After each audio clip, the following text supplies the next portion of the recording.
From the age of 18, Shang Miao followed Sheng Yu, brimming with confidence, always believing that she held a unique place in his heart. However, everything changed when Sheng Yu returned with a girl who was delicate and soft, reminiscent of Shang Miao in her youth. As soon as the banquet concluded, Shang Miao went to fetch Sheng Yu. Upon pushing open the door to the private room, she collided with a young girl. The girl was fair-skinned, with bright eyes and a charming smile that made her instantly likable. Shang Miao recognized her as Song Yining, the newly arrived intern from the secretarial department. When Song Yining noticed Shang Miao, a fleeting panic washed over her face, and she timidly greeted Sister Shang Miao. Having just entered, Shang Miao still carried a hint of the cold air from outside. Her striking beauty was somewhat tempered by her scarce smiles, which created a sense of distance. With a soft response, she scanned the room before her gaze returned to Song Yining, her voice cool as she inquired, "Where is Sheng Yu?" The mention of Sheng Yu's name visibly flustered Song Yining. She anxiously raised her eyes to glance at Shang Miao, her voice barely audible over the room's music. "Mr. Shang, want to get me a drink?" Shang Miao's brow arched slightly, her scrutiny of Song Yining deepening. After so many years by Sheng Yu's side, she had never once asked him to do anything for her. Just last month, after a minor car accident left her with a sprained wrist, she had managed on her own without asking for his help, not even for a glass of water. Feeling the weight of Shang Miao's gaze, Song Yining fidgeted with her clothing, her voice constrained. "Mr. Shang should be back soon." Shang Miao remained silent. She had attended a meeting in Huqing last week and had rushed back to join the Sheng family dinner. Given Sheng Yu's strained relationship with his family, such gatherings were typically her responsibility. The two at the door caught the attention of others in the room. The dim lighting obscured Shang Miao's features. Someone jokingly remarked, "Secretary Song, why are you waiting by the door for Mr. Shang? You have two sisters here to keep you company." The comment rang loud enough for Shang Miao to hear. Song Yining stiffened, awkwardly explaining, "Sister Shang Miao, they're just joking. Mr. Shang is simply being considerate since it's my first time attending such an event." Whether Song Yining was genuinely oblivious or merely pretending not to understand was uncertain. Those who could mingle privately with Sheng Yu in such a bar were undoubtedly part of his social circle. Shang Miao's gaze shifted to the speaker, recognizing the familiarity and acceptance in his tone towards Song Yining. When she first met these people through Sheng Yu, she had not received such amiable treatment. She had been left to sit alone for what felt like an eternity. In the elite circles of Jinan City, condescension was rampant. If it weren't for Sheng Yu's intervention, they would hardly have been so welcoming to Song Yining. A wave of self-deprecation washed over Shang Miao as she realized that despite her years beside Sheng Yu, she was less favored than an intern like Song Yining. With a resolve to wait for Sheng Yu in the parking lot, she turned, only to see him approaching from a distance.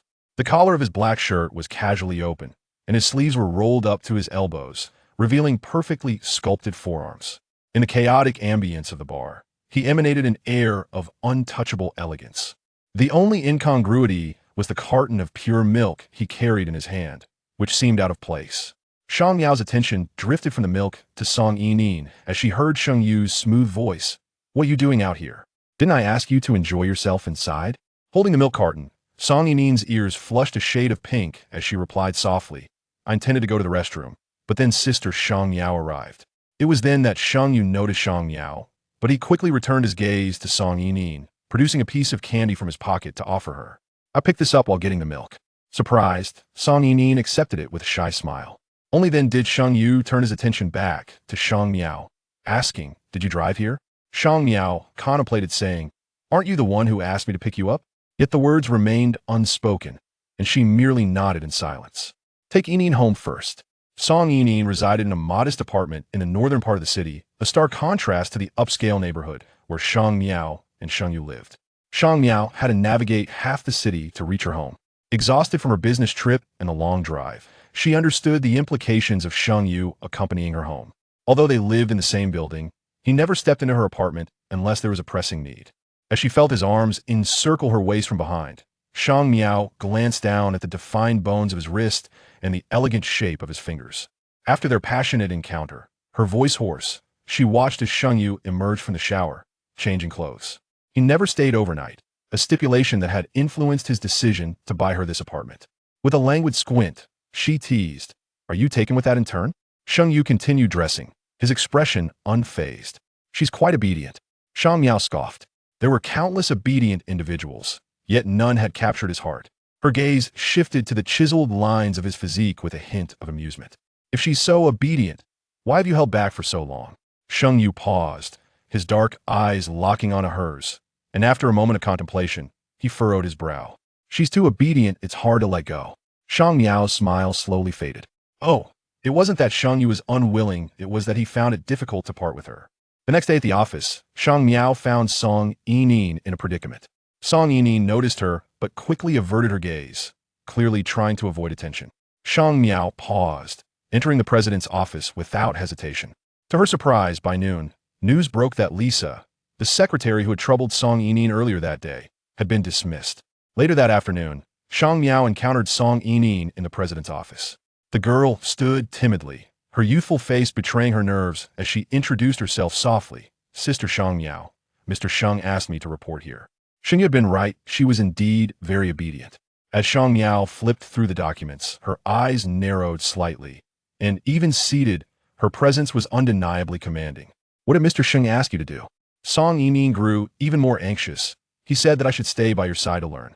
Shang Miao closed the file, responding with a nonchalant hum. Before gesturing to a workstation, you can sit there. The president's office had only 3 secretaries, including Shang Miao. With Song Yining's arrival, the only available spot was the most distant one. Song Yining's expression faltered momentarily, but she quickly regained her composure. Noticing her hesitation, Shang Miao inquired, "Is there anything else?" Song Yining bit her lip and shook her head. "No, thank you, Sister Shang Miao." Shang Miao studied her thoughtfully for a moment before abruptly asking, "What is your relationship with Sheng Yu?" Song Yining's eyes widened in surprise, panic washing over her as she stammered, "Mr. Sheng and I are just colleagues. He's a great boss, please don't misunderstand." Those within Linghua knew that Shang Miao was not merely Sheng Yu's secretary. Many speculated when she would officially rise to become the matriarch of Linghua. Shang Miao's expression remained unchanged as she regarded Song Yining. "Don't be nervous, I merely want to remind you that Sheng Yu's infatuation will not last beyond a month." Song Yining bit her lip, her eyes glistening with unshed tears, resembling a frightened rabbit, vulnerable and pitiful. Shang Miao's brow furrowed slightly, and just as she was about to speak, footsteps echoed behind her. Then, a cool voice resonated Song Yining. Shang Miao looked up to see Sheng Yu approaching, tall and graceful, exuding an unmistakable aura of nobility. Song Yining sniffed, not raising her head, her voice muffled. "Mr. Sheng." Sheng Yu paused for a moment, then lowered his gaze to scrutinize her. Song Yining kept her head bowed, avoiding his eyes. Impatience flickered across Sheng Yu's brow as he narrowed his eyes, his tone growing heavier. "Look up." Seated beside them, Shang Miao calmly observed as Song Yining hesitantly lifted her head, revealing her reddened eyes that spoke of grievances. Sheng Yu squinted slightly, then glanced at Shang Miao, tapping his fingers on the table, his voice laced with coldness. "Care to explain?" Shang Miao remained composed, meeting Song Yining's gaze, and echoed, "Explain, please?" Song Yining's eyes turned even redder. She cautiously reached out to tug at Sheng Yu's sleeve, saying, "It's not what you think, Mr. Sheng. My contact lenses are just uncomfortable. It has nothing to do with Sister Shang Miao." Shang Miao's gaze fell upon Song Yining's hand gripping Sheng Yu's sleeve. Sheng Yu had always disliked others touching him. Realizing the awkwardness of her action, Song Yining quickly let go, prompting Shang Miao to divert her gaze. She picked up an invitation from the table and spoke softly. "The adult ceremony for the chairman's son of Howren Group will be held at."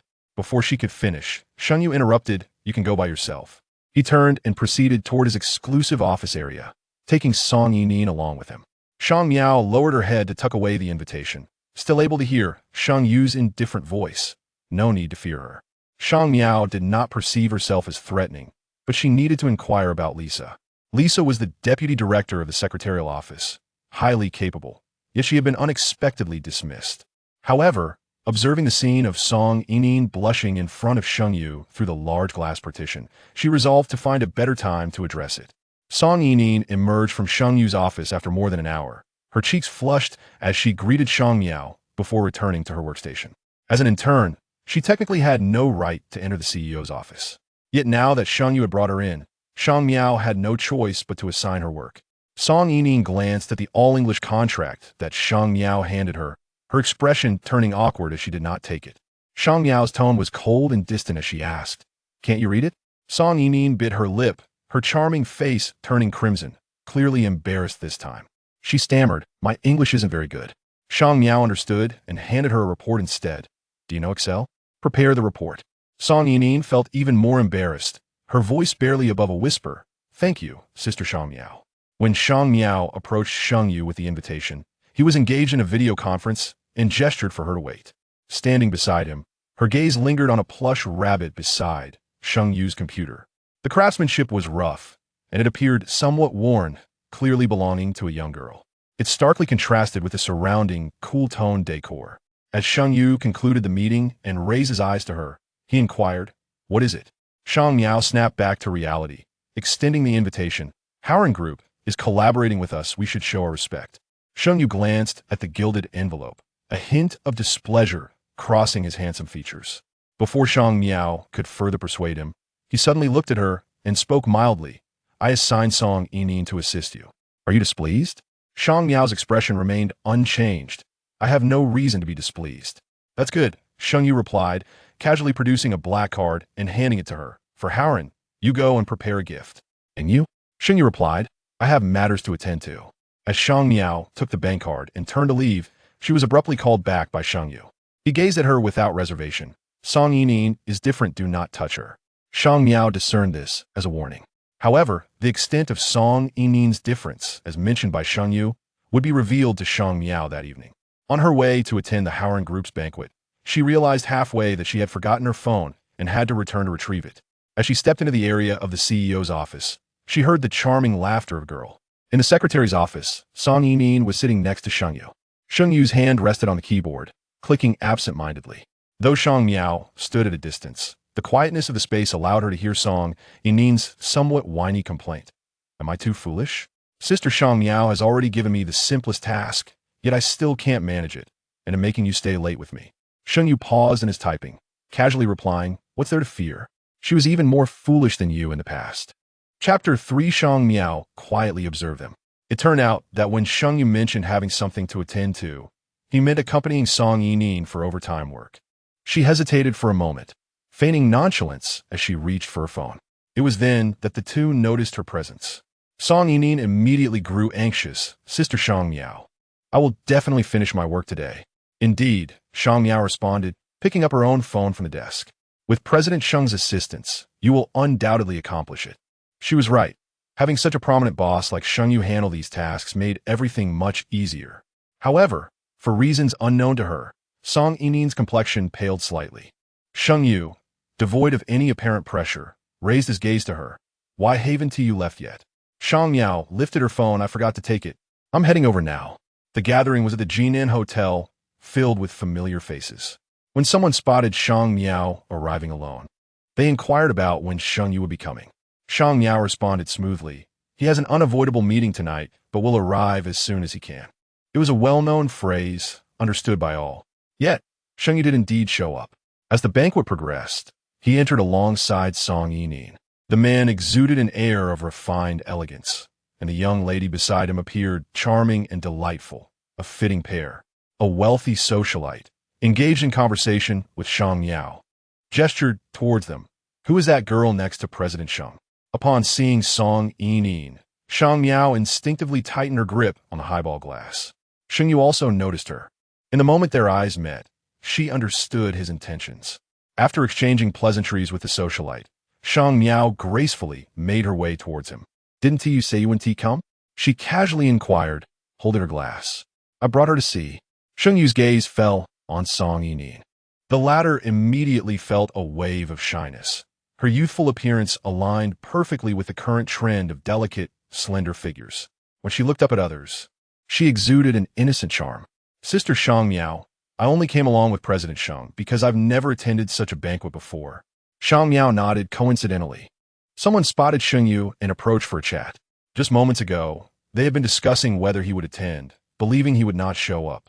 Sheng Yu engaged in polite conversation while Shang Miao occasionally warmed the atmosphere, making for a pleasant exchange. However, Song Yining, trailing behind Sheng Yu, found herself unable to contribute to the dialogue.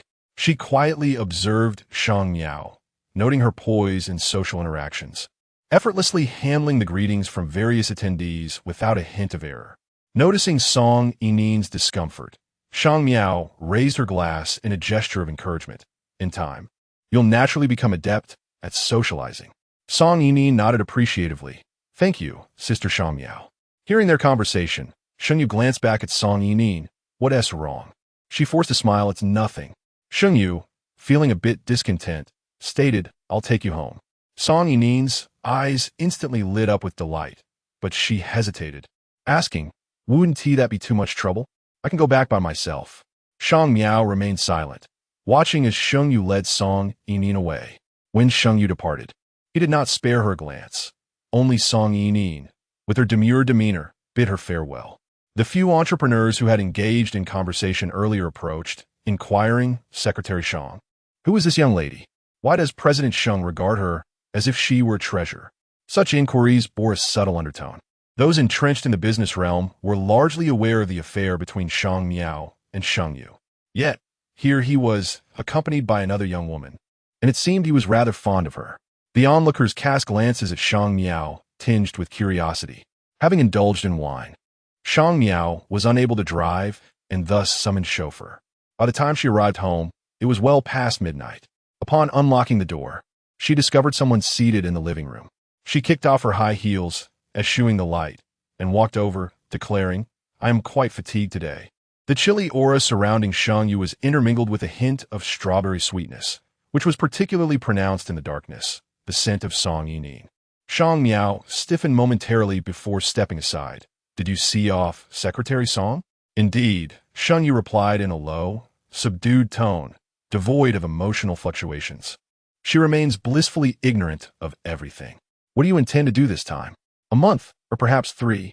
Shang Miao inquired, her tone remaining relatively unchanged. Having been with Sheng Yu since the age of 18, she had accrued 8 years of insight into his character. However, upon speaking, she realized her misjudgment. You don't comprehend, so please take care of her. Do not allow her to feel inadequate, Sheng Yu articulated, his voice tinged with resignation and frustration. Upon hearing his words, Shang Miao felt a sudden plunge in her heart. Sheng Yu, do you truly have feelings for her? She questioned. As I mentioned, she is quite well behaved, he replied without hesitation, adding in a neutral tone, engaging in a genuine romance can be rather delightful. After a period of silence, Shang Miao composed herself and calmly asked, what about me? Chapter 4 Their 8 years, and what about her? What do her 8 years with Sheng Yu signify? Shang Miao patiently awaited his response, even moderating her breathing. Sheng Yu's tone was no different from when he had remarked on Song Yinin's obedient nature. Resolute and indifferent. You know, I do not favor your type. This was indeed the case. Apart from the initial phase when there were no women around Sheng Yu, every woman he subsequently chose was worlds apart from Shang Miao. He gravitated towards those who were docile and compliant, yet found Shang Miao's extreme compliance unappealing. Shang Miao's eyes, shrouded in darkness, betrayed no emotion. Her voice, however, remained cool and clear as water. Will you be staying tonight? Sheng Yu stood up, retrieving a coat from beside him. Forget it. Shang Miao was uncertain whether his words implied that their relationship too had reached an impasse. The following day, upon arriving at the office, she discovered that Song Yinin's workstation had been relocated adjacent to hers. This position afforded a direct view of the president's office. One merely had to look up to see inside. Song Yinin greeted her with a cheerful, good morning, Sister Shang Miao. As Shang Miao arranged her belongings, she noticed the uncontainable excitement in Song Yinin's eyes and calmly inquired, if you dislike the position I arranged for you, why did you not voice your concerns yesterday? Taken aback, Song Yinin fumbled for an explanation. I do not dislike it. It was President Sheng who assigned me here, saying he wanted to supervise my work. As she spoke, her cheeks flushed, but she quickly became aware of Shang Miao's presence, her expression turning anxious. Shang Miao felt akin to the wicked stepmother in Snow White, as if she were intentionally tormenting someone. She lowered her gaze. Let us focus on work. The news of Song Yinin's relocation spread swiftly through the company. While Shang Miao was downstairs handling work matters, she overheard a flurry of gossip. Upon noticing her, the chatter ceased abruptly, giving way to a flurry of exchanged glances. Unperturbed, she collected her belongings and departed. She intended to return to the president's office to remind Sheng Yu of an appointment with a long-scheduled client. However, as the elevator doors slid open, she encountered Sheng Yu and Song Yining inside. Their presence caused a momentary pause. Sheng Yu stated, "I'm going to meet with General Manager Yao." Shang Miao nodded. "I will have the driver prepare the car." "No need." Sheng Yu raised his hand and gestured towards Song Yining. "Secretary Song can accompany me." Shang Miao's breath hitched for a moment. Then she nodded with composure. "The shareholders' meeting is at 3 o'clock. Sheng Yu led Song Yining away. As the time for the shareholders' meeting drew near, their absence was conspicuous. Shang Miao calmed the shareholders' anxieties while stepping out of the conference room to call Sheng Yu. The phone rang for an extended period before being answered. Just as she intended to inquire about his return, she heard Song Yining's soft and gentle voice. "Sister Shang Miao, is there something you need?" Shang Miao paused before asking, "Where is Sheng Yu?" "He went to get me some medicine," Song Yining replied, her tone laced with guilt. "I accidentally sprained my ankle, and President Sheng brought me to the hospital." "Is it serious?" Shang Miao inquired, her gaze shifting to the greenery in the corridor, concern evident in her voice. President Sheng said it is quite serious. Song Yining, still young and innocent, spoke in a soft, endearing manner that made it difficult for one to feel anger. Shang Miao thought to herself, "No wonder Sheng Yu is fond of her." She remarked that the shareholders' meeting was about to commence and requested that I convey this message to him. Once she finished speaking, the line was taken over by another person. Sheng Yu casually mentioned that the shareholders' meeting had been postponed due to pressing matters he needed to attend to. Standing in the corridor with the disconnected phone, Shang Miao rubbed her temples before re-entering the conference room, having been summoned by the assistant. It was no easy task to manage the shareholders. Just as she saw them off, without having had a sip of water, she received a call from Yisui, Sheng Yu's mother, urging her to visit the Sheng household. Chapter 5. Avoiding misunderstandings. The relationship between Shang Miao and Yisui was rather ordinary. From the moment Sheng Yu first brought Shang Miao back to the Sheng family, Yisui had looked down upon her. Sheng Yu had always been averse to Shang Miao becoming too closely entwined with the Sheng family. Unless absolutely necessary, he typically refrained from allowing her visits to the Sheng residence. Shang Miao made another phone call, and this time, Sheng Yu answered. A hint of amusement lingered in his throat, suggesting he was in high spirits. After a brief pause, Shang Miao casually inquired, "In good spirits?" "Quite well," he conceded, yet his demeanor indicated he preferred not to engage in further conversation, and he masked a smile to ask, "What is the matter?" Lowering her gaze, Shang Miao replied, "Annie wants me to come to the Sheng residence now." Sheng Yu fell silent, and Shang Miao heard a gasp from Song Yining nearby, as if she had inadvertently bumped into something. The next moment, Sheng Yu abruptly ended the call, leaving her with the remark, "You need not ask me about such matters." After spending 10 minutes in the conference room, Shang Miao drove to the Sheng residence. Sheng Yu had said there was no need to inquire. Perhaps he had forgotten that during her first visit to the Sheng family, Yisui had made things difficult for her, pouring a glass of water all over her hands.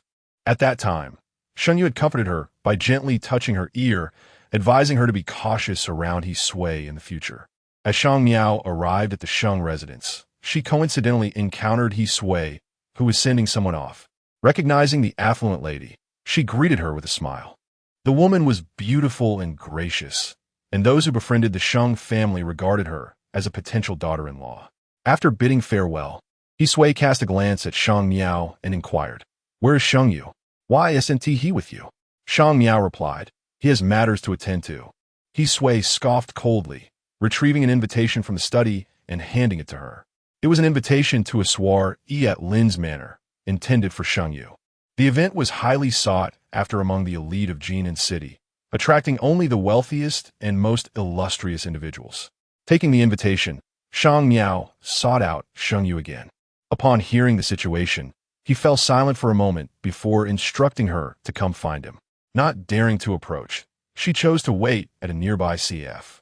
Sheng Yu arrived swiftly, though his countenance was frosty and impatience was evident in his features. Shang Miao noticed a barely perceptible pink stain on his white shirt, causing her breath to hitch slightly.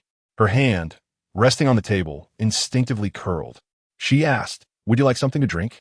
"No need." Sheng Yu's tone was frigid. as if he were begrudgingly attending to a duty tinged with annoyance. Give me the invitation. Shang Miao retrieved the elegantly packaged invitation from her bag and handed it to him. The soiree is on Saturday evening.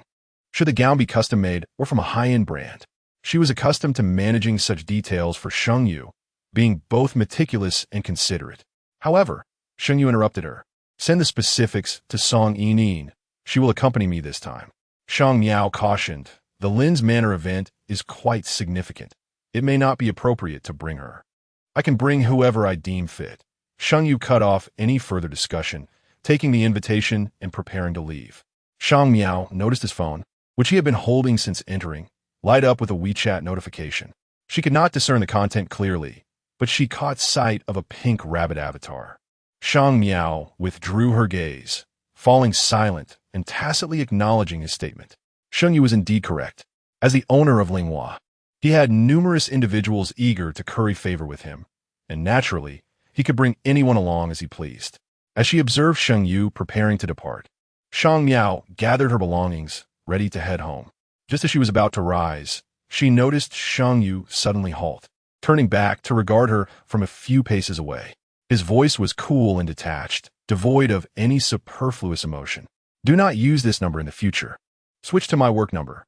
Shang Miao had always contacted Sheng Yu using his personal number, knowing that his work line was perpetually busy and often engaged. A slight frown creased his brow as he sought to prevent any misunderstandings. Shang Miao understood perfectly well whom he wished to avoid misinterpreting the situation. She lowered her eyes and nodded. All right, I understand. Chapter 6. She is merely an employee. The soiree was scheduled for the weekend, and Sheng Yu had expressed his intention to take Song Yining along, prompting Shang Miao to refrain from intervening further. She meticulously organized the documents and sent them to Song Yining's email, choosing not to inquire any further. However, at a novice in turn, Song Yining found herself overwhelmed, juggling work responsibilities alongside the preparations for the event. Observing her struggle, Shang Miao recalled Sheng Yu's earlier reminder and proactively inquired if she required assistance. Startled, Song Yining met Shang Miao's calm gaze and replied with a nod. The list of attendees for Lini Mountain Villa has been sent to your email. Please take note of their preferences and remind Sheng Yu when the time comes. Song Yining nodded repeatedly, a charming smile gracing her face as she expressed her gratitude. Thank you, Sister Shang Miao. Do not be anxious, Shang Miao reassured her, adding, Sheng Yu will take care of you. At the mention of Sheng Yu, a blush crept onto Song Yining's cheeks. She bit her lip and returned to her workstation with the documents in hand. Shang Miao said nothing further and sent the meticulously prepared files to Sheng Yu's work account. Since Sheng Yu had advised her not to contact his personal account, she had adhered to that. However, after sending the files, she absent-mindedly scrolled down and noticed that Sheng Yu's private WeChat profile had transformed into that of a rabbit. Just a few days had passed. Reflecting on her previous attempts to persuade Sheng Yu to change his initial gray avatar, she recalled his responses had always been dismissive. In the afternoon, the reception desk called to inform her that a client Sheng Yu had previously arranged to meet had arrived. Shang Miao instructed them to accommodate the client in the conference room before proceeding to notify Sheng Yu. He nodded and followed her to the meeting room. As they passed by Song Yining's workstation, he lightly tapped her desk, his voice barely above a whisper, come to the conference room. Sheng Yu's clear intention to mentor Song Yining had already sparked rumors among their colleagues, suggesting that Shang Miao was losing her standing. Unperturbed by such gossip, Shang Miao engaged in pleasantries with Sheng Yu and the client, her gaze drifting back to Song Yining as she softly instructed, please bring in some tea. As Song Yining approached with the teacups, she observed Shang Miao effortlessly navigating the conversation with Sheng Yu and the client, her usually sweet and obedient demeanor betraying a hint of tension.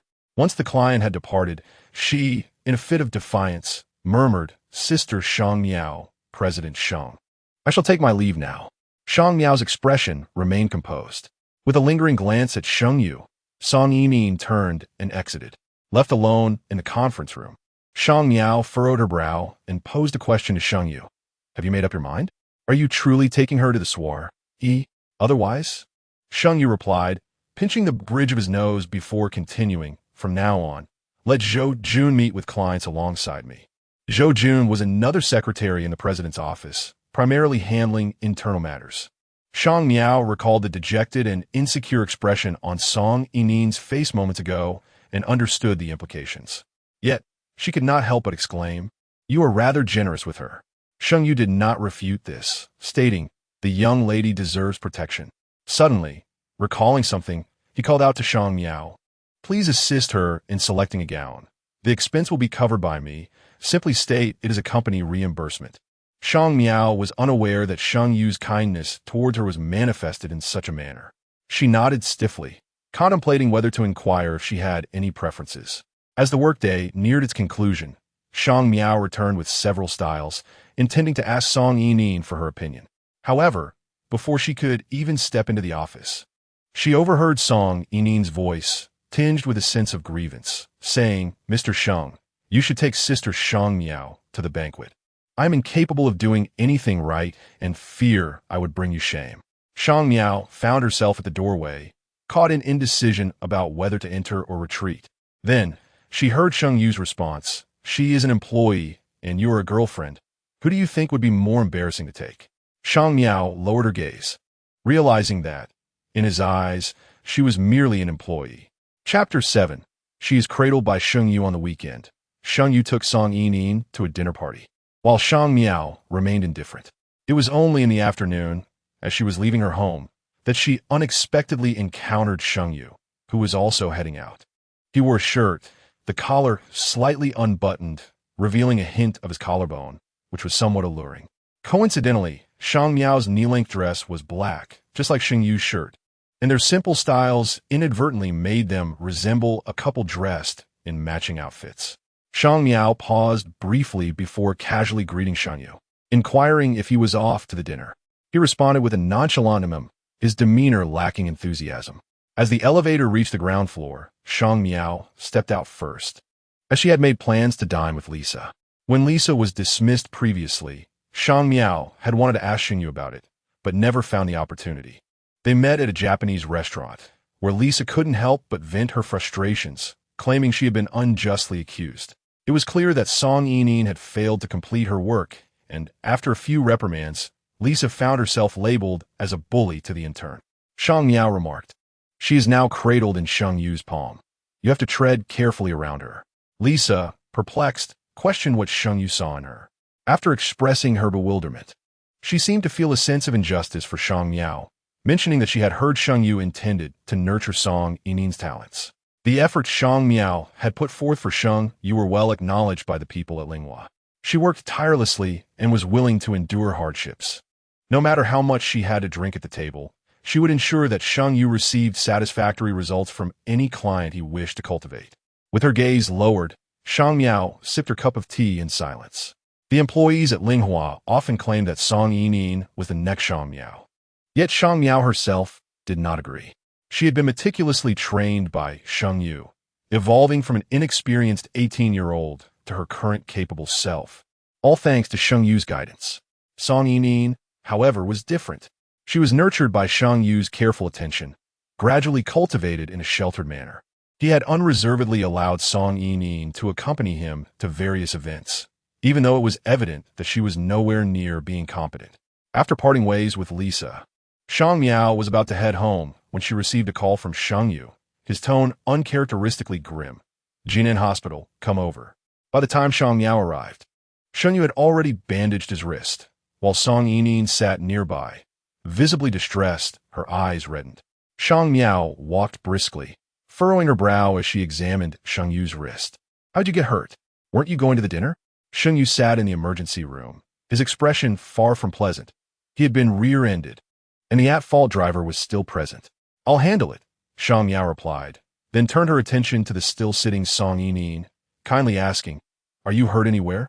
Song Yinin glanced at Shang Miao's dress, which closely resembled Sheng Yu's shirt, and hesitated for a moment, her eyes growing redder. She sniffed and shook her head. "I'm fine. It's only Sheng Yu who has hurt his wrist." Her gaze fell upon Shang Miao's dress, her lips moving as if to speak, but then falling silent. Shang Miao observed her reaction but said nothing further, instead focusing on negotiating with the at-fault driver. After completing her tasks, She made her way to the small supermarket at the hospital entrance, where she purchased 2 bottles of water and a pack of disinfecting wipes. She had noticed that Sheng Yu's lips appeared somewhat parched. Holding the items, Shang Miao approached him. He lay resting with his eyes closed, and she pondered whether to rouse him. Sister Shang Miao. Her elbow was gently nudged, and Song Yining softly spoke, "Please hand me the items. When President Sheng awakens, I shall give them to him." She regarded Shang Miao, and although her tone was gentle, her smile seemed somewhat forced, with her gaze inevitably drawn toward Shang Miao. Chapter 8. Dull and utterly tedious. Before Shang Miao could offer him anything, Sheng Yu had already awakened. His voice was deep and resonant. "Is it resolved?" "Yes. The other party is fully responsible, and they have contacted the insurance company," Shang Miao replied as she approached him directly, twisting open the cap of her water bottle before handing it to him. Her tone was soft, imbued with a gentleness that contrasted with her usual demeanor. "I have also contacted the person in charge of the banquet. I will take you back shortly." She was thorough, considerate, and meticulous. As Sheng Yu sat there drinking, his Adam's apple bobbing, their atmosphere was harmonious, creating an invisible barrier that seemed to separate them from those around. Song Yining observed silently for a while, and when Sheng Yu finished drinking, she stepped forward. With her head bowed, her voice carried a tone of guilt mixed with an indescribable emotion. "Mr. Sheng, I'm sorry. If it weren't for me, you wouldn't have been injured." Sheng Yu casually set the water bottle aside and beckoned her over. "Come here." Song Yining hesitated momentarily before sitting beside him. He placed his injured hand in front of her, his tone gentle. "Are you scared?" Song Yining remained silent, her head drooping even lower. Sheng Yu chuckled softly a couple of times, then used his other hand to lift her chin, coaxing her, "If I'm not afraid, why should you be?" Song Yining puffed her cheeks in a playful pout and shot him a reproachful glance before murmuring, "I'm afraid you're in pain." Her voice was barely audible, but Shang Miao caught every word. She cast her gaze downwards, noticing the bottle that Sheng Yu had carelessly set down, now perilously close to the ground. "Who is his family?" A nurse from the emergency department approached with an X-ray, her gaze scanning the group before landing directly on Shang Miao, and she handed the film to her. "This is his wrist X-ray. Take it to the doctor." Song Yining, who was about to rise, froze in her tracks and slowly settled back down. She forced a smile at Shang Miao, pretending as if nothing had happened. As Shang Miao glanced at the X-ray and opened her mouth to speak, Sheng Yu interjected nonchalantly, "You go see the doctor. I need to talk to Yining." Watching Shang Miao walk away, Song Yining's expression clearly shifted to one of displeasure. Sheng Yu leaned in and quietly asked, "Why the sudden discontent?" "It's just that you seem more compatible with Sister Shang Miao," Song Yining replied, immediately closing her mouth, cautiously observing Sheng Yu. This was indeed a subtle probe. She yearned to hear his response. After a moment of silence, Sheng Yu scoffed lightly, his reply casual. "Compatible?" I find her demeanor utterly dreary and exceedingly dull. Song Yining blinked, and upon hearing Sheng Yu say something else, her face instantly lit up with an innocent and radiant smile. Shang Miao stood at the corner, initially intending to offer her water to Song Yining, but now felt as if her body had rusted, rendered immobile. Sheng Yu described her as dreary and exceedingly dull. Sheng Yu's hand was not severely injured. A few days of rest would suffice. When Shang Miao returned with the medication, Sheng Yu and Song Yining had already resumed their normal interaction. Yet, the joy radiating from the corners of Song Yining's eyes and brows could not be concealed, confirming to Shang Miao that what she had overheard moments ago was indeed true.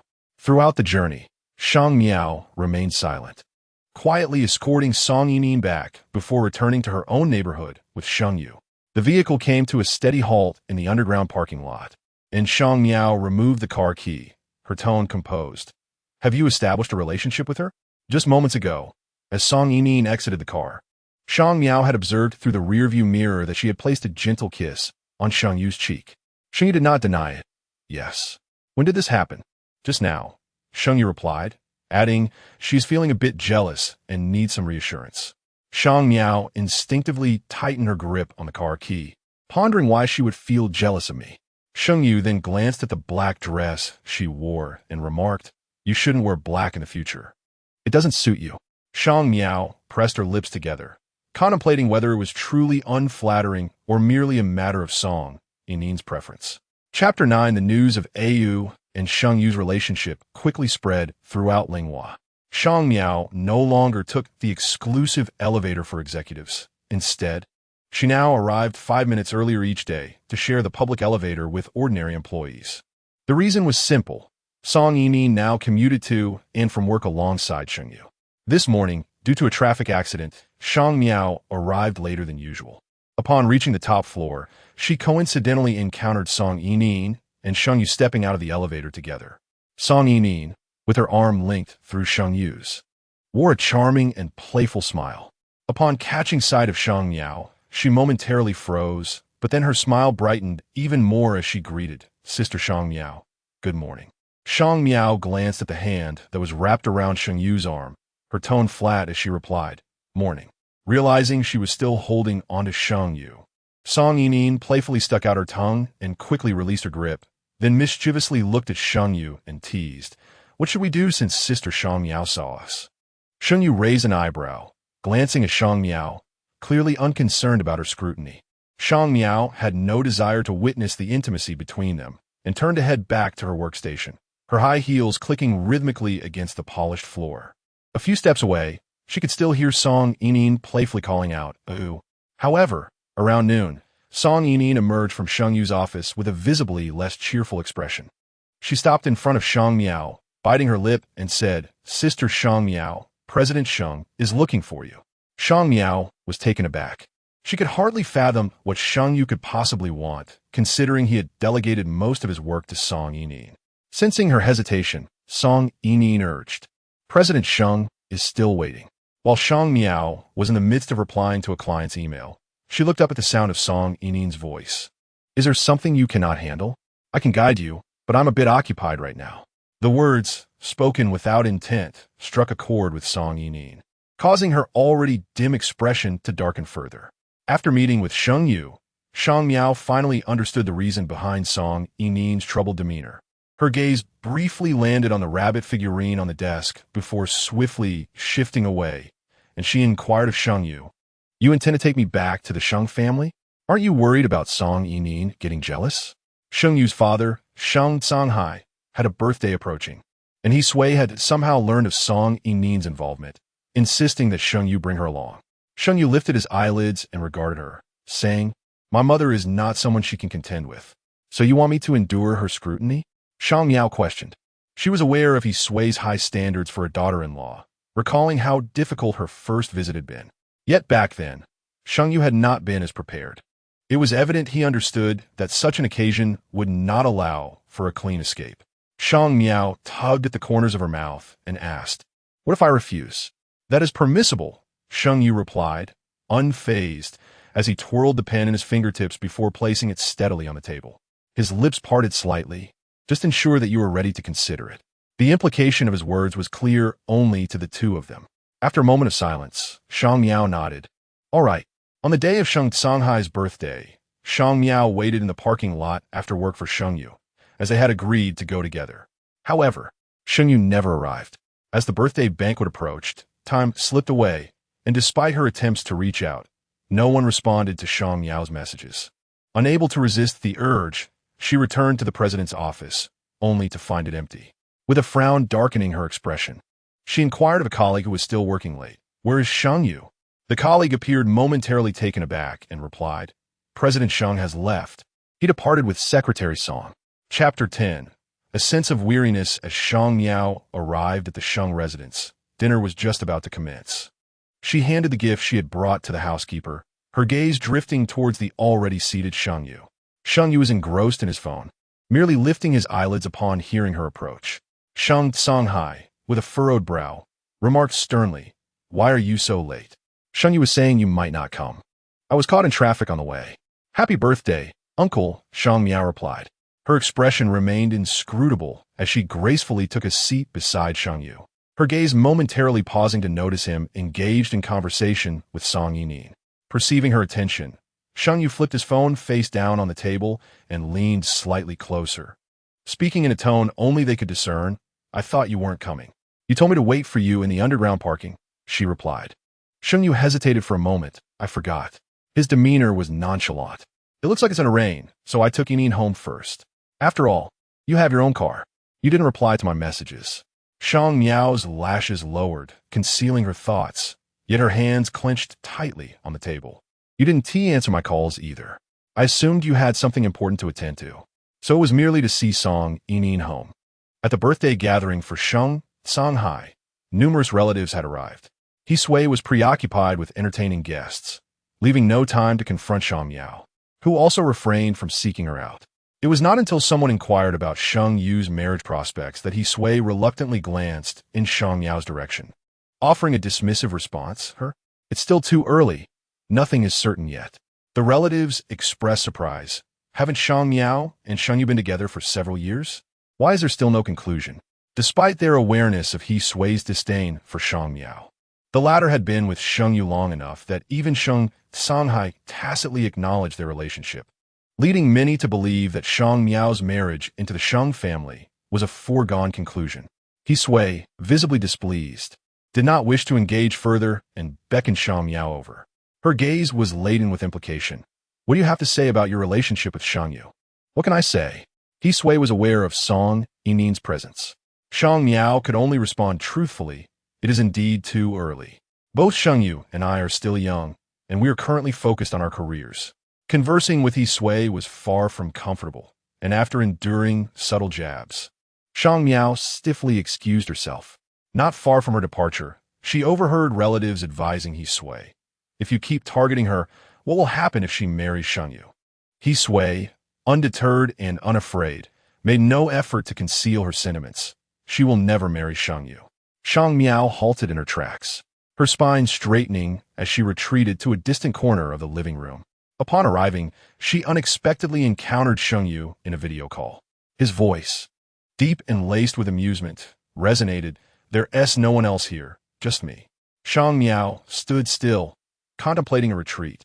But Song Yinin had already spotted her and whispered something she could not quite catch. Sheng Yu's gaze turned cold and detached as it fell upon her. Eavesdropping on my conversation? Shang Miao forced a smile. I was merely passing by. Yet as she attempted to turn away, a firm grip seized her wrist. Sheng Yu's dark eyes fixated on her, and Shang Miao contemplated before responding. I haven't heard anything.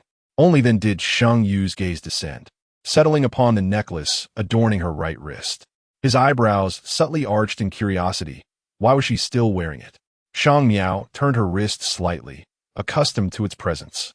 It was the bracelet he had gifted her during their university days. Though modest in value, she had worn it consistently. Sheng Yu paused, loosening his grip on her arm, and remarked, after all these years, one would think you would grow weary of it. Chapter 11. I am not unkind to you. The ambiguity is profound. Is it that Shang Miao has grown weary of the bracelet, or that Sheng Yu has become disenchanted with Shang Miao? It remains uncertain. As they departed, Sheng Songhai exchanged pleasantries at the entrance with He Sui, while Sheng Yu caught sight of Shang Miao's vehicle and chose not to accompany her home, as he had other matters to attend to that evening. Shang Miao, who had not arrived in his car, pressed her lips together and inquired, Are you going to find Song Yinin? Indeed, Sheng Yu replied, glancing at his phone. Her menstrual cycle had arrived early, and she expressed a yearning for cake. You truly care for her, Shang Miao observed. Sheng Yu raised his eyelashes slightly, his brows arching. I'm not unkind to you either. This was indeed true. In all fairness, throughout the years that Shang Miao had followed Sheng Yu, he had been quite generous towards her. Shang Miao nodded, unable to refute this, and, after bidding farewell to Sheng Songhai, she drove away. The following day, upon encountering Song Yinin at the office, Shang Miao noticed the diamond necklace adorning her neck. With keen eyes, she recognized it as a seasonal new release from a brand favored by Sheng Yu. During the lunch break, as Shang Miao approached the pantry to fetch water, she overheard a conversation within. Song Yinin's soft and endearing tone stood out distinctly. Please, stop making jokes at my expense. It would be detrimental if someone overheard.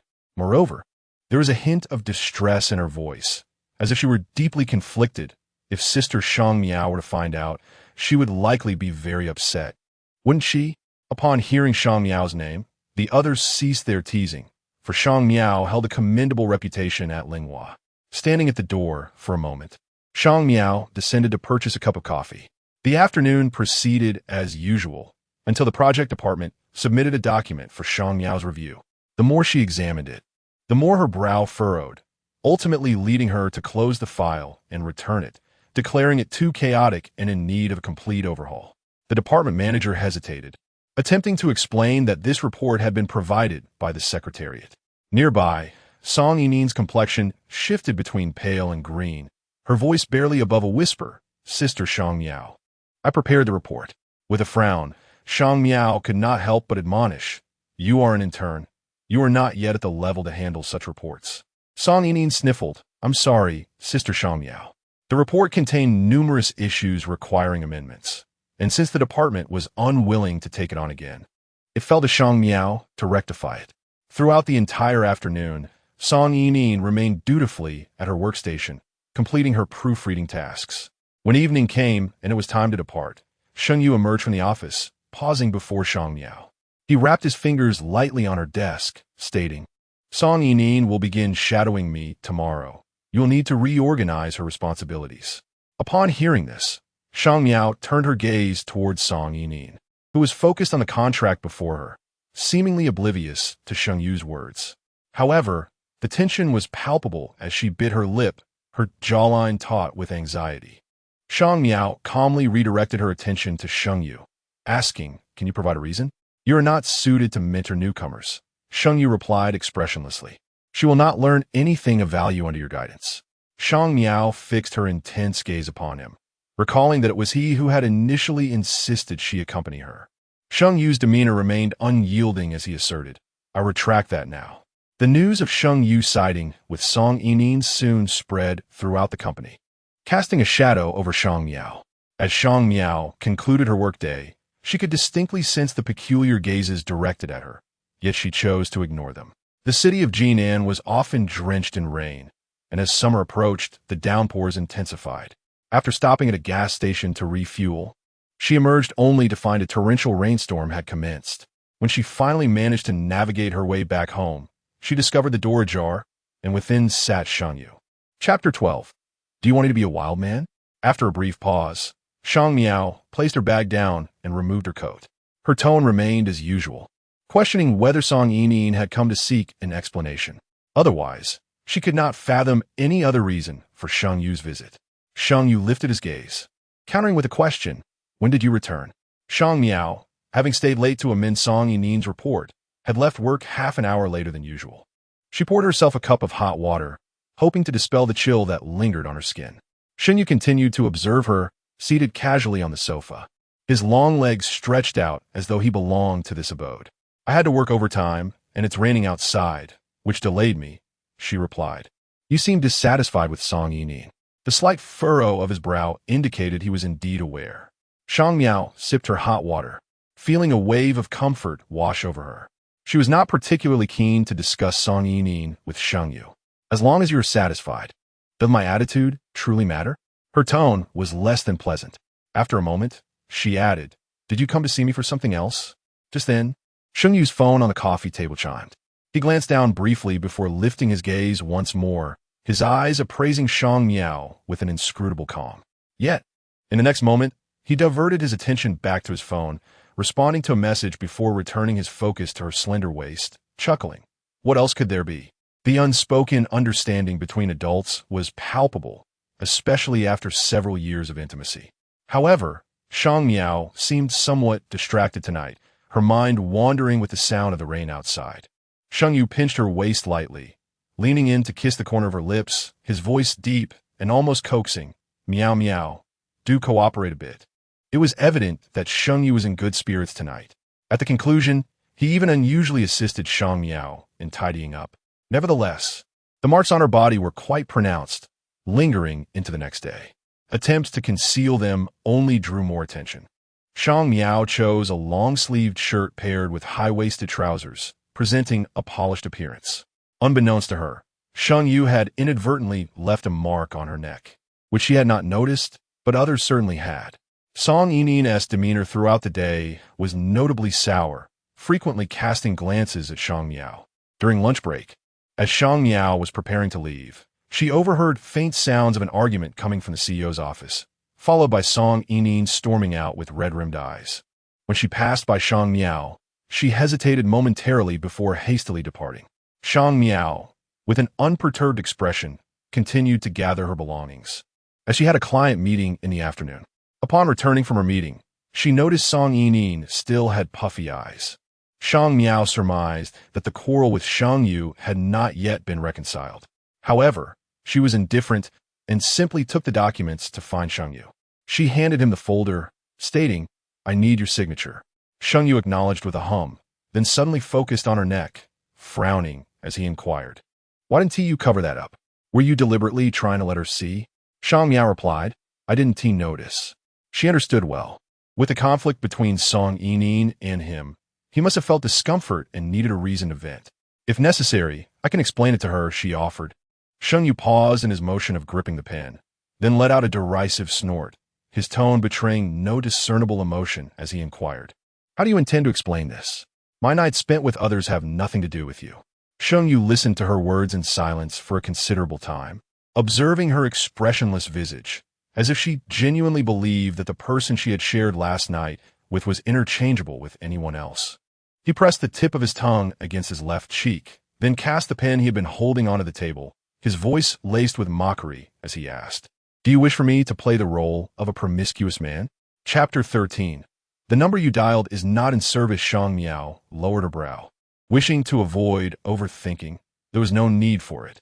Sheng Yu took up his pen and swiftly signed the document, subsequently tossing it to her, his face devoid of any extraneous expression. "You can explain it to her yourself," he stated.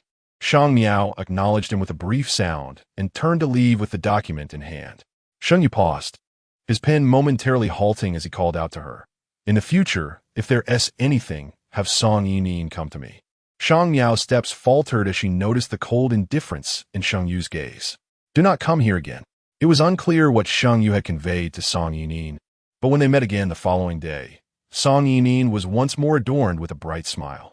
As she greeted them, her eyes held none of the previous day's scrutiny. The young girl, unable to conceal her emotions, engaged in casual banter with colleagues about romantic matters. The office gossip surrounding Song Yining and Sheng Yu having spread like wildfire. Even with Shang Miao present, they exchanged veiled jokes. It seemed that Song Yining, perhaps emboldened by some assurance from Sheng Yu, no longer shied away from the topic. "Sister Shang, are you dating someone?" Shang Miao paused her clicking of the mouse and lifted her gaze to meet hers. "Did Sheng Yu tell you?" "He did not," Song Yining replied, furrowing her brow slightly before breaking into laughter. "He mentioned it's your private matter, but I suspect it must be true." Her gaze was unabashedly direct. As the marks left on Shang Miao still lingered. Shang Miao lowered her eyes, then raised them again to regard Song Yining with a subtle detachment. The probing and nervousness in Song Yining's eyes were all too evident, as if she feared the answer would not align with her hopes. Observing her, Shang Miao waited until the smile on her face began to falter before she replied nonchalantly, "Yes, I'm seeing someone." No sooner had she spoken than the door to the president's office swung open, and Sheng Yu emerged, his indifferent gaze landing on Shang Miao momentarily before drifting away. Yet, Song Yining, with a beaming smile, approached and affectionately tugged at his arm. I guessed correctly. Sister Shang indeed has a partner." Sheng Yu nodded slightly, then casually turned his attention back to Shang Miao, inquiring, "Since when?" Shang Miao felt a stiffness in her body but forced herself to respond, "A few days ago." Song Yining, holding Sheng Yu's hand, whispered, "For the upcoming banquet, can we invite Sister Shang to bring her boyfriend? I am curious to see what kind of person someone as remarkable as her would choose." Shang Miao frowned, ready to decline, but heard Sheng Yu say, "Sure. I would like to see Secretary Shang's partner as well." He completely disregarded her chance to refuse, even failing to inform her of the nature of the banquet, taking the liberty to decide unilaterally. Shang Miao felt her mood souring. While driving home, she became distracted, failing to notice that her fuel tank was leaking until a traffic officer at the intersection stopped her, with the car no longer drivable due to the leak. She had to call a repair service to tow it away. However, hailing a cab in that area proved difficult. After waiting by the roadside for several minutes without success, She noticed her phone battery was about to die and, biting her lip, dialed Sheng Yu's number. The cold, mechanical voice from her phone echoed. The number you have dialed is not in service. Shang Miao paused, rechecking the number before dialing again. The mechanical voice repeated its message once more. It seemed as though she were locked in a battle with it, as she meticulously entered each digit of the familiar sequence, only to be met with the same disheartening response. The number you have dialed is not in service. In the private booth of GT 716 bar, Sheng Yu sat languidly on the couch, methodically peeling a grape with his fingers. The deep purple skin clung to his fingertips, accentuating their elegance. He placed the plump fruit into a dish, then pushed it towards Song Yining with a fork, urging her to partake. Song Yining shot him a playful glare, aware of their surroundings. Sheng Yu, leisurely wiping his hands, reclined back on the sofa, assuring her, "I peeled it for you." They wouldn't dare to take it. Chapter 14. She insisted on following me. Song Yining lowered her head, her voice timid and shy as she remarked, "That was not my intention." At that moment, a chorus of teasing erupted from his side. "Yu, what's the matter with you? You seem like a henpecked husband now." Sheng Yu chuckled nonchalantly, his obsidian-like eyes fixed on Song Yining, his tone languid. "Little girl, you ought to be cherished." The laughter grew louder, and someone suddenly remarked, "I used to think Yu favored Shang Miao's type." The room fell silent, and the smile on Song Yining's face froze. Biting her lip, she glanced at Sheng Yu, who remained unfazed, still exuding a carefree and languid demeanor. His lashes fell, and he replied in a soft voice, "I never liked her. It was she who insisted on following me." As soon as he finished speaking, the previous speaker quickly added, "That's right. None of us has ever seen Yu change his phone number for any woman. Song, you are his one and only." Sheng Yu frowned slightly, questioning who referred to her as sister and what relationships were being misconstrued. After a moment of playful banter, someone interjected, "By the way, Yin Shujin is coming over soon." "Yu, did you know he returned to the country?" Curious, Song Yining quietly asked Sheng Yu, "Who is Yin Shujin?" He casually replied, "Just a friend." Song Yining obediently acknowledged, retreating to her side. If she had not misinterpreted, she noted that his expression soured slightly at the mention of friend. Having been the obedient girl in others' eyes for so many years, she excelled at feigning compliance. Yet, she could not help but sneak a glance at Sheng Yu, her heart racing once more. Given her background, she felt she was hardly a match for Sheng Yu, especially with someone as exceptional as Shang Miao around. However, the thought of Shang Miao reminded her of Sheng Yu's earlier words. He did not like Shang Miao. It was Shang Miao who insisted on clinging to him. An inexplicable sense of superiority welled up within Song Yining. No matter how admirable Shang Miao was, Sheng Yu still preferred her. He had even gone so far as to change his personal phone number at her slightest displeasure, informing everyone but Shang Miao. Yet, before her self-satisfied thoughts could dissipate, the very person she had just looked down upon appeared at the door. Shang Miao entered, draped in a trench coat, following a tall man. Soon after, she heard someone call out to that man, Yin Shujin. Yin Shujin exuded an air of elegance, a scholarly demeanor enveloping him. His features were handsome, a gentle smile gracing his lips, radiating a warm and refined aura.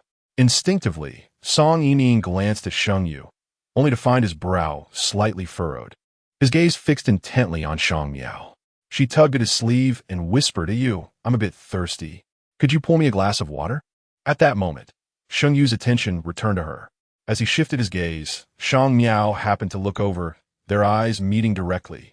Song Yining was momentarily taken aback, then forced herself to display an innocuous smile as she greeted Shang Miao. Shang Miao nodded and proceeded to find seat. These individuals were quite familiar with Yin Shujin by the following morning.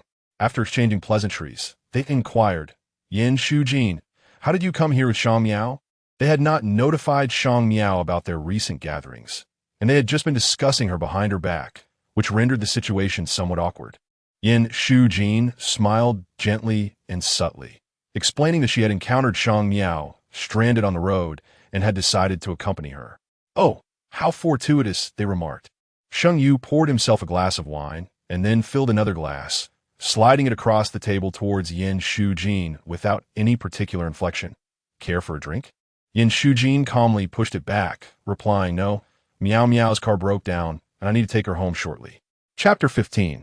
Intending to reconcile? Sheng Yu's gaze fell upon Shang Miao, who, without a flicker of emotion, stated, "My car broke down on the road." She lifted the glass of wine that Sheng Yu had pushed towards her, her tone devoid of inflection. "If you wish to drink, I can keep you company in his stead." "Keep me company in his stead?" Sheng Yu pondered over these words, his dark eyes playfully surveying them, his tone languid. What sort of relationship does Secretary Shang have with young Master Yin that she could substitute for him? Shang Miao's brow furrowed, the displeasure in Sheng Yu's tone unmistakable. Coincidentally, the previously silent Song Yining suddenly interjected, "Mr. Yin, you wouldn't be Shang Miao's boyfriend, would you?" Shang Miao was taken aback, her cold gaze sweeping towards Song Yining. Just as she prepared to respond, she heard Sheng Yu utter nonchalantly, "Is that so?" His deep, still eyes were fixed on Shang Miao, awaiting her answer. "Do not put Miao Miao in a difficult position," Yin Shujin interjected with his customary gentleness, a smile gracing his face that felt like a breath of spring, effortlessly alleviating the tension surrounding Shang Miao. "We are merely friends." With Yin Shujin's intervention, the others naturally refrained from further comments. Shang Miao rose and excused herself, heading towards the restroom. Her encounter with Yin Shujin was indeed coincidental. He had just returned from a business trip and mentioned a gathering he needed to attend, inquiring if she wished to join. Not wanting to hinder his affairs, she agreed to accompany him, only to discover that it was a gathering of Sheng Yu's circle. Feeling somewhat irked after washing her hands, she initially intended to sit outside and send a message to Yin Shujin, indicating that she would leave first. However, as she stepped out of the restroom, she found herself blocked at the door. Sheng Yu, holding his phone, was staring at the screen with his eyes downcast. Only after Shang Miao emerged did he slowly lift his gaze to regard her. Planning to reconcile with Yin Shujin? It was common knowledge among their social circle that Yin Shujin held admiration for Shang Miao. One could say he was among the few with whom she could converse within Sheng Yu's friend group. She hesitated, initially intending to clarify, but the words that came to her lips morphed into, "Then you can rest easy." Sheng Yu scoffed lightly. "What does it have to do with me? Did you not ask Song Yining to inquire if I had a boyfriend?" Shang Miao maintained her composure, looking directly at him. "Sheng Yu, what sort of answer do you wish to hear?" The corridor was nearly empty, the plush carpet muffling her footsteps. Shang Miao's fingers curled slightly as she continued. "When I called you today, it was a non-working number." Sheng Yu's dark gaze rested on her face. Shang Miao had once loved looking into his eyes, believing they concealed another side of him that others could not perceive. Yet now, as she gazed into those same eyes, she suddenly realized that apart from indifference, nothing else remained. Her eyelashes fluttered but did not fall. She heard Sheng Yu say, "I changed my number. If you use the old one, Yining will be upset." Sheng Yu's previous personal number had been acquired together with Shang Miao, differing only by the last two digits. And Sheng Yu took a couple of steps forward before halting. Turning back to look at Shang Miao, his tone casual. If you were to date, she would feel more at ease. Upon returning to the private room, Shang Miao found a group engrossed in a game of truth or dare, and the spotlight had fallen upon Song Yining, compelling her to kiss Sheng Yu in front of everyone. The atmosphere was rife with playful teasing, prompting Song Yining to shyly nestle into Sheng Yu's embrace. Shang Miao whispered her farewells to Yin Shujin, encouraging him to enjoy himself while she took her leave. However, Yin Shujin rose promptly, declaring, "I shall escort you home." His voice was soft, yet perfectly audible amidst the hushed anticipation of the card-drawing moment, ensuring that all present heard him clearly. In the ensuing silence, Song Yining's melodious voice rang out, "Sister Shang Miao, if you ever enter a relationship, you must inform me." Chapter 16. Where have you not looked? With her lashes cascading like a curtain, Shang Miao was indeed engrossed in the game once more, as Song Yining tugged at Sheng Yu to continue their amusement. Throughout, Sheng Yu did not cast a single glance at Shang Miao. Upon exiting the bar, Shang Miao turned to Yin Shujin and expressed her gratitude. "Thank you." Yin Shujin replied in a gentle tone, "No need for thanks. I shall escort you home." Before Shang Miao could finish her protest, she was interrupted by Yin Shujin, who pointed to the sky and remarked, A torrential downpour is imminent tonight. It is unsafe for you, a young lady, to venture alone. With an unusual assertiveness, Shang Miao found it difficult to refuse and thus acquiesced to accompany Yin Shujin in his vehicle. Yin Shujin was a man of considerable discretion. After delivering Shang Miao to her abode, he departed without further inquiries. Holding onto his coat, which had been lent her earlier that afternoon when she accidentally soiled her own during the towing incident, she resolved to return it once it had been laundered. The evening was marked by a gentle drizzle that escalated into a torrential downpour by midnight. Disliking thunder, Shang Miao had secured her doors and windows early. However, at 2 in the morning, the sound of the password lock being disengaged jolted her senses. She had yet to slumber, and with a sinking heart, she ventured from her room to the living area. There sat Sheng Yu, having shed his outerwear, comfortably pouring himself a glass of water. A chill from the rain still clinging to him. Shang Miao hesitated. "What brings you here?" Sheng Yu offered no reply. Instead, he set down his glass, stood, and casually unfastened the buttons of his shirt, revealing his well-defined physique. He then loosened his belt and allowed the clasp of his trousers to come undone before stating nonchalantly, "Fetch me some clothes. I wish to bathe." Indeed, Shang Miao had several garments belonging to Sheng Yu, remnants from his past days, which she had preserved with care. By the time she returned with the clothing, Sheng Yu had already entered the bathroom, the sound of running water drowning out the tempest outside. Draped in a coat, she awaited him in the living room. A knock on the bathroom door preceded Sheng Yu's languorous voice calling, "Bring it over." Setting aside her phone, she took the clothes and approached. Before she could knock, the bathroom door swung open, revealing Sheng Yu unabashedly standing before her. Instinctively, she averted her gaze, only to hear him scoff, "Where have you not looked? Why the shyness?" Maintaining her composure, it seemed wiser to exercise discretion in this moment. "For whom should I be mindful?"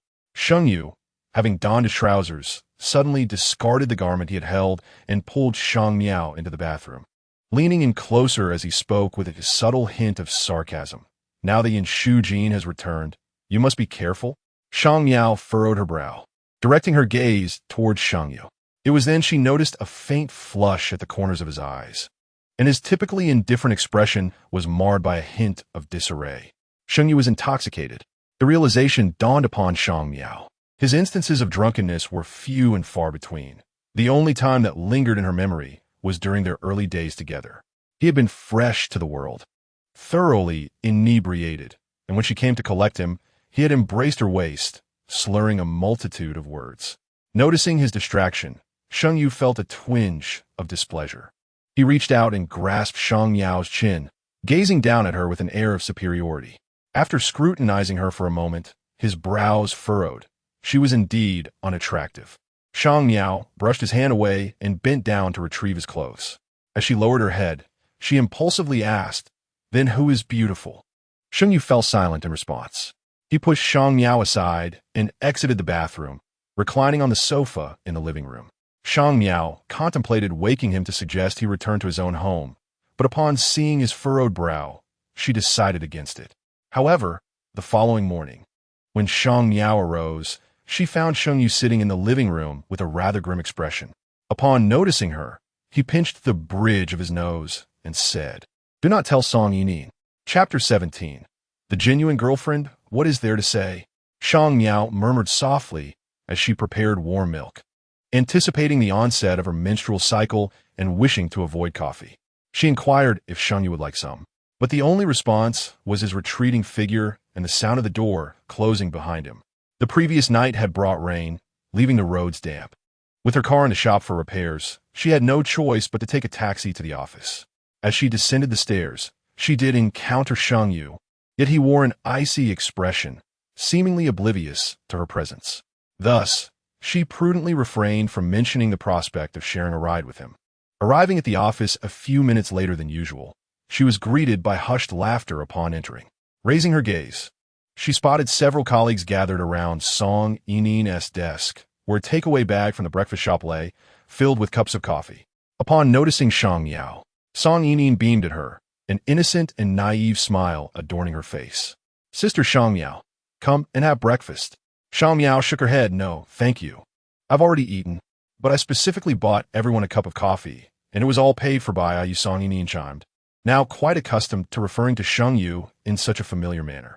She presented a cup of coffee to Shang Miao, earnestly stating, "Sister Shang Miao, I remembered you like Americano, without sugar." Observing the youthful roundness of her face, Shang Miao maintained her stoic demeanor. "Thank you, but I'm not in the mood for coffee lately." The smile on Song Yining's face faltered, her hand retracting awkwardly as she murmured, "I'm sorry, Sister Shang Miao." Silence enveloped Shang Miao. However, during the lunch break, as she passed the lounge, she inadvertently overheard a colleague's voice. "What is Shang Miao being so aloof for? Song Yining has already become the legitimate girlfriend of President Shang, and she is still acting high and mighty?" Shang Miao's attention fixated on the assertion that Song Yining was indeed Sheng Yu's official girlfriend. In the past, Sheng Yu had reveled in his freedom, surrounded by various women, yet never had one dared to assume the title of a legitimate partner, not even Shang Miao herself. The revelation occupied her thoughts throughout the afternoon, leading to a sense of distraction until the end of the workday when Sheng Yu unexpectedly summoned her. "You will accompany Minister Wang on a business trip next week," he stated coldly, the office door ajar. Shang Miao understood that from Song Yining's vantage point, she could clearly observe the happenings within. "All right," she replied. "If there is nothing else, I'll take my leave." The days of her menstrual cycle were usually challenging, marked by discomfort and fatigue, akin to carrying a weight in her abdomen. As she mentally calculated the timing, she realized this cycle had arrived earlier than anticipated. "Didn't you drink the coffee Song Yining bought?" Sheng Yu's voice resonated, his dark eyes fixed upon her. Feeling the discomfort intensify, Shang Miao furrowed her brow. "I'm not feeling well, and didn't he wish to drink it?" Sheng Yu paused before nonchalantly continuing. "She thinks she must have done something wrong. It's rather pitiful." In an instant, Shang Miao comprehended that Song Yining had sought Sheng Yu's counsel regarding her. She regarded Sheng Yu with calmness and replied, "And so, if she offers it to you next time, just accept it." As she opened the door to exit, she coincidentally met Song Yining's gaze, which was still lingering, filled with curiosity and caution, though her face quickly adopted a cheerful smile. Exhausted from the day's demands, Shang Miao returned to her workspace to gather her belongings, preparing to depart. However, upon raising her gaze, she was met with the sight of Song Yining entwining her arm with Sheng Yu's, their intimacy apparent and unabashed. Shang Miao's movements faltered as she heard Song Yining call out to her, "Sister Shang Miao, do remember to join us for the gathering this weekend." It was then that Shang Miao recalled her reluctant commitment to attend the gathering, which necessitated the presence of a boyfriend. Indeed, in the next moment, she heard Song Yining playfully suggest, "You could bring Mr. Yen along as well." Chapter 18. Would you be my boyfriend? Before departing from the company, Shang Miao discreetly visited the restroom, as her menstrual cycle was evidently approaching earlier than anticipated. It was quite challenging to hail a taxi at the base of Linghua Building, necessitating a walk of several hundred meters. Just then, Sheng Yu's car emerged from the underground parking lot and came to a smooth halt before her. As the window descended, his handsome visage was revealed, and he inquired, devoid of any particular tone, "Did you not drive today?" Shang Miao hesitated momentarily, replying that her car was in for repairs. Lowering her gaze, she realized he had seemingly overlooked her earlier mention of the repairs. "Are you heading home or somewhere else?" He probed further. "Home," she answered. "Come on up," Sheng Yu gestured. Instinctively, Shang Miao glanced at Song Yining in the passenger seat. The smile on her lips appeared rather strained, and a barely perceptible frown creased her brow as she softly cautioned Sheng Yu. "Aren't we supposed to go shopping? What if something comes up for Sister Shang Miao and it delays her?" Sheng Yu raised his gaze toward Shang Miao, asking if she would mind waiting a while. What would she possibly mind? However, she clearly perceived the wariness in Song Yining's eyes and paused before responding. "No need. My friend will be passing by shortly to pick me up." Coincidentally, just as she finished speaking, her phone rang. It was Yin Shujin. Uncertain of the reason behind Yin Shujin's call at this moment, Shang Miao maintained her composure as she waved her phone slightly. "He calling." Immediately, Song Yining turned her head, casting a reproachful glance at Sheng Yu. "See? I told you it would delay Sister Shang Miao." Her tone betrayed a sense of relief. Shang Miao chose not to respond and stepped aside to answer the call. Sheng Yu's gaze remained fixed on her until Song Yining tugged at his sleeve, prompting him to redirect his attention. Song Yining bit her lip, observing Shang Miao's silhouette through the rearview mirror. She stood poised, her long hair dancing in the wind, her features delicate and her expression serene. In the presence of a woman like Shang Miao, it was difficult to suppress a feeling of unease. Song Yining's eyelashes fluttered slightly before she plaintively clung to Sheng Yu's arm, her voice soft and tender. "Yu, do you still harbor feeling for Sister Shang Miao?" The tumult in Sheng Yu's eyes had faded, and he cast his gaze downward at Song Yining, his lips parting to utter, "I am merely contemplating when she and Yin Shujin began their affair." The hand that clutched his arm stiffened, and a hint of grievance clouded her eyes. "Are you very concerned?" Sheng Yu allowed a derisive laugh, his tone dripping with disdain. "I merely feel sorry for Yin Shujin."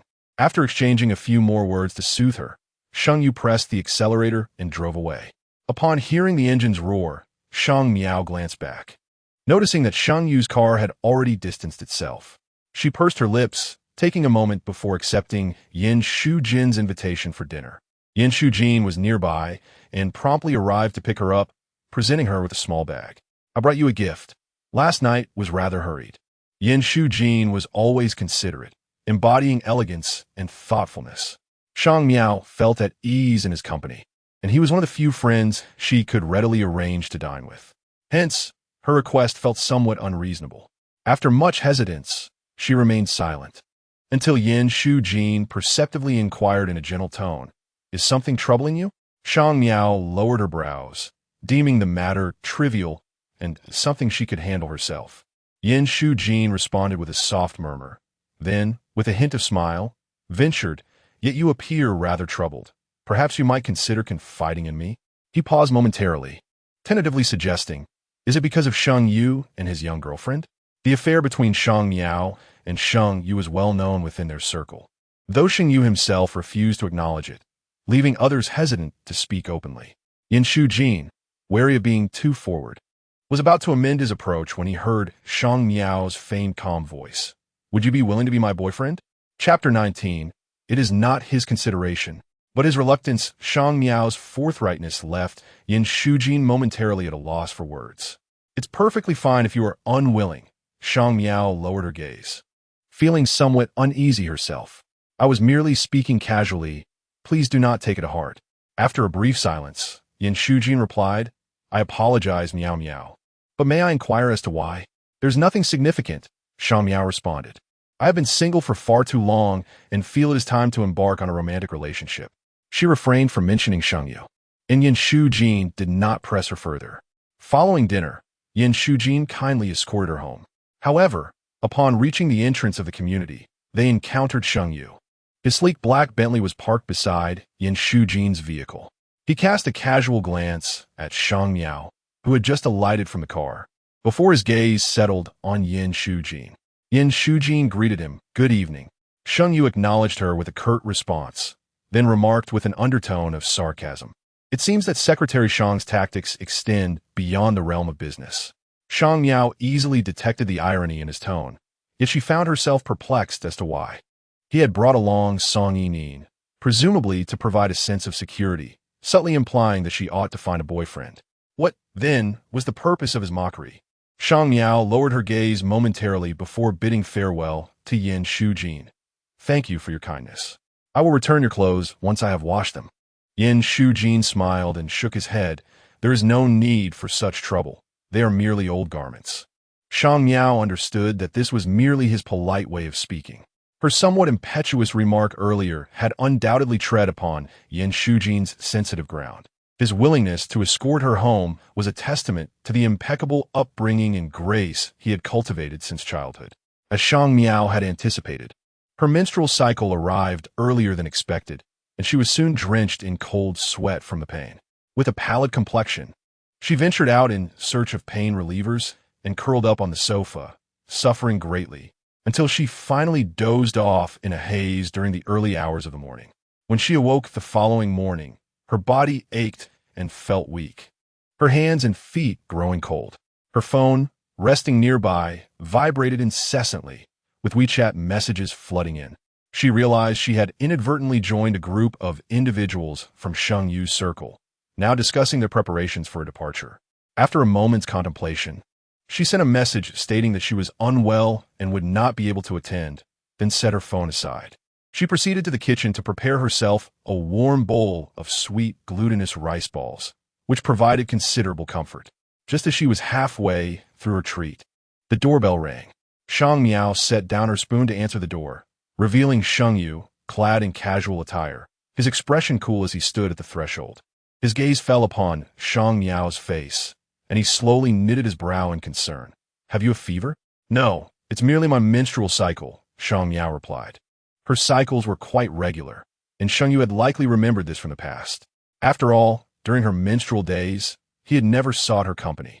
Shang Miao had once thought it a mark of his thoughtfulness, only to now realize it stemmed from a reluctance to deal with inconvenience. "Is there something you need?" she inquired again. During their brief exchange at the door, the chill of the wind outside began to seep into her fingers. Sheng Yu glanced at his phone. "It's still early. Would you like me to take you to the hospital?" His words were spoken with a casual air, clearly an insincere excuse devoid of genuine sentiment. Shang Miao paused momentarily, asserting that it was not so serious.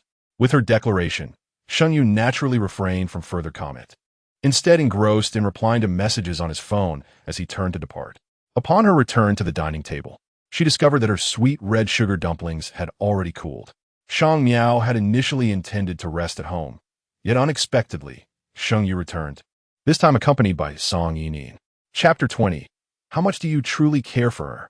When Shang Miao encountered Song Yining, her expression was skillfully masked, and she softly inquired, "Is there something you need?" Today, Song Yining had evidently made a special effort to adorn herself. Her youthful, delicate visage was accentuated by a flush of blush, rendering her appearance even more innocent, reminiscent of a neighbor's little sister. Shang Miao, Minister, he has sent a document that requires revision. I had initially intended to forego the dinner gathering today to work on it at home, but at this point, she couldn't help but cast a reproachful glance at the nearby Sheng Yu. Before continuing, however, you mentioned that since you are not attending, he could request your assistance. Shang Miao lowered her gaze to the folder in Song Yining's hands, evidently resigned to the fact that she would acquiesce. She raised her eyes to Sheng Yu. "What do you mean?" "Chi Song and the others are waiting for us to join them. Since you're not going, consider it overtime," Sheng Yu replied, his tone indifferent. "The overtime pay will be counted as part of my salary," he added. A sharp pang of discomfort surged through her abdomen, and Shang Miao hesitated before replying, "I'm sorry, I'm not feeling well." Sheng Yu furrowed his brow, observing her for a moment. Just as Shang Miao anticipated he might speak, she heard Song Yining's bright voice exclaim, "I told you Shang Miao, Jia wouldn't agree. I think it's better if I return to revise the document. After all, I shouldn't trouble Shang Miao, Jia too much." Her tone was imbued with distress and self-reproach. Shang Miao lowered her gaze in silence before lifting it again. "Give it to me. I will handle it." Yet, just as she was about to reach for the document, another wave of pain surged through her abdomen, more intense than before. Losing her balance, she felt herself teetering on the brink of collapse. A strong hand caught her arm, and as she looked up, she found Sheng Yu steadying her right elbow. "Can you manage to stand?" he asked in a low voice. "Yes, just lend me a bit of support." Shang Miao was about to grip Sheng Yu's arm for leverage to rise. However, Song Yining unexpectedly intercepted her hand from Sheng Yu's arm. "Shang Miao, Jia, I'll help you." It was unclear whether her strength was genuinely lacking or if it was intentional. As she supported Shang Miao halfway, her grip slackened. Fortunately, Shang Miao managed to regain her balance. Otherwise, she would have surely fallen again. She glanced at Song Yining, who appeared quite flustered. "Shang Miao, Jia, I'm so sorry. I didn't mean to. I just didn't expect you to be so strong." Shang Miao's expression darkened, her patience waning. She stated plainly, "Leave the document. I wish to rest." The clear dismissal, however, seemed lost on some. Sheng Yu regarded her with an unyielding gaze and declared, "We're going to the hospital." "It's merely my menstrual period. There's no need for a hospital," Shang Miao replied. "Indeed, Song Yining chimed in, biting her lip as she glanced at Shang Miao. "Menstrual pain is something that usually passes with time. It's nothing serious." Nothing serious. Shang Miao pondered this phrase. Last time at the Sheng residence, when Song Yining experienced menstrual discomfort, had not Sheng Yu traversed half the city to procure dessert for her? Yet, when it came to her, it was deemed trivial. With no indication of yielding, and despite Song Yining's persuasion, Sheng Yu ultimately escorted Song Yining to the dinner gathering. Shang Miao lingered at the door with the document for quite some time before retreating inside and closing the door. Upon hearing the sound of the door closing, Song Yining's expression immediately darkened as she awaited by the elevator. She inquired of Sheng Yu, "Just how deeply do you care for her? Is it truly necessary to take her to the hospital merely because she is on her menstrual cycle?" Furthermore, just moments ago, when Shang Miao appeared to stumble, Sheng Yu was clearly positioned behind her, yet he chose to push Song Yining aside to support Shang Miao instead. The more Song Yining pondered, the more her countenance soured, though she refrained from expressing her ire towards Sheng Yu and instead redirected her frustrations towards Shang Miao. After all, who could blame her for so adeptly feigning fragility in front of Sheng Yu? Chapter 21. She cannot. She is still young. Sheng Yu took Song Yining to a gathering, and it was evident to anyone with discerning eyes that the two had quarreled. Song Yining sat down with a sullen expression, while Sheng Yu made no effort to comfort her. Chi Song, who had a good relationship with Sheng Yu, raised his glass and took a seat beside him, engaging in casual conversation before addressing the main topic.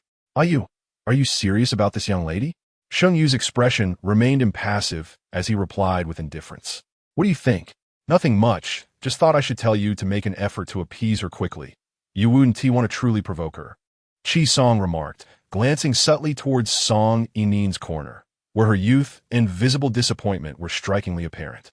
Chi Song scoffed nonchalantly. "Don't assume everyone is like Shang Miao, who has no temper and wags her tail at your beck and call." There were two reasons why people in Sheng Yu's circle were not particularly fond of Shang Miao. First, she was too aloof, disregarding anyone who wasn't Sheng Yu. Second, her near absolute obedience to Sheng Yu was such that she displayed no signs of defiance. Even when Sheng Yu was involved with other women and asked her to book a hotel, she would personally deliver the room key to him. These privileged youths inherently possessed a sense of superiority and preferred compliant individuals, yet not to the extent exhibited by Shang Miao. Consequently, she struggled to integrate into their circle and gain their favor. After a while, Chi Song departed to seek out others, and as soon as he left, Song Yining timidly approached. Sheng Yu lowered his gaze upon her and inquired, "Are you still angry?" Song Yining replied in a hushed tone, "I'm not really angry. I just couldn't help but think of your past with Sister Shang Miao when I saw her." She cautiously met Sheng Yu's eyes, pondering the undeniable excellence of Shang Miao and how it was difficult for any man not to be fond of her. Shang Miao had spent the entire weekend at home, only recovering somewhat by Monday morning. Holding the revised documents for Song Yining, she entered the office, only to receive news of a personnel transfer. She was reassigned from the president's office. The position appeared to be at the same level, yet it effectively constituted a demotion. The expressions of those in the office varied, but only Song Yining looked at her with regret, grasping her hand. "Sister Shang Miao, I haven't learned much from you yet." Shang Miao paused briefly, then tossed the documents onto the desk, her tone neutral. "You indeed haven't learned much. I redid all the documents myself." Song Yining's expression of regret froze, and Shang Miao turned away, pushing open the door to the president's office. Sheng Yu was reviewing documents when he heard the door open and calmly looked up. Shang Miao asked, "Give me a reason. What did I go wrong?" Sheng Yu's dark eyes met hers, and today he wore a tailored gray suit that accentuated his refined and handsome demeanor. Shang Miao suddenly realized that it had been a long time since she had seen him in black attire. She curled her fingers slightly, feigning calmness as she inquired, "A transfer requires justification. Sheng Yu, speak honestly." His fingers paused over the documents, and he parted his lips slightly. "There's no substantial reason. Song Yining feels pressured when she sees you," he said nonchalantly. "You possess capability. It doesn't matter where you are. She cannot handle it. She is still young." Song Yining is still quite young, and thus Sheng Yu is reluctant to impose even the slightest pressure upon her. However, it seems he has forgotten that when Shang Miao was with him, she was 2 years younger than Song Yining. Even now, She is not significantly older than Song Yining. As Shang Miao exited the office, a group of individuals was busy helping Song Yining pack her belongings. Shang Miao's previous desk, which was the most coveted position in the entire secretarial area, has now become Song Yining's. Her possessions have already been packed into boxes, sitting forlornly to the side. Chapter 22. Those insignificant individuals. The news of Shang Miao's reassignment from the president's secretary's office quickly spread within Linghua, and numerous individuals approached her throughout the morning, seeking to gauge the situation. Fortunately, her aloof demeanor at the company had deterred most from being overly inquisitive. As she had just arrived at her new position, there were many matters requiring her attention, leaving her no time to dine out at noon. She had to settle for a meal in the cafeteria. Upon entering the elevator, she unexpectedly encountered a group from the president's secretary's office animatedly surrounding Song Yining. People are perceptive, and with Shang Miao being demoted by Sheng Yu, Song Yining's position was even more secure, leading many to attempt to curry favor with her. Unfazed, Shang Miao composedly stepped into the elevator. The atmosphere within became somewhat awkward. The volume of conversation noticeably lowered. Only Song Yining glanced at her, effortlessly adopting an air of authority, and softly inquired, "Sister Shang, are you settling in well outside?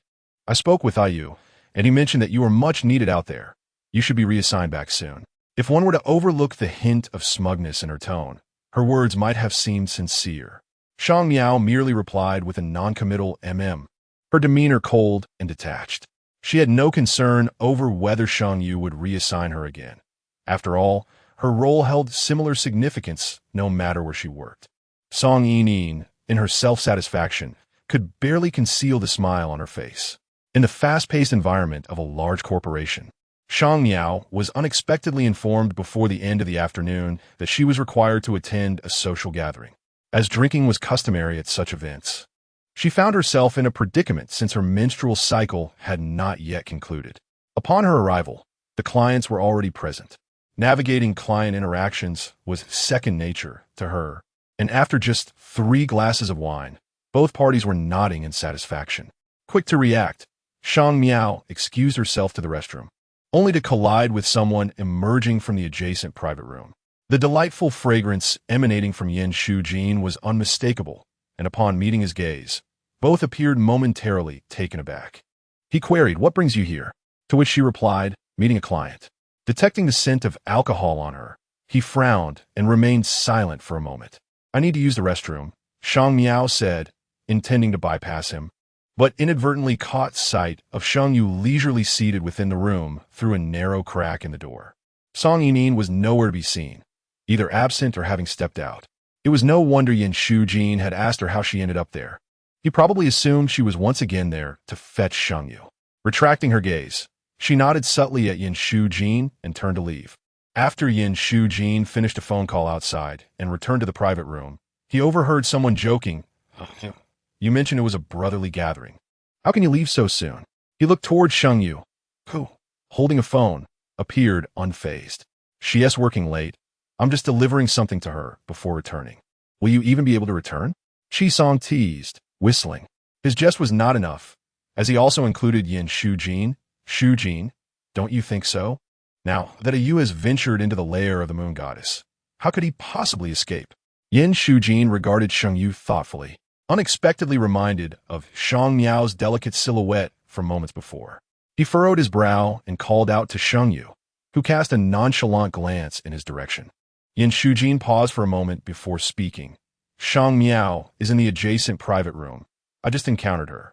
The mention of Shang Miao caused the atmosphere in the room to turn icy. Sheng Yu displayed little reaction, while Chi Song scoffed, questioning the relevance of discussing such inconsequential individuals. After engaging with the clients until the end, only drinking remained for Shang Miao. It was only after she had finally seen the clients off that she lingered in the private room for a while before stepping out. The effects of the alcohol weighed heavily upon her, leaving her somewhat dazed. As she exited the room, her steps became unsteady, and just as she faltered a couple of paces, she was firmly supported by another. She stood in a daze for a moment before slowly raising her gaze. Chapter 23. It is inappropriate to address him As Sheng Yu Yin Shujin furrowed his brow, gently cradling Shang Miao's elbows with both hands, his voice softening. Are you all right? Shang Miao pressed her lips together, momentarily speechless, before taking a moment to collect herself. She slowly straightened up and stepped back a couple of paces, her tone weary. Oh, it's you. I apologize for not noticing earlier. Miao Miao, Yin Shujin called out, hesitating as he considered his next words. Shang Miao gazed at him, her lips a vivid red from the wine she had consumed, a hint of inebriation gracing the corners of her eyes. Yin Shujin's gaze flickered before he removed his jacket and offered it to her. Let me take you home. As Shang Miao followed Yin Shujin outside, Qi Song and a few others were waiting nearby. Upon seeing Yin Shujin emerge, Qi Song remarked, Shall we head back to GT for a while? Lao Yi mentioned there's a rather attractive girl over there. Before he could finish, he caught sight of Shang Miao frowning behind Yin Shujin, his words trailing off abruptly. Yin Shujin spoke coolly. I'm taking Miao Miao home. You all can enjoy yourselves.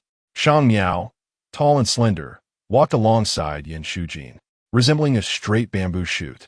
Qi Song scoffed, casually snapping a photo of the two with his phone and sending it to their group chat. Curious glances followed from his companions, and Qi Song, indifferent, commented, Don't you think Shang Miao lacks femininity? She is so unremarkable with a man that it hardly evokes any thoughts. No wonder Sheng Yu would rather deliver dinner to Song Yining late at night. It was only the following day that Shang Miao noticed the photo shared in the group chat, accompanied by several teasing remarks. She paid little heed to it. She had intended to message a client, but inadvertently opened the chat, scrolling through messages. Just as she was about to exit, her eyes caught Song Yining's comment. Sister Shang Miao and Mr. Yin seemed quite well matched. The reply from Qi Song read, Could anyone compare to you, and I you? Shang Miao lingered on that message for a moment before closing WeChat, gathering her belongings to head to the CEO's office. She had a document needing Sheng Yu's signature for her afternoon business trip. However, before she could reach the office, she was intercepted by Song Yining, who was seated at Shang Miao's former position, her smile demure. Sister Shang Miao, is there something you need? I'm looking for Sheng Yu, Shang Miao replied. Song Yining, unruffled, responded, Yu is currently engaged in a conference call and is not available. Shang Miao regarded her, her cold eyes revealing little emotion as she stated, I need him to sign something. Song Yining feigned concern, knitting her brows, but Sister Shang Miao, that's the protocol of the Secretariat. I'm sure you recall? Shang Miao hesitated, her hand gripping the document. When will he finish the meeting? Perhaps in 10 minutes. Song Yining replied, Why don't you return for now? I'll notify you once he is free. With nothing more to say, Shang Miao nodded and turned to leave. Yet, Song Yining suddenly called after her softly, Sister Shang Miao. She pointed to the door of Sheng Yu's office, gently advising, After all, Yu is the CEO. It would be more appropriate for you to address him as Mr. Sheng in the future. Otherwise, others might think Ling Hua lacks formality. Song Yining's smile was flawless, and even the concern in her eyes appeared genuine. However, Shang Miao felt as though a bucket of ice water had been poured into her heart, chilling her to the very core. Throughout the entire afternoon, she remained at her workstation, receiving no calls from Song Yining. As the workday drew to a close, Sheng Yu entered, rapping his knuckles on her desk and inquiring, Why haven't you left for Jishu yet? Shang Miao lifted her gaze to meet his, handing over the documents at the edge of her desk, her lips barely moving as she replied, I am waiting for your signature. A barely perceptible furrow formed on Sheng Yu's brow as Shang Miao continued. Song Yining mentioned that I should not disturb you and must simply wait. Chapter 24. She simply had not experienced his tenderness. What is it that you wish to convey? Sheng Yu's dark eyes bore into her as his fingers gently tapped upon the table. He seldom addressed her by her name. Shang Miao, do not evade responsibility. Shang Miao paused, retorting, Am I evading responsibility? Sheng Yu remained impassive, neither confirming nor denying her assertion. Lowering her gaze momentarily, she eventually lifted her lashes, her lips parting as if to speak when Song Yining arrived. With a canvas bag slung over her shoulder, she approached Sheng Yu, tugging at his sleeve. Work's over. Let's go. Only then did she seem to notice Shang Miao, greeting her with a cheerful smile. Shang Miao's expression was inscrutable. Song Yining, blinking in realization, exclaimed, "Sister Miao, this afternoon I asked Sister Julie to inform you that you had finished his meeting. Why didn't you come?" Julie was an old employee of Linghua, who had often made things difficult for Shang Miao when she first joined the company. Thus, everyone at Linghua was well aware of the friction between Shang Miao and Julie. Song Yinin's decision to have Julie notify her was clearly a deliberate act. It was no wonder Sheng Yu would accuse her of shirking responsibility. Shang Miao fell silent, casting a glance at Sheng Yu before offering him a pen. "Sheng." She hesitated, then corrected herself. "Mr. Sheng, could you kindly sign here?" Sheng Yu regarded her with a look of ambiguous significance, letting out a slight scoff as he took the pen to sign. Song Yinin's eyes sparkled as she observed, her lips curving into a noticeable smile. Even after they exited the office, Shang Miao could still hear her sweet, ringing voice.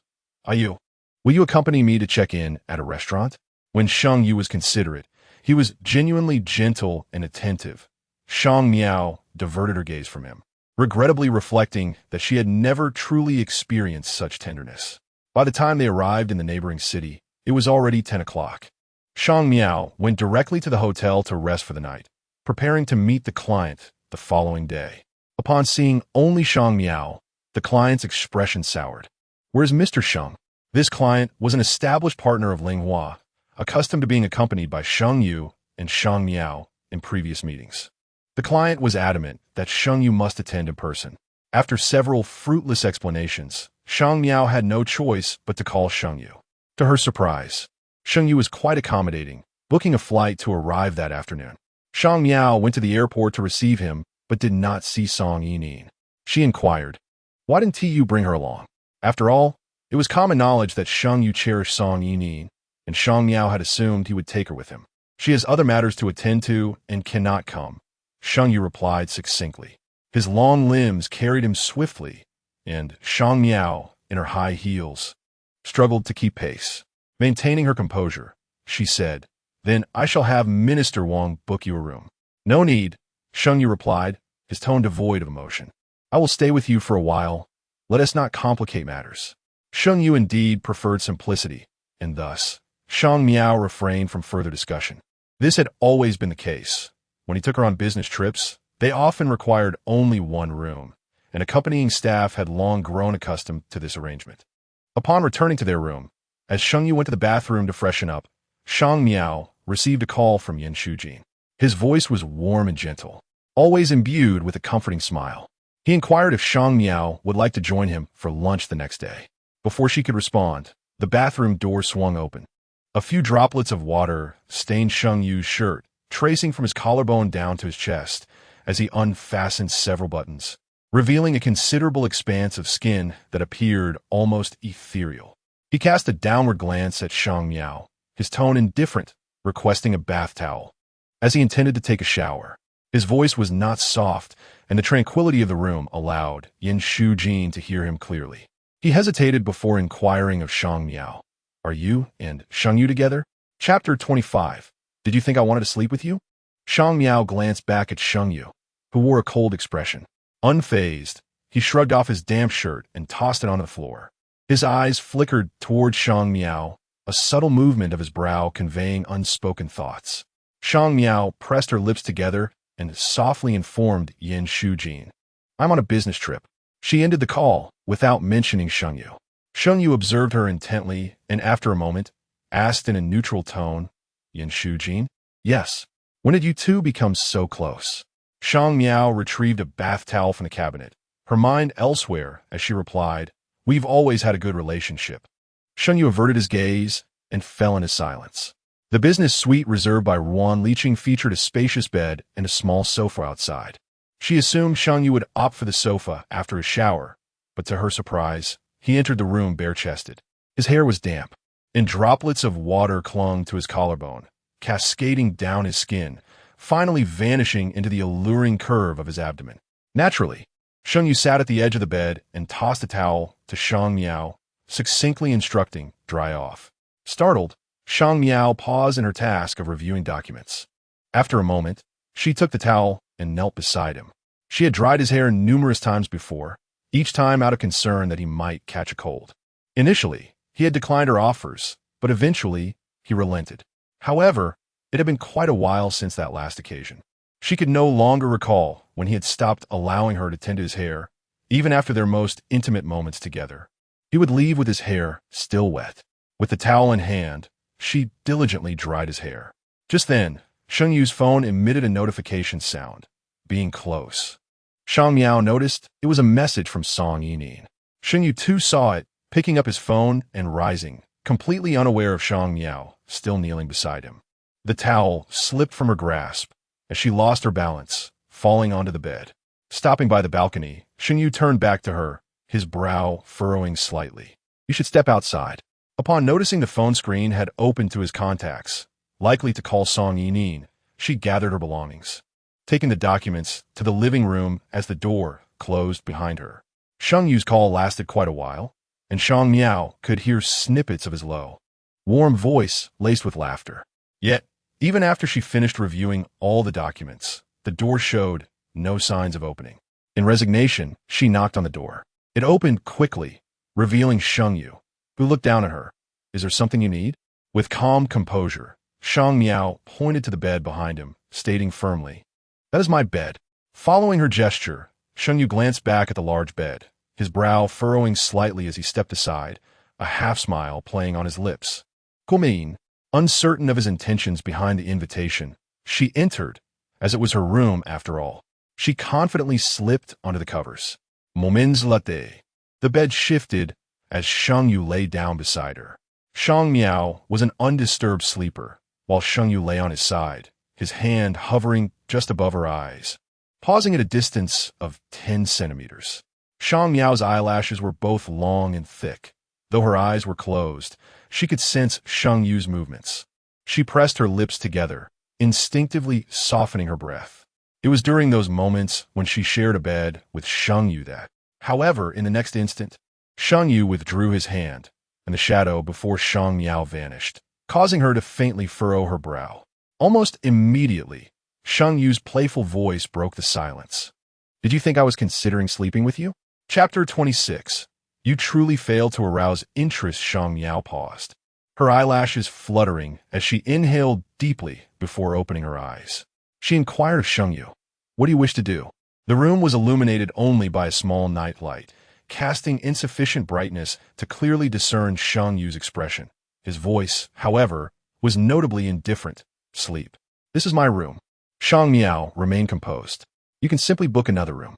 "Too troublesome." Shang Miao hesitated, then turned over, closing her eyes in silence. Her sleep was light, easily disrupted by the slightest sound. In the dead of night, Sheng Yu's phone abruptly rang, the mechanical tone piercing through the stillness. Shang Miao furrowed her brows as she awoke, noticing Sheng Yu answering the call. They were sharing a bed, and she could hear Song Yining's anguished cries. "Are you? Where are you? Can you come to the first municipal hospital? My father was in a car accident and is in critical condition. I'm so scared." Instinctively, she glanced at Sheng Yu, who frowned deeply and replied in a hushed voice, "I will be there shortly."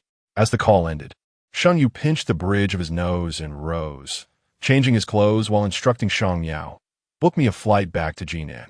Shang Miao pursed her lips, remaining still for a moment before speaking. "We have a contract to sign tomorrow." This contract was of great significance to Linghua. She lifted her lashes, suggesting, "You could transfer the payment to her first, finalize the contract, and then return." Sheng Yu's movements halted as he regarded her, his eyes narrowing slightly. "Shang Miao, I do not wish to repeat myself." His tone was unmistakably irate.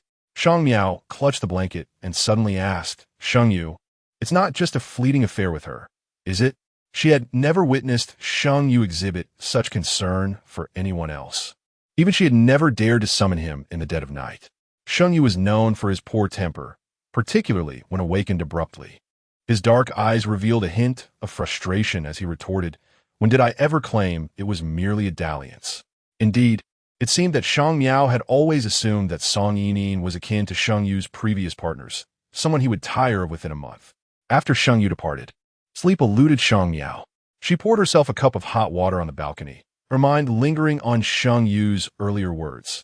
"Shang Miao, you truly failed to arouse interest. Cease speculating about my affairs with her." when Shang Miao began following Sheng Yu at the tender age of 18. She bore a striking resemblance to the current Song Yining, full of life, laughter, and an inclination to cling to Sheng Yu with playful affection. However, Sheng Yu had never indulged her whims. He would not complete her unfinished tasks nor dismiss employees who bullied her merely to appease her. He would only inform her that he did not keep ineffectual people around him. Gripping the railing, a flicker of confusion crossed Shang Miao's eyes. Did she hold no value in Sheng Yu's eyes anymore? The following day, when the client noticed Sheng Yu's absence, his demeanor remained grim. Shang Miao endured over an hour of his sarcasm before successfully securing the contract. By the time they returned to Jinan, it was already 5 in the afternoon. Driving to the airport, Shang Miao headed directly to the first municipal hospital upon disembarking. Behind the hospital lay an affiliated nursing home where her grandfather resided. Shang Miao was raised by her grandfather, as her parents had divorced and established their own families, making it rare for her to see them throughout the year. The elderly man, now frail and in declining health, had been residing in a nursing home since a car accident years ago. The nursing home was adjacent to the parking lot of the first municipal hospital. As Shang Miao had just parked her car and opened the door, she noticed another door opening in front of her. Song Yining and Sheng Yu stepped out together from the vehicle. Shang Miao paused for a moment. Having been preoccupied with parking and oblivious to the fact that it was Sheng Yu's car, Song Yining appeared noticeably worn, dark circles beneath her eyes betraying her fatigue. Upon spotting Shang Miao, she momentarily froze, then, regaining her composure, forced a smile and turned to Sheng Yu, inquiring if Shang Miao had come to visit her father as well. Chapter 27. Her usual excuse, Sheng Yu did not cast a glance at Shang Miao. Instead, he accepted the bag that Song Yining was holding with a tone of indifference, instructing, "I don't know, just take the items upstairs." The previous night, their parting had been rather unpleasant, leading to his current lack of cordiality. Song Yining sighed softly, visibly fatigued, and informed Shang Miao, "Sister Miao, my father just underwent surgery this morning and is still in the ICU, so visitation is not permitted." Shang Miao observed them for a moment before lowering her gaze and explaining, "I am heading to the nursing home." Realization dawned on Song Yining, her face flushing with embarrassment as she murmured an apology. "All right." With that, Shang Miao stepped aside, making her way toward the nursing home. After only a few paces, she overheard Song Yining's plaintive complaint to Sheng Yu. "How could you not remind me? It's so embarrassing." Sheng Yu muttered something inaudible, and Shang Miao only saw them enter the hospital with their belongings. Shang Miao frequented the nursing home almost monthly, yet recent busyness had kept her away for nearly 2 months. Upon her arrival, she found her grandfather, a retired teacher, sitting beneath a large tree, reading the newspaper through his reading glasses. Upon spotting her, he removed his glasses and greeted her with a warm smile. "You've come." Shang Miao presented him with the snack she had brought. "I bought these chestnut pastries from Tongxing Garden, your favorite." "My dear Miao Miao, you may not express it, but you remember everything," her grandfather chuckled, his age rendering him kind and gentle in appearance. After a moment of observation, he suddenly inquired, "Where is Yu? Is he busy again?" In the earlier days of their relationship, when she and Sheng Yu were on good terms, he would occasionally accompany her to visit her grandfather at the nursing home. The old man, with his straightforward mindset, had always assumed Sheng Yu was her partner, and even after Sheng Yu stopped visiting, he would habitually express concern about him. As usual, Shang Miao replied that he was too busy with work to spare time. She had repeated this excuse numerous times in front of her grandfather, yet he always believed her. Being busy is good. Young people should keep themselves occupied, her grandfather sighed, to avoid ending up like an old man, such as myself, idling away the days. How could one be idle? Did the director not mention that teachers from a nearby elementary school often come to request your assistance with grading? Shang Miao crouched down beside him, gently reassuring him. After spending over 2 hours at the nursing home, Shang Miao finally took her leave. Upon returning to the parking lot, she noticed Sheng Yu's car still remained. He had not yet departed. She lifted her gaze toward the inpatient building, her expression a blend of emotions. It was uncertain whether Sheng Yu still remembered the times he had accompanied her to the nursing home. The news of Song Yinin's father's car accident soon spread throughout the company. She had been in a daze these past few days, and no one dared to provoke her. Sister Miao. A timid voice from the secretarial office called to her. It was an intern, holding a document with a hesitant expression. Shang Miao paused and asked, "What is it?" "This document has issues. The format and data are all incorrect," the intern stammered. "It was given to me by Song Yinin." Understanding dawned upon Shang Miao. Now, everyone in the company is aware that Song Yinin has Sheng Yu backing her, which renders her untouchable, especially in the eyes of an intern. She took the documents and said softly, "I will go find her." The intern, feeling relieved, departed. Shang Miao took the documents to the president's secretary's office, and without further ado, she placed the files on Song Yinin's desk, stating, "The data and format of these documents are incorrect. Please take a moment to revise them." However, as soon as her words fell, Song Yinin's eyes turned red, and tears cascaded down her cheeks, resembling a scene as if something grave had happened to Shang Miao. Chapter 28. The malicious supporting character, "What are you doing?" Before Shang Miao had the chance to speak, a cold, sharp voice emanated from behind her. "Sheng Yu." Shang Miao furrowed her brows slightly. "I merely came to ask her to revise some documents." "You asked her to revise documents?" Sheng Yu's tone was laced with a hint of mockery, his indifferent gaze fixed upon Shang Miao. Realizing his misunderstanding, Shang Miao quickly understood he thought she was ordering Song Yinin around as before. She hesitated. This document was delivered by Song Yinin. Before she could finish, Song Yinin, with teary eyes, tugged at Sheng Yu's sleeve, her voice low and hoarse. "You, please don't blame Sister Shang Miao. I've been too upset about my father's situation these past few days, which is why I couldn't perform well." Shang Miao opened her mouth but ultimately swallowed the words that rose to her throat. She looked at Sheng Yu, awaiting his response. "Yinin's family has recently encountered difficulties. Handle any issues yourself." He coldly dismissed her with this remark and led Song Yinin into the office. Shang Miao stood still for a moment before picking up the proposal and leaving. By the afternoon, the tale of her confronting Song Yinin and being reprimanded by Sheng Yu had spread throughout the company.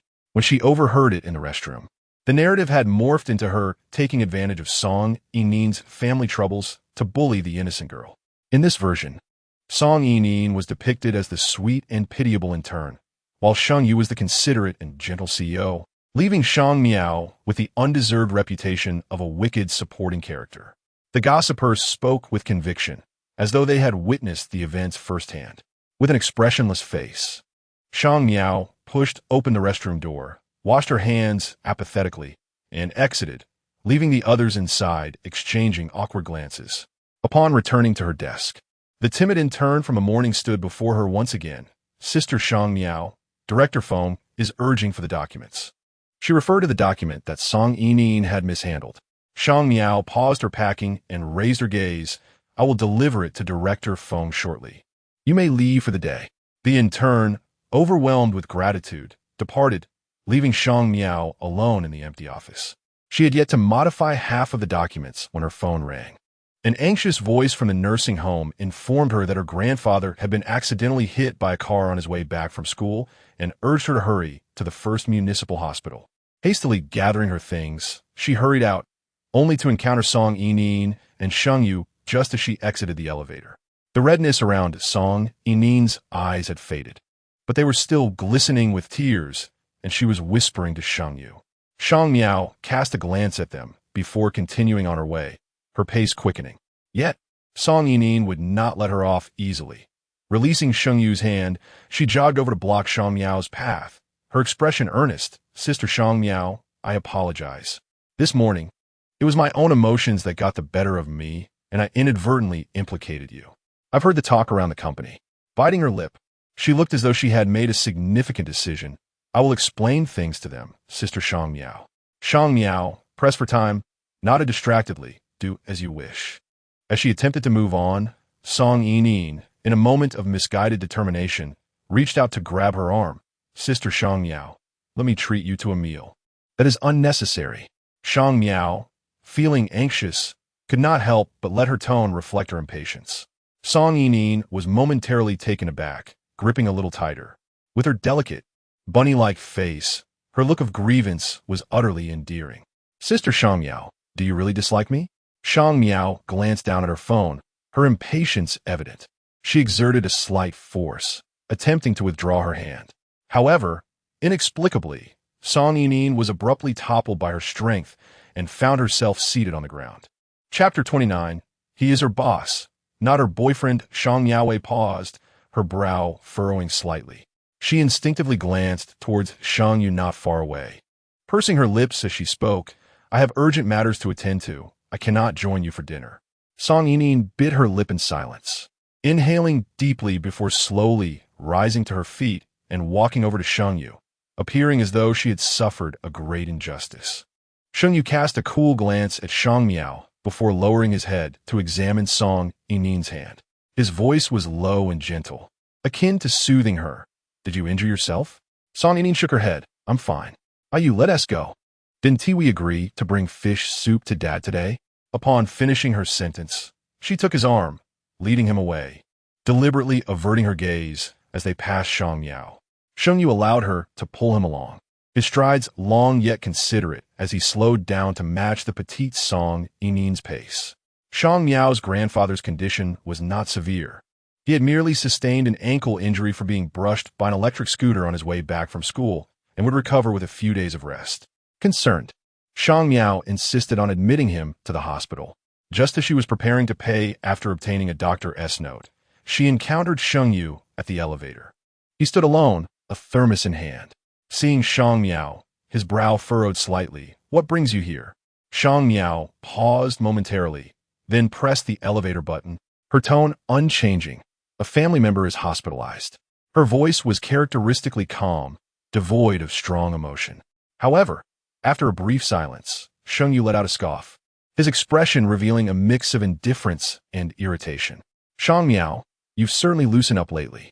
Shang Miao did not comprehend his implication, her brow knitting in confusion.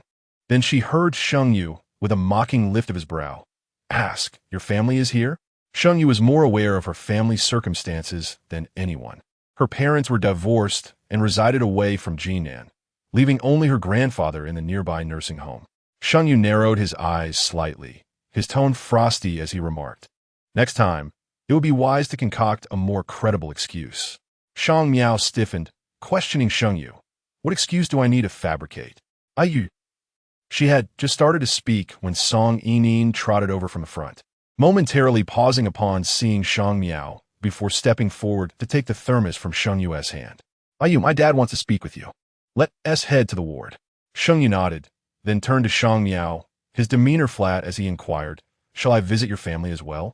The word family was pronounced with emphasis, causing Shang Miao to grip the doctor's note tightly in her palm, slowly uttering two words, no need.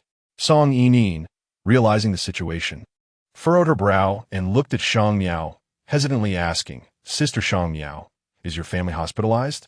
Yes, Shang Miao replied. I'm here to handle the admission procedures.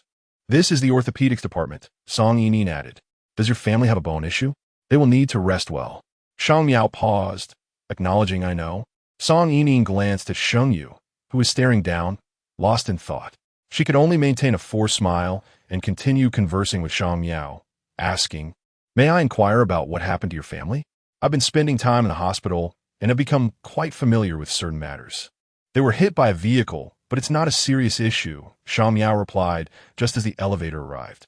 As the elevator doors slid open, a throng of people poured out, and Shang Miao made her way directly to the first floor. Little did she anticipate that the following day at the office, she would overhear whispers about her. Her grandfather's injuries were not severe, allowing her to focus on her work upon her return to the company. The document she had revised the previous night still required some finishing touches, which she completed in the morning before summoning an intern to deliver it to Director Feng. When the intern arrived, her expression was quite peculiar, scrutinizing Shang Miao for an extended moment. Shang Miao set aside her tasks and inquired, Is there something on my face? The intern bowed her head in apology and hurriedly left. Initially, Shang Miao did not sense anything amiss, but as several colleagues regarded her with those same peculiar glances, she began to realize something was off. However, accustomed to her own ways, she paid little heed.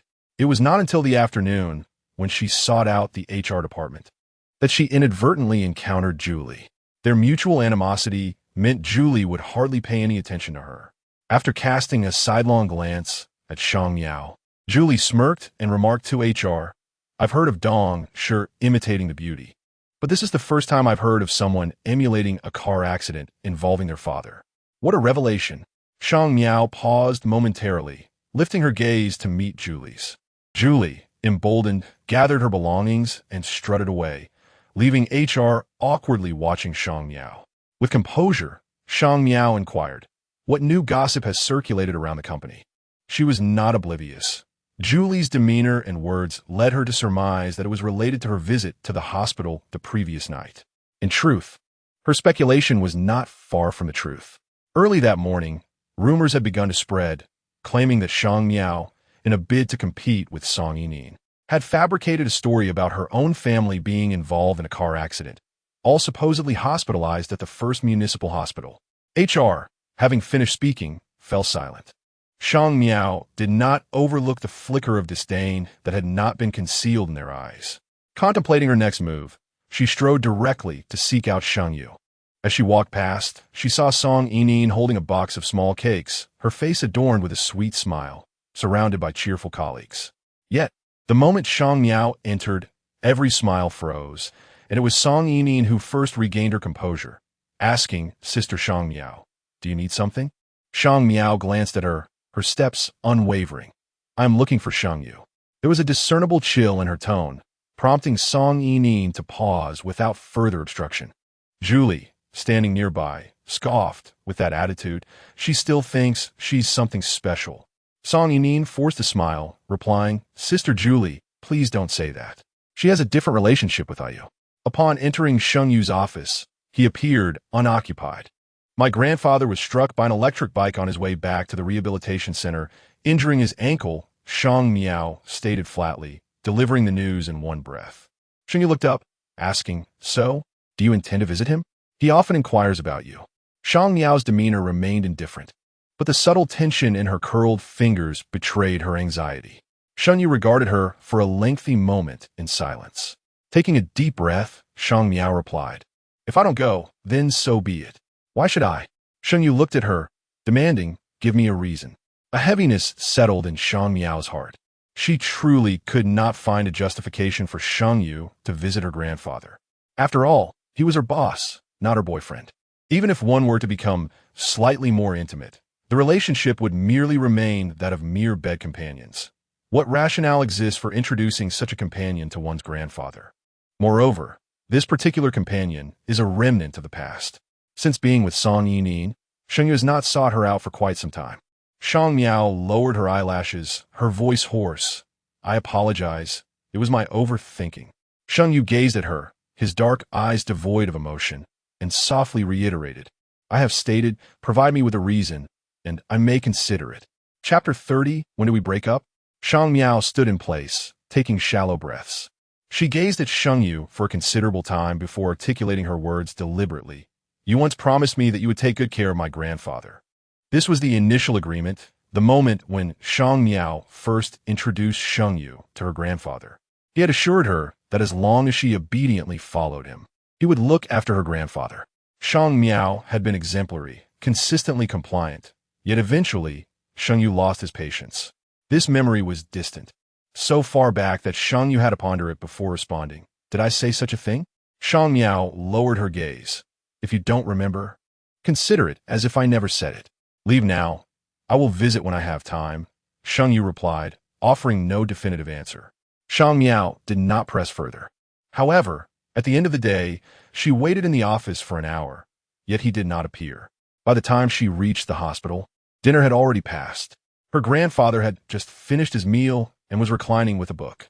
Upon seeing her, he put down the book and asked with concern, "Have you had dinner?" Shang Miao had not eaten, but she nodded and replied, "I came over after eating." The elderly man shook his head, his tone slightly reproachful. "Miao Miao, don't deceive your grandfather. Your complexion is so poor, you must not have had dinner." After speaking, he fumbled to open a drawer and retrieved 2 small cakes, offering them to Shang Miao. "These were sent by your teachers this afternoon. Have some. By the way, Yu, he continued as he handed the cakes to her. Shang Miao instinctively accepted them. He has been busy with a major client and is working overtime. The grandfather paused, then looked at Shang Miao, his expression turning serious. Miao Miao, tell me, have you and you had a quarrel? Shang Miao hesitated. No. Then why is it that whenever I mention you say he is busy? The elder clearly did not believe her, and in a hushed voice, he remarked, Miao Miao, you came to see you this afternoon. I was wondering why you weren't together. Shang Miao was taken aback. Sheng Yu came? He arrived, but left shortly after, saying he had matters to attend to. He sighed, Miao Miao, do not keep anything to yourself. Yu is a good child, albeit a bit taciturn. Shang Miao remained at the hospital until after 9 o'clock, only to be ushered out. On her way home, she picked up some food. When she arrived at the floor of Sheng Yu's apartment, she contemplated for a while before turning to his door as she exited the elevator. After hesitating, she pressed the doorbell, waiting for some time without a response. Unsure whether Sheng Yu was unwilling to open the door or simply not home. She felt the warmth of the food in her hands dissipate. Just as she turned to leave, she spotted Sheng Yu returning, dressed in a white shirt with a gray jacket draped over his arm. Seeing Shang Miao, Sheng Yu paused. What are you doing here? I'm waiting for you. Shang Miao replied straightforwardly. Yet, Sheng Yu furrowed his brow, appearing disinclined to invite her inside. Let us discuss whatever it is out here. Shang Miao's eyelashes fluttered before she slowly spoke. I visited the hospital today. My grandfather mentioned that you had gone to see him this afternoon. Sheng Yu responded indifferently. I dropped by on my way to send Yinin. In an instant, Shang Miao's feelings of resentment evaporated. It turned out that in Sheng Yu's eyes, her grandfather was merely a casual stop along the way. But perhaps that was to be expected. Why did she believe that Sheng Yu had intentionally visited her grandfather and brought food, hoping to have a conversation with him? Shang Miao awakened from her reverie, gently nodded, and after a moment's pause, remarked, if you don't have the time, then please don't go to such trouble. Her gaze fell upon the potted green plant in the corner, her tone unwavering. Your actions may lead the elderly gentleman to overthink. Overthink what? Wasn't it you who suggested I go? Sheng Yu retorted, clicking his tongue as he opened the door, stepping inside and impatiently reminding Shang Miao. Make sure you think it through before seeking me next time. It's quite bothersome. The sound of the door closing followed. Shang Miao felt the bag in her hand. Its warmth had already dissipated. After a moment of silence, she discarded its contents into the trash and returned home. Her grandfather's leg had been convalescing in the hospital for 2 to 3 days, and the doctor announced that he could be discharged. Shang Miao made a special trip to fetch him. Her grandfather, growing older, felt stifled after just a few days in the hospital. He shook his head repeatedly, insisting, I told you I'm fine. You still want me to stay here. As Shang Miao packed their belongings, she replied, it's better to be cautious. Her grandfather smiled and opened the hospital room door, only to see a young girl struggling to push a wheelchair. The middle-aged man in the wheelchair had his right leg in a cast and appeared to be laboring greatly. Frowning slightly, he stepped forward to lend a hand. The girl, Song Yinin, relaxed her grip, looking up at Shang Miao's grandfather with a sweet smile. Thank you. Just then, Shang Miao emerged from the room, and upon seeing her grandfather with Song Yinin, she instinctively furrowed her brow. Her grandfather waved, Miao Miao, come help this young lady.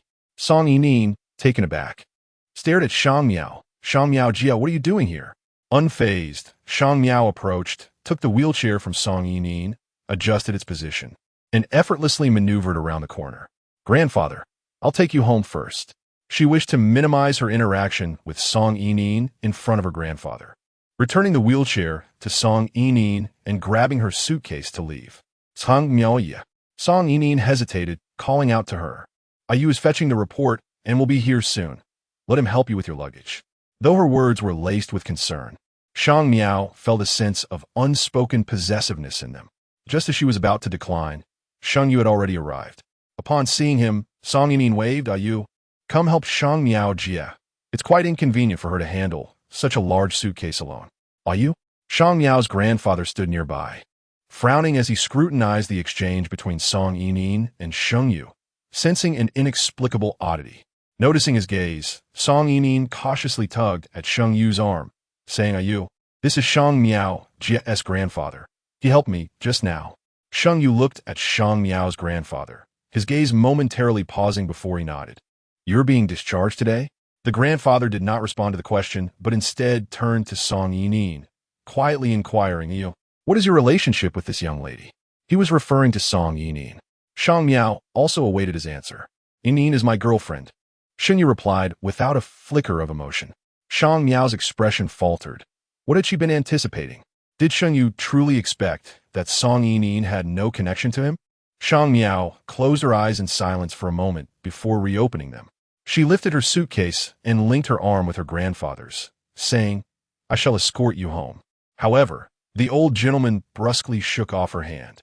Being a scholar, even in moments of anger, he maintained a sense of propriety. He fixed his gaze upon Sheng Yu and posed a singular question. When did you and Miao Miao part ways? Chapter 31. The company will not support her. But I will. Shang Miao's heart skipped a beat, and she instinctively glanced at Sheng Yu, who, after a moment's contemplation, did not respond but instead turned his gaze towards her, his expression devoid of embellishment. Having accompanied him for such a considerable duration, Shang Miao immediately grasped his intent upon meeting his eyes. He was waiting for her to initiate an explanation. Her grandfather, furrowing his brows, also looked at her. Miao Miao. Shang Miao's fingernails slowly dug into her palm as she cast a fleeting glance at Sheng Yu before lowering her eyelashes, softly elucidating to her grandfather, it's an old matter. Once she finished speaking, the tension in her hand gradually eased, and she reached for her suitcase, saying, let me take you back first. However, just as her fingers brushed the handle, Sheng Yu lifted the suitcase away. He briefly adjusted it and addressed her grandfather. I will carry it down for you. You. We will wait for you in the ward, came the sweet and gentle voice of Song Yining from behind. She politely bid farewell to Shang Miao's grandfather. Thank you, Grandpa. Wishing you a speedy recovery. As the elevator reached the lobby, Shang Miao halted, stating, this is fine. After speaking, she extended her hand to retrieve the suitcase. Preparing to depart. Before Sheng Yu could utter a word, her grandfather interjected, You, I wish to speak with you. Shang Miao subtly furrowed her brow, contemplating an excuse to evade the conversation, when suddenly, Sheng Yu's phone rang. Being close to him, she noticed the caller was Song Yining. She averted her gaze to the side as Sheng Yu answered the call without hesitation. Shang Miao was unaware of what was being said on the other end, but she heard Sheng Yu respond with a non-committal before ending the call.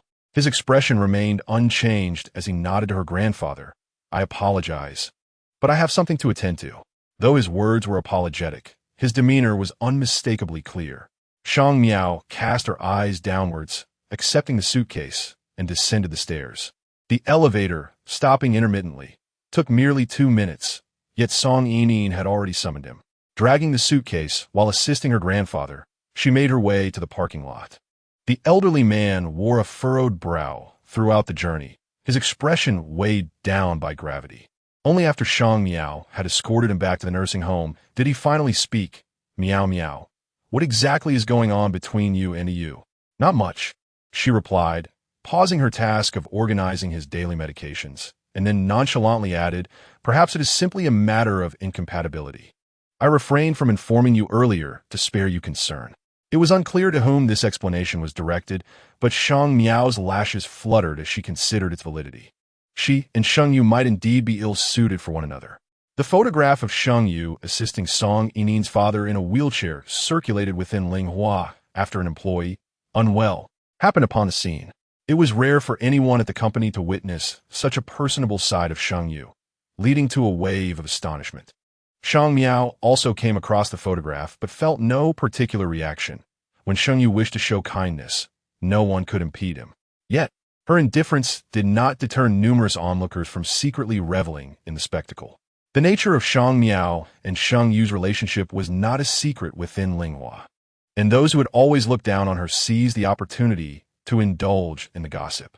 During meetings, she encountered Song Yining several times but chose to ignore her, focusing instead on her own tasks. Once, Song Yining took the initiative to greet her, but was met with an excuse of work from her. After that, Song Yining chose to ignore her. On a Friday morning, during the Linghua meeting, as the session concluded, Song Yining entered holding a document. casting a troubled glance at Shang Miao. Sister Shang, this document was submitted by you, correct? Shang Miao glanced at it. It was indeed the document she had revised. There was an error in the data, and it had been submitted half a day late, resulting in the client's refusal to continue the collaboration. Song Yining expressed her regret. Sister Shang, this project has been ruined. Those who had just exited the meeting, still lingering, turned their curious gazes toward Shang Miao upon hearing Song Yining's words. Having worked at Linghua for many years, despite the many who disliked her, none dared to question her professional capabilities. She looked at Song Yining, whose eyes clearly displayed a sense of regret. In the afternoon, Sheng Yu was scheduled to meet with a client. Shang Miao sought him out at noon. He was examining a contract. Upon noticing her entrance, he furrowed his brow slightly. Why didn't you knock? What do you need? Shang Miao placed the document on his desk, stating, This is not the document I submitted. Someone has altered the original I provided. Sheng Yu paused, then looked up. Where's the evidence? I have a backup of the original in my files, she replied. This was advice Shang Yu had imparted to her in the past, teaching her to be wary of various workplace tactics. I believe you, he said, tapping his fingers lightly on the desk. Shang Miao felt a stirring in her heart and was about to respond when he continued. But what difference does it make? The client has already refused to cooperate. He lifted his gaze to her, his tone devoid of inflection, stating, Submitting the document half a day late is your fault. Shang Miao attempted to explain. There was an urgent matter that day. He retorted, Your urgent matter is not the company's responsibility. And what about Song Yining? Shang Miao could not restrain her curiosity and asked, Will the company cover for her? Sheng Yu paused momentarily, then gently nudged a small, unknown decorative object on his desk. He casually remarked to Shang Miao, The company will not cover for her, but I will. Shang Miao was taken aback for a moment, then gradually comprehended the implication. Song Yining had the backing of Sheng Yu, who was willing to protect her and provide support, allowing her to act without fear. She closed her eyes and let out a bitter smile before raising her gaze to Sheng Yu and inquiring, Is this deal worth $5 million? Sheng Yu's expression remained impassive. You know the company's policy. 3 months' salary will be deducted. While Shang Miao earned a substantial salary, her savings were nearly non-existent, as she allocated a significant portion of her income towards her grandfather's nursing home expenses. She stood in silence for a moment, then stated, What if I can rectify the situation? Sheng Yu replied, Then you will still receive a commission. Before the end of her workday, Shang Miao contacted someone to obtain the partner's phone number, lowering her tone to invite them out for dinner, which they declined several times before finally agreeing. The agreed-upon location was a 5-star hotel in the city center, and when Shang Miao arrived, the partner was already there. The partner, a middle-aged man in his 50s, upon seeing Shang Miao, displayed a momentary look of astonishment, his previous impatience transforming into a warm smile. Meanwhile, in the adjacent private room, Qisong pointed at the bottle of wine before him and boasted to Sheng Yu, Ah Yu, this is a cherished collection from my esteemed father. It is undoubtedly exquisite.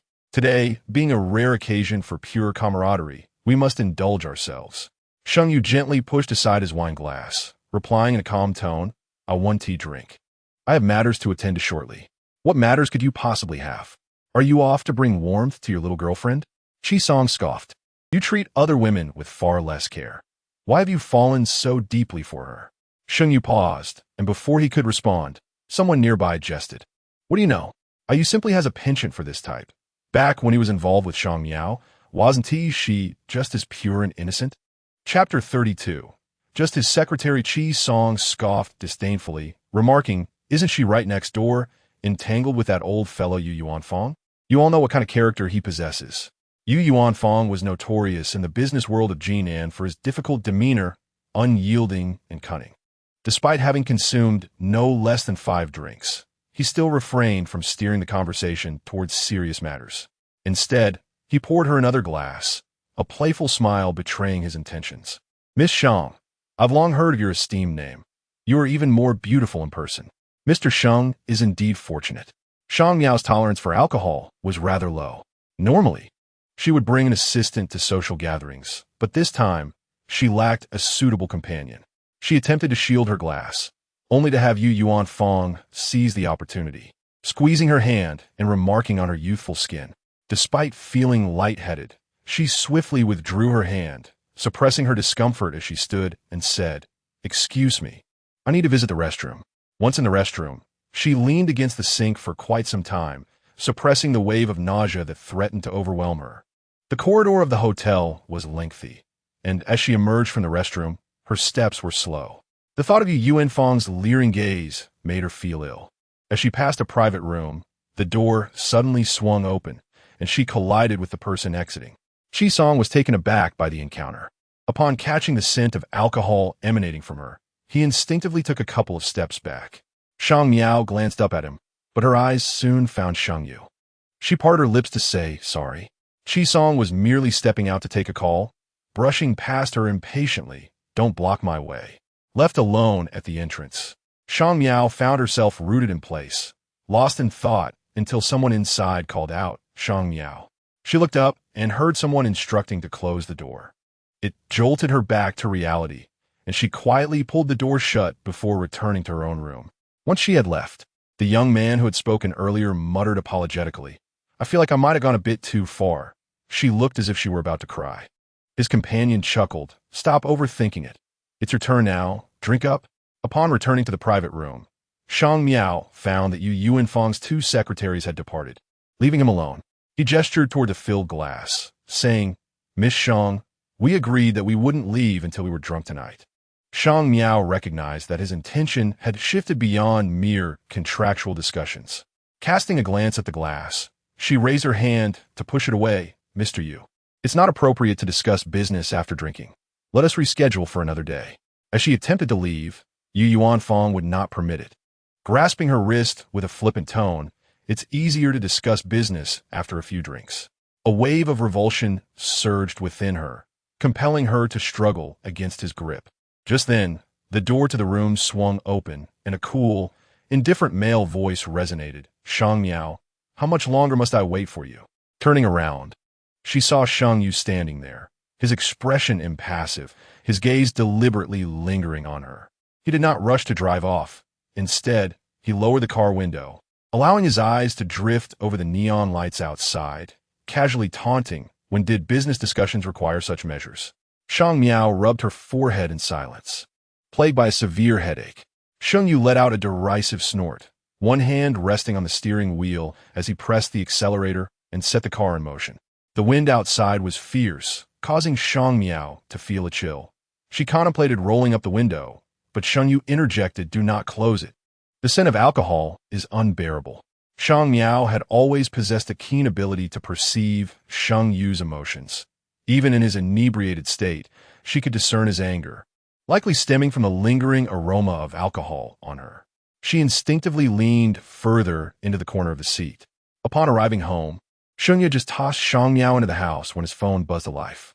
It was Song Yining inquiring when he would come over. He assured her that he would join her later. After ending the call, as he prepared to leave, he felt a sudden tug on his finger.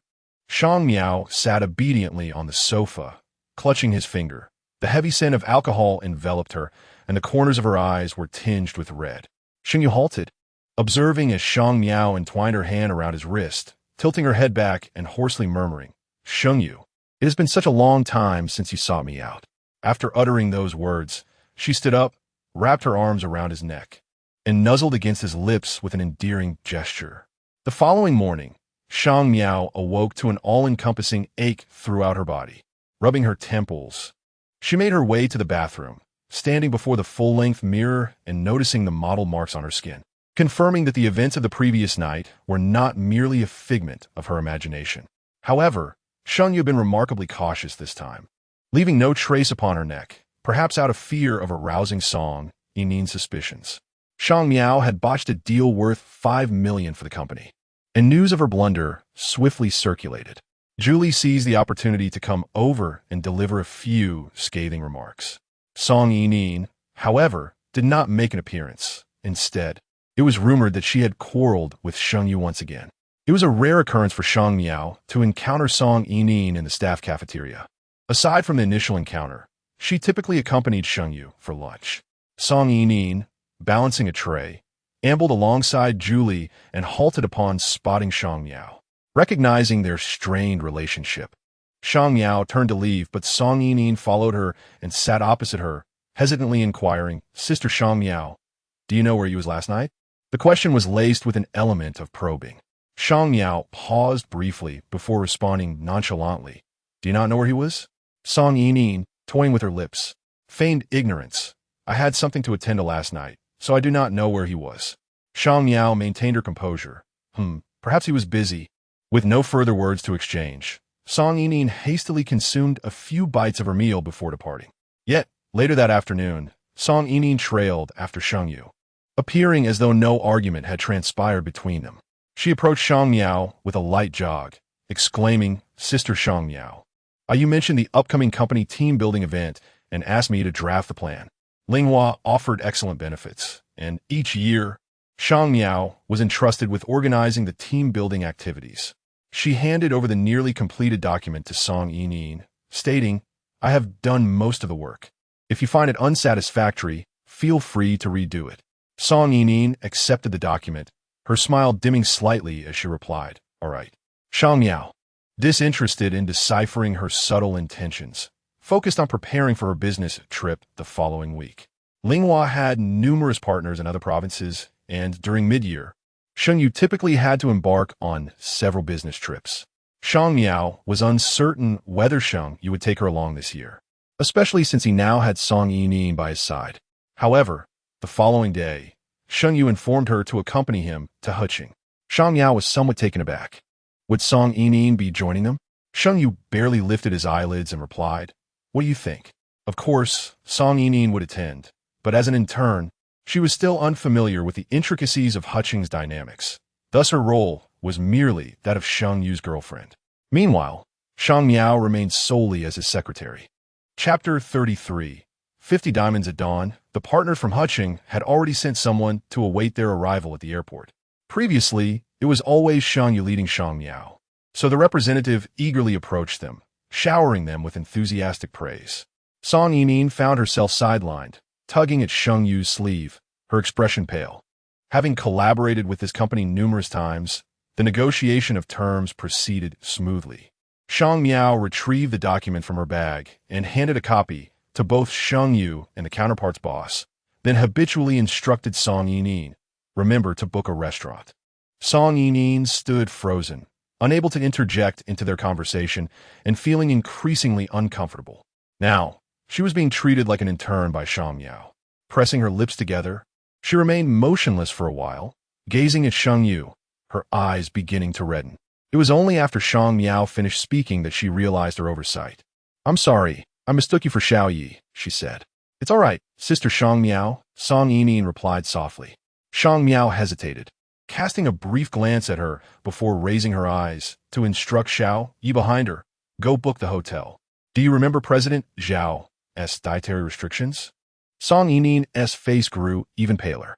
Having not eaten dinner, she excused herself, claiming to feel unwell and decided to return to the hotel to rest.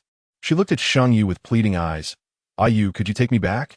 Sheng Yu was supposed to dine with President Zhao, and Shang Miao initially thought he would decline.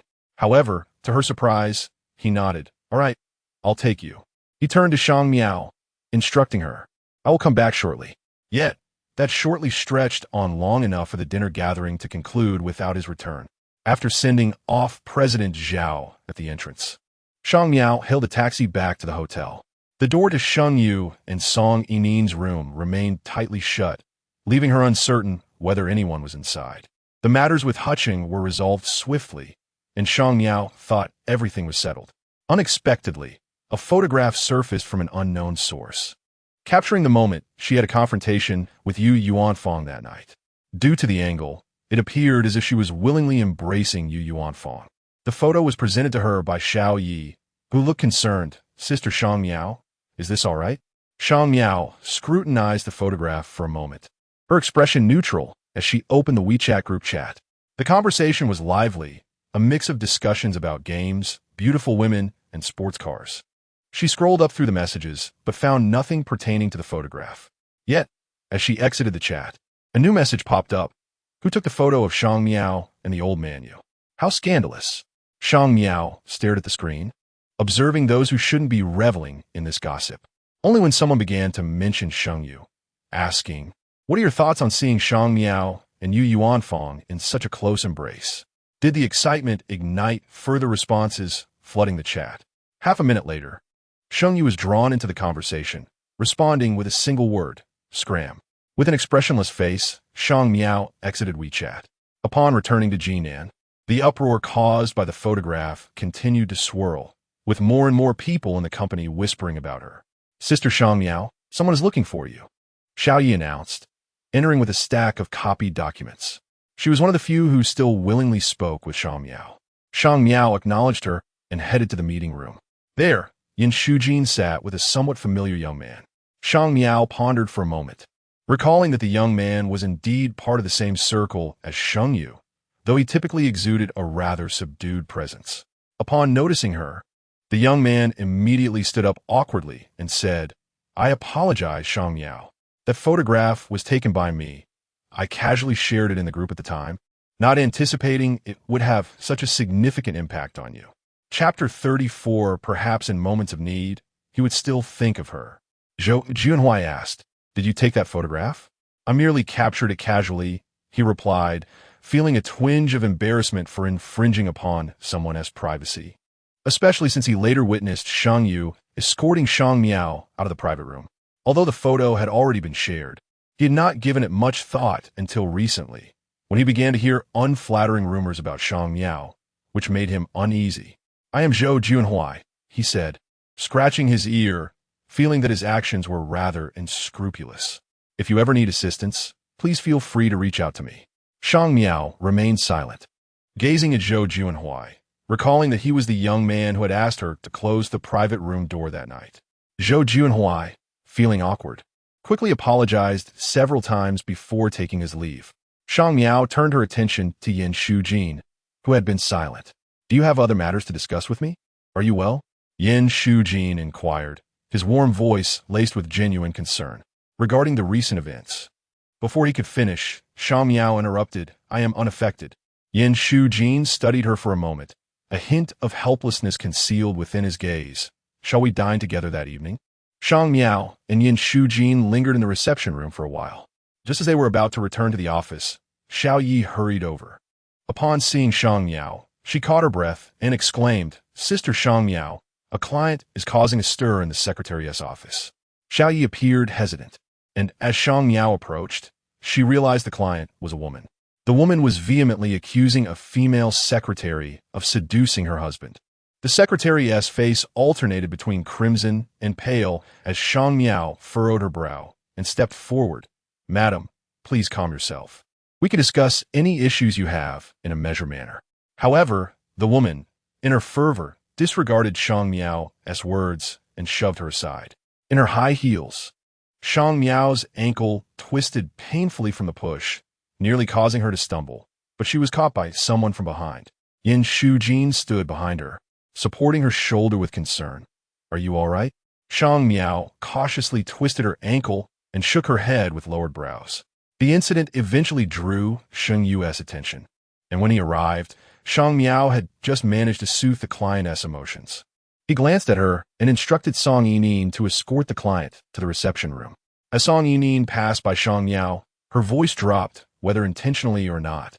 She said, "Sister Shang Miao, I am aware that you have been feeling down lately. If you encounter any issues, feel free to call upstairs." Though her voice was hushed, the office was silent enough to hear a pin drop. What unhappiness could Shang Miao possibly be experiencing? It was merely that photograph of hers. Yet, the mere mention of that enticing image cast a peculiar shadow over the gazes directed at Shang Miao. Some audacious individuals, emboldened by the crowd, whispered, "Indeed, a crooked beam leads to a crooked framework. The leader relies on unscrupulous means to ascend, and what good could those beneath be?" Yin Shujin did not leave. He furrowed his brow, glancing at the speaker before turning back to Shang Miao. "Do you wish to go to the hospital?" Just as Shang Miao was about to decline, he added, "Your ankle is twisted. It would be prudent to have it checked." Shang Miao paused momentarily, inquiring, "How do you know?" Yin Shujin responded gently, "There's no need to put on a brave front." Shang Miao remained silent, yet reached for her bag, clearly acquiescing. At the entrance, for reasons unknown, Sheng Yu returned just in time to witness Yin Shujin assisting Shang Miao with her bag while steadying her arm with the other hand. He hesitated, his gaze landing on Shang Miao's right ankle. Noticing him, Shang Miao awaited his words with an impassive expression. Sheng Yu's dark eyes scrutinized her. Had she just sustained an injury? Yes, I was pushed, she replied. He cast her one last glance before departing without uttering another word. As Shang Miao observed his retreating figure, she pursed her lips and proceeded to the hospital with Yin Shujin. It was not until she received treatment at the hospital that Shang Miao comprehended the implications of Sheng Yu's earlier visit. He had updated her moments on social media, announcing a family gathering at the Sheng residence that evening. Given Sheng Yu's distant relationship with his family, he often refrained from participating in such events, leaving Shang Miao to attend instead. Setting her phone down, she glanced at her swollen ankle, her mind a whirlpool of thoughts. Sheng Yu. Perhaps he could still think of her when the need arose. Fortunately, her injury did not involve any fractures, and after applying some ointment, she returned home. Yin Shujin ventured out to procure a pair of flat shoes for her, insisting on escorting her home despite her protests. As she stepped onto the ground, a sharp pain shot through her foot, yet Yin Shujin remained resolute in her decision to accompany her. Upon leaving, they coincidentally encountered Sheng Yu, just arriving home. Yin Shujin paused and greeted him. Sheng Yu, observing the ajar door, let out an enigmatic chuckle. Yin Shujin furrowed her brow and instinctively remarked, "Ah, you. Miao Miao has been injured." Sheng Yu's hand halted mid-motion. "Did you not take her to the hospital?" Yin Shujin took a moment to respond. "You ought not to treat her that way. The nature of your relationship." She faltered, uncertain of how to articulate the connection between Sheng Yu and Shang Miao. Undoubtedly, Shang Miao had been the woman in Sheng Yu's life for the longest duration, yet it seemed she had never received his acknowledgement. Yin Shujin's brow furrowed further, shaking her head as she reiterated, "You should not treat her so. She is not my girlfriend," Sheng Yu remarked nonchalantly as he opened the door. "I'm under no obligation to care."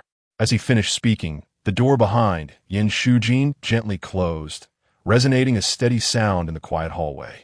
Shang Miao, initially observing the door left ajar, assumed Yin Shujin had forgotten to close it and approached to do so, inadvertently overhearing Sheng Yu's words. She lost her grip momentarily, pushing the door back in frustration. In truth, Sheng Yu was correct. She was not his girlfriend. He had never acknowledged it, and she had never pressed for confirmation. Even if she had, it seemed futile. By the third day, Shang Miao's ankle no longer ached. Coincidentally, Ling Hua's team-building plan was also finalized. Upon reviewing it, she noted it was quite similar to her prior arrangements, save for a change in the final game.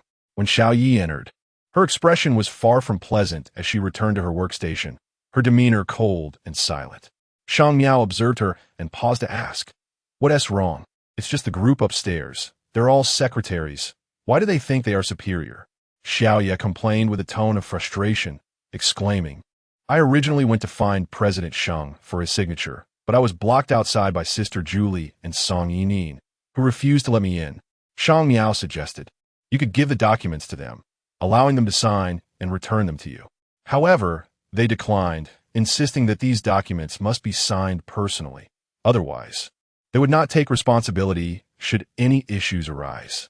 Xiao Yi, who typically had a gentle disposition, was evidently quite vexed this time, as her temper flared significantly due to their mockery. After a moment of contemplation, Shang Miao offered, "Allow me to assist you in obtaining the signature." Chapter 35.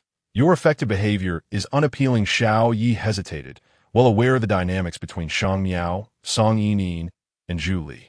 However, Shang Miao remained unfazed, taking the documents and proceeding upstairs. Fortune was on her side. When she arrived, both Song Yining and Zhu Li had stepped away to the restroom, allowing Shang Miao to seek out Sheng Yu directly. Sheng Yu, taken aback by her presence, raised an eyebrow slightly. Shang Miao handed him the documents, stating, "I require your signature." Sheng Yu accepted the papers, flipping them open and swiftly signing without hesitation. As Shang Miao observed his actions, her lashes fluttered ever so slightly. The first lesson Sheng Yu imparted to her was to meticulously review contracts, regardless of familiarity with the person presenting them. "How is your foot?" Sheng Yu casually broached the subject while signing. Shang Miao replied softly, "It's nearly healed. Will you be able to attend the team-building event?" He inquired. "Yes," she affirmed. As she prepared to leave after receiving the signed contract, Sheng Yu added, "Go to the finance department to collect your medical expenses. The company will reimburse you." Shang Miao paused, her gaze fixed on Sheng Yu. After a moment, he continued, "Someone recorded a video and posted it online. The company wishes to utilize your injury for public relations." His eyes held a faint glimmer, devoid of any discernible emotion as they rested upon Shang Miao. With her lips parting slightly, she finally murmured, "I thought you might at least ask if it hurts." Sheng Yu's hand, poised with the pen, hesitated before he replied. Compensation can be doubled, and paid leave is also an option. When Shang Miao exited the office, she encountered Song Yining and Zhu Li returning. Upon seeing her emerge from Sheng Yu's office, Song Yining's tension and wariness were apparent, yet she approached with a forced smile. "Greeting, Sister Shang Miao. What brings you up here?" Shang Miao cast a glance at her before deliberately turning away. Not receiving a response, Song Yining bit her lip and retreated to her own workstation. The upcoming team-building event organized by Linghua was set to take place at a hot spring resort. Sheng Yu had approved the plan, securing the entire Holiday Mountain Villa for a weekend of activities. The staff at the Secretariat were abuzz with excitement, as such a luxurious hot spring hotel was a rare treat, even for Linghua. Shortly after the announcement, rumors began circulating in the internal group chat, claiming that Song Yining was the mastermind behind this initiative. The chat erupted with enthusiasm, some members even lavishing praise upon her, referring to her as the boss lady. Overwhelmed by the commotion, Song Yining felt compelled to issue a red envelope, officially wishing everyone a pleasant weekend. It was formal, yet distinctly reminiscent of a boss's demeanor. Reflecting on how Song Yining had merely altered a game in the team-building proposal, Shang Miao made her way to the tea room with her cup in hand. She found Song Yining engaged in conversation with someone from the finance department. "It's thanks to Yining that we're able to experience this hot spring hotel. I've been at Linghua for many years and have never enjoyed such treatment," the deputy director of finance chuckled. "I heard you were behind this team-building plan?" Song Yining wore a sweet smile, her baby fat enhancing her charm. She neither confirmed nor denied the claim, but her silence was a clear acceptance. Shang Miao stepped inside, expressionless as she poured herself a cup of water. Upon noticing her, Song Yining's smile faltered. Shang Miao said nothing, merely took the water and left, but overheard a disdainful voice behind her remarking, "When Shang Miao was in charge of team building, she never took us to such an upscale venue. It was all thanks to our boss, Song Yining." Shang Miao was unaware of how Song Yining responded. She simply returned to her workstation to gather her belongings.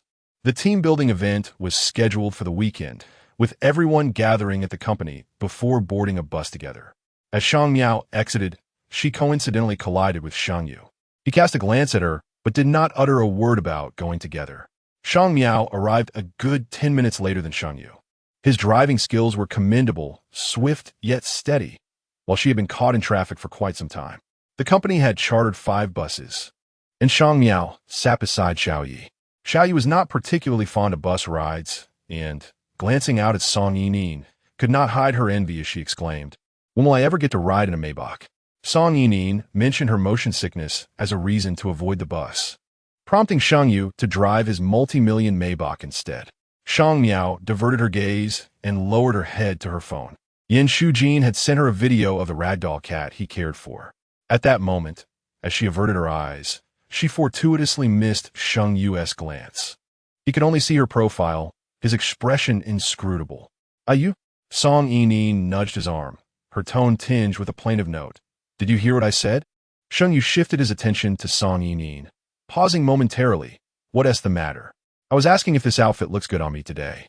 Song Yining tugged at her dress, eagerly looking at Sheng Yu. "It looks good," he replied without hesitation.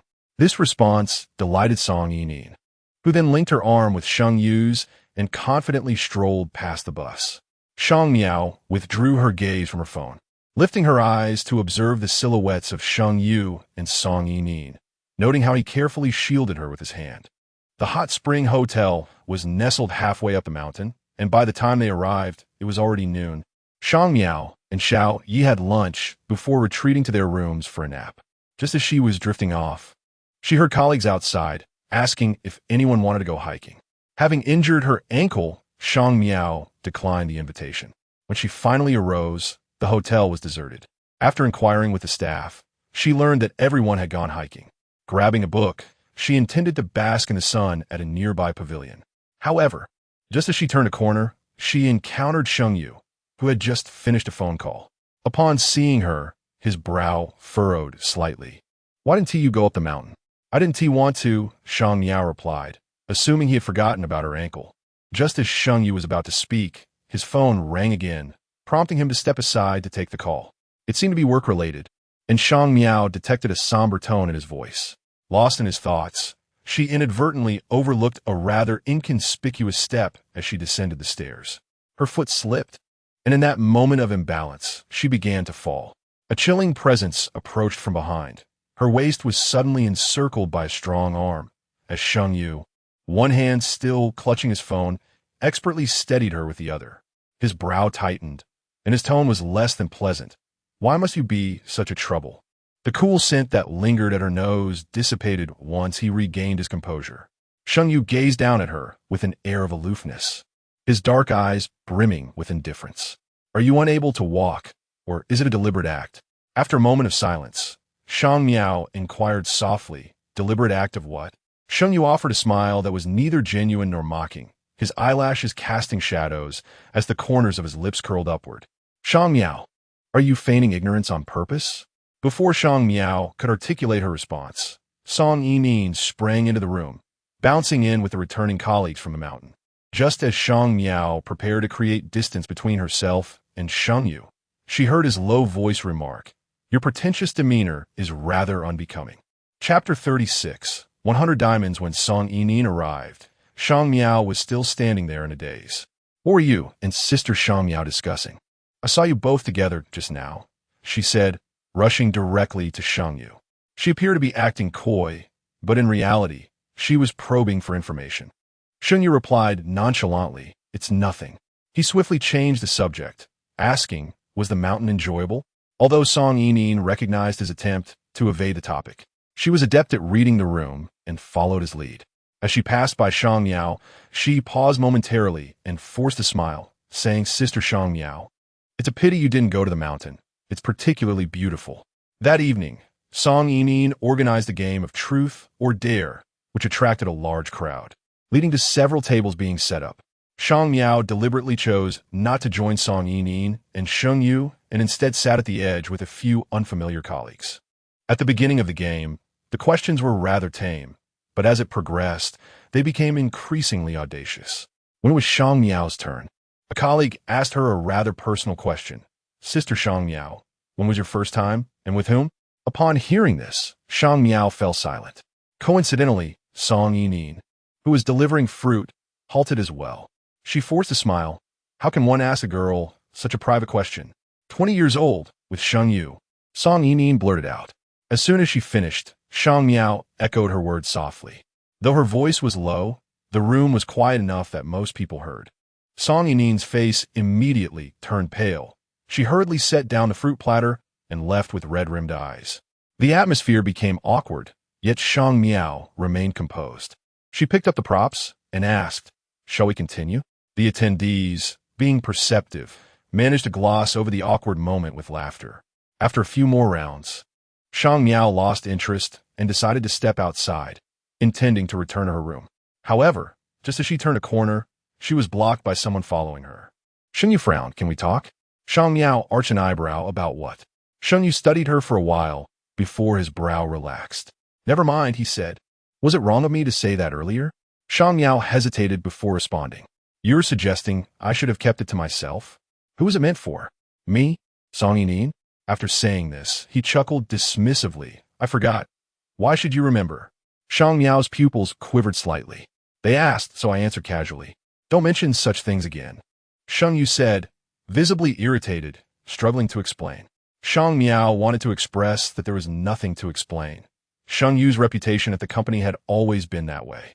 However, her mind was too chaotic to articulate her thoughts. Consequently, Shang Miao refrained from participating in the subsequent activities, and Song Yining no longer forced herself to greet Shang Miao as she had before. Upon returning to the office, the subtle shift in Song Yining's attitude towards Shang Miao became apparent. Even Xiao Yi noticed it and remarked more than once that those upstairs seemed to be deliberately making things difficult for her. Shang Miao did not respond.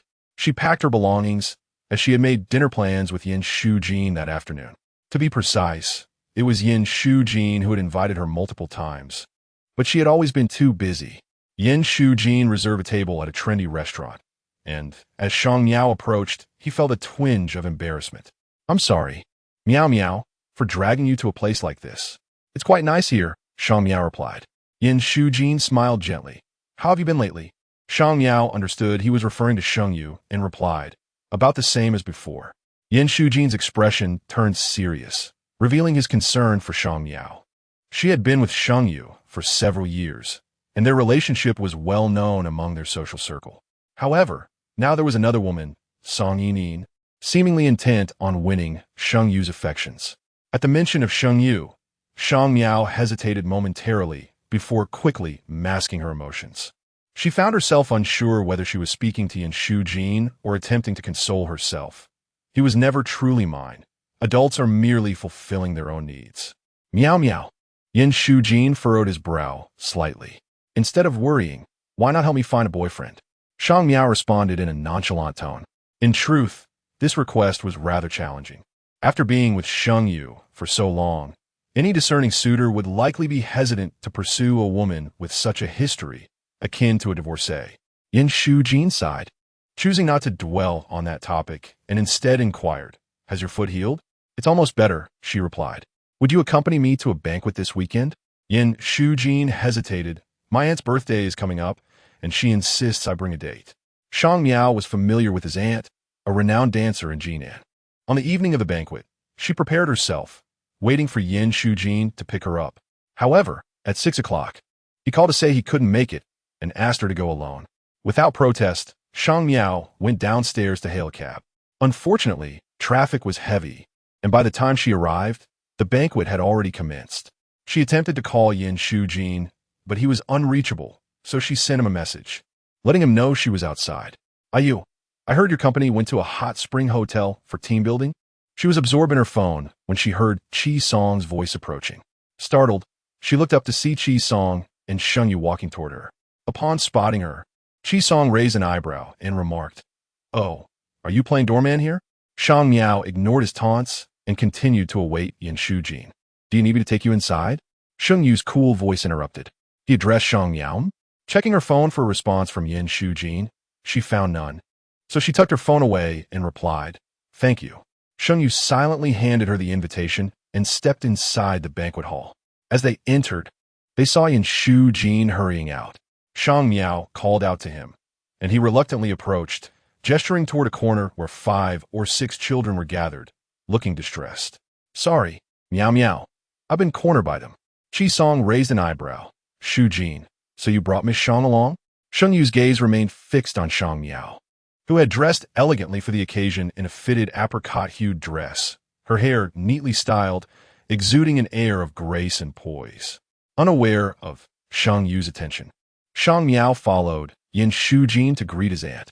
Chi Song whistled. "Miao Miao is impressive. Even Yin Shujin can't resist her." Just then, Zhou Juanhui approached with a glass of wine in hand from the other side. The Zhou family, though not considered a prominent household in Jinan, left Zhou Juanhui to occupy a rather peripheral position within Chi Song's social circle. After greeting Chi Song and Sheng Yu, he stood there with a glass in hand, hesitating to voice his thoughts. Unable to bear his silence, Chi Song boldly inquired, "Do you have something to say?" "Yes, there is a matter," Zhou Juanhui replied nervously, casting a glance towards Shang Miao before shifting his gaze back to Sheng Yu. After a prolonged pause, he stammered, "You, is it true that you and Shang Miao are no longer involved with each other?" Sheng Yu regarded him with a cool glance and replied affirmatively. Zhou Juanhui's heart raced with excitement. "Then do you think I have a chance?" Chapter 37. Shang Miao. Take me back as Sheng Yu was about to raise his hand. His movement hesitated slightly, He cast a nonchalant glance at Zhou Juanhui, took the wine glass offered by the waiter, and replied in a cool tone, "I do not know." "Oh, really?" Zhou Juanhui expressed mild disappointment. Qi Song, observing the unfolding scene with amusement, nudged Zhou Juanhui with his elbow and remarked playfully, "I didn't realize you had such thoughts. Aren't you being coerced into blind dates by your family?" The conversation on this side did not reach Shang Miao's ears, as she was accompanying Yin Shujin to meet his aunt. Yin Shujin's aunt, Luo Qingyang, was in her 40s and, being a dancer, maintained her appearance remarkably well. She scrutinized Shang Miao with unabashed curiosity before smiling and asking Yin Shujin, "Aren't you going to introduce us?" Clearing his throat gently, Yin Shujin said, "This is Shang Miao." Luo Qingyang's expression remained unchanged. "Of course, I know Miss Shang. However, isn't she quite close to General Manager Sheng of Linghua?" Her gaze shifted back to Shang Miao, and the probing undertone in her words was unmistakable. "Miss Shang, did you come with General Manager Sheng?" "No," Shang Miao replied. She handed her gift to Luo Qingyang, stating, "I am here as a friend of Yin Shujin. This is a birthday gift for you." Hailing from a scholarly family, Luo Qingyang possessed a proud demeanor. Recently, the photograph of Shang Miao and Yu Yuanfang had circulated widely in their social circle, and she had certainly seen it. Many affluent ladies whispered amongst themselves that Shang Miao had climbed the social ladder by associating with Sheng Yu. Luo Qingyang, who had always looked down upon Shang Miao's background, now regarded her with even greater disdain. Without even glancing at the gift offered by Shang Miao, she lifted her chin slightly and said indifferently, "Just leave it there." Yin Shujin, noticing Luo Qingyang's attitude, furrowed his brows and said, "Aunt, Shang Miao is here to celebrate your birthday." Luo Qingyang looked at him, her eyes filled with a warning. "Xiao Jin, your parents will be arriving soon." It was clear she did not wish for Yin Shujin to be associated with Shang Miao. Shang Miao pressed her lips together, set down the gift, and said to Yin Shujin, "Then I shall take my leave." "Miao Miao." Yin Shujin instinctively grasped her wrist, his eyes filled with regret. "I'll see you home shortly." Just then, Sheng Yu and Qi Song approached to toast Luo Qingyang. Although they belonged to different industries, Luo Qingyang was still an elder.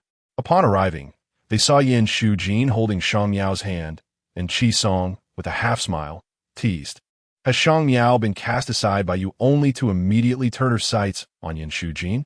Without pausing, Sheng Yu walked straight over, glancing briefly at the hand Yin Shujin held. It was Luo Qingyang's birthday, and those in good standing with the Luo family were present, so Sheng Yu and Qi Song, being younger, could not avoid drinking. Shang Miao sat alone on a sofa in the corner, observing Sheng Yu adeptly navigating social interactions. In the past, she would accompany him, shielding him from excessive drinking. However, he rarely informed her of his outings to banquets now, likely having brought Song Yining along.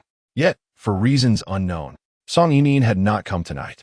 Alone in the corner, Shang Miao found no one to converse with, save for the occasional visits from Yin Shujin and the man named Zhou Juanhui. Though she did not have a strong impression of Zhou Juanhui, she politely provided her contact information when he requested it. As the banquet drew to a close, Yin Shujin approached with a coat in hand. A breeze had begun to stir outside, and it was best to bundle up to avoid the chill. Shang Miao, clad only in a light dress, accepted the coat without protest and draped it over her shoulders as she followed Yin Shujin outside. Upon reaching the hotel entrance, she spotted Sheng Yu seated on a sofa. Pinching the bridge of his nose, his expression slightly darkened. Shang Miao understood. Without anyone to shield him from alcohol, he was bound to overindulge. "Miao Miao," Yin Shujin called, his voice gentle and calm. "Please wait for me here while I fetch the car." Shang Miao lowered her eyes, tightening the coat around herself. As the hotel door swung open, a frigid gust swept in, indeed making it feel colder. Just as Yin Shujin stepped outside, Shang Miao prepared to move aside to await him when she noticed Sheng Yu, who had been resting his eyes, suddenly open them. Having drunk, the corners of his eyes were faintly flushed, accentuating the depth of his dark irises. His gaze was fixed solely on Shang Miao, causing her brow to furrow ever so slightly as she heard him say, "Shang Miao, take me home." Shang Miao hesitated, remaining still. She surveyed her surroundings but saw no sign of Qi Song or any of Sheng Yu's other companions. Noticing her silence, Sheng Yu's expression grew impatient, his face darkening as he continued to stare at her. Lowering her gaze, she spoke in a tone meant for his ears alone. I did not drive. You should ask Qi Song to take you home. Sheng Yu continued to watch her intently, the corners of his lips curling in a cryptic smirk as he mockingly inquired. Are you truly involved with Yin Shujin? It has nothing to do with anyone else, Shang Miao replied, glancing at her toes, then added, Yin Shujin and I are merely friends. It was unclear whether Sheng Yu believed her. He closed his eyes again, lapsing into silence. Shang Miao parted her lips. Yet the words she had almost spoken retreated once more. She could not escort Sheng Yu home, for he was evidently intoxicated. While it was manageable now, once he sobered, he might misconstrue her intentions. Just then, Yin Shujin's car arrived. Shang Miao cast one last glance at Sheng Yu before stepping outside. I saw Sheng Yu hasn't left yet? Yin Shujin inquired. He must be waiting for someone, Shang Miao replied, her expression unchanging. Yin Shujin did not press further, instead escorting Shang Miao directly home. Before departing, he retrieved a small box from the car and handed it to her, saying, I made this for fun earlier. Consider it a token of gratitude for this evening. Inside the box lay a ceramic figurine, vividly lifelike and imbued with a certain charm. Shang Miao was taken aback by Yin Shujin's artistic talent, and after a moment of admiration, she placed it on her desk. After spending over an hour in the bathroom to wash off her makeup, she emerged only to find Sheng Yu seated on her living room sofa. Her steps faltered. Her home was secured with a coded lock, and Sheng Yu knew the code. Pausing, she ceased combing her hair and stood motionless. The faint scent of alcohol still clung to Sheng Yu as he lifted his lashes to regard her. His lips parting slightly. Come here, Shang Miao. His tone was different from usual, prompting Shang Miao to frown slightly. Do you need me to call Song Yining? Sheng Yu fixed his gaze upon her, remaining silent. After a prolonged moment, he raised his hand to loosen the button at his collar and spoke slowly. What does Yin Shujin see in you? In a moment of silence, Shang Miao remarked, You are intoxicated. You have yet to answer me. What is it about Yin Shujin that captivates you? Sheng Yu squinted, scrutinizing Shang Miao as though appraising an exquisite object. Taking a deep breath, Shang Miao sought to evade conversation with him. She stepped forward, intending to assist Sheng Yu to his feet. Allow me to escort you, she offered. However, the instant her hand brushed against his arm, he seized her wrist. Lowering his head, he leaned against her shoulder, his voice heavy with emotion. Shang Miao. Chapter 38. He only wanted to bed her under the influence of alcohol as he spoke. His warm breath cascaded over Shang Miao's neck, prompting her to involuntarily turn aside. Yet, Sheng Yu's hand remained firmly clasped around her wrist, rendering her immobile. The unexpected chill against her neck sent a shiver through her, as she felt Sheng Yu's lips gradually kissing along her slender neck until they reached her ear.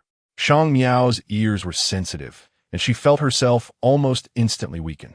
Sheng Yu's gaze deepened, and he wrapped his arm around her waist, effortlessly toppling her onto the sofa. With 8 years between them, Sheng Yu knew Shang Miao's body all too well, igniting a spark with ease. The living room windows were ajar, allowing a breeze interspersed with rain to sweep in, causing the curtains to flutter enticingly. The cold air brushed against Shang Miao's exposed skin, jolting her back to reality. Gritting her teeth, she summoned all her strength to push Sheng Yu away. Initially seated on the sofa, he was shoved to the opposite side by her force. His hair was tousled, and in the chaos, several buttons of his shirt had come undone, revealing a generous expanse of his chest and abdominal muscles.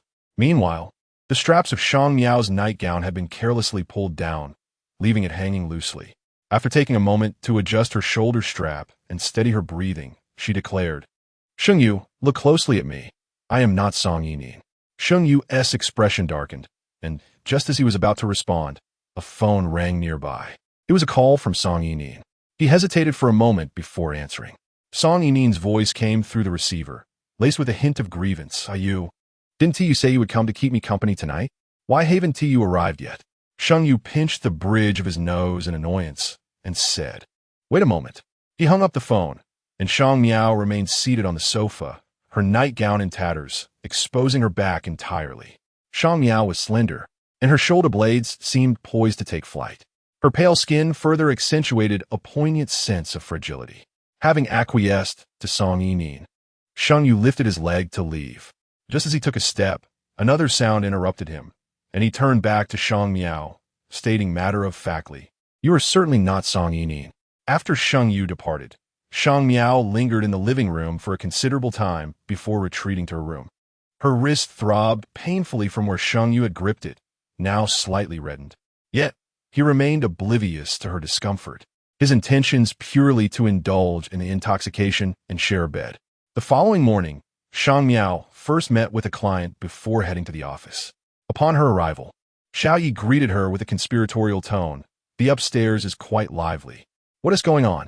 I heard that President Sheng's mother is here and is making things difficult for Song Yining," she gossiped, then added with a sigh, "But really, how many girls from impoverished backgrounds get to marry into affluent families?" Shang Miao stopped listening as her thoughts drifted.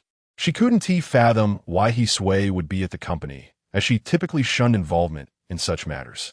Before she could ponder further, a call came from upstairs, summoning Shang Miao. Upon her arrival, she found he Sui seated in the reception room, while Song Yining stood before her, her eyes red and clearly having wept.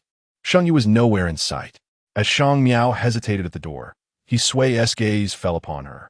He Sui had always treated Shang Miao poorly and inquired, "Where is Sheng Yu?" Shang Miao remarked, "I am unaware. Are you not his secretary?" She continued, "I am currently not in the president's office."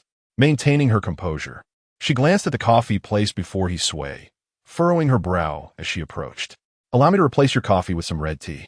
He Sui had a habit of never consuming coffee. With a cold snort, she remarked, "Those from humble beginnings simply cannot rise to prominence." It was unclear whether she was alluding to Shang Miao or Song Yining. Regardless, Shang Miao had grown accustomed to her derision, and managed to serve a cup of red tea without betraying her emotions. Meanwhile, Song Yining, with her already reddened eyes, appeared even more pitiful, biting her lip in distress. He Sui's mood was evidently sour today. After sipping the red tea, she placed the cup upon the coffee table, her tone dripping with sarcasm. "Indeed, Sheng Yu's taste has always been rather poor." Shang Miao had not lingered upstairs for long, under both emotional and logical pretexts. Dealing with Sui's matters should not fall to her. However, as she descended the stairs, she inadvertently overheard someone whispering, "It seems being a daughter-in-law in such a wealthy family is no easy feat. Did you not see how Song Yining was belittled by President Sheng's mother?" He Sui was indeed fastidious, and Shang Miao had never managed to gain her approval over the years. One could only wonder how indulgent Sheng Yu could be towards Song Yining. By the time Sheng Yu returned, he Sui had already departed, and colleagues coming back from delivering documents began to share gossip in the office. They recounted how Song Yining would weep like a distressed bride the moment she saw Sheng Yu, lamenting her grievances. Shang Miao did not engage in their discussion, although Xiao Yi stretched her neck to inquire, what was President Sheng's reaction? What reaction could he have? He must have hurried to console her, came the reply. Shang Miao's fingers paused momentarily as she typed. Indeed, Sheng Yu was evidently concerned for Song Yining. The words he Sui had spoken to Song Yining today were, in comparison to her first encounter with Shang Miao, considerably gentler. Sheng Yu would still feel pity. It was unexpected for Yin Shujin to come to Linghua to pick her up. As soon as she finished work, she spotted Yin Shujin waving at her. "Are you looking for me?" Shang Miao approached. Yin Shujin countered, "Is it not permissible to seek you out without a specific reason?" After chuckling at his own remark, he produced a small box, saying, "I forgot this last time. It's a pair with the one I gave you earlier. I thought it looked rather lonely, so I brought it along for you. It is preferable for lovers to unite." The small figure he presented her was adorned with a blue heart, while the one he had previously given her was pink, indeed forming a perfect pair. Shang Miao accepted it, her curiosity piqued. "Do you have an affinity for ceramics?" "My grandfather does. I learned from him during my childhood," Yin Shujin replied before inviting her. "There's a ceramics exhibition tonight. If you're interested, you may join me." With no particular plans for the evening, Shang Miao was about to agree when she noticed Sheng Yu and Song Yining emerging from the company. "Song Yining, with her reddened eyes, clung to Sheng Yu's arm, resembling a small cat that had endured much distress. Shang Miao averted her gaze, realizing that the description she had heard from her colleagues earlier was not exaggerated, but rather understated. Yan Shujin always made it a point to greet Sheng Yu when he saw him, yet upon receiving Sheng Yu's glance, he exhibited little emotion. Shang Miao, too, remained unresponsive under his scrutiny. Only Song Yining tightened her grip on Sheng Yu's hand slightly, softly urging him, "Hurry up, Ayu, we might be late." Sheng Yu responded with an affirmative sound and proceeded toward his car. Shang Miao calmly withdrew her gaze and inquired of Yan Shujin, "Aren't we supposed to attend the exhibition? We might be late." Yan Shujin hesitated for a moment before opening the car door for her with a smile, saying, "I thought you didn't like it." "How could that be?" Shang Miao paused briefly before stating, "The ceramics you created are truly exquisite. I admire them greatly." Chapter 39. King of Spades. Her voice was soft, yet and had not wandered far, and upon hearing her words, paused momentarily. Oblivious, followed into the car, cradling the delicate ceramic figurine that had given her. "I thought you wouldn't find these interesting, as many deemed them rather dull," remarked with a smile, his handsome and refined visage complemented by his gentle manner of speaking, swiftly drawing his thoughts back to the present. She examined the ceramic figurine in her hands and replied, "Well, it's just that I may not be very knowledgeable in this area. I can share what I know, offered kindly." The ceramic exhibition was at the Northern Museum, and by the time they arrived, it was nearly closing time, the venue sparsely populated. Possessed limited knowledge of ceramics, thus she stayed close to, listening as he narrated the stories behind the pieces.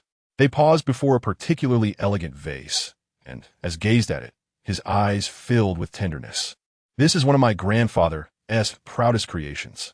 Hesitated, recalling that grandfather had passed away. Unsure of what to say, she simply admired the vase alongside him, eventually nodding and commenting, "It's beautiful." Smiled, a warmth in his expression that was markedly different from his usual demeanor. "If you like it, I'll take you to see others next time." Upon exiting the exhibition, it was already dinner time when suggested they dine together, but then received a phone call from a friend. After listening, he looked at it with a hint of awkwardness. "One of my friends has a birthday today at a nearby bar. Would you like to join us?" Did not know's friend and contemplated declining, saying, "I can just take a taxi back." "It's fine. We'll stay for a bit and then leave," replied with a resigned gesture. "If I go alone, I'll surely be pressured to drink." Given that, and had few mutual friends and their personalities were starkly different, was taken aback to encounter at the bar. When they arrived, paused at the entrance of the private room, telling she would head to the restroom. Emerging from the restroom, she unexpectedly came face to face with. For a moment, she faltered, unsure of how to greet him, but he inquired first, "You came with?" "His friend's birthday," replied, lifting her gaze to ask in return, "And you, are you here with?" Her facade was impeccable, revealing no hint of unease, as if casually chatting with. S. gaze lingered on her for a fleeting moment before he averted his eyes, responding nonchalantly with a sound of acknowledgement, and then walked away. When returned to the private room shortly after, felt no surprise. She settled next to and whispered, "If you wish to drink, I can drive you home later." The room was loud, their conversation barely audible as they leaned in closer. Just as finished speaking, she felt someone watching her from across the room. She lifted her eyelids and found seated opposite, holding a glass, his expression detached and indifferent, seemingly out of place in the dim and chaotic atmosphere, as though he were weary and disinterested. She observed, and he, in turn, was gazing back at her. At the moment their gazes collided, Shang Miao immediately averted her eyes, and by the time she glanced back, Sheng Yu had also shifted his gaze. It was as though the prior moment had merely been a figment of her imagination. Yan Shujin, having a commendable rapport with this acquaintance, found himself unable to escape the persistent urging to drink, despite his repeated refusals. He cast a helpless glance at Shang Miao, explaining to them, "I must escort her home shortly." The raucous laughter grew louder, and Shang Miao reassured Yan Shujin, "It's perfectly fine. You may drink. If it becomes too much, I can arrange for a designated driver to take you home." Yan Shujin waved his hand dismissively, his tone resolute, "I promise to see you home." With that, Shang Miao ceased her insistence, as she was not well acquainted with the others, and no one dared to trouble her. Merely drinking lacked excitement, and soon Qi Song called for a game. A group gathered around the table, and while Shang Miao conversed with Yin Shujin, she felt someone sit beside her. Turning her head, she noticed Sheng Yu and Song Yining had joined them. This evening, she had scarcely noticed Song Yining, and now she saw her hiding behind Sheng Yu, offering no greeting. Qi Song produced a stack of playing cards and announced, "King's Game." Quite simple, right? Indeed, it was straightforward. Shang Miao drew several times, none of which pertained to her. She lowered her gaze to her cards, silently lifted her glass to sip some juice, likely destined to merely observe the spectacle. The outcome revealed the king of spades. Song Yining received the card from Qi Song, who, relishing the chaos, elongated his voice deliberately. Shang Miao's hand tightened around her glass. That card was indeed the king of spades. Choose someone between the 3 of diamonds and the 8 of hearts to drink and kiss. This request was by far the most provocative, prompting the crowd to scrutinize the 3 individuals involved. Shang Miao set her glass down and placed her card on the table. Her voice cool, king of spades. The unexpected revelation intensified the atmosphere, and just as the clamor was about to erupt, she heard Yin Shujin beside her sigh. Meow meow. Your luck is remarkable. He then revealed his card, the 3 of diamonds. Qi Song was the first to whistle. Shujin, it's not that I won't assist you. Just kiss her directly, brother will keep watch. Unfazed, Shang Miao replied, but there's still the 8 of hearts. ISNT there? A languid. Indifferent male voice interjected from the other side. The 8 of hearts is mine. Shang Miao paused, then turned to look at Sheng Yu, who indeed held the 8 of hearts. Sheng Yu tossed the card onto the table, his gaze coldly sweeping over the assembly before he reclined back into the sofa. The room fell silent, all eyes fixated on Shang Miao. Song Yining's expression soured as she tugged at Sheng Yu's sleeve, whispering, "Are you?" Sheng Yu lowered his gaze to her, inquiring, "What is it?" Song Yining lifted her eyes to glance at Shang Miao once more, then lowered her long lashes. Shaking her head with a subdued tone, "I don't wish to interrupt your game." The implied grievance was palpable to all present. Just as Shang Miao was about to speak, she observed Sheng Yu pull Song Yining into his embrace, subsequently flipping the cards on the table face down, his voice languid. "Don't choose me. It's difficult to soothe a jealous girlfriend." The surrounding crowd erupted in a cacophony of laughter and mockery, teasing him mercilessly. You are indeed under the thumb of your wife. So, just accept it," they jeered. "When have you ever been so virtuous?" Sheng Yu retorted, "In the past. There was no one worthy of my fidelity." Shang Miao felt a flicker of unease, her eyelids twitching slightly. She lifted her wine glass and addressed Qi Song with a calm demeanor, stating, "I shall punish myself with 3 cups and forego this round." Qi Song's kindness towards Sheng Yu did not extend to Shang Miao, and with a hint of displeasure, he remarked, "Shang Miao, this is rather uninteresting. Is it that you cannot manage without Sheng Yu?" Chapter 40. 8 of Hearts. As Qi Song concluded his words, all eyes converged upon Shang Miao. Sheng Yu's remark rendered Shang Miao somewhat embarrassed, as if it suggested she longed to kiss him. Qi Song continued to question, "Shu Jin is still here, Shang Miao. Are you not giving her any respect?" Shang Miao's fingers curled against the rim of her glass, and just as she was about to respond, Yin Shujin interjected. "Qi Song, stop teasing. Miao Miao has been working hard lately, and her tolerance for alcohol isn't great. I'll take 3 drinks on her behalf. Indeed, it's all about enjoyment. Let's just have fun." Zhou Junhui, who had been rather inconspicuous, joined in to ease the tension. He poured himself a glass and raised it to Yin Shujin, saying, "Shujin, I shall drink this with you." With both Yin Shujin and Zhou Junhui stepping in to lighten the mood, Qi Song relented. And once Yin Shujin finished her drink, he eagerly initiated the next round. Shang Miao observed Yin Shujin's neck gradually flush with color, feeling a twinge of embarrassment. "I apologize," she murmured. The group was in high spirits, indulging in drinks of considerable potency. After Yin Shujin's self-imposed 3 drinks, he was further persuaded to take 2 more. He squinted, leaning back against the sofa, and turned to Shang Miao, saying, "I truly need your assistance to get me home later." The gathering was intended to last late into the night, but having consumed a fair amount of alcohol, Yin Shujin decided to leave with Shang Miao. She supported him to prevent him from stumbling, and as they passed Sheng Yu and Song Yinin, she noticed Song Yin nestled in Sheng Yu's embrace, speaking in hushed tones meant only for their ears. However, after settling Yin Shujin in the car, Shang Miao realized her phone was still in the private room. Yin Shujin, seated in the passenger seat and rubbing his temples, maintained his gentlemanly demeanor despite the alcohol. "I'll rest here for a moment. You can go retrieve it," he suggested softly. Upon returning to the private room, Shang Miao found it even livelier than before. As she pushed the door open, no one noticed her entrance. Someone was singing into a microphone, and the lighting was dim, due to her mild night blindness. She cautiously navigated back to her previous position when she suddenly heard Qi Song's voice inquiring of Sheng Yu. "Did you truly not wish to kiss Shang Miao? Or did you say that out of consideration for Song Yinin?" It seems Song Yin had stepped out, emboldening him to pose such a question.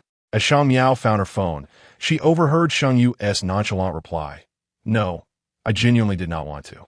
I've had enough."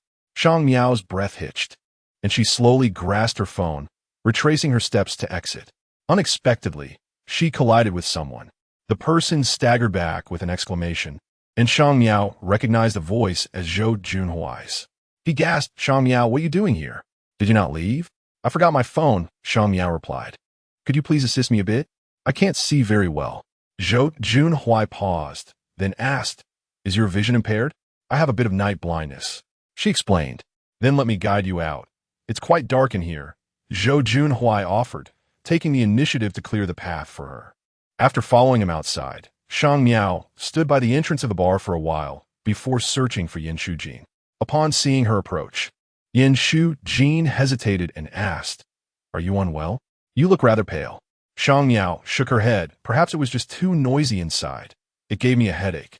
Her tone was not particularly pleasant, yet Yin Shujin remained silent as he observed her profile. He attentively offered her a bottle of water, suggesting they pause for a moment before continuing. Shang Miao declined, stating, "I'll take you back." "No need for that," Yin Shujin replied after a brief pause, adding, "I'll drive you home, then I'll call for a chauffeur." "It's too much trouble." Shang Miao hesitated but ultimately refused. Yin Shujin, rarely assertive, insisted, "It's quite late, and at ISNT very safe for a girl." After returning home, Shang Miao found that Yin Shujin indeed arranged for a chauffeur. He handed her a ceramic figurine, saying, "If you're feeling upset, toss some coins inside."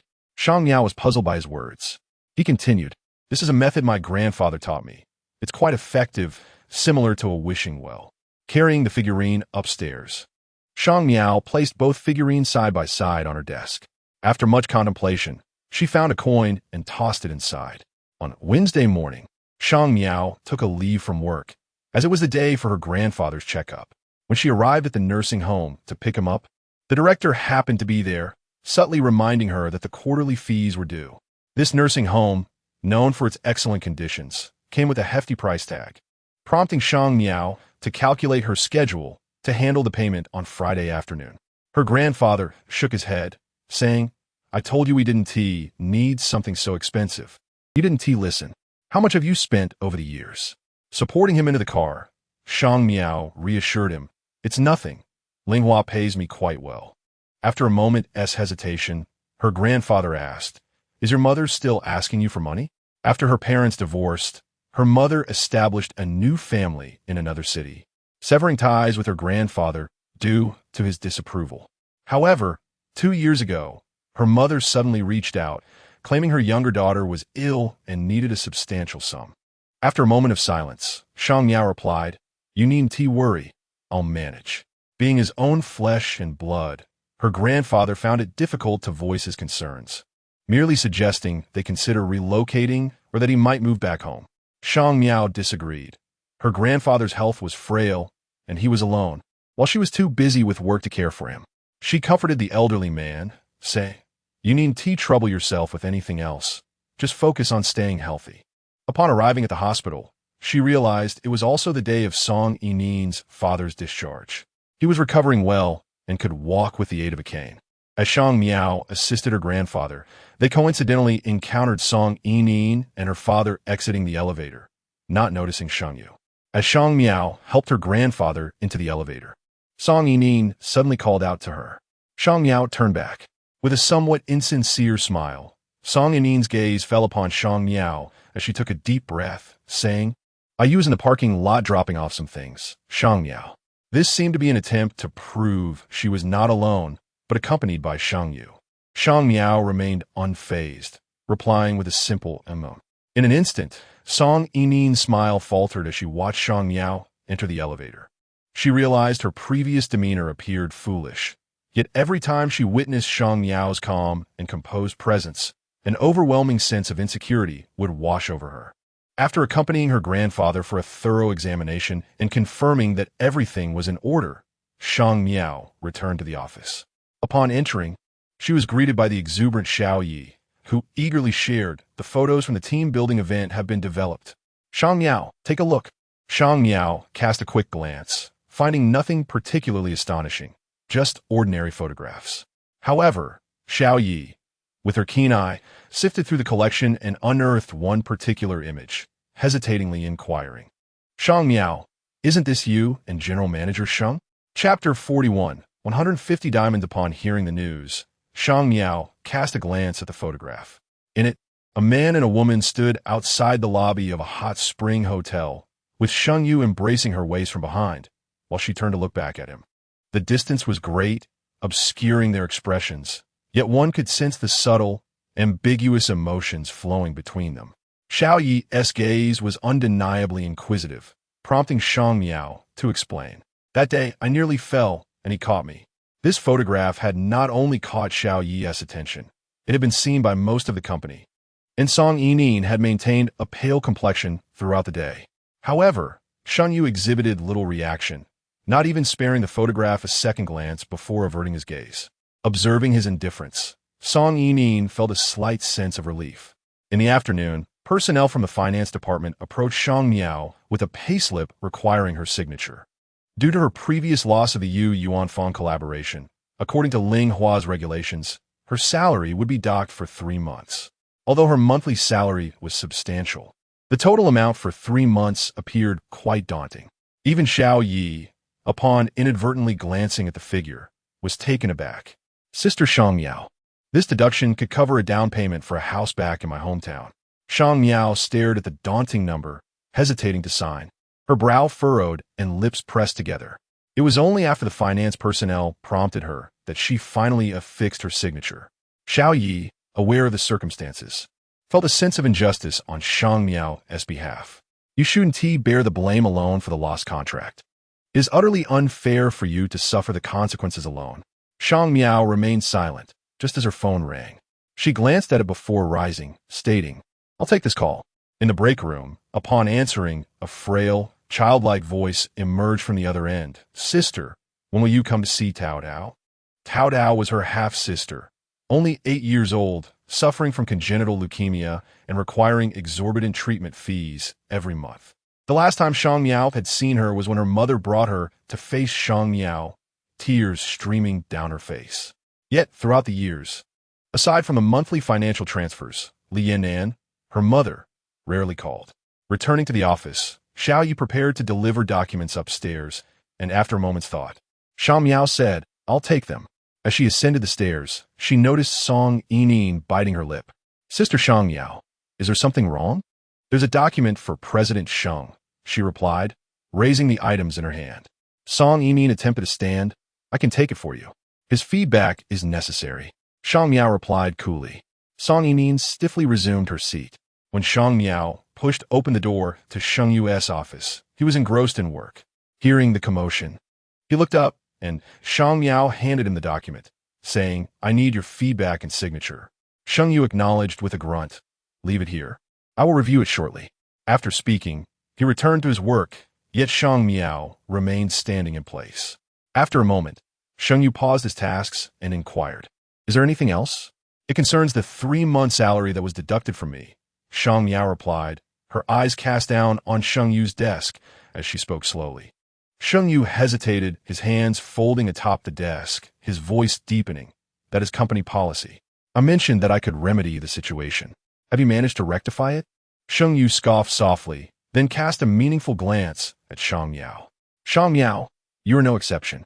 After he finished speaking, he flipped through the documents Shang Miao had just handed him and carelessly tossed them onto the table. Thus, it is not worth my while to make an exception for you. Recently, Shang Miao had been dining with Xiao Yi in the company canteen, indulging in the most ordinary set meals. Ling Hua had excelled in this regard, providing commendable employee benefits. Xiao Yi, filled with curiosity, inquired, Sister Shang Miao, why have you been coming to the staff canteen lately? Before Shang Miao could respond, she answered her own question. Oh, I see. It must be due to the salary issue? Shang Miao merely nodded in acknowledgement. It was not only Xiao Yi who felt that Shang Miao had been wronged. Others in the department shared the same sentiment. However, they lacked the courage to confront her directly, opting instead to discuss it privately behind her back. Just as Shang Miao was about to push the restroom door open, she overheard voices outside engaged in discussion, causing her to pause momentarily. If I were Shang Miao, I would be infuriated. 3 months' salary, and it's not entirely her fault. If it were me, I would have resigned in anger. Especially since Sister Shang Miao is so capable. Which company wouldn't be eager to have her? Another voice added, it seems Sister Shang Miao has signed a non-compete agreement with Ling Hua. The voices outside gradually faded, allowing Shang Miao to emerge from the stall. Indeed, she had signed a non-compete agreement with Ling Hua, a requirement imposed by Shang Songhai years ago. On Friday, Shang Miao had gone to the nursing home to pay for another quarter and transferred this month's medication expenses for Tao Tao. As she was leaving, her grandfather pressed a passbook into her hands. Why are you giving me this? She frowned. I can't keep allowing you to spend money on Tao Tao. After all, I'm her grandfather. The elderly man sighed. There isn't much in here, just enough for a few months. On her way back, she happened to encounter Sheng Yu, who seemed poised to leave. Upon noticing Shang Miao, he paused for a moment. Taking leave this afternoon? Yes. I have some matters to attend to, she replied. Sheng Yu's dark eyes lingered on her for a while before his thin lips parted. Tomorrow night, at Jin Nan Hotel. The following day was He Sui's birthday, and Shang Miao assumed he would invite Song Ying to join him. She had intended to ask Sheng Yu whether they would be going together, but he had already departed. The next day, as she waited at home until 5:30 without seeing Sheng Yu, she decided to drive to Jin Nan Hotel by herself. Upon her arrival, she discovered that Sheng Yu had already been there for some time, accompanied by the elegantly dressed Song Ying, who was following closely behind. He swayed to welcome the guests. Shang Miao halted in her tracks, closing her eyes momentarily before approaching them. Upon seeing her, He Sui's smile transformed instantly into one of derision. Shang Miao presented her gift. Happy birthday, Annie. She was acutely aware that He Sui looked down upon her and the gift she had brought. Although Shang Tsung high disdained Shang Miao's background, he was not one to quibble with a young girl. With an imposing demeanor, he commanded, now that you're here, go inside. Hearing Shang Tsung Hai's words, Song Ying approached with a smile, taking Shang Miao's gift and adopting an air of authority. Sister Shang Miao, let me show you to your seat. With He Sui's birthday celebration underway, many of Sheng Yu's friends had also arrived. Once inside, Shang Miao immediately spotted Qi Song and the others. Song Yinin led her over and softly spoke to Qi Song. Qi Song, Sister Shang Miao has arrived. Ayu is still quite occupied. Could you assist in looking after Sister Shang Miao? It was Shang Miao's first time at a banquet of the Sheng family, assuming the role of one being cared for, and she lowered her gaze as she took a seat. Not long after she settled in, Sheng Yu entered the room, tapping his fingers lightly before her. Casting a downward glance as he commanded in a rather neutral tone, come over and lend a hand. Chapter 42. Softness. This was Song Yinin's first attendance at such a banquet, and it was inevitable that she would be unfamiliar with many of the customs. Shang Miao could sense her predicament, yet she did not comprehend what Sheng Yu wanted her assistance for. She lifted her eyelashes slightly and said softly, it may not be appropriate for me to go over. Sheng Yu lowered his gaze upon her, his dark eyes devoid of emotion, and replied, you should teach her. It was unnecessary to specify whom she was to teach, and Shang Miao pressed her lips together, refraining from responding. The last time Sheng Yu had asked her to instruct Song Yinin, the consequence was her reassignment from the CEO's secretary office. She wished to refuse. But before she could voice her objection, Sheng Yu added, consider it a business matter. your salary will be compensated.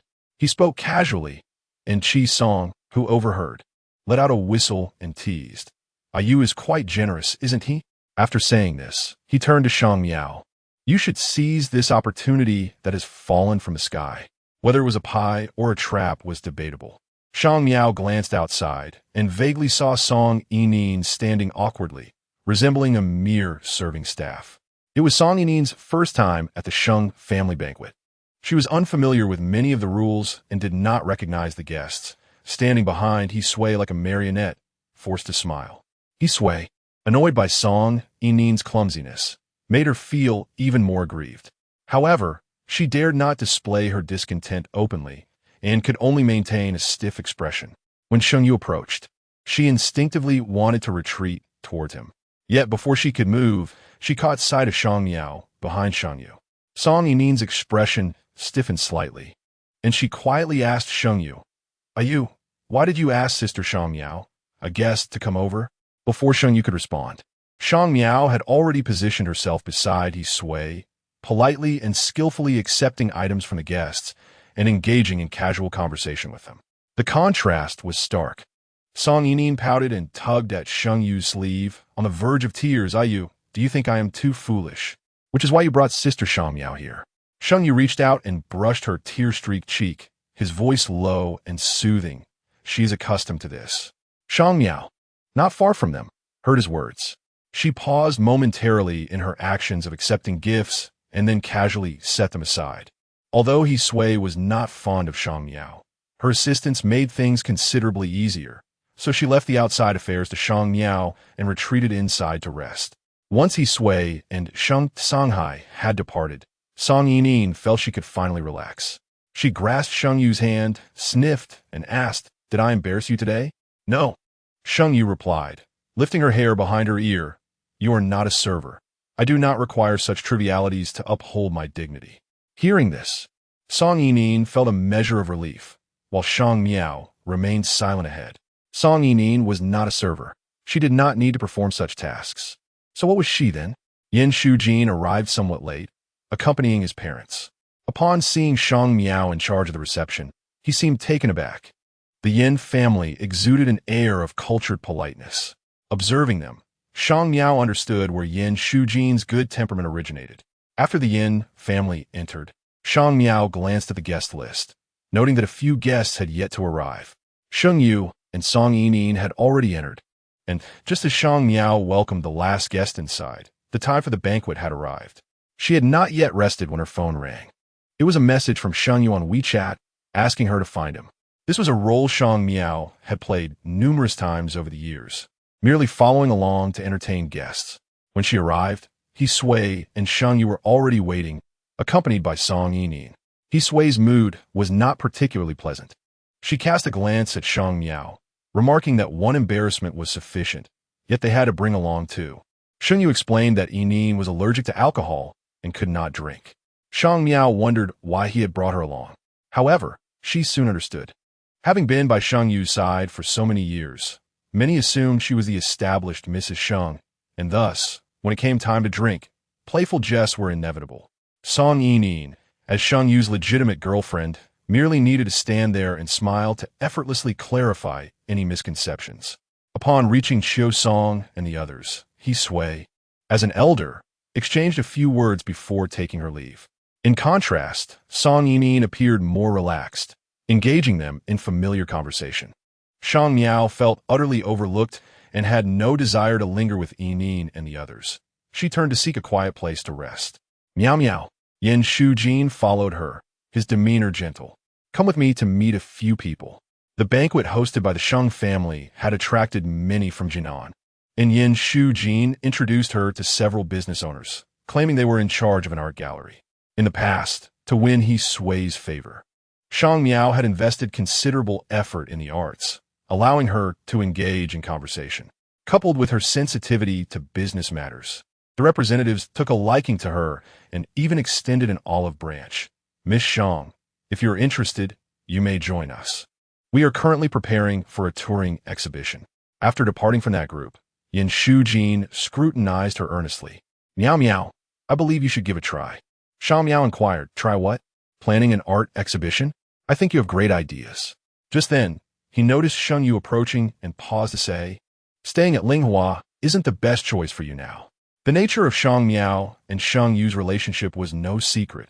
A couple of years ago, Sheng Yu had never shied away from it, which led everyone to accept her connection with him. But now, with Sheng Yu holding on to Song Yining, Shang Miao's presence felt superfluous. Yin Shujin remarked, Miao Miao, it's wise to leave yourself an escape route. These words struck Shang Miao like shattering glass, her thoughts in turmoil. She understood the implications all too well, yet the path forward was fraught with difficulty. Just then, Sheng Yu approached, his gaze sweeping over Yin Shujin and Shang Miao. Pausing momentarily, Zhang from Hengyuan is over there. Are you hiding here? This was directed at Shang Miao. She lifted her eyes, recognizing that Zhang from Hengyuan was a particularly difficult individual, prone to unpredictable moods and showing no regard for anyone's feelings. As she lowered her gaze to approach him, Yin Shujin grasped her wrist from behind, his tone light, Miao Miao, think it over. Sheng Yu observed their intertwined hands, a barely perceptible chill crossing his face. After dealing with Mr. Zhang, Shang Miao had consumed quite a bit and felt a heavy fog enveloping her mind. She exchanged a few words with Yin Shujin before heading straight to the suite upstairs to rest. Just as she turned the corner after exiting the elevator, she heard a voice call out at you. Shang Miao paused, and from her vantage point, she could see Song Yining completely leaning against Sheng Yu, her demeanor languid and devoid of strength. Sheng Yu supported her with one hand on her arm, as if fearing she might collapse. Ayu, will you stay with me tonight? Song Yining's words were laced with the unmistakable signs of intoxication. Yet, Sheng Yu had explicitly stated earlier that she was allergic to alcohol and could not drink. Shang Miao pieced it together, realizing that he likely made that declaration to deter Song Yining from drinking. Lost in her thoughts, she stumbled slightly, managing to brace herself against the wall to regain her balance. Chapter 43. Weeping though Shang Miao felt dizzy, she insisted on sending Yin Shujin out after he brought her back to her room. Yin Shujin, still concerned, urged her to call if she felt unwell. Shang Miao took her time pouring a glass of water before lying down to rest. She fell into a deep slumber, but in the middle of the night, she awoke feeling parched and desired to get up for a drink. Yang Xinchuan's lips curled slightly, as if the effect he truly desired was just beginning to manifest. The development of events exceeded his expectations. He had anticipated uncovering clues about Fong Kaling from the middle-aged man, yet he found himself ensnared in a perilous situation. The two sides remained in a tense stalemate, during which Luo Jigang utilized the terrain to ambush the Hidden Dragon Society twice, launching all the javelins he carried and inflicting casualties upon nearly 100 of their members. Yet he resolutely avoided direct confrontation, knowing that if his 400 men were ensnared, they would all inevitably fall. Zhou Hai approached the bedside, gazing at the unconscious elder, his brow tightly furrowed.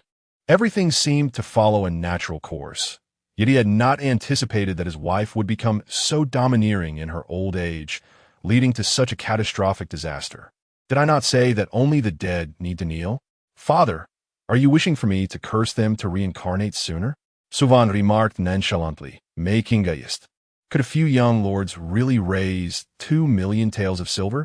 If this reached Wei Zheng, it would certainly become entertaining. You need not offer. My choices remain unchanged, Su Wan said, intertwining her hands around his waist, stepping on his feet, and kissing his neck before trailing to his Adam's apple. The Mirror Moon Society, not only in civilian life, but also within the military, harbored a vast network of spies. Who knows how many Confucian classics those three had memorized at the military academy? There are plenty of Confucian texts, and even if there weren't, there are Buddhist scriptures aplenty. This time, many Buddhist texts have been confiscated. While this was not a definitive answer, it was at least not bad news, allowing his anxious heart to ease somewhat. For as long as the Phoenix remained alive, it suggested that the Eternal Ring was temporarily safe. Had Bull Leista been there, he would likely have employed quite brutal methods to seize it. I'm not referring to that. Just gather the materials for now. We will discuss it later, He Lu said, opting not to elaborate. Sometimes, a degree of ambiguity is preferable. The things that are clear and straightforward are invariably the simplest. Brother Xiangxing, have you been out chasing girls all day? I hope you're not now struggling to find a decent excuse, Tang Chi-Chi remarked, puffing her slightly flushed cheeks. Beautiful, truly stunning, Situ Xian exclaimed, his gaze fixated. He then strode forward to stand beside Lin Yushu. At that moment, all the students heard Professor Staubin's voice and began to congregate in that direction. Cynthia instinctively took a seat in the front row, and Alan had no choice but to squeeze forward alongside her. Oh, is that not General Chun? How dare you come to this place at your rank? Are you not afraid of leaks, prompting them to target you for elimination? Shang Miao tidied her slightly disheveled hair, sitting up to gaze at her younger brother, whom she had raised single-handedly. Is there anything else, Master Bai? Do you intend to breach your promise? To go back on your word? The man in black turned back, his demeanor remaining indifferent and frigid. Just as Zishuan was about to pose a question, a deep, rumbling sound of vehicles echoed from outside, and a blinding light flooded into the villa's living room. Qi Luiyingming had no intention of holding back. The young man merely perceived it as the Lord of Miaojiang throwing a tantrum, while the elders, overwhelmed by the day's events, found themselves a loss for words upon hearing the phrase, the ritual of gods and demons. Chapter 44. A generous reward. Shang Miao was somewhat taken aback. It had been a long time since Sheng Yu had invited her to social gatherings. Hongyang Company? Xiaoyi glanced at the contract list and murmured, Sister Shang Miao. Isn't that the company? Upon recognizing the name of the other party, Shang Miao's eyelids flickered. The head of Hongyang Company was Yu Yuanfang. Fortunately, such places were not abundant, and after a day of traveling, they encountered only one. By nightfall, everyone found an open space to camp. Feasting on the game, they had hunted with bows and arrows, rabbits and mountain chickens. There was also water in the wooden barrels on the vehicle, so food and drink were plentiful. Meanwhile, the spatial passage in the distance showed no signs of fluctuation, and the warships of the Douyin clan continued to pour forth incessantly. With a renewed determination, Darii pressed his body down and made a gesture to initiate the attack, clenching his fists tightly as his heart raced. Through the chaotic ramblings of this individual and the subsequent analysis provided by the Silver Fox, he had come to a clearer understanding of his own lineage as a hybrid. Possessing 3 distinct bloodlines, it remained uncertain whether this was a boon or a bane, not only for him, but for the indigenous people of Earth as well. Perhaps fueled by excitement throughout the night, when he arose the following morning, Wenwan noticed the dark circles under his eyes and inquired if he had not slept well. A torrent of toxic flames descended from the heavens, and before the 100-strong battalion could comprehend what was transpiring, they were utterly annihilated, reduced to mere ash. Upon reaching the 11th level of celestial prowess, Chu Fifin found it exceedingly effortless to deal with these 9th-level celestial beings. It felt akin to child's play. The seasoned expert waved goodbye to her and then entered the ICU, exchanging a few words with the other specialists before parting ways with Yusiching at the door. Due to their differing lifestyles, the Wakan people lived separately from humans. Although they lagged behind in certain technological aspects, they were not inferior to humans in terms of survival. However, with their enhanced strength, their cellular metabolism was considerably slower, resulting in an increase in age while their physical forms remained largely unchanged. By loading gunpowder into the hammer and utilizing the internal mechanisms to ignite it through the impact generated by swinging the iron hammer, the force of the massive hammer strike was amplified. Those with insufficient strength attributes could not wield it at all. Yichen paid no heed to whether Megatron was willing. He seized its tiger tail and forcibly dragged it to a vacant area. At a critical moment, Wu Ling hastily sidestepped, and the fiery hook brushed past him, scorching his shoulder. The entrance examinations of the Martial Academy varied greatly from year to year, and no one knew what new twists awaited this time. Sighed Lien. Brother Yang, what are you doing? Why not continue? It's just a missing sleeve. I'll buy you 10 or 8 new shirts when we return. His junior sister remarked with a hint of condescension. Lien settled back into his seat, as there would be a performance by celebrities shortly, alongside charitable fundraising. He felt a twinge of jealousy towards Tian Dan for winning the hearts of the people, for his ability to turn the tide, and for accomplishing what he himself could not. Deep down, he yearned to be a hero revered by the masses. At this moment, they considered the possibility that it might merely be a coincidence, perhaps due to the fact that this particular sword technique had been previously comprehended by others. They were uncertain whether this secret realm would refresh its treasures with each opening or remain permanently unchanged. If it were the latter, it would indeed be quite reasonable. The scarred man had vanished in an instant, and he was aware of where the scarred man would head next. Certainly to inspect the corpse of the Black Panther outside. The steward of the estate had brought the two children here, initially unaware of the unfolding events, hoping that the children could offer some counsel. Chapter 45. Why NSHJ mentioned her intention to introduce friends to Sheng Miao, and indeed, she did introduce a few. Initially, the conversation flowed smoothly, but as soon as the topic of salary arose, discrepancies emerged. YNSHJ felt a bit embarrassed. While Sheng Miao understood that finding a satisfactory job is no simple task.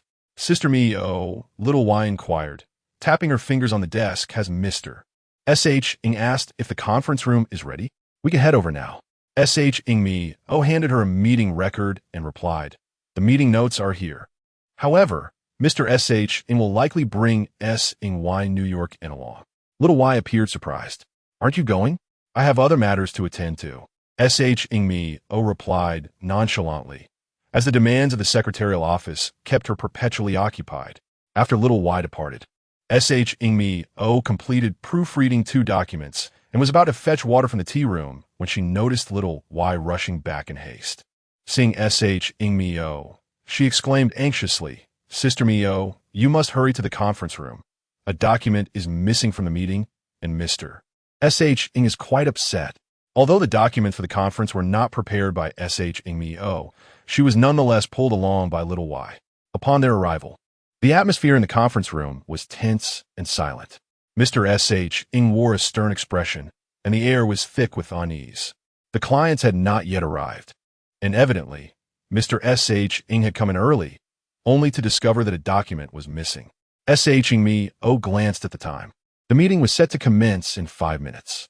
Suddenly, SNY New York's soft voice broke the silence.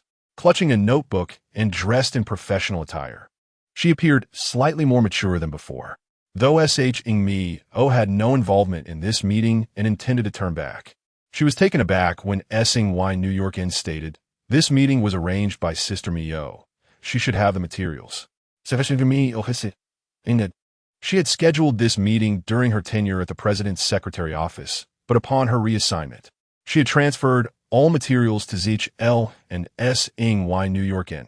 Mr. Sheng remained silent, his dark eyes fixed coldly on Sheng Miao. She bit her lip and said, I have already handed over the documents to SNY New York. Understanding Mr. Sheng's temper, she added, I currently do not have access to your materials. Mr. Sheng's expression darkened. This meeting was of utmost importance. Otherwise, Sheng Miao would not have made such an early appointment. It was clear that he was genuinely angered, while SNY New York shrank back, too intimidated to speak. As the colleague responsible for reception guided the clients toward the room, the atmosphere grew increasingly charged. Sheng Miao lowered her gaze, took the notebook from Little Y, and calmly approached Mr. Sheng, stating, I recall the contents of the document. After years at L&Hu, her skill in memorizing documents was unparalleled. However, with her presence as a recorder in the conference room, SNY New York had to step out. As SNY New York exited, she cast a fleeting glance at Sheng Miao, her expression enigmatic. When the reception staff ushered the clients in, Sheng Miao recognized a somewhat familiar face in the crowd. Zhuj and Hui. He too noticed her and offered a shy smile. With Sheng Miao present, the lost document's contents were swiftly replenished. After the meeting concluded, Mr. Sheng regarded Zhuj and Hui with a stoic expression and instructed, come to my office. Sheng Miao followed him with composure. However, upon entering the office, Mr. Sheng scoffed and asked, I thought you no longer wished to continue. In recent days, Shang Miao's demeanor has evidently grown more despondent, with whispers circulating internally that she is contemplating resignation. Unfazed, Shang Miao placed her notebook on the table, stating, all the records are here, unless there's something else. I shall take my leave. Sheng Yu observed her demeanor and couldn't help but clench his teeth in frustration. Her expression resembled that of a lifeless figure, devoid of any vitality. He called out to her, his voice tinged with coldness. Are you attempting to feign superiority in my presence? Shang Miao lowered her gaze, swallowed hard, and replied softly, You instructed me not to seek you out unless necessary. Sheng Yu's expression darkened as he scrutinized her, seemingly trying to discern any signs of weakness in her countenance. Unfortunately, he found none. His impatience bubbled to the surface, and he leaned back, his tone reaching a new low, Get out. Shang Miao departed without hesitation, passing by Song Yinin's workstation and sensing her wary gaze upon her. Upon returning downstairs, Xiao Yi looked at Shang Miao with admiration, exclaiming, Sister Shang Miao, you were incredibly impressive just now. Shang Miao dismissed it nonchalantly, inquiring, Did you receive the documents I sent you this morning? No sooner had she spoken than a colleague called out from outside, Sister Shang Miao, someone is looking for you. To her surprise, Zhou Juanhui had returned to seek her out again. His family's company was included in the list of invitees for the meeting, and she had just seen him earlier. However, they were not well acquainted. Zhou Juanhui appeared nervous, scratching his ear as he greeted her. I heard you were looking into art exhibitions. I have an uncle in that field. If you wish, I could introduce you.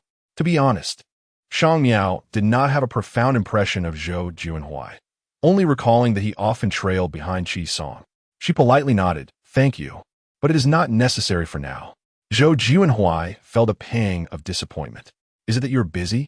He genuinely admired Shang Miao and had not forgotten the unkind words he had spoken to her at the hotel. Thus he wished to make amends.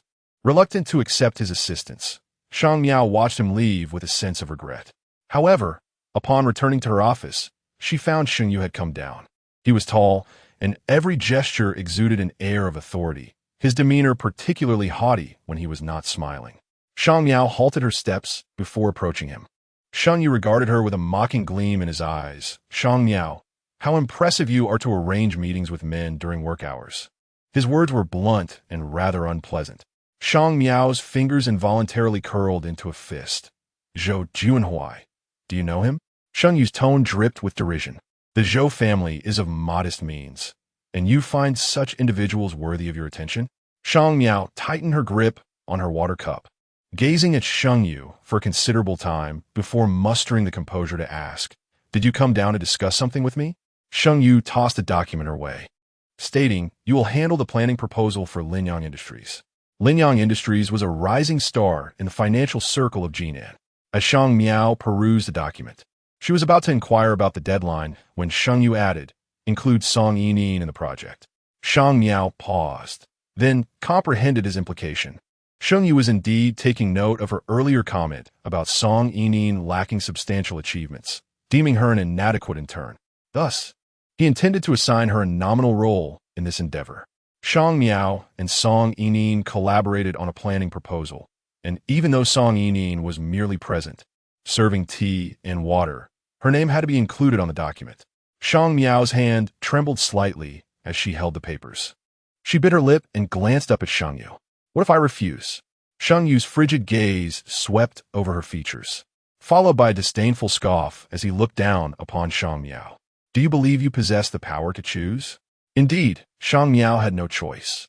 As long as she remained an employee of Linghua, she was bound to follow Sheng Yu's directives. Chapter 46 Song Yinin intended to accompany Shang Miao in crafting the project proposal, yet it was unlikely she would merely observe. The following day, she descended with her belongings and sweetly addressed Shang Miao as Sister Miao. Without hesitation, Shang Miao pushed Lin Yang's documents towards her, instructing her to organize all data before noon.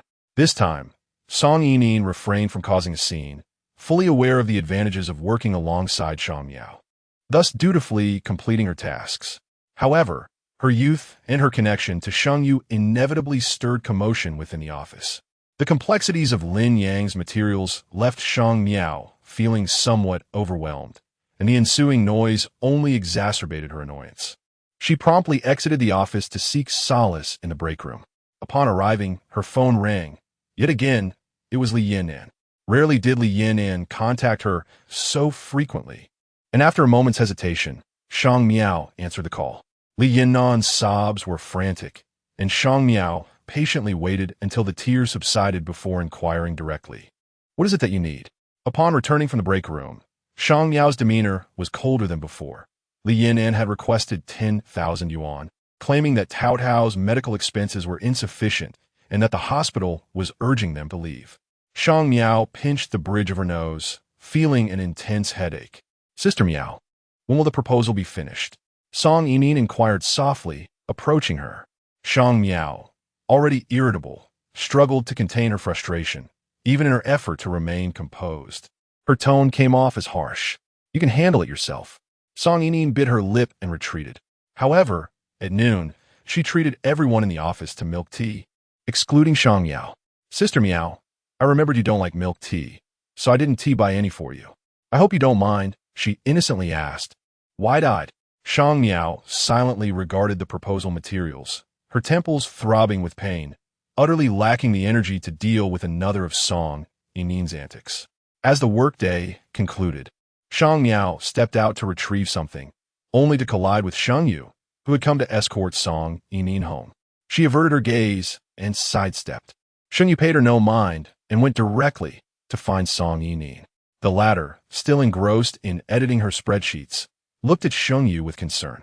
I still have so much work left. Perhaps you shouldn't wait for me. Sheng Yu casually dragged a chair over, stating, You work? I will wait for you. A flush of color crossed Song Yining's cheeks, and she couldn't help but cast a triumphant glance at Shang Miao. The latter, head bowed in concentration on her proposal, exhibited no emotion, akin to a mechanical worker. As the overtime drew to a close, darkness enveloped the outside world. Shang Miao collected her belongings and departed, only to discover it was raining. Just as she settled into the driver's seat, someone knocked on her window. There stood Sheng Yu, holding an umbrella. Shang Miao lowered the window, and Sheng Yu, with a frigid expression, stated, My car has broken down, implying that Shang Miao was obliged to drive him home. Additionally, there was Song Yining. Navigating the poorly lit, rainy roads, Shang Miao drove cautiously, while Sheng Yu and Song Yining conversed softly in the back seat, their words indistinct. Shang Miao maintained a stoic expression as she drove, slightly cracking the window to listen to the rhythmic patter of the rain. Just then, Chi Song's timely call came through. As she turned a corner, he invited Sheng Yu to join him at a bar. Sheng Yu acquiesced and lifted his gaze toward Shang Miao. Song Yining's home is nearly upon us. Turning back to GT would require a considerable detour. Shang Miao had initially intended to escort Song Yining home first, but to her surprise, Song Yining playfully tugged at Sheng Yu's hand, saying, Yu, would you take me along, please? Through the rearview mirror, Shang Miao observed Sheng Yu. His expression was aloof, yet occasionally softened by the fleeting glow of passing streetlights. He nonchalantly nodded in agreement to Song Yining's request. It was only then that Song Yining remembered Shang Miao and feigned an apologetic tone, saying, Sister Shang Miao, I apologize for the trouble. Shang Miao remained silent and, after delivering them to GT, departed immediately. After all, Chi Song and the others were present. Sheng Yu had ample company for his return. Upon arriving home, Shang Miao did not head straight for a shower in bed. However, she was roused from her slumber in the dead of night by the incessant ringing of her phone. Sheng Yu's icy voice crackled through the line, devoid of any inflection. Come and pick me up. Listening to the sound of rain outside, Shang Miao burrowed deeper into her blankets, replying, You could take a taxi. Just as her words left her lips, Sheng Yu hung up. Reluctant to brave the cold, she remained indoors. Yet, 3 minutes later, her phone rang again. It was Sheng Yu's emotionless voice. Come and pick me up. Without uttering a word, she heard the line disconnect once more. 3 minutes passed, and the phone rang again, thoroughly disrupting her drowsiness. When Sheng Yu called again, she finally responded with a simple all right. Sheng Yu quieted down, and Shang Miao, in silence, changed her clothes and headed to GT. The rain-soaked night compelled her to drive cautiously, and by the time she arrived at GT, half an hour had elapsed. The bar was still bustling with patrons, yet Shang Miao searched in vain for Sheng Yu. When she inquired with the owner, she was informed that Chi Song and his group had left some time ago. Due to the late night, Shang Miao appeared weary the following day. a stark contrast to Song Yinin's vibrant demeanor. Faced with Lin Yang's challenging project proposal, Shang Miao had several questions for Sheng Yu. Upon hearing this, Song Yinin stood up, eager to accompany her, but Shang Miao firmly stated, "You haven't finished revising your report," effectively pinning her to her seat. As she ascended the stairs, she found Sheng Yu engaged in a video call, gesturing for her to wait. Shang Miao stood still, surveying her surroundings. The layout had not changed significantly, yet it felt subtly different from her memories, perhaps due to the conspicuous decorative items. Once Sheng Yu concluded his call and turned his attention to her, he furrowed his brow slightly. "Did you not rest well last night?" Shang Miao hesitated before replying. "You asked me to pick you up last night, but you were not at the bar. Is that so?" Sheng Yu seemed indifferent, his brow slightly twitching as he casually remarked, "Perhaps I was too intoxicated to notice." His nonchalant words struck Shang Miao like a slap, rendering her feelings utterly ridiculous. She had believed she might have become a habit for Sheng Yu. Instead, she was merely the punchline to his drunken jest. A profound sense of sorrow enveloped her, akin to seawater seeping into her very essence, both bitter and painful. As she descended the stairs, she fortuitously encountered someone from HR delivering the list of new employees and their salary details. As she perused the list, finding no discrepancies, she was about to return it when her eyes landed on Song Yinin's name at the bottom of the last row. When employees first join the office of the president, they are typically awarded a bonus as a form of encouragement. Sheng Yu is quite generous and never tightens the purse strings in this regard. However, Shang Miao noticed that Song Yinin did not receive this bonus. Had Sheng Yu forgotten? The HR personnel observed Shang Miao lost in thought while scrutinizing the list and assumed there was an issue with it. "Sister Shang, is everything all right?" Shang Miao regained her composure and shook her head, replying, "It's nothing." Regardless of whether Sheng Yu had overlooked it or not, what did it matter to her? "By the way, I will accompany you," she added. Shang Miao returned the list, suppressing her wandering thoughts, and followed the HR department. Upon arrival, she checked her personnel contract. Her last appointment had been 3 years prior, and there were less than 3 months remaining until its expiration. Chapter 47. The lost Shang Miao was lost in thought, only jolting back to reality when her phone rang. Noticing it was Hisui, she furrowed her brow slightly. Hisui seldom reached out to her. Hesitantly answering the call, Hisui's commanding tone instructed her to come to City First Hospital, bringing along some supplements. Upon her arrival, she learned that Mrs. Yin, the mother of Yin Shujin, had accidentally injured her arm and required hospitalization for observation. Upon seeing Shang Miao, Hisui raised her eyebrows and coldly remarked that she could leave after placing the items down. Shang Miao bit her lip, refraining from speaking. After all, Hisui was Sheng Yu's mother, making it difficult for her to voice any objections. "Thank you for your trouble," the woman in the hospital bed said gently and politely, nodding in acknowledgement. Shang Miao shook her head and, under Hisui's urging, exited the hospital room. As she stepped out, she unexpectedly collided with the hurried Yin Shujin. Surprised to encounter Shang Miao there, he gently supported her, asking if she was all right.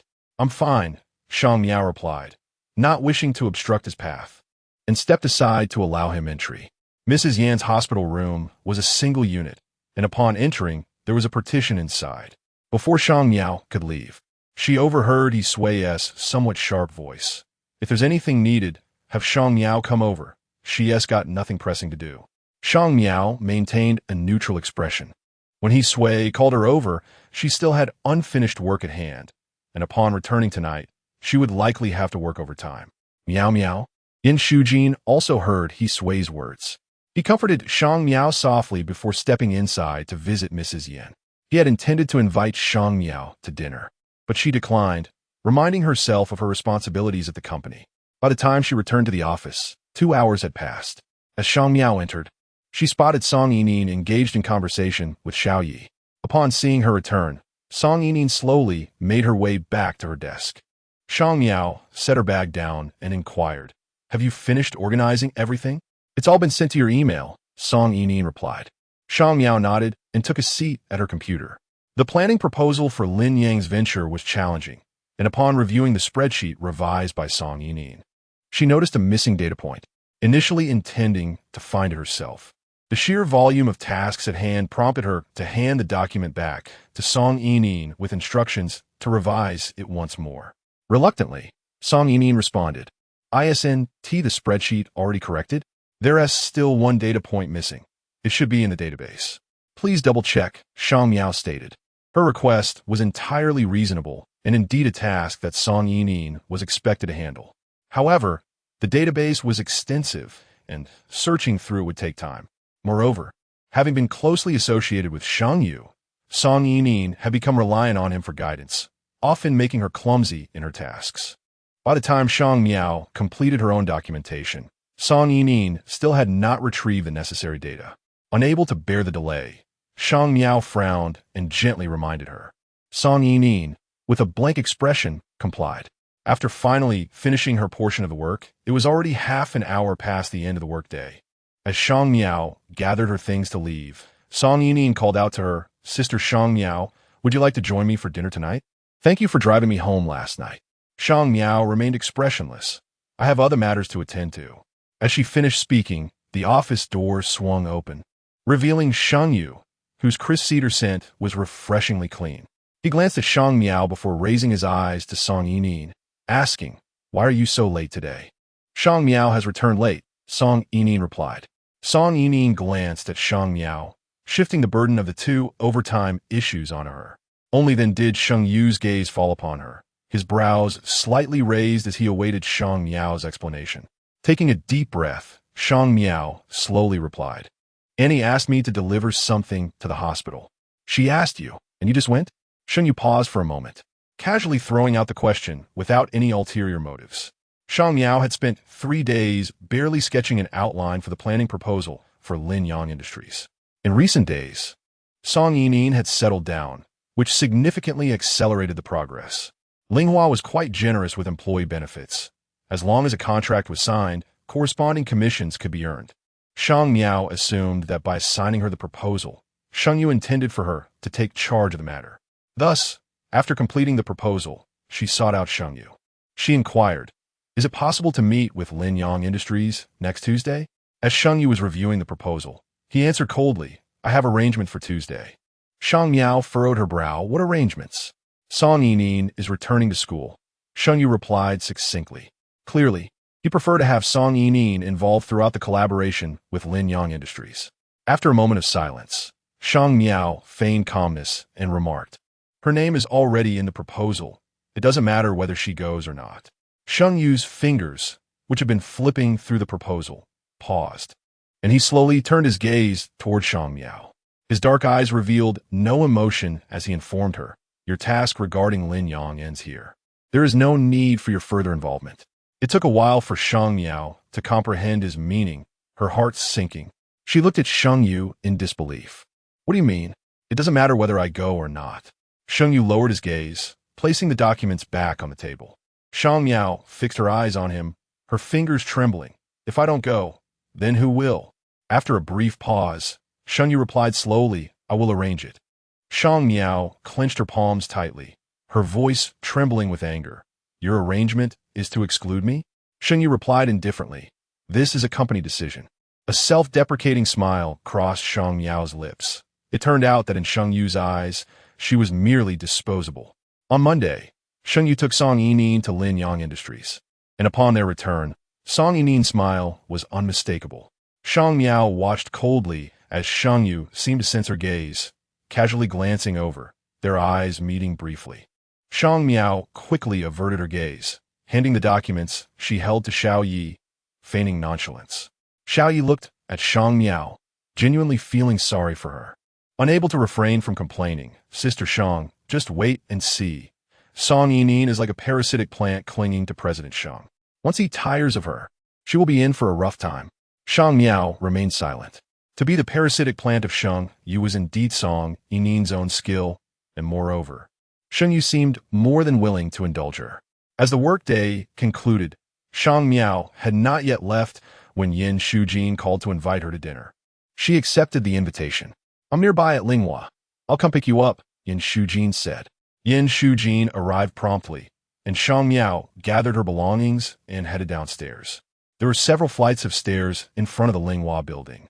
Distracted, Shang Miao lost her footing and stumbled. The piercing pain radiated from her ankle, causing Shang Miao's complexion to turn pale in an instant. Yin Shujin, noticing this, furrowed his brow and stepped forward to support her elbow. "Are you all right?" he inquired. Just as his words fell, a light-hearted laughter echoed from behind, causing Shang Miao's back to stiffen. She didn't need to look to know who it was. Song Yining approached, entwined with Sheng Yu's arm. While Sheng Yu's gaze lingered on the hand, Yin Shujin used to steady Shang Miao. As Shang Miao shifted her foot, a sharp pang elicited a sharp intake of breath, further draining the color from her face. Nevertheless, she persevered and replied, "I should be fine." Yin Shujin, still frowning, suggested, "Let me carry you there." Sheng Yu paused, his enigmatic gaze settling on Shang Miao's face. Chapter 48. Shang Miao was acutely aware of her precarious situation and dared not feign strength. She nodded slightly. "I apologize for the trouble." Yin Shujin steadily lifted Shang Miao into his arms. Despite her height, she was slender, while Yin Shujin stood at an impressive height of over 1.8 meters, making her appear quite delicate and bird-like in his embrace. As she was cradled by Yin Shujin, her gaze met Sheng Yu's dark, penetrating eyes, which bore a chill. Momentarily taken aback, Shang Miao lowered her eyelashes to shield herself from his scrutiny. "Are you?" Song Yining tugged at Sheng Yu's sleeve, gently reminding him. "Didn't we arrange to dine with Qi Song and the others?" Sheng Yu withdrew his gaze and glanced at her, responding with a soft as he turned towards the car. Song Yining observed Yin Shujin and Shang Miao, her lips pressing together momentarily before relaxing. She linked her arm with Sheng Yu's, as if making a silent declaration. Shang Miao accompanied Yin Shujin to the hospital, where the doctor sternly advised her against wearing high heels again, as her previous injury had been aggravated. Feeling a twinge of guilt, Shang Miao said, "I'm sorry. We had planned to have dinner together." "As long as you're all right," Yin Shujin replied, helping her to her feet. "Can you walk?" After changing into flats, Shang Miao managed to walk with some difficulty. Unable to enjoy dinner together, Yin Shujin had no choice but to take her home. However, since Shang Miao's foot was injured, she couldn't drive. Yin Shujin, with a hint of resignation, said, "I'll take you to work tomorrow." "No need. I can take a taxi," Shang Miao replied, feeling embarrassed to impose on him. "It's quite a distance to the taxi stand. Are you sure you can manage?" Yin Shujin expressed his disapproval. "It's settled then. I'll pick you up in the morning." With her objections falling on deaf ears, Shang Miao found that the next morning, Yin Shujin indeed arrived punctually. He escorted her to the company, saying, "I'll come to get you in the afternoon." Shang Miao felt uneasy. Just as she was about to decline, she spotted Sheng Yu's Maybach coming to a stop nearby. Every morning, Sheng Yu would pick up Song Yining to go to the office, a routine that initially sparked gossip, but eventually became commonplace. With her gaze downcast, Shang Miao entered the building. After taking a few steps, she heard familiar footsteps behind her, followed closely by the scent that she recognized. Quite the adept maneuver, he paused beside her, his tone flat as he uttered those words. Shang Miao's heart tightened, but her expression remained unchanged. "I sprained my foot. I can't drive." Sheng Yu scoffed. "What is the point of telling me that?" Shang Miao clenched her palm briefly before releasing it. "Aren't you the one asking?" Sheng Yu did not respond further and proceeded ahead. Turning back, Shang Miao noticed Song Yining heading towards the CAF downstairs, her gaze fixed on her with a sense of wariness, likely speculating on what Sheng Yu had just said to her. Throughout the day, due to her foot injury, Shang Miao remained at her workstation.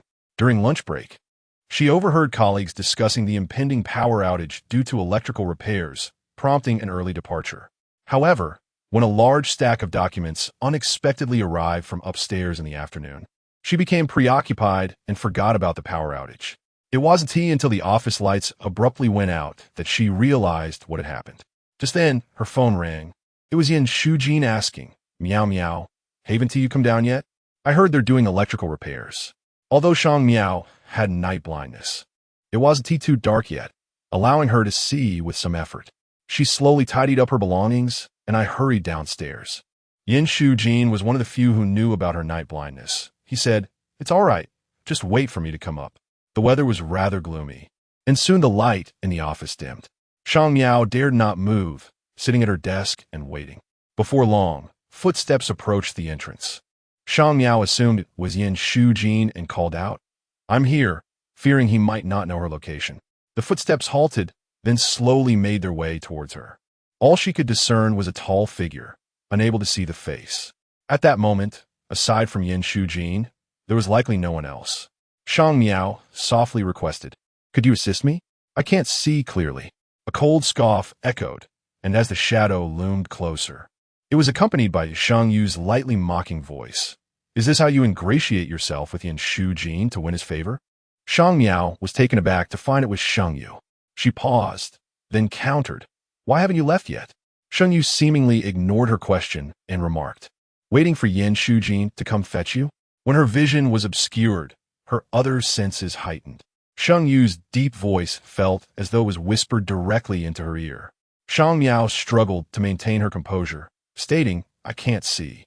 In truth, she had previously mentioned her night blindness to Sheng Yu, but she had always been cautious to avoid bringing it up again in front of him. So he likely had forgotten. Indeed, Sheng Yu fell silent for a moment. Shang Miao inquired, "Is there anything else?" Unable to see clearly, her hands, resting on the desk, were clenched tightly, revealing her growing anxiety. Sheng Yu cast his gaze down at her for a while, just as he was about to speak. Shang Miao's phone lit up with a call from Yin Shujin. Seizing the moment of illumination, she caught a glimpse of Sheng Yu's expression. It was cold. His dark eyes appeared particularly frigid in the dim light as he fixed his gaze on Shang Miao and remarked, "Yin Shujin must be blind to fancy you." A surge of frustration welled up within her, and she couldn't help but retort, "Then you've been blind for 8 years. Sheng Yu was silent for a moment before replying, "Shang Miao, you think too highly of yourself." After saying this, he turned to leave, and Shang Miao's phone dimmed once more, plunging the office back into darkness. When Yin Shujin arrived, he brought a flashlight, approaching her with a gentle grip. "Have you been waiting long? I want to buy a flashlight." Shang Miao's expression was not pleasant, but she said nothing. On the day the bonuses for the Lin Yang project were calculated, Song Yining treated everyone in the secretariat to coffee, filling the room with lively chatter. Yet Shang Miao remained silent. No one dared to approach her, as they all understood that Shang Miao was the principal responsible for Lin Yang's proposal, which ultimately bore no fruit. When Song Yining handed her a cup of coffee, Shang Miao's demeanor was indifferent as she stood up to leave. A sense of irritation gnawed at her. The bonus from Lin Yang's project was considerable, and she hadn't anticipated Sheng Yu would take it this far. Feeling unsettled by the situation, the people in the secretariat were perceptive, proceeding with caution in their tasks. However, it remains unclear who leaked the information. By the time it reached Sheng Yu's ears, it had transformed into a narrative suggesting that Shang Miao was working with emotional turmoil. When Shang Miao approached Sheng Yu, he left her waiting for a considerable time before speaking in a measured tone. "If you no longer wish to continue, you may speak frankly." Shang Miao, maintaining a stoic expression, inquired about the work arrangements that awaited her. Sheng Yu raised his gaze, his cold eyes fixed upon her as he languidly replied, "Is it not your pride that is at stake? The branch office in Spring City is facing difficulties. I need you to address the situation." Shang Miao's expression darkened slightly, for the Spring City branch was the poorest performer among all of Linghua's divisions, and the upper management had long been contemplating its dissolution. Yet, Sheng Yu insisted that she tackle such a challenging predicament. Chapter 49. After a considerable time, Shang Miao finally regained her voice, albeit hoarsely, and asked, "Sheng Yu, are you targeting me?" "You think too much. You are simply more suited for it," he replied. Placing his belongings down, Mo Tong scrutinized Shang Miao, his brow furrowing slightly as he scoffed. "What is the matter? Am I interrupting your romance with Yin Shujin?" Shang Miao gazed at Sheng Yu, feeling a constriction in her chest. She had always believed that he treated her differently. Yet, it seemed there was no distinction at all. Her throat felt as though it were bound, and after a moment of silence, she slowly replied, "Fine, I will go to Chun City." The mockery in Sheng Yu's eyes intensified, his expression indifferent as he fixed his gaze upon her lips, adorned with lipstick.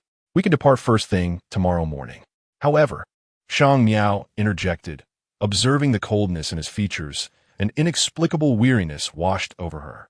It had been a long time, She had been by Sheng Yu's side for so long that he had begun to grow weary. I will not renew my contract when it expires, she stated, feeling like a mere observer of her own words. Sheng Yu's pupils flickered, narrowing his eyes at her, his demeanor turning grave. Are you threatening me with conditions? Shang Miao was perplexed by his conclusion. Had he not desired this outcome all along? She lowered her gaze, silent. Sheng Yu's voice was chillingly composed as he stated, very well, as long as you do not regret it. The notification regarding Shang Miao's transfer to the Chun City branch came swiftly. The gazes of her colleagues shifted subtly towards her, with only Xiao Yi daring to approach for a brief chat. Sister Shang Miao, President Sheng sent for you. How long do you plan to stay? I'm not sure, Shang Miao replied honestly, refraining from disclosing her resignation plans. In the afternoon, she gathered her belongings and, after work, visited the sanatorium. She intended to see her grandfather before heading to Chun City. Upon learning of Shang Miao's breakup with Sheng Yu, her grandfather had ceased to mention him. Yet upon hearing of her trip, he inquired, is Sheng Yu sending you there? Shang Miao reassured him. I'm going to resolve a few issues. I should be back soon. Her grandfather sighed, choosing not to press further, only advising her to take care of herself. Upon exiting the sanatorium, she unexpectedly encountered Yin Shujin in the parking lot of the first municipal hospital, having just visited Madame Yin. Surprised to see Shang Miao, he smiled and asked, what brings you here? I'm here to see my grandfather. Considering their friendship, she did not conceal her plans to go to Chun City from him. Yin Shujin furrowed his brow, immediately suspecting Sheng Yu's involvement. Yet, Shang Miao dismissed the concern, stating, it's just work. At least Chun City will be less stressful. I won't have to see Sheng Yu parading around with Song Yining all day.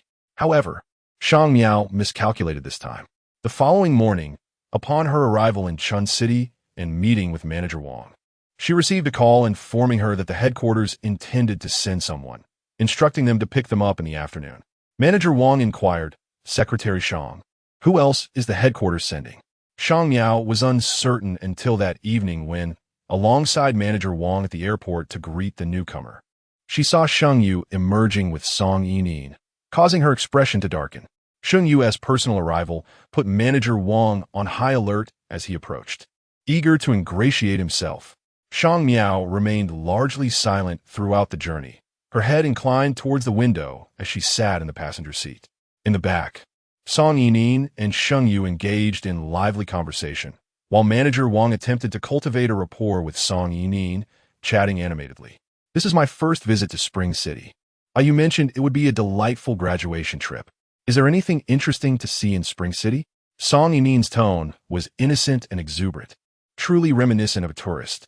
Shang Miao cast a glance backward and noticed Sheng Yu resting with his eyes closed. He cherished tranquility and detested disturbances during his moments of repose. Yet Song Yining's cheerful demeanor seemed to have no effect on him. In the past, Shang Miao had meticulously remembered Sheng Yu's preferences. Even during business trips, no matter how busy she was, she would strive to clear her schedule to ensure he could rest properly. She prioritized him above all else. It seemed she could not compete with a person like Song Yining. With a sigh, she diverted her gaze and chose not to engage in their conversation, opting instead to rest her eyes against the car window. Upon arriving at the hotel, with nothing scheduled for the evening, Shang Miao headed directly to her room. A few steps away, she could still hear Manager Wang making arrangements for Sheng Yu's accommodation. She presumed that Sheng Yu had brought Song Yining along for some gilding of her experience. However, the following morning, as they departed for the branch office, she noticed Song Yining was nowhere to be seen. Sheng Yu offered no explanation, simply extending his long legs to enter the vehicle. Manager Wang had brought a secretary along this time, occupying the front passenger seat, leaving Shang Miao to take a spot in the back. Separated from Sheng Yu by one person, she stared silently out the window at the fleeting scenery. Manager Wang enthusiastically recounted details about the branch office, while Sheng Yu, seemingly disinterested, occasionally glanced at his phone, as if replying to messages. Once Manager Wang concluded his discourse, he turned to Shang Miao and asked Shang Miao, have you noted everything down? Yes, Shang Miao replied softly. Sheng Yu smirked lightly, his gaze shifting to her. Oh, I thought you might have been daydreaming just now. Shang Miao paused momentarily. You misread the situation. Suddenly, a stray dog darted onto the road, causing the vehicle to swerve sharply. Shang Miao, caught off guard, toppled towards Sheng Yu, landing in his embrace, her hands inadvertently resting on his sturdy thigh. Sheng Yu emitted a muffled grunt at the unexpected contact.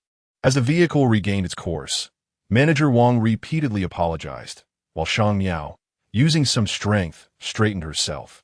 Just as she was about to distance herself from Sheng Yu, she heard a murmur in a tone meant solely for their ears. Was that intentional? He then glanced pointedly at her hand still resting on his thigh. Unfazed, Shang Miao retracted her hand. My apologies. Sheng Yu scoffed quietly, redirecting his gaze. Following Manager Wang's tour of the branch office, during lunch, Manager Wang insisted on treating them. Sheng Yu raised his phone. No need. Someone is still waiting for me at the hotel. That someone was indeed Song Yining, who had come merely for leisure. Shang Miao decided not to return with Sheng Yu, preparing to dine with Manager Wang when she heard his cool, indifferent voice call out to her. You will return with me. Shang Miao contemplated refusing, yet he added, there are matters to arrange. Manager Wang intended to escort them back to the hotel, but Sheng Yu did not permit it, leaving Manager Wang with no choice but to summon a vehicle. Once inside the car, Shang Miao inquired about Sheng Yu's plans. Sheng Yu languidly gazed at her, his thin lips parting to ask, did you bring your driver's license? Shang Miao furrowed her brow, prompting Sheng Yu to continue. We are short a driver. Surely, Secretary Shang is capable? Upon their arrival at the hotel, Song Yining was already waiting at the entrance. Initially, her expression was somewhat displeased upon seeing Sheng Yu return with Shang Miao, but upon learning that Shang Miao would be the driver, her demeanor brightened, and she smiled, saying, then, Sister Shang Miao, thank you for your efforts. Chapter 50. Shang Miao's expression remained impassive as she chose not to respond to Song Yining's words. She lifted her gaze towards Sheng Yu and inquired, when shall we depart? Song Yining had accompanied Sheng Yu on this trip. While he did not involve her in work-related matters, he was more than willing to indulge her during leisure hours. Sheng Yu cherished her and willingly devoted his time to her.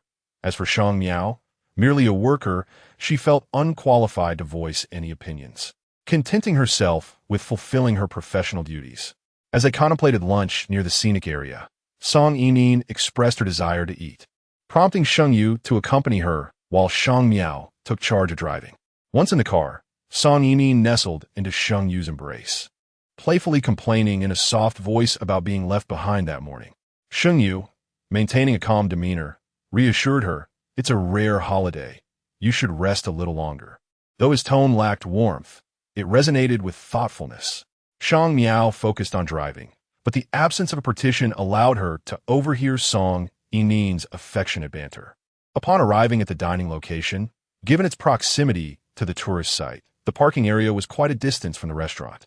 Concerned they might miss out on a table, Song Yining urged Sheng Yu to go ahead to secure a spot, turning to Shang Miao and saying, Sister Shang Miao, I'll go ahead with you to reserve a table. Can you join us after parking? Shang Miao, however, was not oblivious to the situation. She parked the car and chose to dine alone at a different restaurant instead. After finishing her meal, she noticed that Song Yining and Sheng Yu had not attempted to contact her, leaving her in a peaceful state as she scrolled through her phone. Her WeChat account remained logged into her work profile, and upon opening her moments, she chanced upon a grid of photos that Song Yining had shared, presumably depicting their lunch together. Shang Miao glanced at the images, noting that the table was set for two, with dishes prepared solely for them, completely disregarding her presence. With a stoic expression, she exited WeChat, intending to explore the area, when she received a call from Sheng Yu, instructing her to join them. He provided the location, which was a bustling commercial street, and upon her arrival, she found Song Yining engrossed in shopping. Inside a jade shop, Song Yining had set her sights on a small pendant, priced in the 5-digit range. Frowning slightly, she queried Sheng Yu, isn't this a bit too expensive? Sheng Yu replied, if you like it, then buy it. Shang Miao cast a fleeting glance at the pendant, recognizing its quality, yet quickly diverted her attention. She inquired, what did you want me to come over for?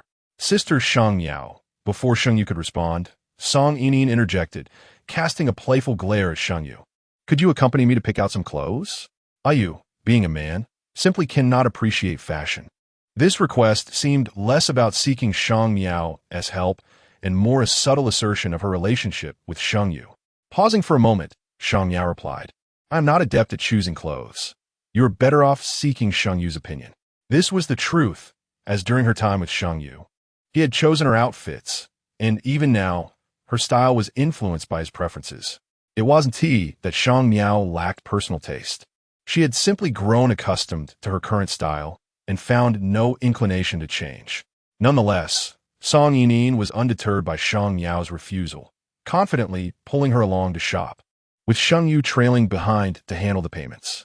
Even for the initial pendant, Shang Miao observed Sheng Yu paying without a hint of hesitation. "Sister Shang Miao?" Song Yining's sweet voice chimed in her ear. "What do you think of this one?" As Shang Miao followed her gaze, she pointed toward the couple's sweatshirt set. The vibrant blue and white colors were striking. Song Yining, with her eyes curved in delight, inquired, "What do you think, Sister Shang Miao?" She added, "Ayu and I would wear it." Shang Miao hesitated momentarily, suggesting, "You should ask Sheng Yu directly." Just then, Sheng Yu entered, having just finished a phone call. "Ayu." Song Yining cheerfully pulled Sheng Yu over to the couple's sweatshirts and eagerly asked, "Do you think it looks good?" Sister Shang Miao just said it was nice. "Is that so?" Sheng Yu glanced at Shang Miao, who remained expressionless, gently nodding, "It's quite nice." He then diverted his gaze back to Song Yining, casually asking, "Do you want to wear it now?" Song Yining appeared pleasantly surprised. "Is that possible?" With his tall stature and long legs, Sheng Yu effortlessly pulled off the bright blue and white ensemble without any semblance of awkwardness. Instead, it seemed to diminish his usual somber demeanor, infusing him with a touch of vitality. The shopkeeper was all praises, commenting on how well the outfits suited the pair, and handed Shang Miao the bag containing their changed clothes, while also lauding, "These two friends of yours are truly a match made in heaven. This attire complements them perfectly." Shang Miao lowered her gaze at the bag, intending to suggest the shopkeeper hand it to Song Yining, but upon raising her eyes, she realized Song Yining had already taken Sheng Yu outside. From behind, they indeed appeared quite well matched. After a moment of silence, Shang Miao accepted the bag and exited the store. Upon stepping outside, she spotted a wooden sculpture displayed at the neighboring shop, palm-sized and exquisitely crafted, seemingly alive. Shang Miao paused to admire it, and the shopkeeper approached, asking, 300, "Would you like it?" Shang Miao nodded, "Please wrap it for me." The moment she laid eyes on the sculpture, she thought of Yin Shujin. Having completed her purchase, she found Song Yining and the others returning from their stroll, curious upon seeing Shang Miao shopping. "Sister Shang Miao, do you like wooden carvings?" "Gift for someone," was her succinct reply. Song Yining giggled. "It's for Yin Shujin, isn't it?" Shang Miao didn't refute the assumption while waiting for the shopkeeper to finish wrapping. Sheng Yu's gaze fell indifferently on Shang Miao's face, his expression unreadable, giving Yin Shujin wood. "Aren't you afraid he might think you're just as wooden?" His blatant mockery left Shang Miao unwilling to engage further.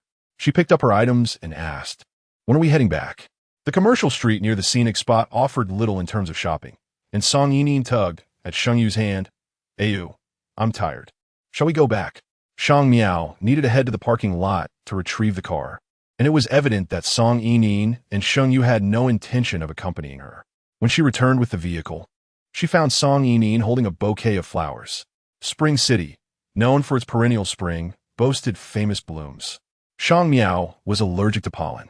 While she could manage with a few flowers at a distance, the large bouquet in Song Yining's hands posed a challenge. However, asking Song Yining to dispose of the flowers seemed impractical. After parking, Shang Miao rummaged through her bag for a mask and put it on. When Song Yining joined her, she paused in surprise, prompting Shang Miao to clarify, "I have a pollen allergy." Song Yining immediately turned to Sheng Yu and exclaimed, "Ayu, why didn't you inform me about Shang Miao's pollen allergy?" Sheng Yu, clad in a blue and white sweatshirt, maintained his usual aloof demeanor. He rolled up his sleeves to his elbows, revealing his elegantly sculpted forearms. With a nonchalant gesture, he partially opened the car window and casually replied, "I forgot." After a brief pause, he added, "Besides, didn't you enjoy it?" A blush crept onto Song Yining's cheeks as she glanced at Shang Miao, and then, feigning modesty, she admonished Sheng Yu, "Please refrain from such things in the future. It is not appropriate." Shang Miao, her face obscured by a mask, was unperturbed by the conversation. She drove directly to the hotel, returned the keys to Sheng Yu, and ascended the stairs alone, her mask still on, making her breaths feel somewhat constricted. Chapter 51. Shang Miao found herself somewhat allergic, developing small rashes on her chin, which coincided with Sheng Yu taking leave, so she remained indoors, venturing out only for essential work. By the time her chin healed, Song Yining was preparing to return to Jinan, as she didn't have much leave left to stay here. Shang Miao was quite surprised.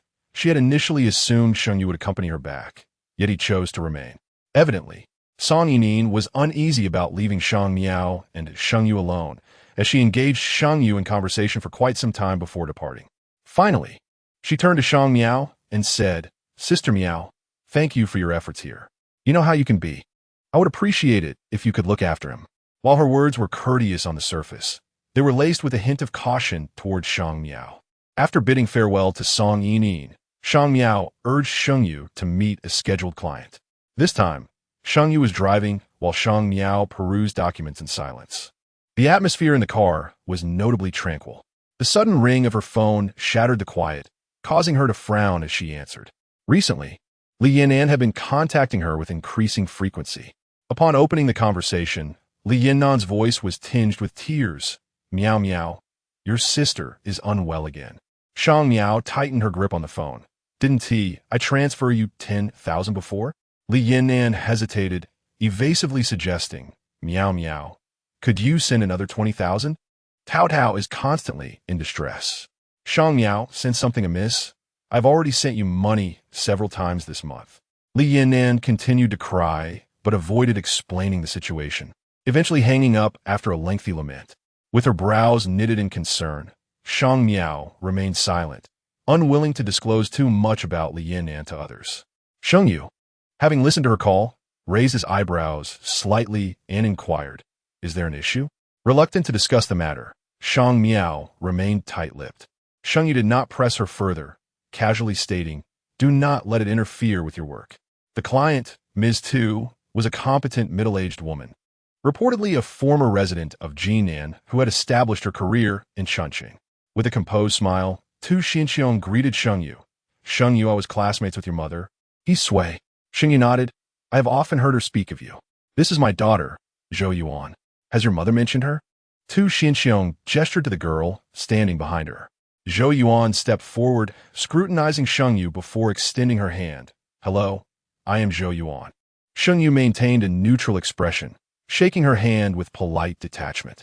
Shang Miao trailed behind Sheng Yu, largely overlooked until he and Tu Xinxiong began discussing business, at which point she handed over the documents she had been holding. Tu Xinxiong's gaze fell upon Shang Miao, and she inquired of Sheng Yu, "Is this your secretary?" Sheng Yu replied, "She will be responsible for the affairs of the Chongqing branch here." Once the business was concluded, Tu Xinxiong graciously extended an invitation for a meal, which Sheng Yu accepted, although she added, "As a friend of your mother, let this dinner be considered a private gathering." Turning to Shang Miao, she suggested, "Miss Secretary, you may return to the hotel to rest." This was an implicit dismissal. Shang Miao glanced at Sheng Yu, who nodded, "You may go back." The prominent client of the Spring City branch is Tu Xinxiong. As long as there are no issues on her end, the branch can remain stable for a while longer. Upon returning to the hotel, Shang Miao recalled the phone call from Li Yinan, sensing it was not a harbinger of good news. She dialed her grandfather's number, intending to remind him that if Li Yinan called, he must inform her. However, as soon as she uttered her intent, her grandfather fell silent, sighed, and revealed, "She called me at noon, crying that Tao Tao's condition has worsened and asked me to transfer money." A heavy weight settled in Shang Miao's heart. "Did you send it?" she inquired. "I sent 20,000. After hanging up, her expression darkened. She felt that Li Yinnan's situation was far from straightforward. Yet being in Spring City, she was unable to leave. Later that evening, after finishing dinner, Shang Miao received a call from Sheng Yu, asking her to pick him up. Upon arriving, she pushed open the door to the private room, only to find Sheng Yu and Zhou Yuan inside. Zhou Yuan, seated across from Sheng Yu, rose to assist him upon seeing Shang Miao. Sheng Yu pinched his brow and extended his hand towards Shang Miao, saying, "Come here." Zhou Yuan attempted to assist, but was halted by Shang Miao's composed voice. Miss Zhou, it is rather late. It would be best for you to return. I will take care of Sheng Yu. Zhou Yuan's face soured as she was turned away. Shang Miao helped Sheng Yu into the car, his breath reeking of alcohol. She rolled down the window to let the wind disperse the scent. You let Miss Zhou approach while I am left to play the villain, she remarked, retrieving a bottle of water from her bag to offer him. This had become a comforting routine between them over the years. Whenever Sheng Yu had indulged too much in social drinking, she would always have a bottle of water handy. She understood his subtle signals of wanting to decline. Receiving the water, Sheng Yu loosened the collar of his shirt with one hand. The alcohol deepened the color of his gaze, while the night breeze tousled his hair, lending him an air of languor that could not conceal the weariness etched at the corners of his eyes. Return to the hotel, he instructed. As they drove back, Shang Miao assisted him upstairs. Once they reached his room, she initially intended to help him change out of his clothes, but hesitated and withdrew her hands. Yet, her wrist was suddenly grasped as Sheng Yu lifted his eyelids to regard her. Why not take it off? Shang Miao attempted to pull away, but found herself held fast. It is inappropriate, she replied. Sheng Yu scoffed. You've touched every part of me. Why pretend to be innocent now? Unsure how to respond, Shang Miao regarded him in silence. His expression grew increasingly impatient until, moments later, he released her hand, commanding leave. Shang Miao stood still for a moment before turning to exit. Tu Xianxiong seemed to harbor other intentions towards Sheng Yu, frequently dismissing Shang Miao after official matters. Leaving Sheng Yu alone, he found it difficult to refuse, resorting to calling Shang Miao when he was inebriated. This time, she arrived a bit early, discovering that Tu Xianxiong had not yet departed. Casting a casual glance at Shang Miao, she remarked to Sheng Yu, "Your secretary is quite concerned about you." Sheng Yu replied, "It is her job. The duties of certain secretaries can be quite diverse." Tu Xianxiong remarked, her gaze sweeping over Shang Miao, her words laden with significance. Shang Miao detected the disdain and mockery in her tone and stood quietly to the side with downcast eyes. Sheng Yu, however, presented himself with an air of composure, stating, "The private lives of secretaries do not concern me." Only then did Tu Xianxiong divert her attention from Shang Miao, turning instead to her daughter Zhou Yuan. And with a pointed remark to Sheng Yu, she said, "Last night, Sui called me, expressing a desire for you to take Yuan along when you return to Jinan." Although Zhou Yuan playfully called out Mom, her gaze was shyly fixed upon Sheng Yu. To be honest, Sheng Yu's attributes were indeed admirable, and if he were willing to take her back to Jinan, Zhou Yuan couldn't help but feel a flutter of excitement at the thought. Chapter 52. Wine very well, Sheng Yu pondered for a moment, his eyelashes casting shadows over his eyes, before he readily acquiesced. Tu Xianxiong smiled, lifting her wine glass, and, perhaps intentionally, remarked in the past, "Your mother and I joked about becoming in-laws." Shang Miao observed them exchanging drinks, noting that Tu Xianxiong's words subtly alluded to her relationship with Sui, while deliberately avoiding any mention of company affairs. Uncertain of when Sheng Yu would leave, Shang Miao contemplated that if he departed, Tu Xianxiong's situation would likely become even more complicated. Lost in her own thoughts, she failed to notice that Sheng Yu had finished his conversation. He draped his coat, imbued with the scent of cedar, over her shoulders, his cool, deep voice drawing her back to the moment. "Please see off General Tuesday." As Shang Miao clutched his coat and prepared to follow Tu Xianxiong out, the latter turned back to stop her, saying, "There's no need for you to trouble yourself." Afterward, she directed her gaze at Sheng Yu, adding, "However, I would appreciate it if you could take care of Yuan these next few days. She has just graduated and is still quite naive about many things." Sheng Yu nodded with reserved agreement, of course. Shang Miao felt a flutter in her heart. Tu Xianxiong was clearly placing Zhou Yuan beside Sheng Yu with a distinct intention, though it remained to be seen whether Sheng Yu would perceive this. Nevertheless, it was implausible for him not to understand. The question was how he would respond, especially with Song Yining still in Jinan. "Bring the car around," Sheng Yu instructed, casting a glance at her in a commanding tone. Shang Miao lowered her gaze and headed toward the vehicle, but just as she turned, she heard Zhou Yuan inquire, "Sheng Yu, may I accompany you back to the hotel tonight?" Taken aback, Shang Miao hurriedly made her way to the parking area, her grip tightening around Sheng Yu's coat. Not having heard his response, Zhou Yuan leaned closer, tugging at Sheng Yu's sleeve as she asked, "Is there anywhere that would be inconvenient?" Only then did Sheng Yu return his gaze to her, glancing down at Zhou Yuan with a nonchalant hum. "It's fine. Do as you wish." By the time Shang Miao drove up, Sheng Yu and Zhou Yuan were already waiting outside the hotel. She parked the car, and Sheng Yu opened the back door, instructing Zhou Yuan get in. His considerate and meticulous demeanor made Zhou Yuan beam with delight. However, in the next moment, he closed the door and took a seat in the front passenger side. Shang Miao was momentarily stunned and turned to look at him. Zhou Yuan was equally taken aback, asking, "Why are you sitting in the front?" "The smell of alcohol is too strong," Sheng Yu replied flatly. "I don't mind," Zhou Yuan insisted, gazing at him with longing, oblivious to the alcohol scent that might deter others, wishing instead for more proximity. Yet Sheng Yu remained firm, stating, "It's unsafe for a girl to carry the scent of alcohol." Zhou Yuan fell silent, recognizing the concern in Sheng Yu's words. Shang Miao had remained quiet until their conversation dwindled. She then cast a glance at Sheng Yu and softly reminded him, "Your seatbelt." The hotel entrance was resplendent, its bright lights illuminating the interior of the car, softening the sharp angles of Sheng Yu's handsome features. He lowered his eyelashes in acknowledgement, the line of his jaw distinctly visible. Shang Miao tightened her grip on the steering wheel. Sheng Yu's beauty was so striking that it was nearly faultless. She had sketched his features countless times before, though most of those instances had been after he had fallen asleep. In a moment of pause, Sheng Yu abruptly raised his gaze, locking eyes with Shang Miao. Startled, she felt a jolt of electricity surge through her, causing her heart to race momentarily before she composed herself and averted her gaze. To be candid, her initial infatuation with Sheng Yu stemmed largely from his striking visage. A soft chuckle wafted from beside her, and Shang Miao couldn't discern if it was intentional on Sheng Yu's part. She chose not to look back at him. Upon their arrival at the hotel, Zhou Yuan's phone rang, prompting her to alight from the vehicle to answer it. Sheng Yu remained seated, his eyes closed in repose. Noticing he showed no inclination to exit, Shang Miao assumed he had succumbed to slumber and couldn't help but call out to him, "Sheng Yu, we've arrived." After repeating herself twice with no response, she furrowed her brow and gently nudged his arm. This time, Sheng Yu reacted swiftly, grasping her hand with considerable strength.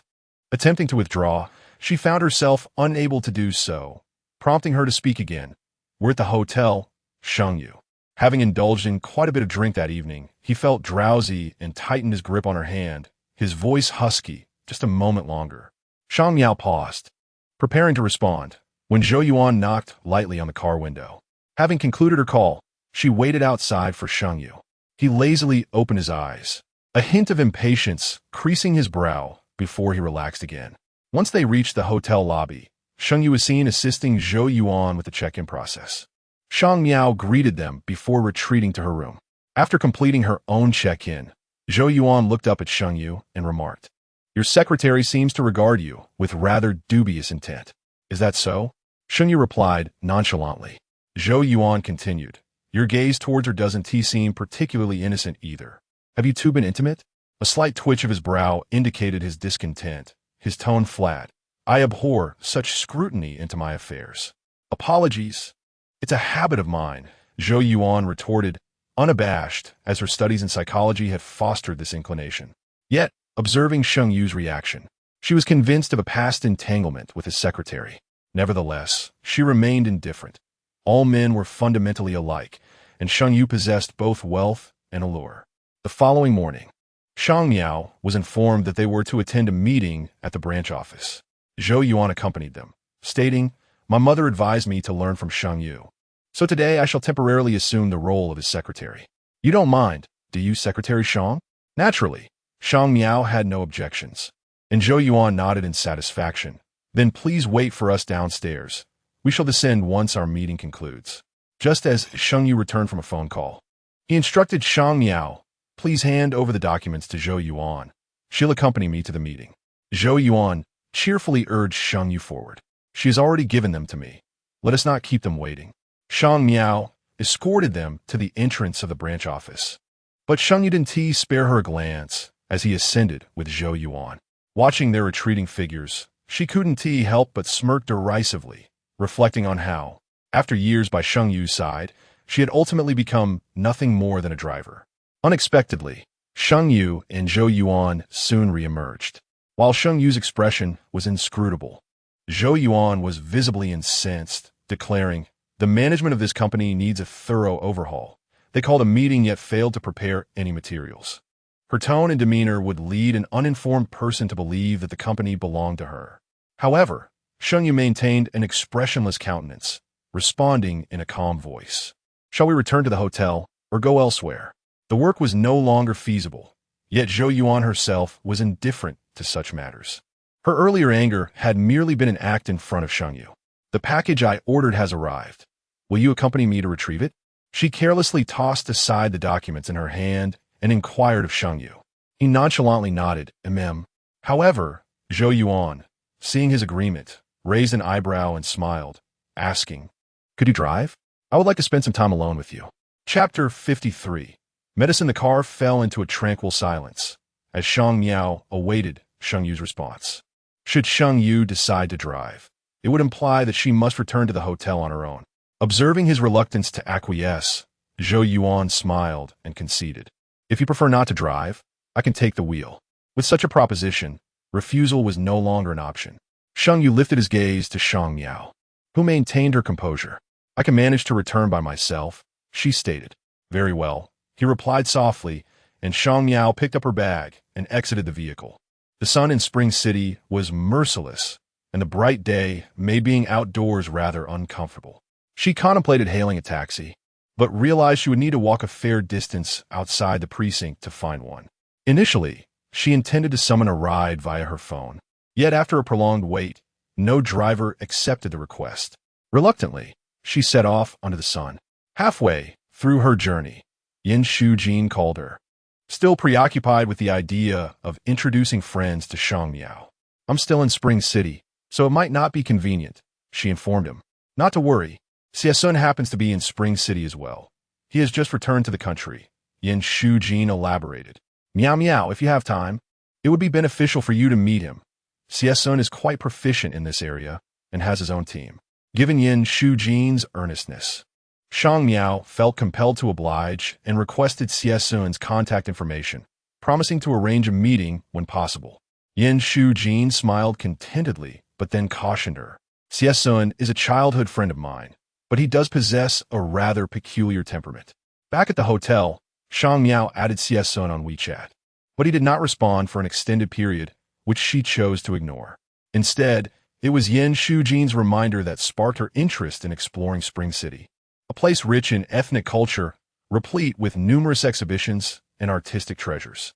After lingering in her hotel room for a while, she ventured out again to stroll through a nearby ancient street.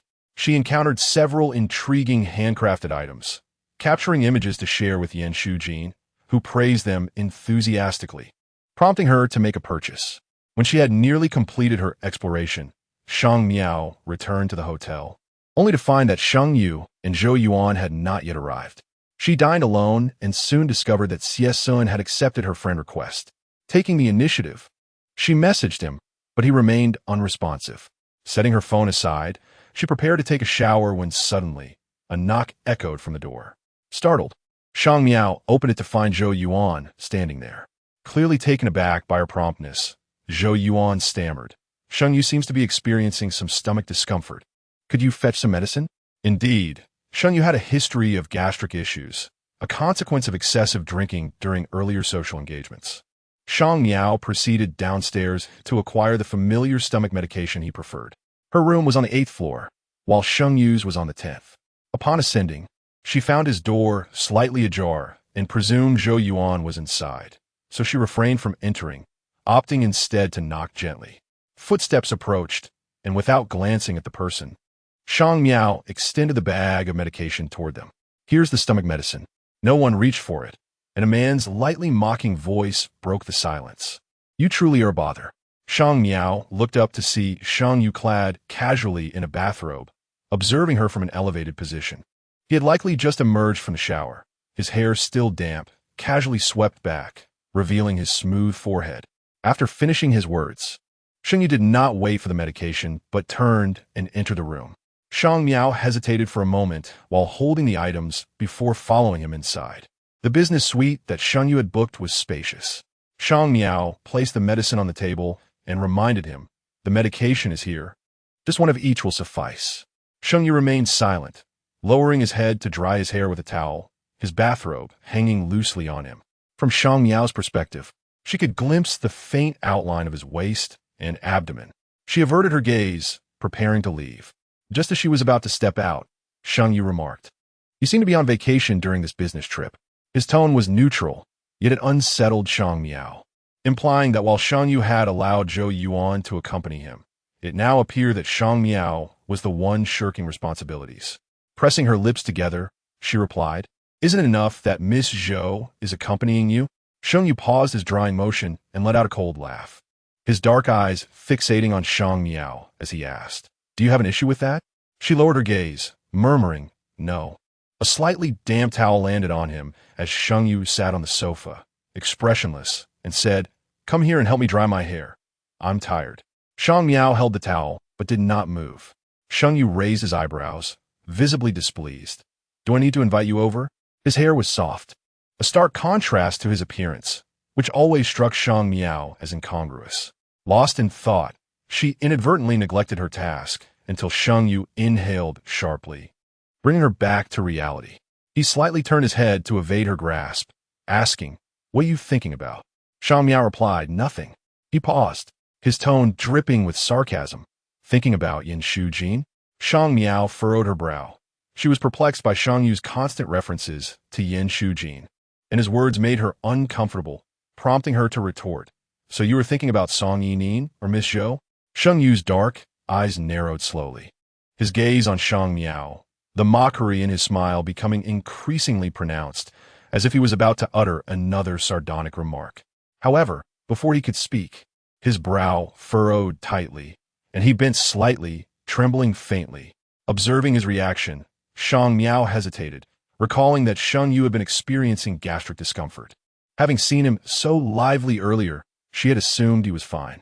She set down the towel and fetched the medication she had bought, pouring him a glass of water and offering it to him. Sheng Yu took a moment to recover, silently swallowing the medication. But as soon as he set the cup down, he fixed his gaze on Shang Miao. "Leave." Holding the medication in her hand, she heard Sheng Yu's cold voice, "Song Yining or Zhou Yuan? Since when has it been your place to concern yourself with my affairs?" Shang Miao. Indeed, his matters were none of her concern. Silently, she exited, only to encounter Zhou Yuan just outside. Zhou Yuan paused upon seeing Shang Miao, glancing into the room and asking, "Did you come to deliver medicine to Sheng Yu?" Shang Miao replied, "He has taken the medication." After saying this, she turned to leave, but after a few steps, Zhou Yuan called out to her with a smile, "Postpone tomorrow morning's work and don't disturb him." The implication in those words was heavy, prompting Shang Miao to hasten her descent down the stairs. With an expressionless demeanor, she retreated to her room, only to discover that Xie Sun had responded to her message with a simple question mark. Shang Miao could only introduce herself, and after a brief pause, Xie Sun replied with an acknowledgement, leaving the conversation hanging. Meanwhile, upstairs, Zhou Yuan turned and entered Sheng Yu's room. Upon hearing the door creak, Sheng Yu lifted his eyelids. Seeing it was Zhou Yuan, he let them fall again, asking with little emotion, "What brings you here this time?" Zhou Yuan, unfazed, gazed at Sheng Yu's exposed skin and boldly stated, "I came to check on you. Is that permissible?" Sheng Yu paused, then raised his eyelids again. Regarding her with a significant look, Zhou Yuan took a seat beside him, inquiring, "Shall we give it a try?" Chapter 54. 200 Diamonds. Zhou Yuan sat quite close, the fragrance of her perfume wafting to Sheng Yu's nostrils. She lightly nudged him with her knee and whispered, "A 1 TB inferior to your secretary." Sheng Yu gazed at her with dark, inscrutable eyes, the playful glint fading away, replaced by an expression devoid of emotion. He replied coolly, "I am here to conduct business with President Tu, not to seduce her daughter." Zhou Yuan froze momentarily, then grasped the hem of his garment. "Sing. My mother 1 T blame you. Besides, she likes you very much." Sheng Yu maintained his calm demeanor, rising to pick up the gastric medication left on the table. He remarked casually, "This is not appropriate." After a brief pause, he added, "Moreover, I already have someone at home." Zhou Yuan regarded him, a hint of discomfort crossing her face, but her gaze soon fell upon the medicine bottle in Sheng Yu's hand. She inquired, "Is it that female secretary?" Sheng Yu replied, "It has nothing to do with you." After a shower, Shang Miao had fallen into a deep sleep, the temperature in Spring City being quite pleasant. She had spent the day shopping and was thoroughly exhausted. In the dead of night, her phone on the bedside table rang, waking her from slumber. Groggily, she answered the call, and Sheng Yu's voice resonated in the stillness of night, deep and resonant, uttering just 2 words, "Come up." Shang Miao held the phone, her throat parched from sleep. "What is it?" she asked, aware that Zhou Yuan was likely still upstairs, yet Sheng Yu summoned her nonetheless. Before she could await his response, the call was abruptly ended. Resigned, Shang Miao got out of bed, donned her coat, and ascended the stairs. Upon her arrival, she found the door ajar. Hesitating momentarily, she pushed it open, only to find the room empty. Just as she was about to turn and leave, the balcony door swung open, revealing Sheng Yu clad in sleepwear, casually tied at the waist. He was on the phone, and upon noticing her presence, he gave her a glance before continuing to wish good night in a lowered tone to the person on the other end. Shang Miao stood there like a statue, uncertain of why Sheng Yu had called her over at this hour. It took a considerable time for him to conclude the call, during which he repeated the goodnight wishes several times, leaving her unsure whether he was soothing Song Yinin or Zhou Yuan. "What time is it?" Sheng Yu asked, dismissing his phone and not bothering to look up. Shang Miao glanced at him and then at her phone, replying, "It's 1:40. Sheng Yu acknowledged her with a slight sound, stating, "I am hungry." Furrowing her brow, Shang Miao asked, "Do you need me to call the front desk for something to eat?" "I have an upset stomach. I want porridge," Sheng Yu replied, finally putting away his phone as he turned his gaze to her. "There should be some downstairs." "It's currently 1:30 in the morning," Shang Miao said after a brief pause, adding, "Sheng Yu, could you perhaps eat something else?" There was no place to buy porridge at this late hour, and the chilly evening breeze in Spring City was biting, rendering her attire insufficient against the cold. She was reluctant to venture downstairs. However, Sheng Yu's cold gaze lifted, his expression impassive as he stared at her. "I'm not negotiating with you." Shang Miao met his gaze for a moment before turning on her heel and leaving. The wind in Spring City was fierce, and her thin clothing offered little protection. As soon as she stepped out of the hotel, her hands grew numb from the cold. Fortunately, there was indeed a bustling eatery nearby that remained open. Shang Miao hurriedly packed a warm bowl of congee and made her way back. However, upon her return, she found the door to her room shut. A sense of unease washed over her as she raised her hand to knock. After several attempts with no response, just as she was about to leave in frustration, the door creaked open from within. Sheng Yu did not spare her a glance and simply turned to walk away. Shang Miao followed him inside, noticing a laptop on the coffee table where Sheng Yu was engrossed in work. She placed the congee beside him and announced, "I brought back the congee." Sheng Yu remained silent, his gaze fixed on the screen, clearly absorbed in his tasks. Uncertain if he had more to attend to, and hesitant to leave, Shang Miao settled onto a small sofa nearby. After what felt like an eternity of waiting, over 40 minutes, Sheng Yu finally glanced her way, his brows furrowing in surprise. "Why are you still here?" Shang Miao's lips twitched slightly. "I thought you had more to do. What could possibly be left?" Sheng Yu closed the laptop, his expression neutral, though the fatigue etched on his forehead was unmistakable. His eyes fell on the congee she had brought back, lingering for a moment before he called out to her just as she was about to leave. "Remember to take your congee with you." Shang Miao was taken aback for a moment, finally regaining her voice. "Wasn't it you who asked me to buy it? It's gone cold." Sheng Yu replied in a flat tone, "Just toss it." Indeed, the congee had cooled considerably after sitting for so long, but Shang Miao was already weary, and having braved the chilly air downstairs, all she wished for was to return to her room and rest. Wordlessly, she picked up the bowl of congee, which was undeniably cold. Standing by the trash bin near the elevator, she hesitated for a moment before discarding the bowl of congee. Upon returning to her room, sleep eluded her, and she lay awake until dawn. The following day, she still had to go to the branch office. After preparing herself, she headed downstairs, where Sheng Yu and Zhou Yuan were already waiting. Upon seeing her, Zhou Yuan greeted her with a smirk. "Good morning, Secretary Shang." Shang Miao paused in her steps. "I apologize for being late." With her arms crossed, Zhou Yuan scrutinized her unabashedly. "The Secretary of Linghua certainly lives up to her reputation. You truly possess remarkable abilities." The remark hardly sounded like a compliment. Rather, it felt more like mockery. Shang Miao was at a loss as to what had provoked Zhou Yuan's disdain. But seeing that Sheng Yu remained impassive and made no move to intervene, she chose to endure it. It was clear that Zhou Yuan's antagonism was intentional. During the drive to the branch office, Zhou Yuan relentlessly provoked Shang Miao, prompting her to retort, "Miss Zhou, may I inquire how I have offended you?" Zhou Yuan gazed out the window, a smirk playing on her lips as she casually replied, "With a capable secretary like you, how could you possibly offend me?" Shang Miao opened her mouth to respond, but upon catching a warning glance from Sheng Yu in the rearview mirror, she pressed her lips together and fell silent. The situation at the Spring City branch was quite serious. Internal issues had arisen, compounded by malicious competition from rival firms. Moreover, Tu Xianxiong's company happened to be the branch's largest client. Should Tu Xianxiong cease collaboration, the branch would inevitably face closure. Thus, Zhou Yuan was someone to be handled with care.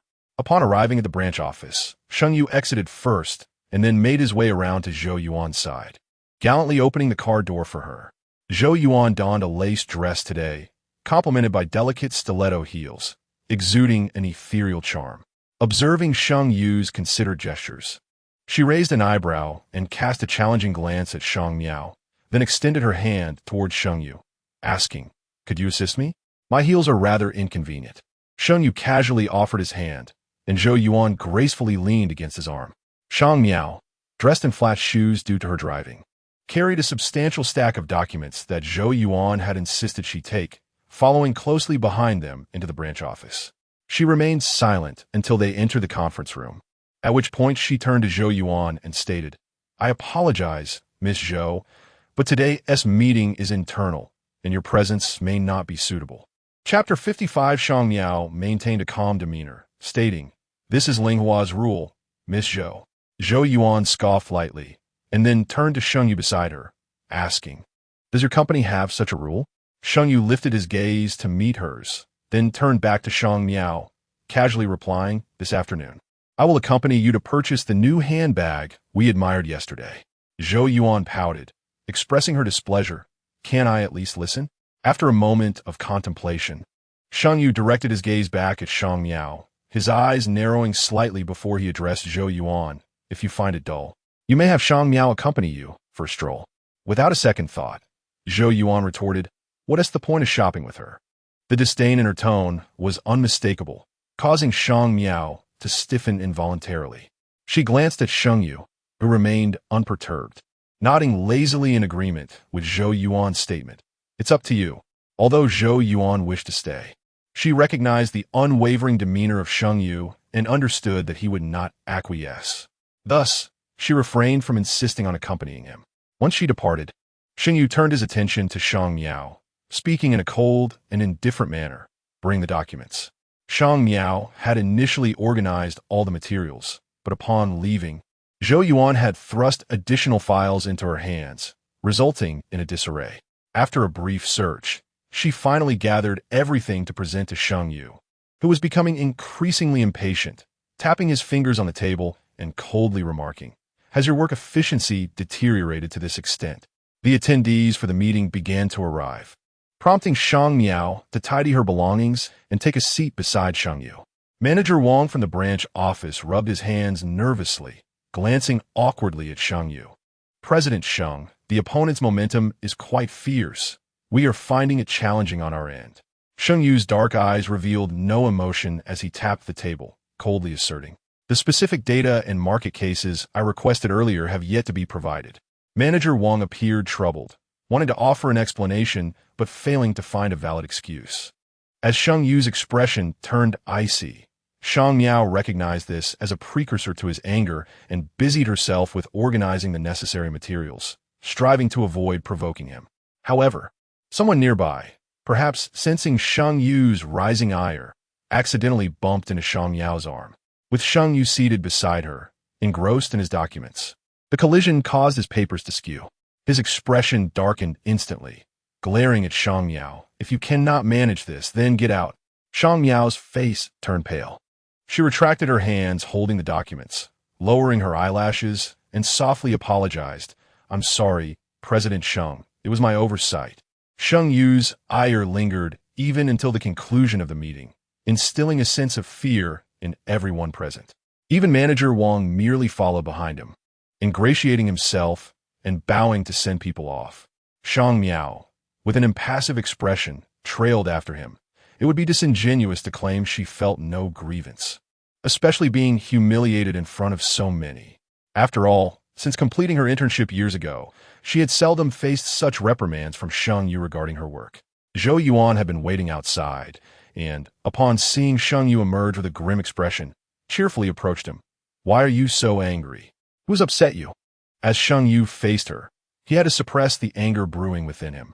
He pinched the bridge of his nose and said, "It's nothing." Zhou Yuan then chimed in. "So, does that mean your earlier promise to accompany me to buy a bag still stands?" Shang Miao, positioned behind them, could not see Sheng Yu's expression but distinctly heard his tone soften as he replied, "If you say it counts, then it counts." Zhou Yuan laughed. "In that case, you'd better have your bank card ready. A 1T hold back." Sheng Yu chuckled, seemingly lightened by her words. Shang Miao lingered behind, unnoticed by anyone. Their afternoon schedule included a meeting with a client, but it was set for the evening. Therefore, Zhou Yuan instructed Shang Miao to drive them to a shopping district. She remarked, "There's a restaurant here I've been eager to try, but I never found anyone to accompany me. Sheng Yu, would you join me?" Sheng Yu, engrossed in his phone, replied nonchalantly, "Whatever." Then, Secretary Shang, Zhou Yuan, buoyed by Sheng Yu's response, turned to Shang Miao with a bright smile and said, "Could you please wait for us outside while we have lunch? This restaurant is a couple-S place, and it wouldn't be appropriate for you to join us." Sheng Yu paused his phone activity, furrowing his brow as he inquired, "A couple-S restaurant? Is that a problem?" Zhou Yuan retorted. Sheng Yu switched off his phone, glanced at Shang Miao and nodded, "It's fine." Shang Miao sensed the coldness in Sheng Yu's gaze. She bit her lip, realizing he was subtly warning her not to disclose this matter to Song Yining. But how close was her relationship with Song Yining that it warranted sharing such information? Sheng Yu and Zhou Yuan entered the restaurant, while Shang Miao casually sought another place for lunch. She had not rested well the previous night and had also endured Sheng Yu's outburst, leaving her feeling utterly fatigued. She ordered a few items hastily and took a few bites before yearning for a place to rest. However, after a morning of relative quiet, her phone suddenly pinged with a message. The previously elusive Xie Sun reached out, stating that Yan Shujin had inquired about meeting her to discuss matters, and he happened to be free. After a moment of contemplation, believing that Sheng Yu and Zhou Yuan would not come looking for her so soon, she agreed to meet Xie Sun. Conveniently, he was nearby, so she decided to wait for him in the CAF. Shang Miao consented and expressed her gratitude to Yan Shujin. His response was prompt. He sent a voice message stating, "Xie Sun has a knack for this sort of thing. Engaging with him could provide you valuable insights into the circle." His warm voice indeed reflected his consideration for her. Just as she was about to convey further thanks, he added, "If you truly wish to thank me, you could treat me to a meal upon your return." After replying to Yan Shujin, Shang Miao had just set her phone down when a young man walked through the door. He was tall, clad in a white shirt and black trousers, exuding an aura that resembled that of a model. His entrance drew numerous glances, but Shang Miao quickly diverted her gaze, aware that staring was quite impolite. Unexpectedly, the man glanced around at the entrance of a shop before striding directly towards her, ultimately halting before her. "Xie Sun," he said, his voice resonating with a captivating timbre. He gestured subtly towards the table in front of Shang Miao, lowering his gaze to meet hers, his expression serene as he inquired, "Shang Miao." Shang Miao was momentarily taken aback. Earlier, when Xie Sun stood at a distance, she had not discerned his features clearly, only sensing that he possessed an extraordinary aura and a striking appearance. Now, as he drew nearer, she noticed the exquisite allure of his peach blossom eyes, with a distinctive red mole nestled at the lower corner of his right eye, imbuing him with an air of enigmatic distance. Shang Miao's breath quickened as she regarded Xie Sun, instinctively sensing that this man was not one to be trifled with. Chapter 56. Xie Sun received no response, and could not help but raise an eyebrow, inquiring again, "Do you know Yin Shujin?" Shang Miao returned to her senses, masking her expression, and replied softly, "He's a friend of mine." After saying this, she extended her hand towards Xie Sun, introducing herself. "Hello, I am Shang Miao." Xie Sun shook her hand and then seated himself across from her, directly asking, "Yin Shujin mentioned that you wish to pursue our curation?" "Yes, I find it somewhat intriguing." Shang Miao responded without hesitation. "I would like to give it a try." Xie Sun's fingers were slender and delicate, giving him an air of elegance. He snapped his fingers to summon a waiter, requesting a pen and a piece of paper. He swiftly scribbled a series of numbers on the paper and pushed it towards Shang Miao, speaking in a calm tone. "Here are some noteworthy exhibitions to visit." True to his character, Xie Sun's handwriting was a soaring dragon and dancing phoenix, sharp yet beautifully structured. Shang Miao glanced at the long string of numbers and asked, "Is this your phone number?" "Yes, I seldom use WeChat," Xie Sun replied, rising from his seat. Checking the time, he furrowed his brow slightly and asked Shang Miao, "How long do you plan to stay in Spring City?" "I'm not sure," she replied. "Then contact me after you've visited the exhibitions," he stated, indicating he had other matters to attend to, prompting Shang Miao to rise as well. However, in her haste, she stumbled over the corner of a nearby table, losing her balance and nearly falling forward. A man's steady grip caught her, and she inhaled a fresh scent mixed with paint as she regained her footing. She steadied herself and looked at Xie Sun, though her tone held a hint of embarrassment. "Thank you. The furniture design here has a strong ethnic character, which can indeed lead to such mishaps," Xie Sun remarked with a neutral expression, swiftly retracting his hand from her shoulder. Shang Miao was momentarily taken aback, about to speak when her phone on the table rang. It was a call from Sheng Yu. Upon answering, he succinctly instructed, "Gather your things. We need to meet the client now," before hanging up, leaving Shang Miao no chance to respond. With Xie Sun still present, she could only apologize, saying, "I'll treat you to a meal next time. I appreciate you making the trip here." Xie Sun nodded, stepping out the door. His sudden invitation to meet Shang Miao today was primarily to avoid a difficult client. As he departed, Shang Miao followed closely behind. Sheng Yu and Zhou Yuan were still waiting at the couple's restaurant. As Shang Miao approached, she noticed Zhou Yuan animatedly conversing with Sheng Yu, her face adorned with a charming smile.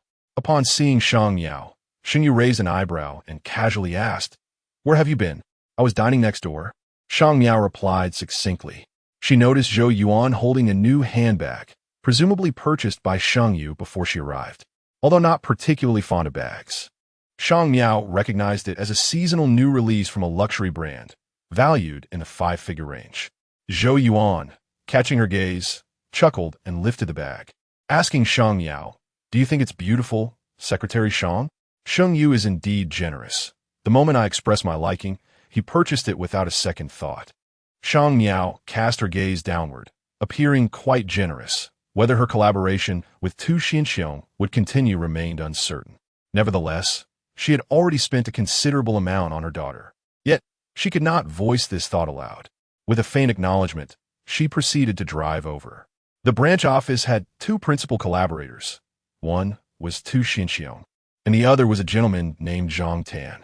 In his mid-30s, adorned with gold-rimmed glasses, he presented himself in a manner that exuded scholarly elegance. Upon encountering Zhang Tan for the first time, Shang Miao discerned that he was far less approachable than his demeanor suggested. Zhou Yuan expressed her desire to accompany them, claiming she wished to observe how Sheng Yu interacted with clients, asserting that there would be no competitive conflict. Sheng Yu acquiesced.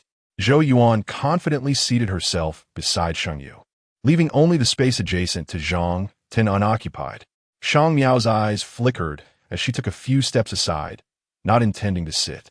Zhou Yuan, positioned next to Sheng Yu, deliberately remarked, "Secretary Shang, standing like that seems rather inappropriate, does it not?" Holding a document, Shang Miao cast a fleeting glance at her, to which Zhou Yuan continued, "With your stance, one might think you are disdainful of General Manager Zhang, unwilling to sit beside him." Shang Miao furrowed her brow, responding coolly, I am merely Secretary Shang's assistant. Sitting with General Manager Zhang would indeed be presumptuous. Zhou Yuan's expression momentarily stiffened. Her title as Sheng Yu's secretary left no room for such overt familiarity with her superior.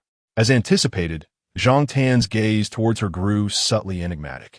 He then knowingly directed his attention to Sheng Yu, remarking, General Manager Sheng is indeed a youthful spirit. Sheng Yu maintained his inscrutable demeanor, opting not to respond. He raised an eyebrow toward Shang Miao, his expression cold and direct, stating, if you do not wish to remain here, feel free to leave. There is no need for such pretense. His tone was as harsh as his public reprimand earlier that morning in the conference room, showing little regard for Shang Miao's feelings. It was unclear what had provoked his ire this time. Having been treated as a mere outlet for frustration twice within a single day, Shang Miao's patience began to fray. She regarded Sheng Yu, her grip on the document tightening. Just as she was about to speak, Zhang Tan, having observed enough of the spectacle, attempted to diffuse the tension, saying, General Manager Sheng, your youthful vigor is evident. Even in the presence of such a beautiful secretary, you can still ignite a fire.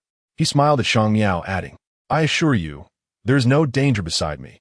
Miss Secretary, you may take a seat. His smile was disingenuous, and Shang Miao's grip on the document grew so tight that her knuckles turned pale. A wave of nausea unexpectedly surged within her, prompting her to place the document before Sheng Yu and turn to exit the CAF. Behind her, she could faintly hear Zhou Yuan comment, Sheng Yu, being your secretary is truly delightful. One can come and go as they please. However, it wasn't until she had left the CAF that Shang Miao regained her composure, feeling somewhat disoriented. In truth, this was the first time in many years that she had expressed such overt dissatisfaction toward Sheng Yu. She glanced back at the CAF, uncertain of where to go next. Furrowing her brow, she felt a surge of agitation but was reluctant to return and witness the interaction between Sheng Yu and Zhou Yuan. In her moment of hesitation, she recalled something and retrieved the paper that Xie Sun had given her, which she had placed in her bag. The afternoon had already reached its zenith when she took out her phone to search, discovering that among the 5 exhibitions recommended by Xie Sun, only one remained open. With a ticket purchased, Shang Miao hailed a cab to her destination. It was not far, and she arrived within 10 minutes. This was an ordinary exhibition, featuring a collection of paintings, all attributed to the same artist, presumably someone unknown to her. However, it was noteworthy that the layout of the entire venue was quite fascinating. The design was ingeniously crafted, elevating those seemingly mundane artworks to a higher echelon. Shang Miao found herself standing before a large portrait suspended in midair when she heard a voice, cold and indifferent, say, Hello, we are about to close. Turning towards the voice, she saw Xie Sun, who had only parted from her that very afternoon, approaching her. Chapter 57. Xie Sun had not anticipated that it would be Shang Miao. His eyebrows arched slightly as he approached her, inquiring, Are you truly so interested in art curation? Shang Miao smiled faintly. What a coincidence. Not at all. This exhibition is under my purview. Xie Sun's tone was rather monotonous. He gestured towards the painting hanging behind Shang Miao, stating, The exhibition just opened today, and you're the first visitor. However, we need to adjust the position of this painting, necessitating the closure of the gallery. Shang Miao followed his gaze, but discerned no apparent issue. What needs adjusting? She queried. Xie Sun cast her a sidelong glance. The light, different lighting imparts distinct emotions to objects. Objects can possess emotions? Shang Miao echoed, finding the notion intriguing yet reluctant to interrupt Xie Sun's work. Just as she turned to leave, she heard him call out, Feel free to continue your exploration. I will only be adjusting this area. After circulating the space once more, Shang Miao noticed that Xie Sun had already repositioned the painting. Upon raising her gaze again, she indeed perceived a marked difference in atmosphere, subtle yet significant. As she exited the exhibition hall, the clock had struck past 7. The evening had descended, enveloping the surroundings in darkness. Glancing at her phone, she noted that Sheng Yu had not attempted to contact her, likely indifferent to her whereabouts. A slight tremor coursed through her drooping eyelashes as she emotionlessly returned her phone to her bag. Where do you reside? Allow me to escort you. Xie Sun's voice broke her reverie. Shang Miao, not wishing to impose, replied, "There's no need. I can take a cab. It's quite difficult to hail a cab around here." Sun insisted on driving her to the hotel, prompting Shang Miao to recall that she ought to treat him to dinner. However, Sun mentioned he had another engagement shortly. With a hint of regret, Shang Miao replied, "Then it must wait until next time." After saying this, she opened the car door to exit, only to encounter Zhou Yuan emerging from another vehicle, with Sheng Yu naturally trailing behind. Zhou Yuan was equally surprised to see Shang Miao, her voice cool as she remarked, "Secretary Shang, you certainly possess audacity, leaving your post in front of the boss." Upon finishing her statement, Sheng Yu approached, casting a cold glance at Shang Miao as he passed, before elevating his long legs and continuing onward. Shang Miao lingered by the car, momentarily frozen, until Sun prompted her, causing her snap back to reality and mutter an apology. With his hands resting on the steering wheel, Sun regarded her for a moment, then furrowed his brow, saying, "If you need anything, do not hesitate to contact me. Yin Shujin has entrusted me with your care during this period." Shang Miao paused, realizing that Sun's kindness stemmed from Yin Shujin's instructions. She shook her head, turning back toward the hotel. However, when the elevator halted on the 8th floor, she stepped out to find Sheng Yu waiting at her door. Shang Miao's pace faltered. Upon hearing her footsteps, Sheng Yu raised his gaze to meet hers. Expressionless as he commanded, "Open the door." In silence, Shang Miao complied, allowing him to enter before her. He remained taciturn, prompting her to break the silence. "What do you need from me?" Upon hearing her question, Sheng Yu lifted his eyelids to regard her. "Shang Miao, have I been too lenient with you?" Shang Miao's breath hitched. Was Sheng Yu truly being lenient toward her? Sheng Yu's gaze was as frigid as the depths of a frozen pool, devoid of any ripples as he regarded Shang Miao. The intensity of his scrutiny caused her to tremble involuntarily. "You wish to resign?" After a prolonged silence, Sheng Yu let out a derisive scoff, his dark eyes concealing an unspoken fury. He articulated each word with measured precision. "Shang Miao, do you truly believe you can leave without paying the penalty?" Shang Miao paused, her voice barely a whisper as she replied, "I understand. If you cannot afford it, then do not act recklessly." His words struck Shang Miao like a thunderclap, jolting her into stark clarity. Indeed, she could not bear the financial burden of the penalty. She had no choice but to remain by Sheng Yu's side. Yet, was she truly being reckless? She moved her lips, yet ultimately refrained from voicing a rebuttal. It was futile. If Sheng Yu deemed her actions reckless, then so be it. Once the conversation concluded, an oppressive silence enveloped the room.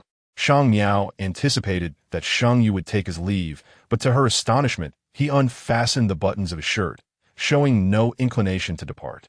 With his presence unyielding, she found herself unable to dismiss him, especially after the reminder of the penalty. Seated by the edge of the bed, she silently retrieved her sleepwear and retreated to the bathroom.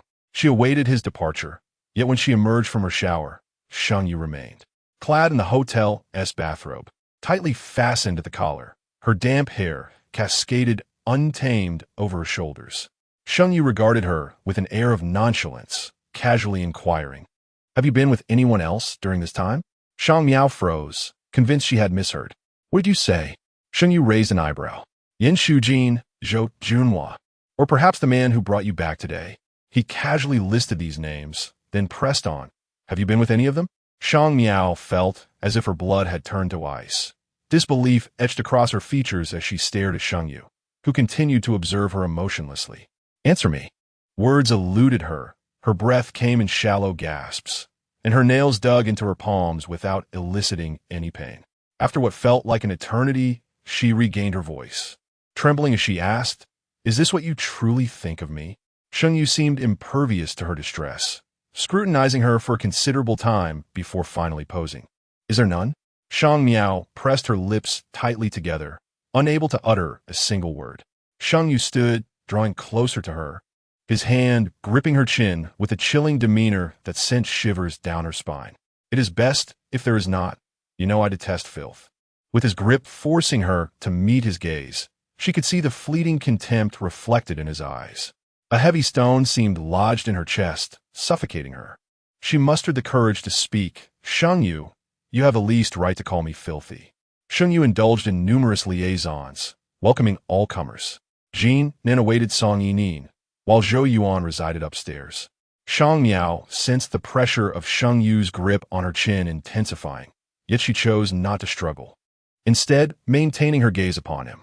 Unbeknownst to her, her eyes glistened with unshed tears, betraying her sense of injustice. Sheng Yu, however, took notice. His eyes were filled with an icy coldness, as if he were about to crush Shang Miao's chin with sheer force. Gritting his teeth, he demanded, "Then who do you believe to be innocent? In Shu Jin or some rogue man?" The intensity of his grip caused Shang Miao's face to turn pale from pain. Yet she could not help but retort, "And who are you? But another rogue man entangled in an affair with me?" Her words were tinged with a hint of sorrow. After 8 years of being what everyone assumed was the legitimate girlfriend of Sheng Yu, she had suddenly been relegated to the status of a mere insignificant lover. All her once cherished aspirations had turned into stinging slaps across her face. Shang Miao bit her lip, closed her eyes, and averted her gaze from Sheng Yu. Indeed, she once brimmed with confidence, believing she held a unique place in Sheng Yu's heart. Yet, it was only now that she comprehended the harsh truth. She was no different from the others, merely a pawn in his game. Chapter 58. Regret. A subtle pain lingered on her lips, accompanied by a faint metallic sweetness. Shang Miao could feel the corner of her mouth had been bitten open. As Sheng Yu relaxed his grip slightly, she turned her head away, just a fraction. However, in that fleeting moment, her loose nightgown slipped down, revealing her delicate collarbone and expanse of fair skin. Sheng Yu gazed at her, and after a brief pause, a mocking smile crept across his lips, his tone reverting to its earlier nonchalance as he coldly remarked, "What? Are you blaming me for not giving you a title?" Before Shang Miao could respond, he completely released her and resumed his seat on the sofa, his expression devoid of emotion as he inquired, "When have I ever claimed you as my girlfriend?" "Shang Miao, it seems you have overestimated yourself." With this final remark, Sheng Yu essentially conveyed to her that everything was merely a figment of her own infatuation, and thus her current plight was a consequence of her own making. The mechanical ring of a phone interrupted the moment. Sheng Yu glanced down and then answered it directly. From a distance, Shang Miao could vaguely hear the playful tone of Song Yining emanating from the phone. Sheng Yu, with lowered brows, responded to her in a casual manner, entirely different from the icy demeanor he had just displayed toward Shang Miao. It was as if a light bulb had gone off in her head. Shang Miao suddenly realized that regardless of whether it was Song Yining or Zhou Yuan, Sheng Yu could be gentle and considerate towards them, but never toward her. Rooted in place, Shang Miao remained stunned until she heard Sheng Yu softly call her name, Shang Miao. She lifted her gaze to meet his. He was looking back at her, his brow slightly furrowed as he casually remarked, "She is not here, I don't know." Shang Miao quickly understood that he was conversing with Song Yining. Not wanting to intrude further, she stepped away and pushed open the door to the balcony. The temperature in Spring City fluctuated greatly between day and night. As soon as she stepped outside, a chill enveloped her. Suddenly, the call from the director of the sanatorium came through at that moment. Shang Miao hesitated for a moment before answering. The director's tone was grave. "Miss Shang, if you have the time, I would like you to come to the sanatorium tomorrow." Startled, Shang Miao furrowed her brow. "Is something wrong with my grandfather? Teacher Li has been acting strangely lately. According to his caregiver, he has been frequently visiting the bank, and it appears he is engaging in activities to earn money." The director cautioned, "Miss Shang, we suspect that Teacher Li may have been deceived. Could you come by when you have a moment?" After hanging up, Shang Miao stood on the balcony in a daze, and then remembered she needed to call her grandfather. However, she hesitated, realizing that he must have already gone to bed by now. After pondering for a moment, she dialed Li Yinan's number. She rarely took the initiative to contact Li Yinan. It was Li Yinan who had sought her out years ago, when Li Yinan divorced Shang Miao as father. She was only 10 years old, and by the time Li Yinan returned to her life, Shang Miao was already 22. Li Yinan would wait along the path Shang Miao took to her workplace, preparing an array of soups for her breakfast each day. During that time, Li Yinan confided in Shang Miao that she regretted her decision to leave her, making Shang Miao believe that she still held love for her. The call connected swiftly, but instead of Li Yinan, a gruff male voice answered. The man barked impatiently. Who are you looking for? A sense of unease intensified within Shang Miao as she inquired. Where's Li Yinan? What do you want with that worthless woman? The man's tone soured further upon hearing Li Yinan's name. Moments later, he seemed to collide with something, launching into a torrent of curses. That shameless woman. She gave birth to a financial burden and still has the audacity to ask me for money. After a prolonged diatribe, the man abruptly hung up. Shang Miao stood on the balcony, phone in hand, lost in thought for an extended period, until a chill from the wind shook her back to reality. Slowly, she lifted her gaze, glancing toward the room, only to find Sheng Yu had departed, presumably back to his own quarters. The following morning, Shang Miao awoke and promptly called her grandfather. He answered quickly, yet as she listened to his voice, a wave of fatigue washed over her. What would she do? Should she ask her grandfather to cease sending money to Li Yinan? But Li Yinan was his biological daughter, and Tao Tao was his granddaughter as well. Moreover, her grandfather's health was already precarious. If he were to learn that the funds meant for Tao Tao's medical treatment had been squandered by that man, noticing Shang Miao's silence, her grandfather could no longer contain himself and asked, Miao Miao, what troubles you? She pinched her brow, her thoughts a tangled mess, and after a moment's pause, replied, I've been quite busy lately and have been missing you. Her grandfather's chuckle lightened her heart, and she engaged him in trivial conversation before broaching. Have you been sending money to Tao Tao recently? He hesitated before responding, and she remained quiet, awaiting his answer. After a brief silence, he said, They are facing difficulties too. If I can lend a hand, I shall. Shang Miao acknowledged with a soft choosing not to elaborate further. Today, she had a meeting at the branch office. As she descended the stairs, she encountered Sheng Yu and Zhou Yuan in the elevator. She hesitated for a moment, but ultimately stepped inside, standing beside them. Her mind was preoccupied with her grandfather and Li Yinnan's issues, filling her with agitation. To her dismay, Zhou Yuan seized the opportunity to taunt her. So, Secretary Shang is also coming to work today. I thought you were resigning. Shang Miao furrowed her brow, noticing Sheng Yu beside Zhou Yuan. Her fingers curled momentarily before she calmly replied, I was in the wrong yesterday. I've already apologized to President Sheng. Zhou Yuan scoffed derisively, while Sheng Yu maintained his impassive demeanor, not sparing her a glance. With her head bowed, her long, thick lashes obscured her emotions. Her thoughts were consumed by her grandfather and Li Yinan, leaving no room for anything else. Thus, she was somewhat distracted throughout her journey, nearly stumbling on the steps as she exited the hotel, colliding into Sheng Yu. He glanced down at her, his expression icy. If you can't adjust your state of mind, return to the hotel. Zhou Yuan relished the moment, and Shang Miao bit her lip, apologizing. I'm sorry, President Sheng. I will adjust immediately. Sheng Yu remained silent, striding toward the parking lot. Shang Miao trailed behind, rubbing her temples in frustration before following suit. However, it seemed Zhou Yuan had an unusually busy day ahead. Upon reaching the branch office, she commanded Shang Miao to fetch her coffee, specifying a particular CF. Shang Miao furrowed her brow slightly, expressing her discontent. This shop is too far away. It takes an hour to drive there and back. Zhou Yuan then turned her gaze towards Sheng Yu, voicing her dissatisfaction. I only wish to have coffee from this establishment. Sheng Yu remained impassive, merely casting a fleeting glance at Shang Miao. Go and buy it. After a brief pause, Shang Miao drove off to procure the coffee. However, she encountered the morning rush hour, and by the time she returned, an hour and a half had elapsed, only to discover that Sheng Yu and Zhou Yuan were no longer at the branch office. Upon inquiring with the receptionist, she learned that they had accompanied Manager Wang for market research. Sitting in the lounge, Shang Miao held a cup of now-cold coffee and calmly sent a message to Sheng Yu. Do you need me to come over? Chapter 59, 10 minutes elapsed without a reply from Sheng Yu.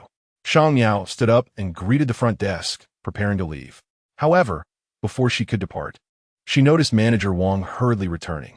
Upon seeing Shang Miao, he paused momentarily. Secretary Shang, why are you still here? Manager Wang had forgotten something and had come back specifically to retrieve it. Feeling compelled to stay, Shang Miao inquired, where is President Sheng? He asked at Huayang. He assumed Shang Miao had remained due to an assignment from Sheng Yu. Thus he asked, I'm heading back there shortly. Would you like to accompany me, Secretary Shang?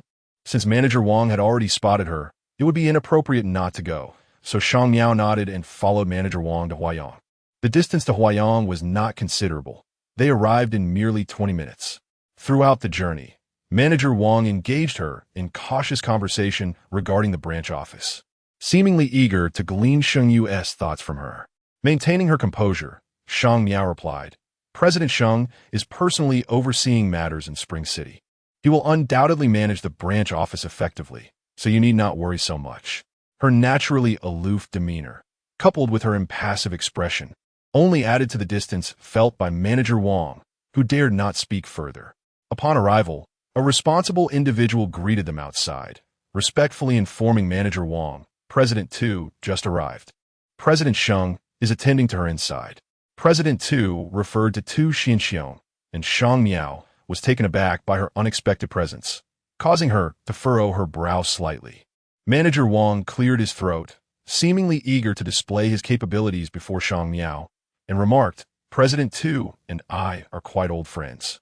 As soon as he finished speaking, the lounge door opened, revealing Zhou Yuan, who was linked arm in arm with Tu Xianxiong, followed closely by the composed Sheng Yu. Manager Wang rubbed his hands together and approached, while Tu Xianxiong regarded him with a glance, offering a courteous greeting. Shang Miao stood behind Manager Wang, and naturally, Tu Xianxiong's gaze fell upon her as well. After a brief pause, Tu Xianxiong averted her eyes, turning her attention back to Zhou Yuan, gently admonishing her, I'll be heading to Jinsheng for a few days. You mustn't trouble Sheng Yu too much. Afterward, she looked at Sheng Yu, her lips curling into a smile. This sudden turn of events necessitates your assistance for a little while longer. I will provide a prompt response regarding the renewal upon my return. Sheng Yu nodded slightly, his tone deep as he replied, I will remain in Spring City for some time. I will discuss this with He Sui when I return. Yuan. During these days beside Sheng Yu, do not indulge too much in frivolity. Zhou Yuan responded affirmatively, and once Tu Xianxiong had departed, she turned to Sheng Yu, her tone suggestive as she queried, My mother has asked me to learn from you, so how shall I go about that? The implications and flirtation in her voice were glaringly obvious, prompting Shang Miao to lower her eyelashes and step back slightly. It was then that Zhou Yuan seemed to just notice Shang Miao, sizing her up before frowning slightly, her tone turning accusatory as she asked, Where's the coffee you bought? The CAF was quite distant from the branch office, and by the time Shang Miao retrieved it, it had already cooled. Now, half an hour later, it was entirely cold. Shang Miao handed over the paper bag containing the coffee, already anticipating Zhou Yuan's reaction. Indeed, as soon as Zhou Yuan received the coffee, her expression darkened. You brought me an iced Americano when I specifically asked for a hot one? Shang Miao, nervously fidgeting with her fingers, replied, The CF you requested is quite far, and I was unaware that you were here. Secretary Shang certainly knows how to make excuses. Zhou Yuan scoffed, casting a disdainful glance at Shang Miao. Did you really think I only wanted one cup of coffee? Shang Miao followed her gaze towards Sheng Yu and hesitated before saying slowly, President Sheng does not have a habit of drinking coffee. By the end of her statement, even Shang Miao felt a lack of conviction. The truth was not that Sheng Yu had no habit of drinking coffee, but rather that due to the strenuous demands of his early career and poor sleep quality, Shang Miao had refrained from allowing him to consume too much coffee. Over time, he simply stopped drinking it altogether. As these thoughts crossed her mind, Shang Miao found herself momentarily lost in reflection. It wasn't merely the present indifference between her and Sheng Yu. At one point, she had sincerely believed that he treated her with genuine kindness. Upon hearing her words, Zhou Yuan momentarily stiffened, but then perceived it as an intentional affront to her dignity. A flicker of displeasure crossed her face, yet when she turned to Sheng Yu again, a smile returned to her lips. Her voice was sweet, though her words were direct. Sheng Yu, may I be your secretary for the next few days? This way, I could learn something. Her reasoning held merit. Sheng Yu lowered his gaze, scanning her face before responding in a tone devoid of emotion. My secretary? Is that not permissible? Zhou Yuan tilted her head, looking at him with eager anticipation, her words layered with meaning. Did my mother not entrust me to you? You could do as you wish. Sheng Yu regarded her with a cold, indifferent look and nonchalantly replied, "How could one have two secretaries?" "Then you should dismiss Secretary Shang first," Zhou Yuan insisted, tugging at Sheng Yu's sleeve, determined to secure his approval. Shang Miao stood to the side, acutely aware that Zhou Yuan was referring to her, yet feeling like a mere bystander, numbly awaiting Sheng Yu's response. Sheng Yu's brows furrowed slightly, and he briefly directed his gaze at Shang Miao before casually averting it. The moment Shang Miao met his eyes, her mind went blank. It was entirely possible that Sheng Yu might actually dismiss her due to Zhou Yuan's remark. Yet if he were to do so now, Shang Miao's breath caught, recalling her grandfather and Li Yan'an. Her palms turned clammy. However, just a few moments later, she heard Sheng Yu's voice, cool and detached. "Stop this nonsense." His words were directed at Zhou Yuan, and after a pause, he added, "Miss Zhou, matters concerning Linghua are not yours to decide." Zhou Yuan's expression stiffened, her gaze toward Sheng Yu now tinged with reluctance, yet she dared not speak further. Although she was dissatisfied with his response, she recognized him as a man of his word. Remembering her mother's last instructions, she feigned compliance, attempting to charm her way back into his favor. Sheng Yu engaged with her in a manner that was casual and noncommittal. Shang Miao trailed behind them, feeling like an invisible observer. As they descended the stairs to leave, Shang Miao stood by the roadside, uncertain whether to board the car. Just as she hesitated, she suddenly heard a somewhat familiar male voice calling her, "Shang Miao?" As Shang Miao turned around, she noticed Xie Sun approaching her with an expression of indifference. She hesitated. "What brings you here?" Just yesterday, Xie Sun had mentioned his responsibility for the exhibition. "I came to seek some inspiration," he replied. The sleeves of his shirt rolled up to his elbows, a hint of light blue paint staining his wrist, suggesting he had been busy. Shang Miao was about to inquire whether Xie Sun had a specific reason for seeking her out, as he did not strike her as someone who was overly familiar. Suddenly, a shadow loomed over her, accompanied by the cold, crisp scent of cedar. Sheng Yu's deep voice resonated. "Shang Miao, if you truly wish to be dismissed, you need only say so." Chapter 60. Filth. His tone was calm, yet after following him for so long, Shang Miao could sense the discontent simmering beneath the surface. Confused by Sheng Yu's displeasure, she pursed her lips and chose not to respond. However, her silence only intensified the mockery in Sheng Yu's gaze. Narrowing his eyes, he coldly remarked, "Secretary Shang, is it really appropriate to flirt with men during working hours?" Shang Miao's eyes widened in shock, and she looked directly at Sheng Yu, clearly discerning the annoyance etched on his face. Clearing her throat, she attempted to explain, "I merely ran into a friend." Sheng Yu scoffed lightly. "You seem to have an abundance of friends. How many is this now?" The implication of his words was starkly different from her innocent interpretation. Shang Miao's expression darkened. While she could endure Sheng Yu's humiliation, it was inexplicable that Xie Sun was also dragged into this. Steeling her voice, she infused it with a rare hint of anger, coldly admonishing him, "Can you not harbor such filthy thoughts?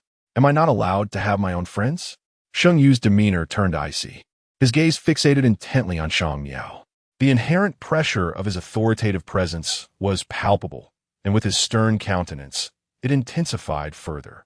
Under his penetrating stare, Shang Miao felt her fingers tremble involuntarily. Just as she parted her lips to speak, Zhou Yuan approached, clutching a stack of documents. She blinked and queried Sheng Yu, "Mr. Sheng, weren't you supposed to head back to the branch office for a meeting? Why the delay?" Shang Miao was taken aback, looking up at Sheng Yu, who had already diverted his gaze from her and was striding away.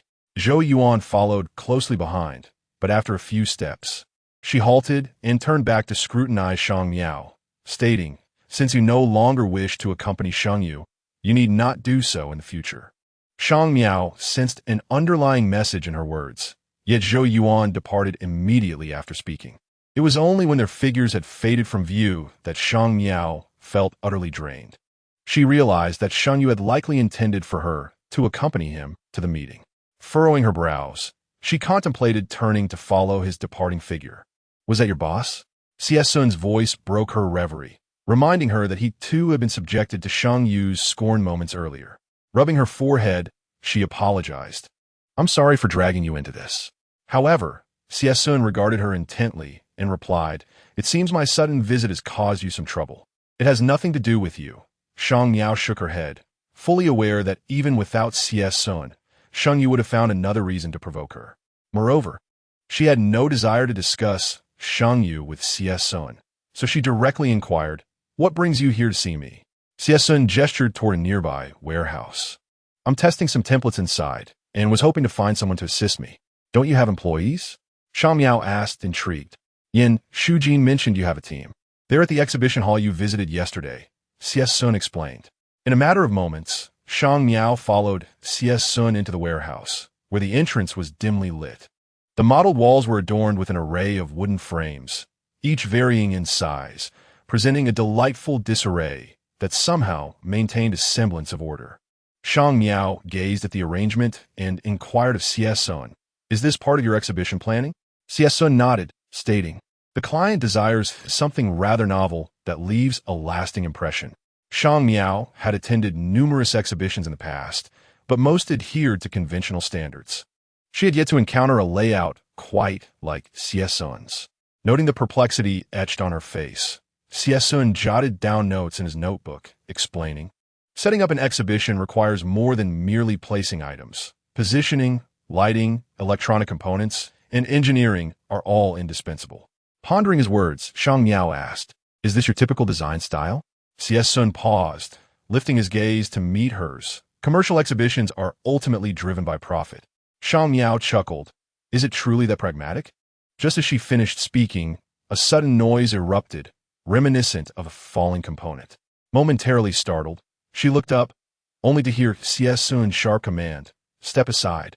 Caught off guard, she took a second too long to react and witnessed a large wooden frame plummeting towards her. In an instant, a strong arm wrapped around her waist, and before the frame could crash down, CS Sun had effortlessly swept her away from danger. Breathless, Shang Miao stared at the fallen frame, while CS Sun, after setting her down, withdrew his arm. He furrowed his brow as he inspected the fallen frame and solemnly informed her, "I apologize. I forgot to mention that the frames are merely painted and can fall at any moment." The preliminary planning for the exhibition was fluid, and the exhibits could not be permanently affixed to the walls. Although startled, Shang Miao was unharmed and replied, "It's all right." However, her gaze shifted, and she noticed a cut on CS Sun's forearm, likely a result of him grasping her moments earlier, inadvertently grazing against the sharp edge of the frame. Concern etched on her brow, she rummaged through her bag for a disinfectant wipe. "CS Sun, your arm is injured." CS Sun glanced down at the cut, his expression unperturbed, and replied with a nonchalant hum, as he resumed lifting the large frame. Shang Miao's focus remained on the blood seeping from his forearm. With each exertion, more blood oozed from the wound. Yet, CS Sun appeared oblivious, setting the frame down and continuing to scribble in his notebook. After a moment, she gently urged, "CS Sun, you should go to the hospital for a bandage." Fortunately, a clinic was nearby. The cut on his forearm was long, but not deep. After receiving disinfectant and ointment at the clinic, they departed. Shang Miao initially reminded him to get a tetanus shot, but CS Sun stated he was allergic to it and had medication at home. "Who keeps tetanus medication at home?" Shang Miao queried. "Do you often get injured?" To which CS Sun replied, "It's inevitable when moving things." After the commotion, it was already mid-afternoon. CS Sun hurried back to the exhibition hall, while Shang Miao returned to the hotel alone. The weather was somewhat overcast, and she encountered rush-hour traffic on her way, arriving at the hotel well past dinner time. Shang Miao returned to her room, feeling a profound weariness envelop her, especially mentally, now that she was back at the hotel. She casually shut the door and proceeded to gather her clothes for a shower. The sensation of hot water cascading over her body finally washed away a hint of her fatigue. After lingering in the bathroom for a moment, she emerged, only to find Sheng Yu leisurely seated on the sofa. The door had not been fully closed, likely because she hadn't secured it properly upon her arrival. Shang Miao halted in her tracks and slowly inquired of Sheng Yu, "What are you doing here?" Sheng Yu's face betrayed no emotion. His gaze was slightly frosty, appraising her as one might examine an object of interest. After a brief pause, he finally spoke in a low tone, in such a hurry to shower. "Are you afraid of being discovered?" Chapter 61. The window in the bedroom remained ajar, allowing the outside wind to seep through the crevice, causing the thin bathrobe draped over Shang Miao's form to flutter gently. She paused momentarily before comprehending the implication of Sheng Yu's words. Her long lashes trembled slightly as she slowly replied, "What do you want from me?" Not receiving the anticipated response, Sheng Yu remained indifferent. He scoffed. Sneaking away during work hours, what else could I possibly want? This was a reckoning for the events of the afternoon. Shang Miao gazed into Sheng Yu's cold, enigmatic eyes, unable to decipher his current emotions. However, she recalled how, in the afternoon, he had stormed off, leaving her behind to meet a client with Zhou Yuan. She bit her lip and softly said, "I thought taking Ms. Zhou with you would suffice." Hearing this, Sheng Yu lifted his eyelids slightly. Zhou Yuan is not an employee of Jinghua. Shang Miao found herself perplexed by his words and retorted, "Isn't she your secretary Zhou now?" Sheng Yu fell silent, his gaze appraising her thoughtfully, before suddenly letting out a light laugh. "Are you truly concerned?" His tone was frosty, mingling with the chill of the wind outside, prompting Shang Miao to shudder involuntarily. She slowly stepped forward to close the window, choosing not to respond to Sheng Yu's remark. What could she say when her work had been usurped?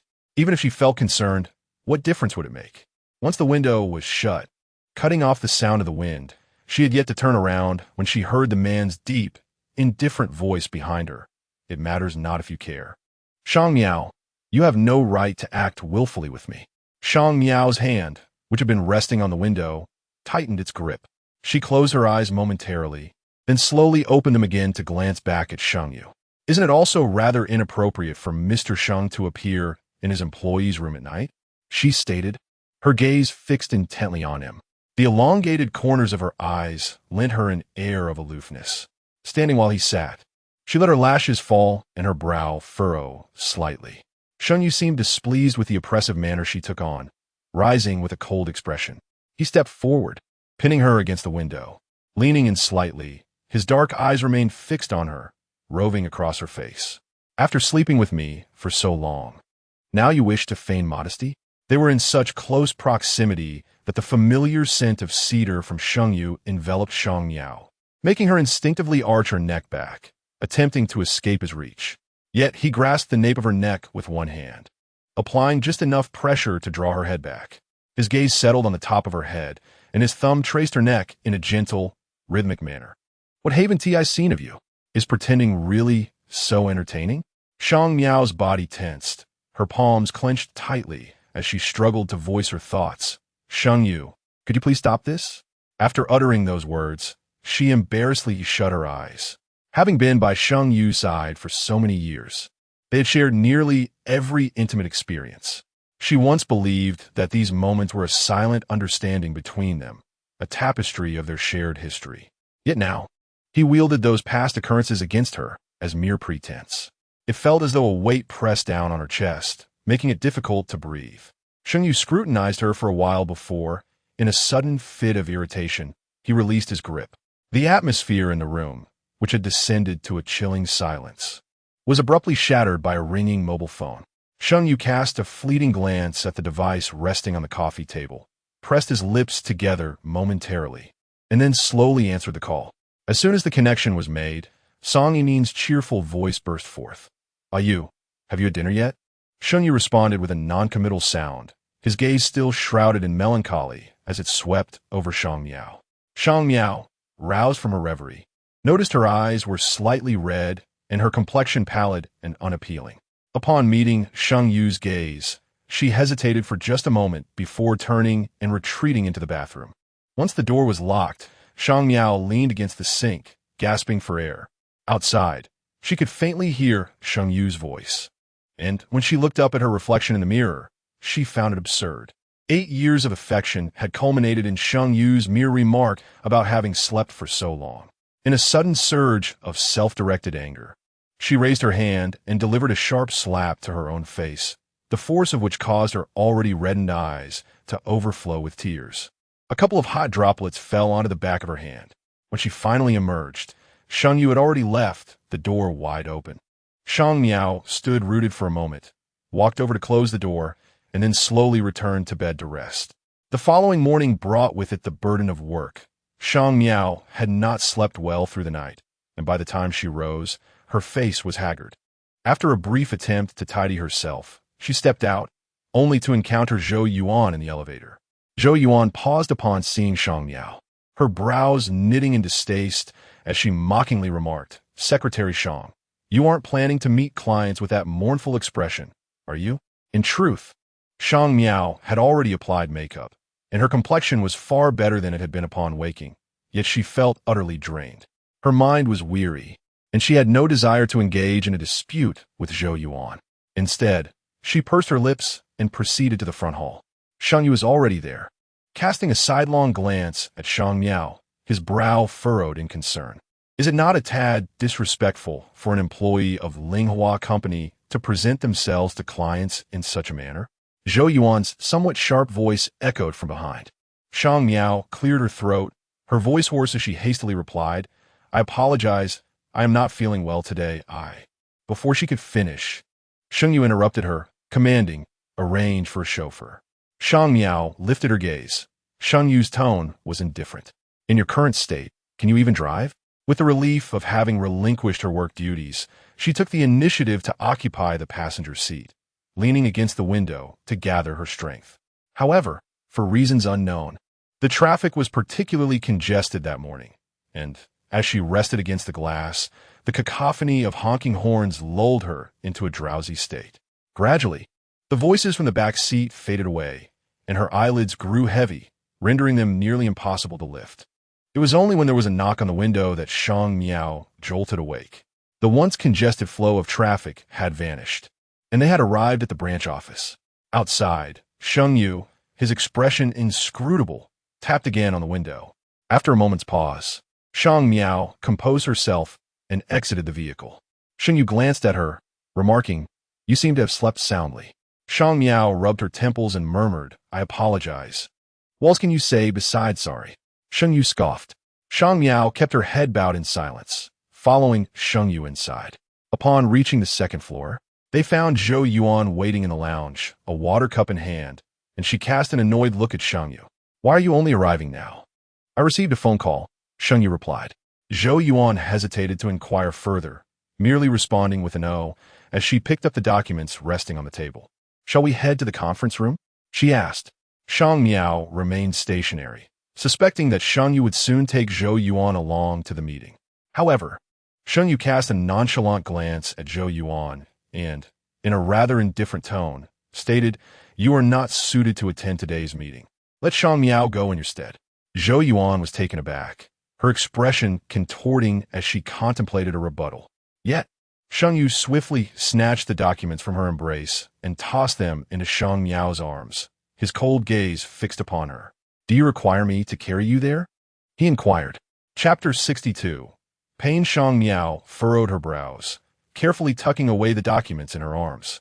Zhou Yuan, observing from the side, wore an expression of discomfort and couldn't help but let out a huff. "Secretary Shang, it would be wise to touch up your makeup before the meeting, as you represent the image of Linghua." Having just taken a brief respite, Shang Miao now felt more alert. She glanced at Zhou Yuan and replied, "Miss Zhou, you are overly concerned." As Sheng Yu had mentioned the night before, Zhou Yuan was not an employee of Linghua, and thus lacked the qualification to be concerned about its image. Having spent the past few days shadowing Sheng Yu, Zhou Yuan had grown accustomed to Shang Miao's silence. Now, hearing her rebuttal, she narrowed her eyes and spoke with disdain. "Is Secretary Shang becoming a bit spoiled? Skipping work yesterday and sleeping in today, truly deserving of being called Sheng Yu's excellent secretary." She emphasized the phrase excellent secretary, and as Shang Miao's brow furrowed in response. She was about to speak when Sheng Yu's cold voice interjected, "Zhou Yuan." The warning was palpable, and although a flicker of resentment crossed Zhou Yuan's eyes, she ultimately refrained from continuing. Upon entering the conference room, the air around Sheng Yu exuded an even stronger sense of aloofness. He took his seat at the head of the table and fixed his gaze on Manager Wang. "I hope you are prepared for today's meeting." Manager Wang promptly handed over a document. "The previous project plan and the reports you requested are all here." Keeping a respectful distance from Sheng Yu, he pushed the documents towards Shang Miao, who then passed them to Sheng Yu. As she extended her hand, their fingers brushed. Shang Miao's fingertips were icy, and upon touching Sheng Yu's warm skin, she instinctively withdrew, as though scalded. The meeting unfolded similarly to previous ones, focused on devising solutions to the malicious competition from their rival company. As Shang Miao took notes, she diligently sought out various cases and data that Sheng Yu required. Aside from other matters, she had a profound understanding of Sheng Yu's work habits. Unlike the previous tense meeting, today's discussion progressed smoothly. However, just as they were nearing the end, Manager Wang unexpectedly posed a question. Mr. Sheng, with Director Wu's position now vacant, should we recruit someone from our side? Or shall we await someone to be dispatched from headquarters? Director Wu, the trader who had sold a group of the company's data to their rival, had been dismissed, leaving his position open. Manager Wang was uncertain about how to proceed. Sheng Yu paused momentarily. I will consider it. After stating this, he stood and exited, with Shang Miao following closely behind. As they turned a corner, Sheng Yu suddenly halted and turned to Shang Miao, asking, "Do you wish to remain in Chuncheng?" Shang Miao hesitated before replying. "Do you want me to stay?" Although Chuncheng boasted a pleasant environment, it was quite far from Jinan. Without a moment's hesitation, Shang Miao shook her head. "My grandfather is still in Jinan. I cannot possibly stay." Sheng Yu raised his brow nonchalantly. "Are you certain?" Shang Miao was indeed certain. Yet Sheng Yu did not press further on the matter. An unsettling anxiety gripped her heart as she followed him back to the lounge, pondering his intentions and worrying whether he might genuinely wish for her to remain in Chuncheng, with her grandfather alone in Jinan. She could not bear to be too distant from him. Zhou Yuan remained patiently awaiting their arrival, her phone in hand. She glanced up and greeted Shang Yu. Shang Miao placed the documents on the table, intending to organize them, but Zhou Yuan set her phone down and looked at her with a half-smile, saying, "Secretary Shang, could you kindly fetch me a glass of water?" The water dispenser was indeed situated near Shang Miao, so without further thought, she rose to fulfill Zhou Yuan's request. "I would like hot water," Zhou Yuan remarked, simultaneously complaining to Sheng Yu. "The air conditioning in the lounge is excessively cold. I feel freezing waiting here for you." Shang Miao poured the water and handed it to Zhou Yuan, who stood up to receive it, while lamenting to Sheng Yu. Zhou Yuan's manicured nails were adorned with rhinestones and glitter. As she reached for the cup Shang Miao offered, one of the glittering decorations unexpectedly snagged on Shang Miao's fingertip, leaving a small cut. Startled by the sudden pain, Shang Miao instinctively loosened her grip, and in that very moment, Zhou Yuan also lost her hold, resulting in the entire cup of water spilling onto Shang Miao's hands. A muffled gasp escaped her lips as she instinctively inhaled sharply. Although she wanted to scream, years of endurance compelled her to bite down on her teeth in silence. Yet beads of cold sweat appeared on her forehead, and a few tears of distress pooled at the corners of her eyes. Her lips turned pale, her brow furrowed tightly, and her right hand was reddened from wrist to knuckles. Sheng Yu immediately stood up, striding over to grasp Shang Miao's elbow. His voice grave. "We must go to the hospital." Shang Miao's fair skin, now marred by patches of red, looked particularly alarming. Unable to articulate a response, she allowed Sheng Yu to guide her arm as they slowly exited. Fortunately, she had previously visited the small clinic located behind the branch office. However, the burn on her hand was alarming, swollen, and even two small blisters were forming on her wrist. Sheng Yu fixed his gaze on the female doctor treating Shang Miao's injury, his tone heavy with concern. "Are you confident in your abilities? If not, do not hesitate to admit it." The doctor, holding a cotton swab, appeared somewhat annoyed. "If I'm not capable, would you prefer to take over?" The pain in Shang Miao's hand was searing, rendering her speechless. She merely looked up at Sheng Yu, signaling him to refrain from further comments. Sheng Yu's expression turned icy.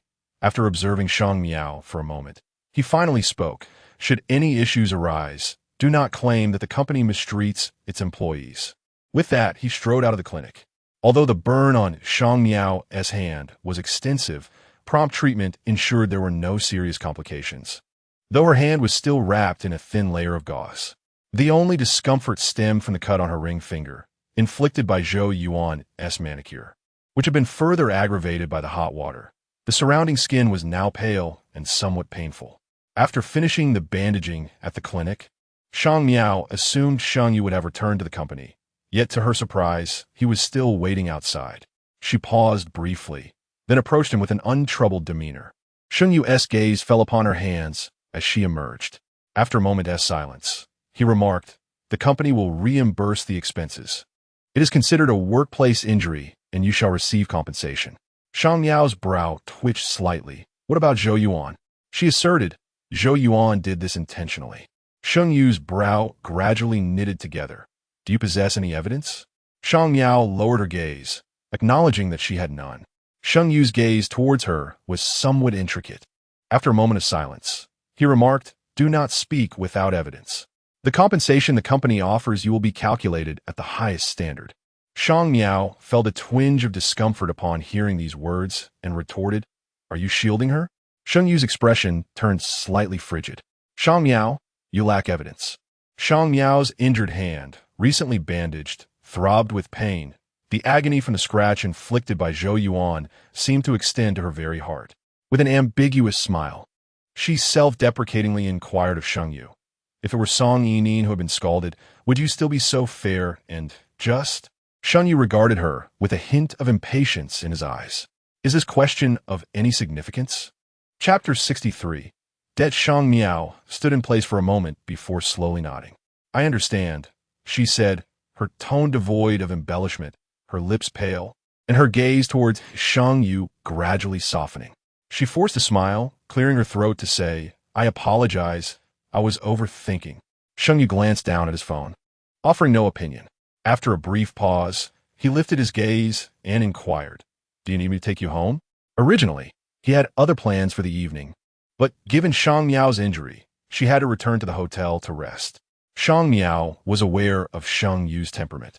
If he truly intended to accompany her, he would not have posed the question in such a manner. She moved her injured hand slightly, her voice gentle as she replied, "No need, I can call a car." Sheng Yu responded affirmatively, seemingly about to say something, when his phone emitted a notification sound. He glanced down, his brow furrowing slowly. Observing his expression, Shang Miao stood there for a moment before discreetly departing. Feeling unwell, she walked slowly, and upon reaching a bus stop at the intersection, she chose to rest there.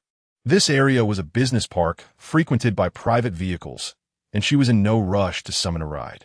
Sitting quietly on a bench, she watched the traffic pass by. Perhaps she had acted impulsively, placing too much faith in herself, as she had always assumed Sheng Yu remained the same as before. Ultimately, however, people do change. By the time Shang Miao returned to the hotel, it was nearly 5 o'clock. She had barely settled in when Li Yinan called. Recently, Li Yinan had been contacting her with alarming frequency, and considering her own suspicions, Shang Miao took her phone to the balcony, eager to confirm her doubts with Li Yinan. However, when the call connected, it was not Li Yinan's voice that greeted her, but rather a rough and irritable male voice. "Are you Li Yinan's daughter?" the man asked bluntly. Shang Miao's expression hardened. "Who are you?" "I am Li Yinan's man. Your mother owes me 100,000 yuan, and you will help her repay it."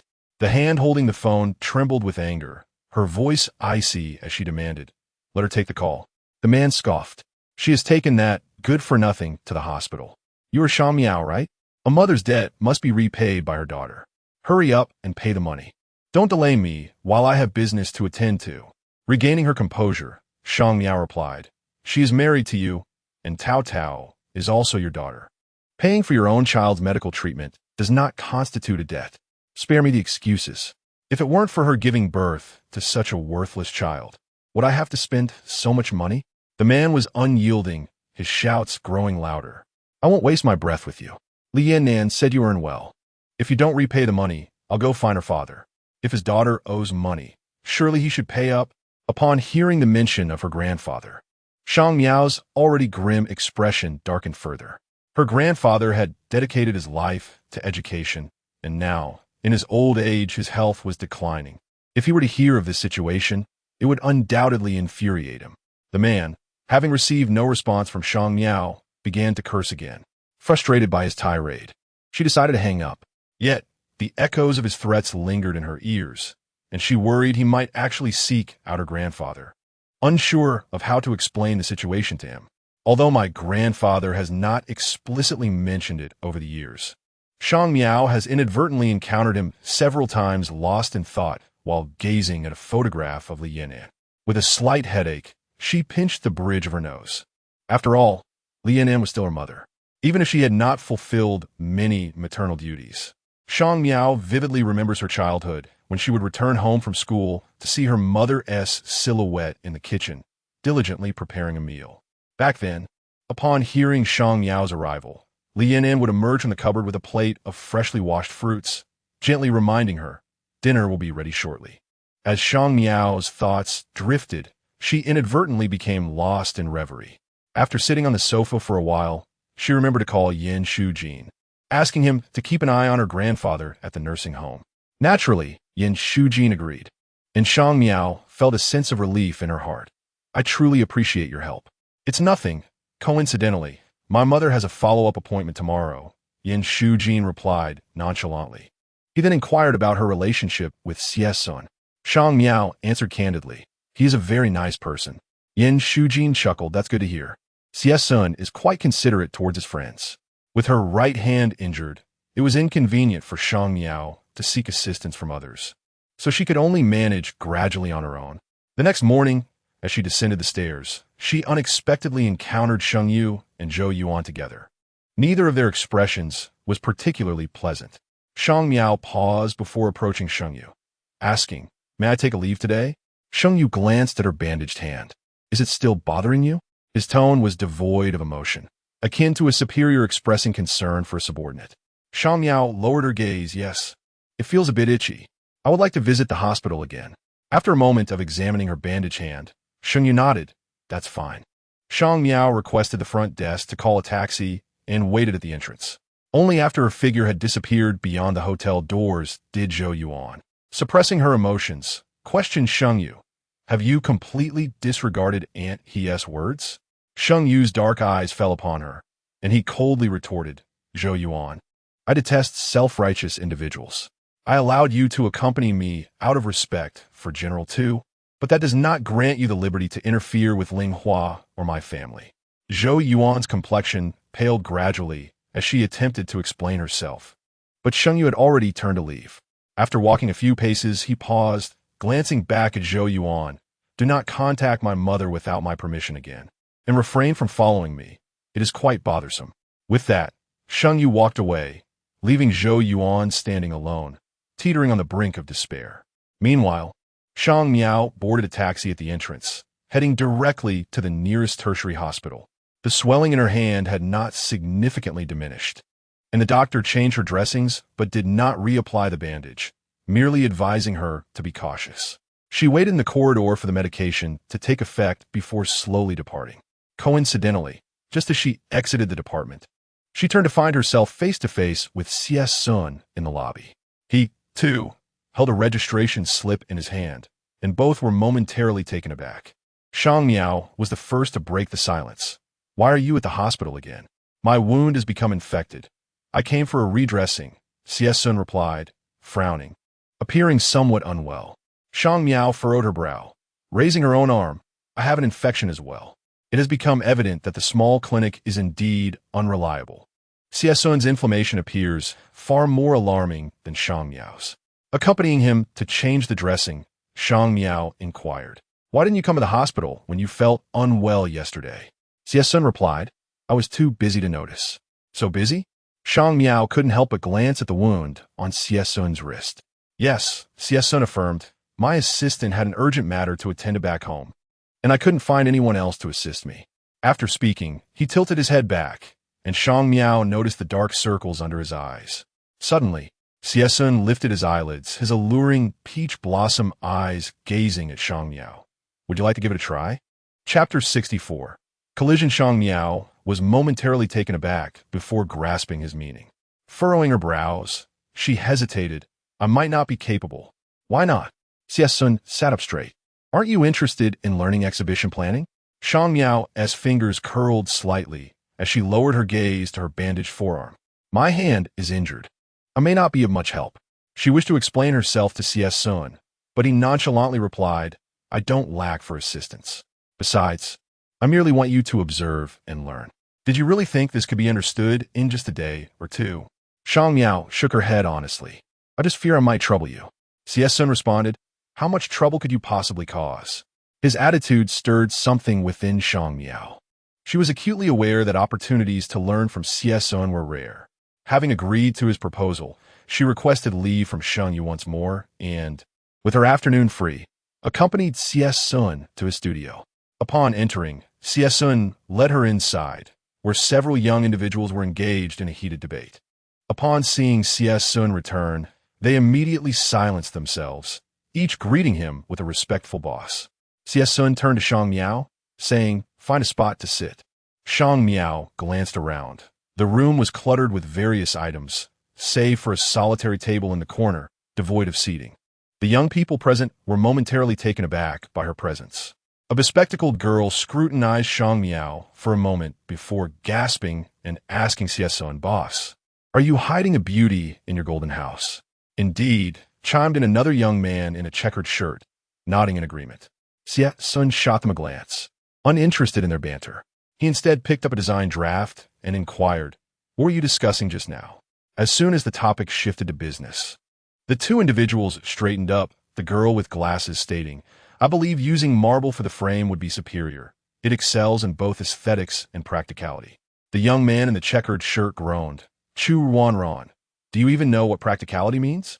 Do you have any idea how much the budget would need to increase for marble? Standing nearby, Shang Miao found their argument amusing and unconsciously leaned in closer. To her surprise, the young man grew increasingly animated, gesturing behind him and nearly striking Shang Miao. Song Jie, Sun suddenly called out, halting Song Jie's movements midair. It was only then that he noticed Shang Miao standing just behind him. Caught off guard by Sun's sudden interjection, Shang Miao felt a twinge of embarrassment and softly apologized. I'm sorry, did I interrupt you? Sun leaned against the table, his collar slightly open, revealing a glimpse of a jade pendant hanging around his neck. He looked at Shang Miao and said, come over here and listen. As the discussion concluded, they planned to go out for dinner, but Shang Miao opted not to join, informing Sun that she would take a taxi back to the hotel. By the time she arrived at the hotel, it was quite late. She placed her phone on the bedside table and headed to wash up. When she emerged, she noticed a flurry of notifications on WeChat. Upon glancing at them, she saw that Chi Song was organizing a gathering, inviting people to join for the weekend, and had tagged Sheng Yu multiple times. After a quick scan, Shang Miao exited WeChat without hesitation. Unexpectedly, the following day, she encountered Chi Song right outside the hotel. Chi Song was equally surprised to see her, raising an eyebrow as he greeted her. So, you're here too? With an impassive expression, Shang Miao replied, I'm here on business. Chi Song clicked his tongue. Why does Sheng Yu bring you along on business trips again? Doesn't he find it tiresome? As a typical wealthy young man, accustomed to changing his models like accessories, he found it difficult to comprehend Sheng Yu's habit of taking Shang Miao on every trip. However, he refrained from questioning her directly and instead inquired, where is Sheng Yu? I don't know, Shang Miao responded. Indeed, she had not seen Sheng Yu since that morning. Chi Song furrowed his brow, scrutinizing her. Shang Miao, why are you giving me the cold shoulder so early in the morning? I am merely answering your question, she replied with a calm tone. Nevertheless, Chi Song perceived a hint of displeasure in her voice and insisted on probing further. Initially, she managed to maintain her composure, but irritation soon began to creep in. Unable to contain herself, she retorted, if you wish to find him, you can call him. Why look for me? I'm not his personal caretaker who knows everything. Chi Song seemed taken aback by the intensity of her reaction, his expression darkening ominously. Just as he was about to retort, he noticed a figure behind Shang Miao and raised his hand. Are you? Shang Miao froze momentarily, hearing Sheng Yu's deep voice inquire. What brings you here? I was bored in Jinan, so I came play in Chuncheong, she replied, maintaining her stance. She remained silent until she heard Sheng Yu's voice, which was devoid of discernible emotion. Are you eager to resign? The cool, distant scent of cedar enveloped her, and she pressed her lips together, remaining mute. Though she indeed contemplated leaving Linghua, the matters with Li Yan'an remained unresolved. And there were also Tao Tao's medical expenses to consider. The blood ties she shared with Tao Tao made it impossible for her to turn a blind eye. Additionally, there was her grandfather's health to worry about. Her thoughts became jumbled due to Sheng Yu's words, yet her earlier declaration about resigning could not be retracted. Closing her eyes, she felt her heartbeat quicken. Her silence was interpreted by Sheng Yu as acquiescence. He scoffed lightly, leaning slightly closer, his low voice gradually resonating in her ear. Have you found a new opportunity so quickly? Shang Miao straightened her back and replied deliberately, No, you are overthinking it. He chuckled. I thought Yin Shujin had already arranged everything for you. Taking a deep breath, she turned to face Sheng Yu, only to realize how close they were, his presence almost overwhelming her. As she pivoted, the aura emanating from him enveloped her entirely, even allowing her to hear the steady rhythm of his heartbeat. His tall stature and long legs exuded an intimidating presence, compelling Shang Miao to tilt her head back to meet his gaze. Her right hand tightened into a fist, and she said, Sheng Yu, do not push your luck. Am I overstepping? Sheng Yu's eyes narrowed as he regarded her from above. Did I strike a nerve mentioning Yin Shujin? Or is it about that man for the other day? Sheng Yu, can you please refrain from making baseless accusations? Shang Miao trembled all over, slowly closing her eyes, barely able to utter a word. Sheng Yu, could you please refrain from speaking like that? Her heart, too, was made of flesh and could ache. No sooner had she spoken than a child's laughter erupted from behind her, followed by a sudden jolt that sent her toppling forward. Out of control, directly in front of her stood Sheng Yu. Her waist was firmly caught, and she found herself pressed against him. Her forehead collided with his chin, eliciting a muffled grunt from him as his grip around her waist tightened. Behind them, the child's parents offered their apologies, while Shang Miao nearly collapsed against Sheng Yu's chest. She could feel the resonance of his heartbeat and heard his lightly mocking voice. Is this an attempt to keep me close because you cannot find another? Chapter 65, Ayu? Just as Shang Miao was about to speak, she suddenly heard Song Yinin's voice. She lifted her gaze, and indeed, saw Song Yinin standing not far away with a suitcase in hand, her face pale and fixedly staring at them. Sheng Yu appeared equally surprised by Song Yinin's arrival. He paused, released his grip on Shang Miao, and approached Song Yinin, inquiring softly, What brings you here? I.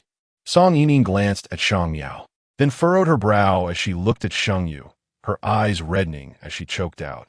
I happen to have a break and thought I would come and keep you company, but she reached out and clutched Sheng Yu's shirt, her gaze darting toward Shang Miao, embodying a figure of immense grievance. Chi Song, standing nearby, interjected, I mentioned coming over yesterday, and the moment I did, little Song here insisted on tagging along. He chuckled lightly, teasing, Ayu, you must be overjoyed. Such a grand surprise. Your girlfriend traveling miles to find you. Sheng Yu did not respond. Instead, he took the suitcase from Song Yinin's hands, his tone subdued yet gentle. Let me take you upstairs to rest. Song Yinin continued to gaze at Sheng Yu with tear-filled eyes. He hesitated for a moment before softly adding, We can talk upstairs. The atmosphere between them was harmonious and warm, seemingly oblivious to Shang Miao's presence. It was only when Song Yinin passed by her that she quietly greeted her, prompting Shang Miao to come to her senses. Watching Sheng Yu attentively assist Song Yinin with her suitcase, a sudden discomfort coursed through her wrist. It was likely a remnant of her instinctive resistance when Sheng Yu had embraced her moments ago, pushing her hand against his chest. With Song Yinin's arrival, Shang Miao assumed that, given Sheng Yu's nature, he would allow her to accompany him without hesitation. However, unexpectedly, during lunch, he called her downstairs. Sister Shang Miao. Song Yinin smiled sweetly, though upon closer inspection, one could discern the subtle makeup on her face and the exquisite jewelry adorning her. She appeared markedly more mature. Moreover, it seemed that Sheng Yu had clearly explained things to her. Not seeing Sheng Yu around, Shang Miao nodded and inquired, Is Sheng Yu not here? He definitely answered the phone. Song Yinin assessed Shang Miao with a probing gaze that held no small degree of scrutiny. Shang Miao found little to say to her, pretending to ignore her inquisitive stare while engrossed in her phone. Yet, Song Yinin seemed eager to converse. She gently called out to Shang Miao, who looked up. Is there something you need? Ah, you.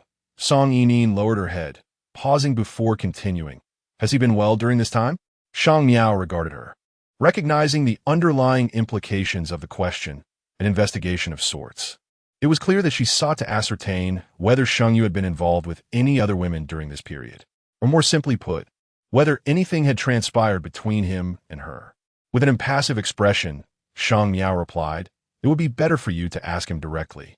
Song Yimin appeared slightly embarrassed, yet she endeavored to justify her inquiry. If he were not doing well, he certainly wouldn't tell me. Despite her words, her gaze remained fixed on Shang Miao, evidently harboring considerable suspicion. Shang Miao lowered her eyes, about to utter a response, when she noticed Sheng Yu approaching from outside. His gaze fell upon Shang Miao for a fleeting moment, only for him to immediately furrow his brow. "Has the car not been called yet? Miss Shang just came down." "She may not have had the chance," Song Yimin quickly interjected, linking her arm with Sheng Yu's and softening her tone on Shang Miao's behalf. Sheng Yu responded in a tone devoid of inflection. "Does it matter if she has the chance?" Shang Miao hesitated. For today was indeed meant to be her day off due to her injury. It seemed Sheng Yu had forgotten. She pressed her lips together and said nothing. Following him to the branch office, Manager Wang had been waiting at the entrance, and upon seeing Sheng Yu, he approached with a smile. "Mr. Sheng, Ms. Zhou is already waiting inside." It was only upon hearing this that Shang Miao realized she had not seen Zhou Yuan today, initially assuming she was at the hotel. Sheng Yu displayed little reaction, striding inside. Song Yimin trailed beside Shang Miao, softly inquiring, "Sister Shang, who is Ms. Zhou?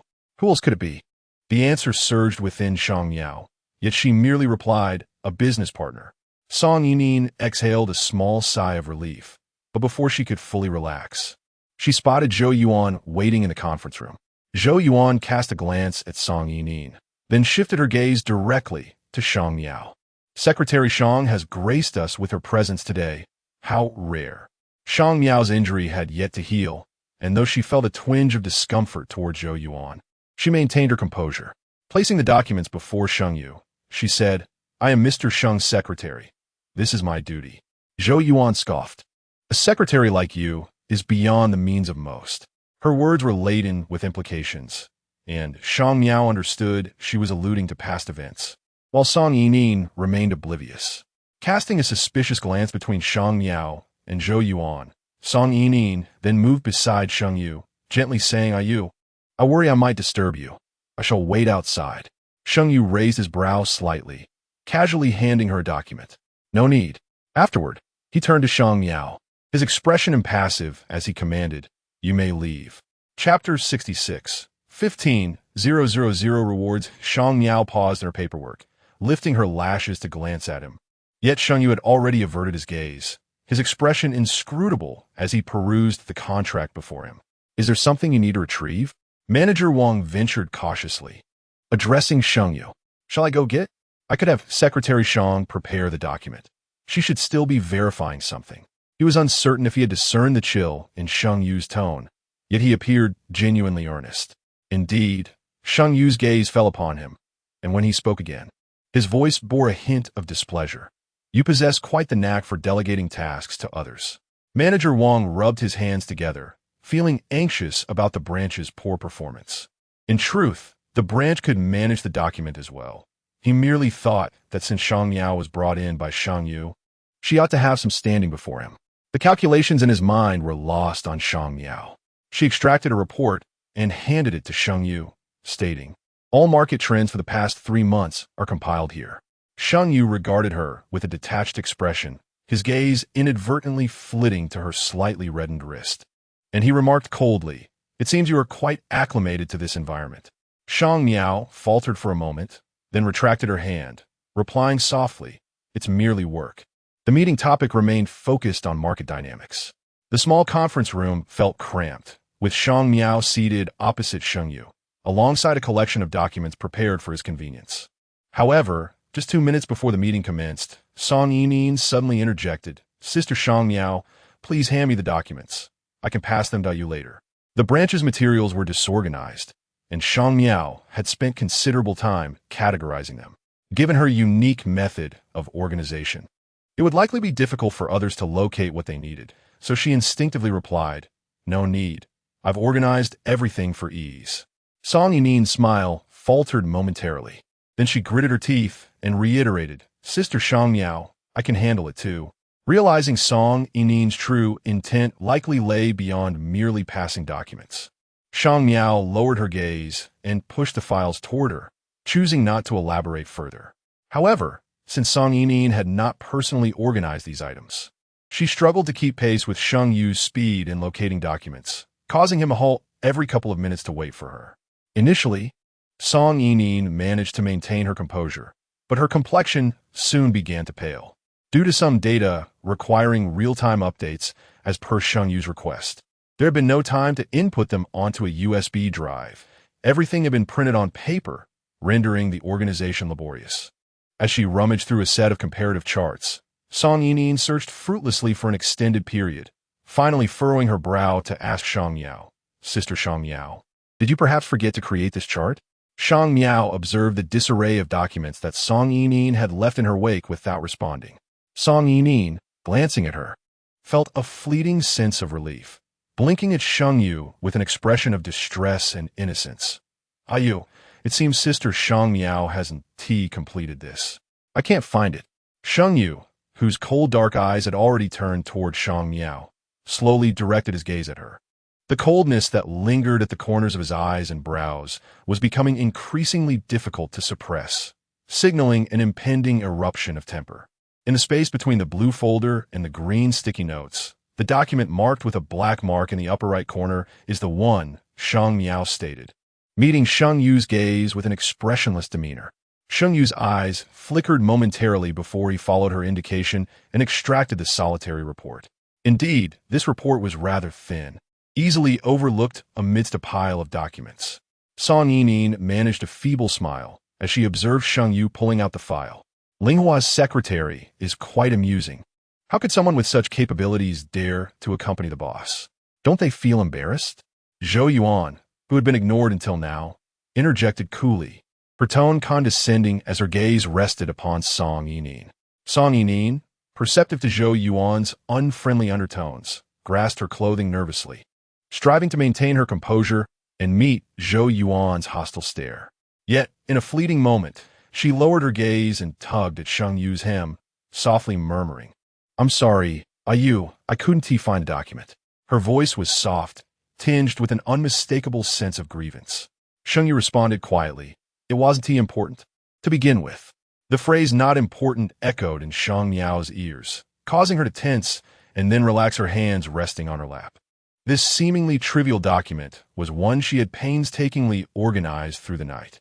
Song Yinin's eyes had turned red, her grip on Sheng Yu's garment tightening as her lips paled. She sniffled and shook her head. Sheng Yu. Zhou Yuan noted Song Yinin's expression, her disdain and annoyance palpable. Are you not afraid of offending clients by bringing such a novice to the meeting? The sarcasm in her words was unmistakable. Unable to contain herself, Song Yinin approached her, biting her lip as she retorted, Miss Zhou, I am an intern at Linghua. It's my own shortcomings that led to this, and it has nothing to do with Linghua. With an innocent and naive visage, Song Yinin appeared even more pitiful with her reddened eyes, evoking sympathy.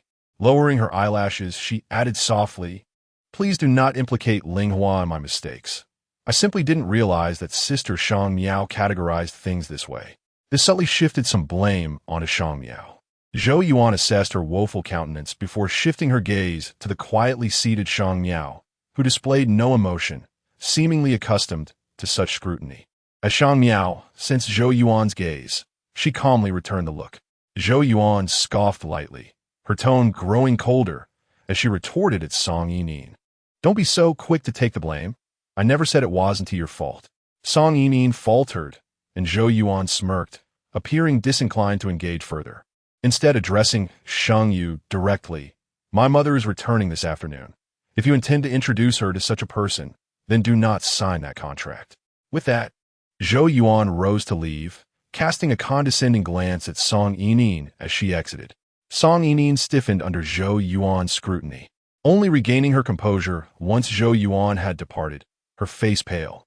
This time, tears truly fell from her eyes. She grasped Sheng Yu's arm. Her voice choked with emotion. Yu, am I really so useless? Sheng Yu lowered his gaze, lost in thought.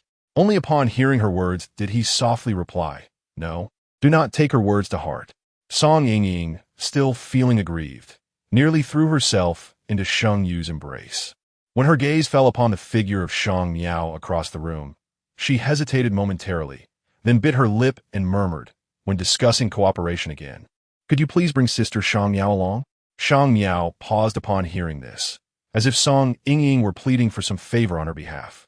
She took a moment to collect herself, stood up, and began to tidy the disheveled documents. Speaking coolly, organizing and categorizing documents is a fundamental skill of a secretary. Secretary Song, your professional standards are indeed lacking. Chapter 67. Rain. Shang Miao seldom spoke so directly.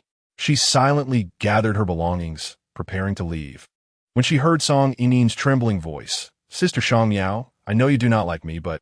After a prolonged pause, she could not articulate her thoughts.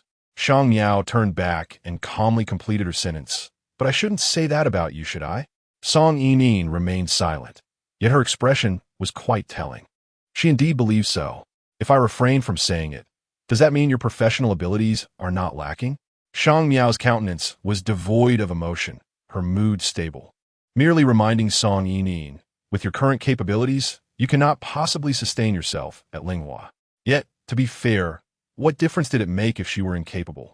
Sheng Yu would still protect her. Shang Miao gave a self-mocking smile, then stepped out of the conference room. After leaving, she chose not to dwell on whether Song Yinying would once again weep and lament her grievances to Sheng Yu. Instead, she returned to her hotel with the documents, intending to head to the hospital for a dressing change. In truth, she could have managed it herself, but her mood was less than favorable, and she was disinclined to tend to it personally. Not wishing to remain in the hotel, she simply decided to go to the hospital. However, upon arriving, she received a call from CS Sun, inquiring if she would be going to the studio that day. Shang Miao had taken a sick leave and was not required to work. She couldn't be bothered to consider whether Sheng Yu remembered, as he had Song Yinying by his side. After agreeing to CS Sun, Shang Miao proceeded to the hospital for her treatment before heading over. The same group of people from yesterday was present, and upon her arrival, she heard Chu Ranin's disgruntled voice, intermittently met with Song Jie's retorts. Yet CS Sun was nowhere to be seen. Shang Miao hesitated at the door, contemplating whether to enter. It was Chu Ranin who first spotted her. Greeting her cheerfully, "Sister Shang Miao, you're here?" The boss just received a task and stepped out. He said you could join us directly. Shang Miao nodded, replying, "Then I shall not disturb you." Chu Ranin, with her amiable and straightforward nature, realized Shang Miao aimed to learn relevant knowledge, and thus spent the entire afternoon imparting fundamental concepts to her. As the time grew late and Shang Miao prepared to leave, Chu Ranin added her on WeChat, suggesting they could communicate through the app. However, as she stepped outside, she encountered CS Sun returning. CS Sun, slightly damp from the rain, noticed Shang Miao was about to leave and offered, "It's raining outside. Allow me to escort you." Spring City experiences heavy rainfall during summer, and Shang Miao did not refuse. CS Sun was not a man of many words. Aside from a few remarks regarding the art exhibition, he remained silent throughout their journey. Upon arriving at the hotel, as the rain intensified, he parked closer to the entrance, allowing Shang Miao to exit the car. Just as she alighted, she unexpectedly came face to face with Sheng Yu, who was emerging from the hotel, followed closely by Song Yinying. Upon seeing her, Sheng Yu paused, then cast a glance at CS Sun's vehicle behind her. His gaze darkened. Shang Miao lowered her eyes and greeted him. "Are you heading out?" Sheng Yu raised an eyebrow slightly and replied nonchalantly, "Shang Miao, do you believe your professional skills are exceptional, allowing you to skip work at your convenience?" His words seemed to mock her earlier comments regarding Song Yinying's professional inadequacies. Indeed, Sheng Yu was protective of Song Yinying, not permitting even the slightest critique. Shang Miao paused for a moment before stating, "I requested sick leave that day." Sheng Yu glanced at her right hand, but his gaze quickly withdrew, devoid of expression as he said, "I'll give you 3 minutes to accompany me to meet the partners." Shang Miao turned to Song Yinying, inquiring of Sheng Yu, "Aren't you bringing her along?" Everyone had heard Zhou Yuan's remarks in the conference room today, yet Shang Miao did not believe that Sheng Yu would be perturbed by such things. Song Yining trailed closely behind Sheng Yu. The redness around her eyes from earlier had faded somewhat. She had transformed back into a compliant little rabbit, saying, "Sister Shang Miao, I know I have many shortcomings. And you mentioned I should learn more from you." Her tone was submissive, but if only she could conceal the resentment in her eyes a tad better. Shang Miao might have been persuaded by her words. "We must secure the contract with Tu Xinxiong." The rain in Chuncheng came in swift bursts, arriving and departing quickly. Sheng Yu's deep and indifferent voice fell amidst the final drops of rain. "Shang Miao, this is your responsibility." Tu Xinxiong's business trip had gone exceedingly well, allowing her to return early. When Shang Miao and the others arrived, Zhou Yuan was engaged in conversation with Tu Xinxiong. Song Yining, having learned her lesson from the morning, dared not utter a word as she walked alongside Sheng Yu. As they sat down, she instinctively attempted to sit beside him, but before she could, she heard Zhou Yuan's languid voice. "What foundation does Secretary Song use?" This morning her eyes were so red, yet now it's all concealed. Song Yining stiffened, forcing a smile. "Miss Zhou, you jest too much. Am I joking with you?" Zhou Yuan's disdain was palpable, her eyes appraising Song Yining with a mocking glint as she retorted, "Are we so familiar that I would joke with you?" Song Yining's face flushed with embarrassment, alternating between red and pale, ultimately seeking help from Sheng Yu with her gaze. Sheng Yu raised his eyes, his cold stare landing on Zhou Yuan, momentarily halting her arrogance. Only then did Sheng Yu directly address Tu Xinxiong. "You mentioned before that you would provide a response upon your return. How are your considerations progressing?" As his words fell, Shang Miao promptly presented the prepared documents. Tu Xinxiong took the materials and set them aside without glancing at them. In her 40s, a seasoned businesswoman, she bore an air of shrewdness. Her gaze shifted to Song Yining as she queried Sheng Yu. "I haven't seen this individual before. Who is she?" Before Sheng Yu could respond, Zhou Yuan interjected with a gleeful tone. "She is an intern from Linghua, incapable of even the simplest tasks. Yet she accompanies President Sheng to meetings." Her deliberately chosen words and tone left little room for misinterpretation. Tu Xinxiong's expression darkened as her eyes lingered on Song Yining. Having already felt stifled by Zhou Yuan's earlier provocation, Song Yining now felt utterly humiliated under Tu Xinxiong's scrutinizing gaze. She lowered her head, biting her lip in silence. Observing from the side, Shang Miao understood all too well the reason behind Tu Xinxiong's evident disdain. Upon discovering that her collaborator was Tu Xinxiong, she inquired about Tu's preferences and learned that Tu's husband had divorced her due to an affair with the office secretary. Indeed, as Tu Xinxiong gazed at Song Yining, her expression grew increasingly frosty, and she coldly remarked, "How generous of Linghua to send someone utterly ignorant to negotiate a contract with me." Zhou Yuan winked at Sheng Yu, embellishing the situation as he said, "See, I told you that bringing her here would jeopardize any chance of securing a contract." At that moment, Song Yining felt tears welling up, stung by the mockery from both Tu Xinxiong and Zhou Yuan, yet she dared not utter a word in response. Struggling to hold back her tears. Chapter 68. Trust. The atmosphere grew somewhat awkward as Song Yining bit her lip, daring not to lift her head. She was acutely aware that Tu Xinxiong was a significant client of the Spring City branch, and Sheng Yu had come primarily to finalize a contract with her. Sheng Yu gazed down, lost in thought, while Zhou Yuan's smile was light and mocking as she looked at Song Yining and inquired, "Secretary Song, do you have something to say?" "I," suddenly called out. Song Yining glanced up at Sheng Yu with a look of pitiable distress. Sheng Yu lifted his eyelids, directing his gaze towards the smug Zhou Yuan, about to speak when a clear voice interrupted. Shang Miao, wearing a smile, stood up and raised her wine glass. She glanced at Song Yining and spoke in a calm tone. "Manager 2, Xiao Song is my assistant and indeed still an intern. My hand was injured during my stay in Spring City, so I specifically called her over to assist me." Her smile remained unwavering, her tone sincere.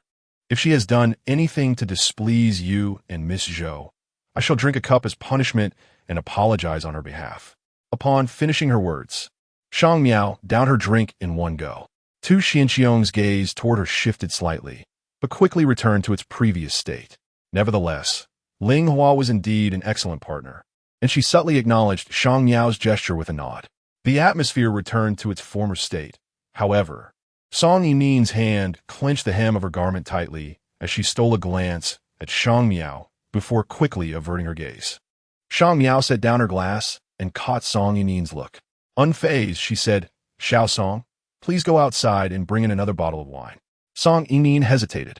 The table was already filled with various drinks, and it was clear that Shang Miao wanted to send her away. Gritting her teeth, she remained silent. Yet, Sheng Yu's dark eyes looked at her, his voice soft yet commanding, "Be obedient, go out first." This not only stunned Song Yinin, but also caused Shang Miao to glance over slightly. Ultimately, with red-rimmed eyes and a face full of grievance, Song Yinin exited the room.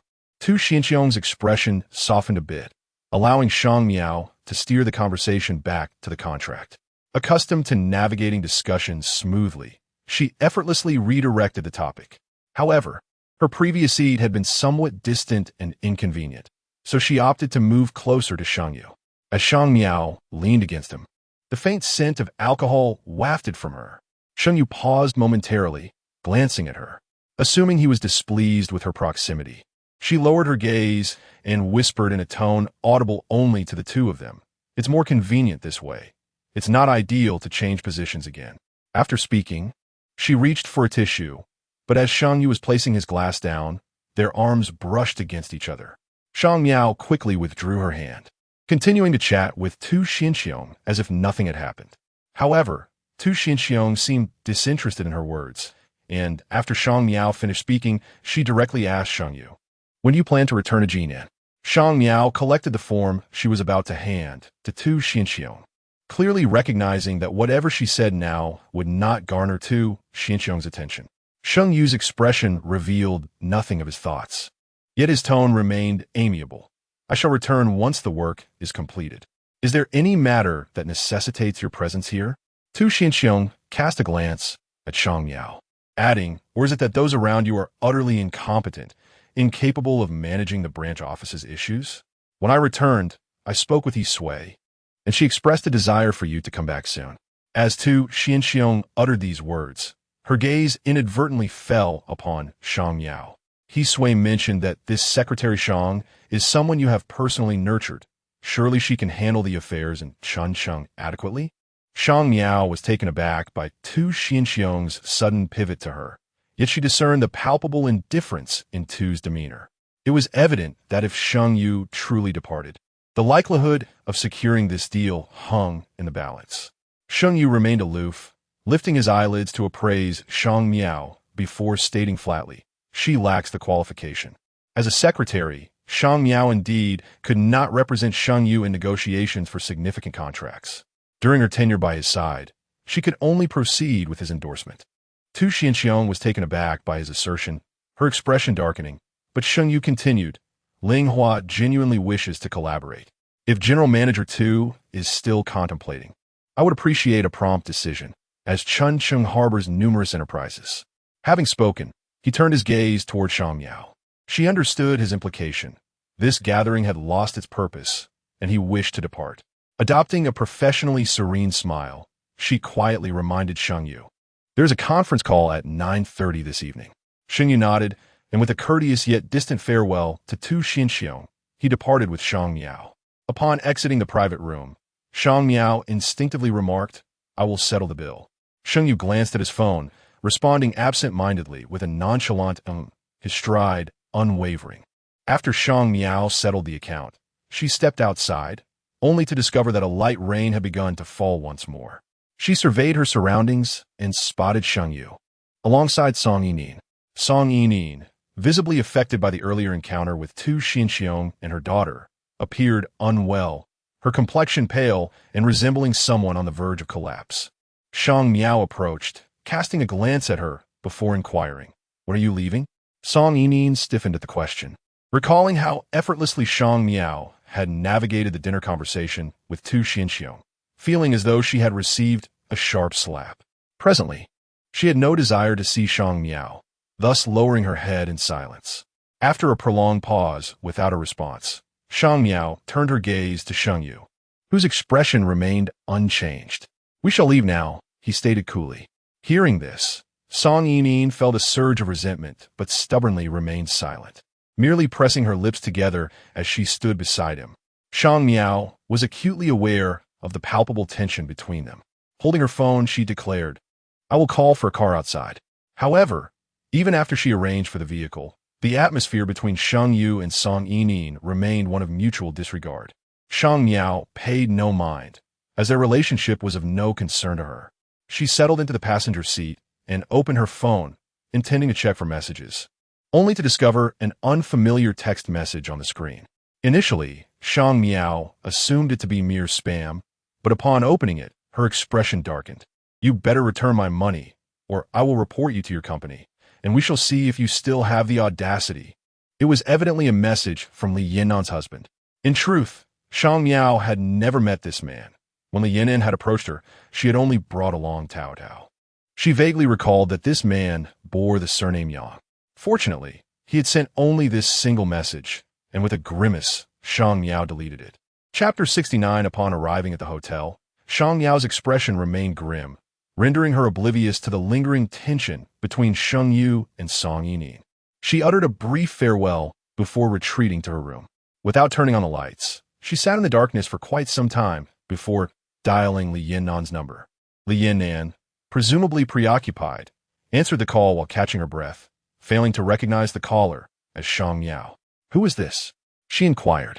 "It's me," Shang Miao replied, standing by the window and gazing at the torrential rain outside. Li Yinnan paused momentarily, then hesitantly asked, "Why the sudden call?" It is rare for a mother to address her daughter with such politeness, inquiring about a phone call. Shang Miao lowered her gaze, turning away from the enveloping darkness of the room. "It's nothing. Just want to check on how you all have been." Li Yinan hesitated, suddenly feeling a bit uneasy. "It's not so great. Tao Tao has been hospitalized again." Hearing the tone in her mother's voice, Shang Miao fell silent. Li Yinan cautiously probed, "Miao Miao, how have you been?" With an expression devoid of emotion, Shang Miao replied, "I'm on a business trip in Spring City." "Oh, a business trip?" Li Yinan echoed, then added, "Could you possibly send me some money?" "Tao Tao, her father, is demanding money from me," Shang Miao interjected, cutting her off. She opened the window, allowing the wind and rain to sweep in, and asked in a low voice, "Did you give him the money I sent you?" Li Yinan offered a wry smile.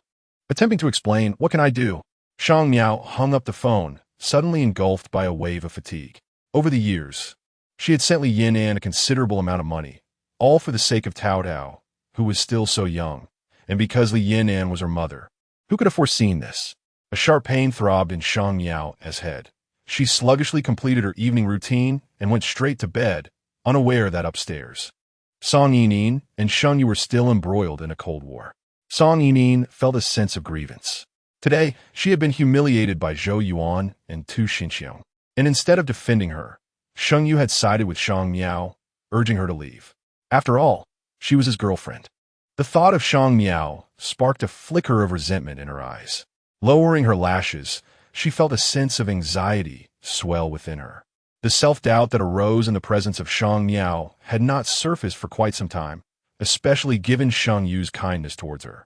While Sheng Yu was occupied with work in the adjoining room, Song Yining padded over barefoot. She stood at the door for a moment, observing that Sheng Yu showed no reaction before venturing closer. Kneeling beside him, she wrapped her arms around his waist and, with a nasal tone, asked, "Do you dislike me now?" Sheng Yu paused his typing, responding no. His gaze remained fixed on the screen, not once meeting Song Yining's eyes. She took note of his expression, feeling a twinge of dissatisfaction, yet she dared not express it in front of Sheng Yu. After a moment, she regained her composure and leaned closer to his screen, softly asking, "What are you working on?" "Nothing much," Sheng Yu replied, finishing his last entry before shutting the laptop and finally turning his gaze towards Song Yining. His voice was deep and gentle, tinged with a hint of resignation. "Don't overthink it. Aren't you tired today? You should rest early." "I want you to keep me company," Song Yining pouted, clinging to him. Sheng Yu paused momentarily, then patted her arm reassuringly, saying, "I still have work to do." Song Yining bit her lip, murmuring, "Why is there more work again?" However, fearing that Sheng Yu might think she desired something more, she quickly added, "Work is important, but so is health." Sheng Yu nodded, about to respond when his phone, resting nearby, lit up. Song Yining glanced over. You have a message. Before she could finish her sentence, Sheng Yu had already reached for his phone. He gazed at the screen, his voice low. You should sleep early. Watching him with the phone, his brow furrowed. Despite having more to say, she swallowed her words. Shang Miao had a restless sleep, drifting in and out of dreams, recalling many childhood memories. By the time she awoke, it was already past 8. Fortunately, there were no pressing matters today. She tidied up and noticed that her burn was nearly healed. With nothing to do alone in the hotel, Shang Miao suddenly remembered the exhibitions Xie Sun had recommended, which she had yet to visit, and decided to choose the nearest one. On a weekday, with it being a niche exhibition, there were few visitors. Shang Miao took a few photos inside and sent them to Xie Sun, inquiring about some aspects of the scenes. Xie Sun did not reply, likely caught up in work. Upon returning to the hotel, she received a message from him just as she stepped into the elevator. To her surprise, as the doors opened, she saw Sheng Yu and Qi Song emerging. She had only seen Qi Song once at the hotel and had thought he had left. Qi Song regarded her with his usual disdain, mockingly saying, "Shang Miao, are you really here on vacation?" She raised her eyes. There are no work commitments today. It should be my personal time. Qi Song let out a mocking laugh, glancing at Sheng Yu behind him. You're looking for someone, and she claims today is for personal time. Shang Miao furrowed her brow. She had confirmed in advance that there were no arrangements for today. Yet, Qi Song mentioned that Sheng Yu had been searching for her, prompting her to look at him with a slight frown. I need to meet Tu Xianxiong to sign a contract shortly.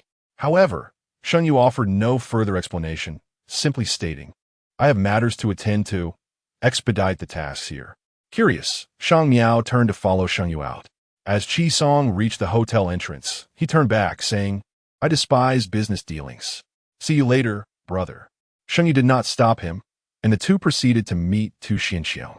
Is it confirmed that we will be signing with President Tu? She inquired.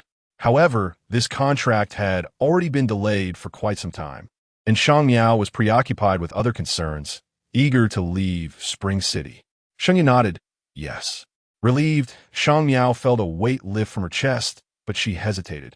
Turning back to look at Sheng Yu, he was resting with his eyes closed, his brow furrowed, and there were faint dark circles beneath his eyes, suggesting he had not rested well the previous night. Shang Miao gazed at him, momentarily at a loss for words. It was only when Sheng Yu sensed her scrutiny that he lifted his eyelids and, in a hoarse voice, inquired, Is there something you wish to discuss? Yes, she replied softly, lowering her gaze. After a brief silence, she continued, Once the contract is signed, I would like to request some time off. Sheng Yu's brow, which had already been furrowed, deepened further. His fingertips twitched ever so slightly before he swiftly reverted to his nonchalant demeanor. With an air of indifference, he scoffed, Shang Miao, I brought you on this business trip, yet you truly seem to treat it as a paid vacation. Is it not enough to be absent from your duties? Now you wish to take leave as well? Chapter 70. As Shang Miao tightened her grip on her legs, her lips parted, ready to speak. Suddenly, the vehicle jolted, causing her to lose her balance and tumble sideways, landing against Sheng Yu. A cool aura enveloped her as she nestled against him, her head resting on his shoulder, the impact causing a slight discomfort. The driver glanced back apologetically. There was a small pothole, my apologies. Are you all right? With her body leaning against Sheng Yu, Shang Miao attempted to sit up straight, only to feel a sudden tightness at her scalp, realizing that a strand of her hair had become entangled. Instinctively, she reached towards the source of the pain, brushing against some fabric until her fingertips found the button ensnared by her hair. Is this how far you're willing to go just to take a day off? Sheng Yu's voice, laced with sarcasm, broke the silence as he cast his gaze down upon her hand clutching the button of his collar. Momentarily taken aback, Shang Miao softly explained, My hair is caught on your button. Her long, curly hair had snagged, and the small section was being pulled taut. She attempted to free it with one hand, but to no avail, so she used both hands. However, the hair seemed to be stubbornly tangled, and after several moments of struggle, she still had no success. A frown began to form on her brow as she felt the warmth of Sheng Yu's breath against her skin. Growing increasingly frustrated, her grip tightened unintentionally. Are you trying to tear my shirt apart with such force? Sheng Yu's words were accompanied by a gentle touch as he wrapped an arm around her shoulder. enveloping her hand that was caught in her hair. His palm was warm, tenderly covering her hand, and his movements were gentle and meticulous. Shang Miao froze, caught off guard by the intimacy of the moment as she found herself enveloped in his embrace. Yet, she quickly regained her composure, silently observing as Sheng Yu worked to free the strand of hair. Biting her lip, she murmured, "Thank you." Sheng Yu regarded her with a flicker of interest in his eyes, a subtle smile gracing his lips as he asked in a nonchalant tone, "How much longer do you intend to stay nestled against me?" It was only then that Shang Miao realized she was still nestled against him, but as her gaze shifted, she noted that Sheng Yu's hand remained on her own. Her heart skipped a beat, and she withdrew her hand slowly, sitting up straight with an air of professionalism as she stated, "We are about to arrive at General Manager Tu's office." Sheng Yu observed her expression, the emotions in his gaze receding. Upon arriving at Tu Xianxiong's office, Zhou Yuan was also present. After sizing up the situation, she remarked, "It seems that President Sheng is more sincere today." Shang Miao surmised that Zhou Yuan's comment was likely a reference to the absence of Song Yining alongside Sheng Yu. However, as they were at the final juncture, Zhou Yuan refrained from further provocations under Tu Xianxiong's subtle cues. Seated behind her desk, Tu Xianxiong's eyes swept over Sheng Yu, though she felt a twinge of discomfort within. While collaborating with Ling Hua was undoubtedly the best choice for the company, Sheng Yu's previous lack of courtesy had left her somewhat irked. As a seasoned secretary, Shang Miao possessed a keen sense of observation. Though unaware of how Sheng Yu had persuaded Tu Xianxiong to finalize the contract, she could discern her dissatisfaction in the present moment. In the city of Spring, having already spent a considerable amount of time, coupled with the matter concerning Li Yan'an, Shang Miao was eager to resolve the issues with Tu Xianxiong swiftly in order to depart. She assessed Tu Xianxiong's expression, inhaled deeply, and approached with measured steps. General Manager Tuesday, Tu Xianxiong, harboring less than favorable sentiments toward her, immediately displayed her displeasure. Shang Miao donned a professionally polished smile and took a few steps closer. "The development in Spring City this year has been remarkable. We have reviewed the market data and can certainly perceive the significant fluctuations here. In light of such pronounced volatility, postponing our entry by even a day means losing an opportunity," Shang Miao articulated with a gentle and courteous tone, laying the situation bare before Tu Xianxiong. Yet, Tu Xianxiong's demeanor remained uninviting as she retorted coldly, "Do I require your reminders for this?" Shang Miao, with a smile lingering in her voice, responded, "Oh, General Manager Tu, you need no reminders from me. Your acumen in discerning the market timing is unparalleled. I merely wish to convey that your understanding of the Spring City market far exceeds ours. Thus, Ling Hua comes with genuine intent, sincerely wishing to collaborate with you again, and naturally hopes that our partnership will be mutually enjoyable." Though her words were overtly flattering, they noticeably softened Tu Xianxiong's expression. Shang Miao recognized that Tu Xianxiong was reluctant to forfeit Ling Hua's collaboration, but her previous annoyance towards Sheng Yu was palpable. Shang Miao's kind remarks were evidently extending a lifeline for Tu Xianxiong to gracefully retreat from her earlier stance. With Tu Xianxiong's demeanor easing, Shang Miao felt a sense of relief. The signing of the contract would require a moment's patience, and she excused herself to the restroom. Standing before the mirror, she observed her meticulously crafted makeup and perfectly standard smile, yet fatigue lingered in her reflection. After a brief moment, she retrieved her lipstick from her bag and refreshed her appearance before stepping out. However, upon exiting, she encountered Sheng Yu at the corner, engaged in a phone call. His expression was far from pleasant, causing Shang Miao to hesitate momentarily before walking past him. Overhearing his sardonic remark, "Greedy and insatiable?" Upon returning to the office, Tu Xianxiong had prepared the contract. Shang Miao reviewed it thoroughly before awaiting Sheng Yu's return for a final verification. At the moment of finalization, the tension in her brow eased slightly. Zhou Yuan, standing nearby, cast a glance at Sheng Yu, suggesting, "Since we are partners now, why not dine together this evening?" Sheng Yu handed the contract to Shang Miao without lifting his gaze, his tone flat as he declined, "I have prior engagements this evening." Zhou Yuan conceded defeat. The primary purpose of this trip to Spring City was to finalize Tu Xianxiong's contract. With that task accomplished, Shang Miao felt there was little left requiring her presence. She contemplated briefly before addressing Sheng Yu. Having dealt with matters here, I intend to leave tonight. Sheng Yu halted, glancing at his phone before responding with unmistakable irritation. Why are you so brusque in my presence, yet so obsequious before General Manager too? Shang Miao's complexion paled slightly, and she could not help but force a self-deprecating smile. To be described in such terms by Sheng Yu is disheartening. She closed her eyes momentarily before speaking again. Mr. Shang, before she could finish her sentence, Sheng Yu's phone rang, and without hesitation, he answered it in her presence. Shang Miao faintly discerned Qi Song's voice on the other end as she stood by, awaiting the conclusion of Sheng Yu's call. Suddenly, her phone emitted a series of WeChat notification sounds, startling her as she retrieved it to investigate. The messages were all from Xie Sun, accompanied by 2 images and a voice message. Although Shang Miao intended to convert the voice message to text, she inadvertently pressed play instead. Xie Sun's resonant, clear voice emanated from the speaker. I am quite busy today. You may come over in the afternoon. She had been visiting Xie Sun consistently over the past few days, and after inquiring about some questions in the morning, he assumed she would be coming by in the afternoon. Just as she contemplated responding to his message, she felt a shadow loom over her. And Sheng Yu's tone was inscrutable as he remarked, You've been in Spring City for only a few days, and you've already arranged to meet a man? Chapter 71. The intrigued Shang Miao stood frozen, lifting her eyelids to glance at Sheng Yu, suppressing her discomfort as she explained, This is my friend. However, Sheng Yu averted his gaze, nonchalantly responding, Is that so? His tone was laced with evident skepticism.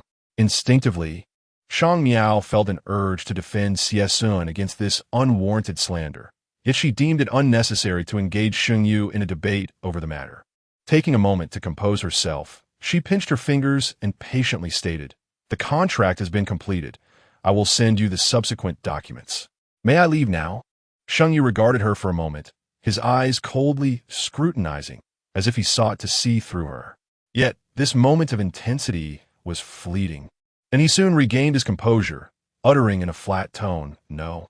Furrowing her brow, Shang Miao assumed Sheng Yu was deliberately making things difficult for her. Her expression grew stern as she directly countered, I haven't even taken my annual leave. Surely I can use my vacation time? Sheng Yu retorted with a chilling laugh. To abandon your boss midway through a business trip, Shang Miao, your professionalism leaves me in awe. Shang Miao was rendered speechless. After a brief silence, she inquired, Shall we return to the hotel? Sheng Yu glanced at his phone before raising his gaze, saying, First, accompany me to a place. Under the impression that Sheng Yu intended to take her to a work-related venue, she was taken aback when he led her to a golf course instead.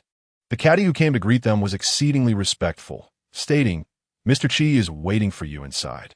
Shang Miao furrowed her brow and asked, Qi Song sent you? She felt a twinge of discomfort. Qi Song was known for his frivolous nature and lack of seriousness, notorious among the wealthy elite for his reckless behavior. His summoning of Sheng Yu likely indicated a desire for leisure. In such a setting, Shang Miao could only anticipate being subjected to ridicule. Hesitating, she remarked, It's inappropriate for me to tag along while you meet Qi Song. Sheng Yu turned back to her, posing the question, Then who would be suitable? I could call Song Yining, she suggested. Yet, before she could finish her thought, Sheng Yu interjected coolly, She is not as adept as you. Shang Miao pursed her lips. The term adept was hardly flattering. Nevertheless, upon entering the venue with Sheng Yu, she began to comprehend his reasoning for bringing her along.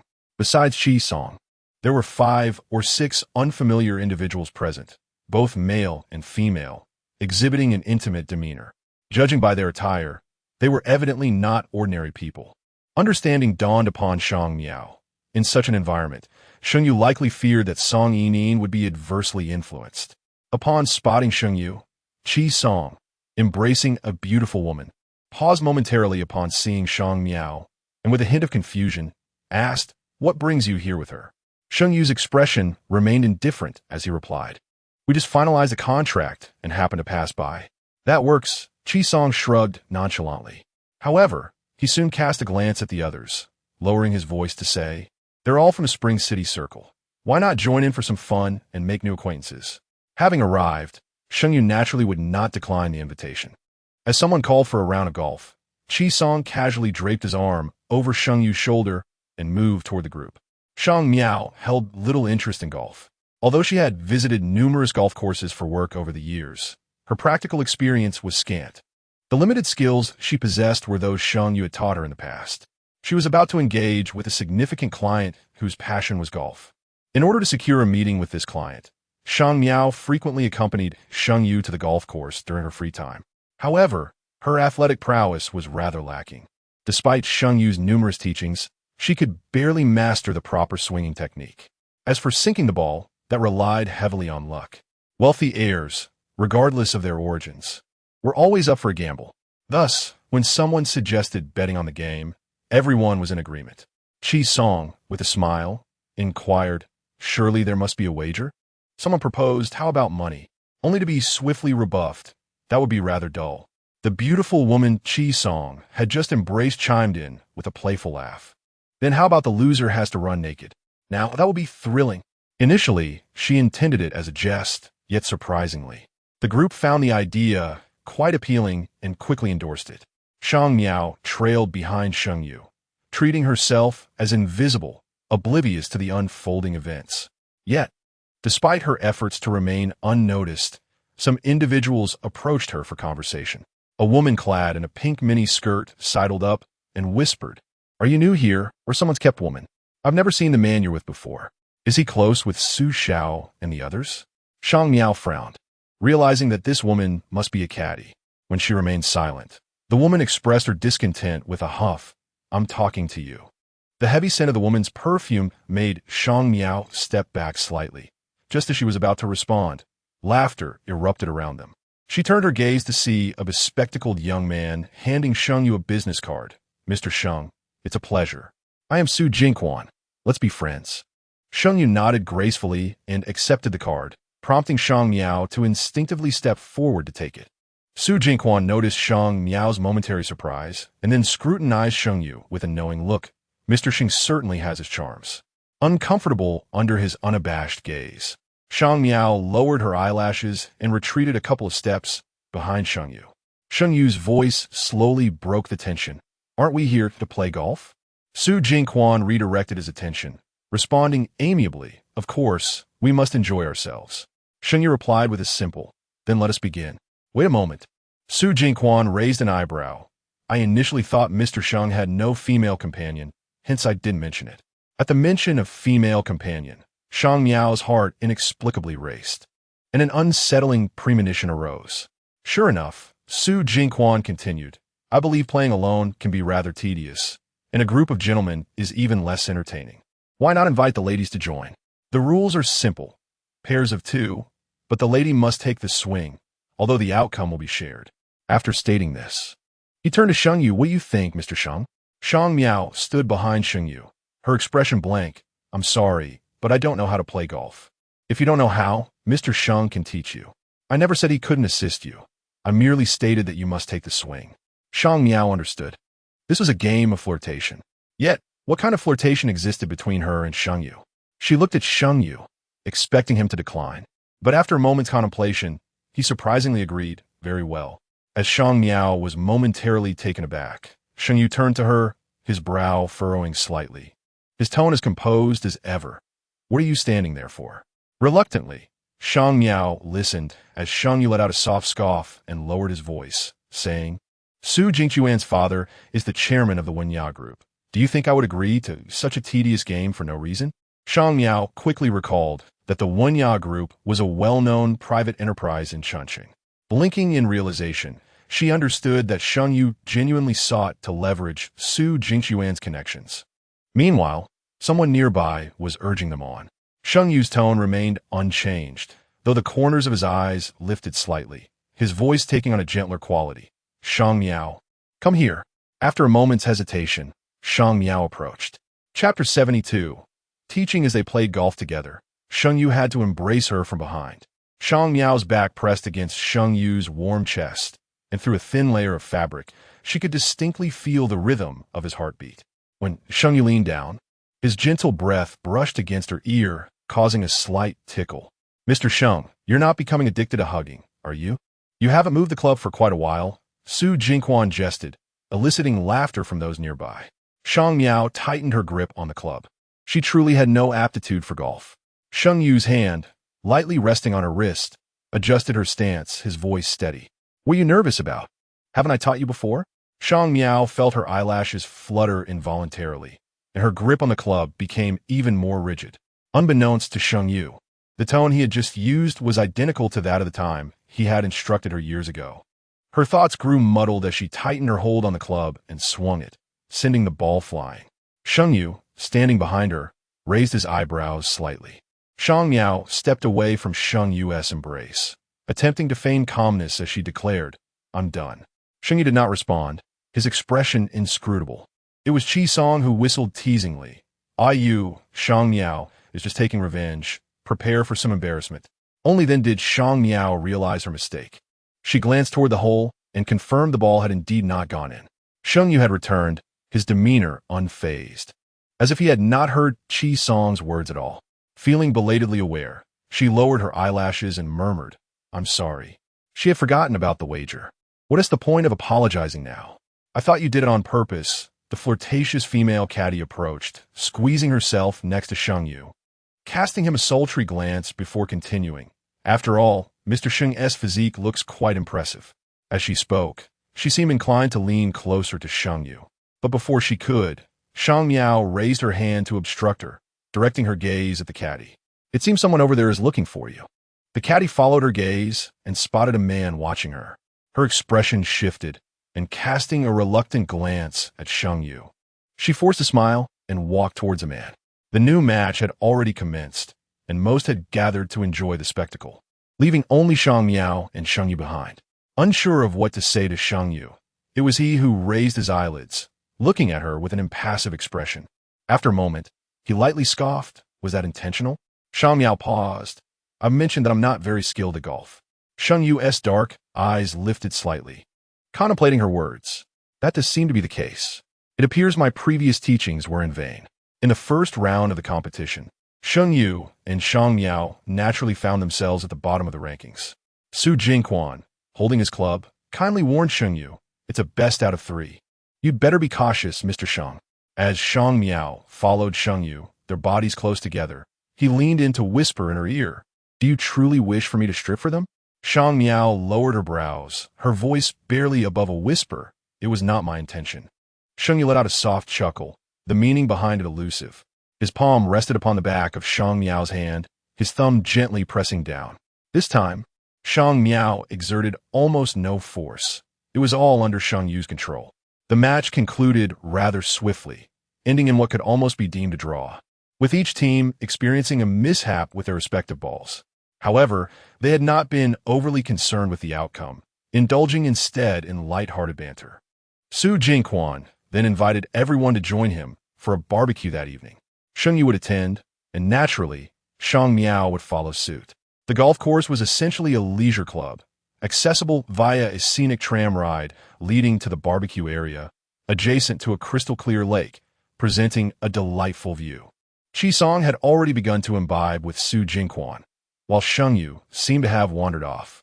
Not wishing to partake in the drinking, Shang Miao opted to retreat to a quieter spot. She had yet to respond to a message from Xie Sun when the call from the director of the sanatorium interrupted her. Upon answering, she detected an air of urgency in the director's voice. "Miss Shang, when will you return to Jinan? I believe it is imperative we discuss Mr. Li's situation further. Mr. Li has been to the bank again these past few days and in quite a hurry. The caregiver accompanying him heard that his deposits are nearly all transferred."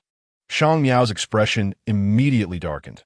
She had not yet devised a means to break the news to her grandfather regarding the Li family matters. She took a couple of deep breaths, stifling her irritation as she concluded the call. Glancing at the calendar displayed on her phone, her mind raced with thoughts. The appetite she had for dinner vanished completely. She approached Sheng Yu, contemplating whether she could excuse herself early. The barbecue atmosphere was relaxed, though the area around them was particularly lively, with Su Jingquan and Qi Song igniting the energy of the gathering.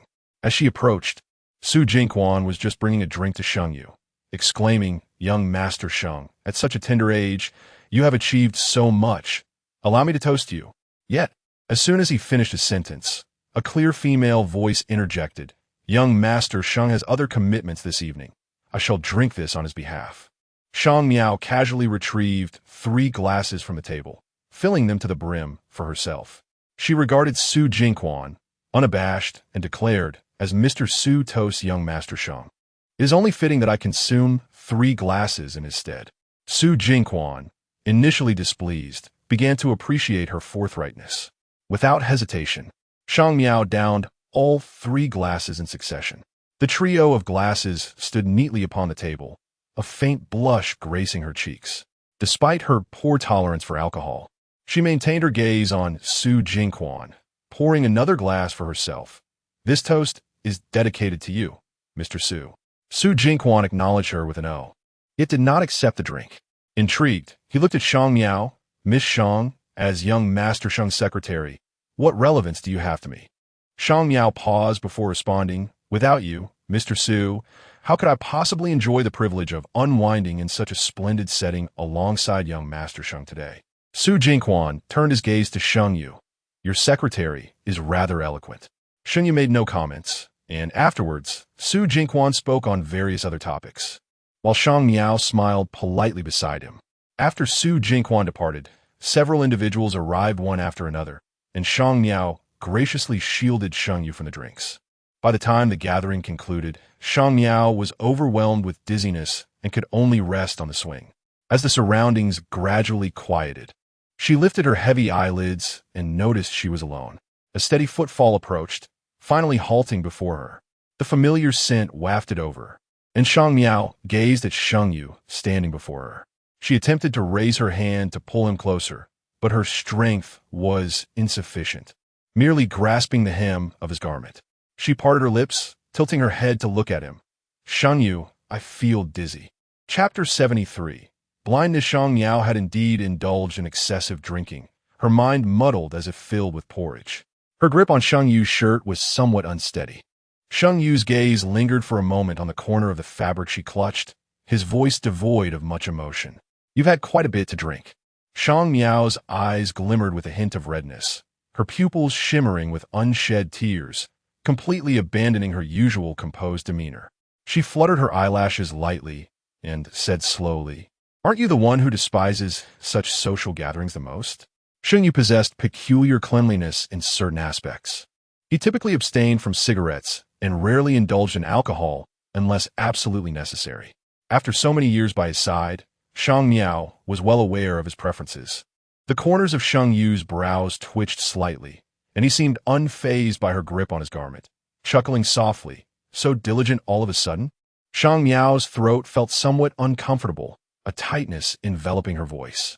Leaning against the swing, her hands felt weak, and she released her hold on Sheng Yu, pursing her lips as she spoke. Song Yinin is also in Chun City. Sheng Yu's gaze sharpened momentarily. So?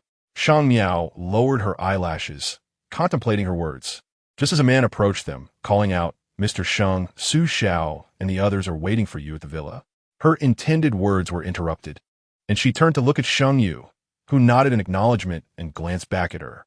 Although Shang Miao felt slightly dazed, she had requested a hangover remedy from the waiter earlier, so her thoughts remained relatively clear. At this moment, she grasped Sheng Yu's intent, steadying herself against the swing before following him towards the villa. The path leading to the villa's entrance was adorned with numerous begonia trees, rendering the lighting dim. Shang Miao had always suffered from night blindness, and having consumed alcohol today, she treaded carefully, striving to acclimate to the enveloping darkness. However, unexpectedly, Sheng Yu halted abruptly. Unaware, she collided with him.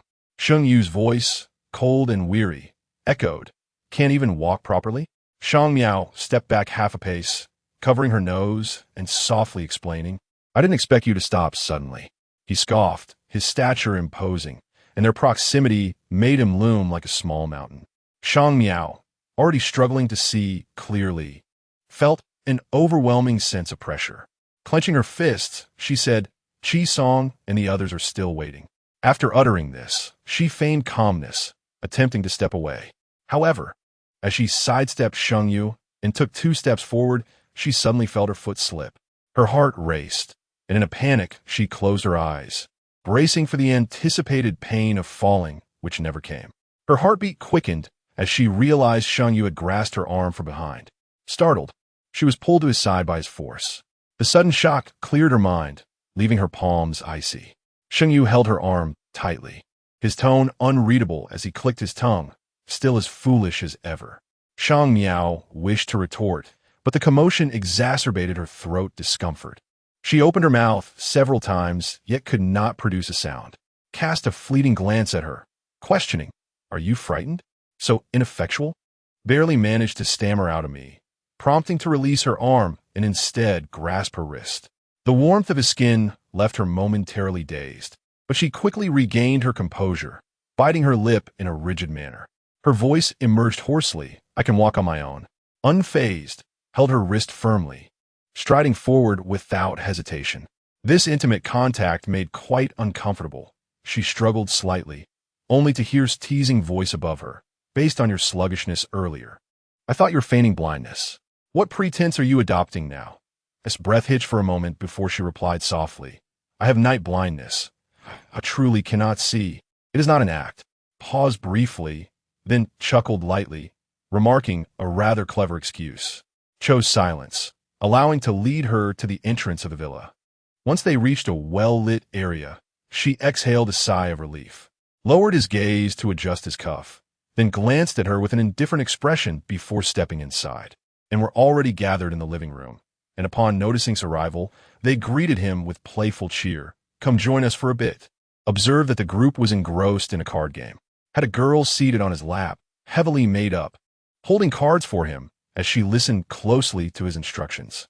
He occasionally leaned down to exchange a few words with her, provoking her delighted laughter. The others at the table were similarly occupied, embodying the quintessential carefree lifestyle of the affluent. Absorbed it all with a stoic expression, taking a seat beside. As soon as settled down, eagerly beckoned him to join the game. Raised his eyelids, directing his gaze at "You play." Taken aback, noted his calm demeanor as he moved his wrist. "My hand hurts. I do not wish to move." S. hands were long and well-proportioned, with a pale, cool complexion and distinctly defined knuckles. Yet, as looked at his hands, an inexplicable thought crossed her mind, hinting at how they had just arrived. Her eyes flickered momentarily as she heard voice his dissatisfaction. "Are you treating me so dismissively?" Responded coolly, "I truly feel unwell." "Why didn't you seem unwell earlier?" Chose not to reply, and, sensing the shift, did not press further. He clicked his tongue and turned to, "We are playing for high stakes. Have you made up your mind?" Had no intention of playing, and his words provided her with a perfect excuse to decline. However, before she could voice her refusal, interjected, "If she loses, it counts as my loss," exclaimed, tossing the card from the girl's hand onto the table. "Since you said that, I shall not hold back." Took her place at the card table while reclined on the sofa, watching her with a languid expression. Casually chatted with while drawing cards. "I wonder, after you've been out for so long today, hasn't T your little sister sought you out?" S. hand faltered as she heard indifferent clicked his tongue knowingly. No wonder. Was not particularly fortunate in this round, drawing cards that clearly signaled inevitable defeat. Coincidentally, she was the first to play her card. The woman in Su Jingchuan's arms. Noticing her prolonged inaction, could not help but urge her on. It was only then that Shang Miao reached for a 7 of circles and played it.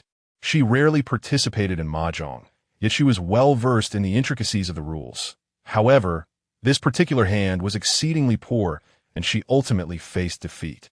Su Jingquan chuckled and teased Sheng Yu. "President Sheng, your secretary has unfortunately lost."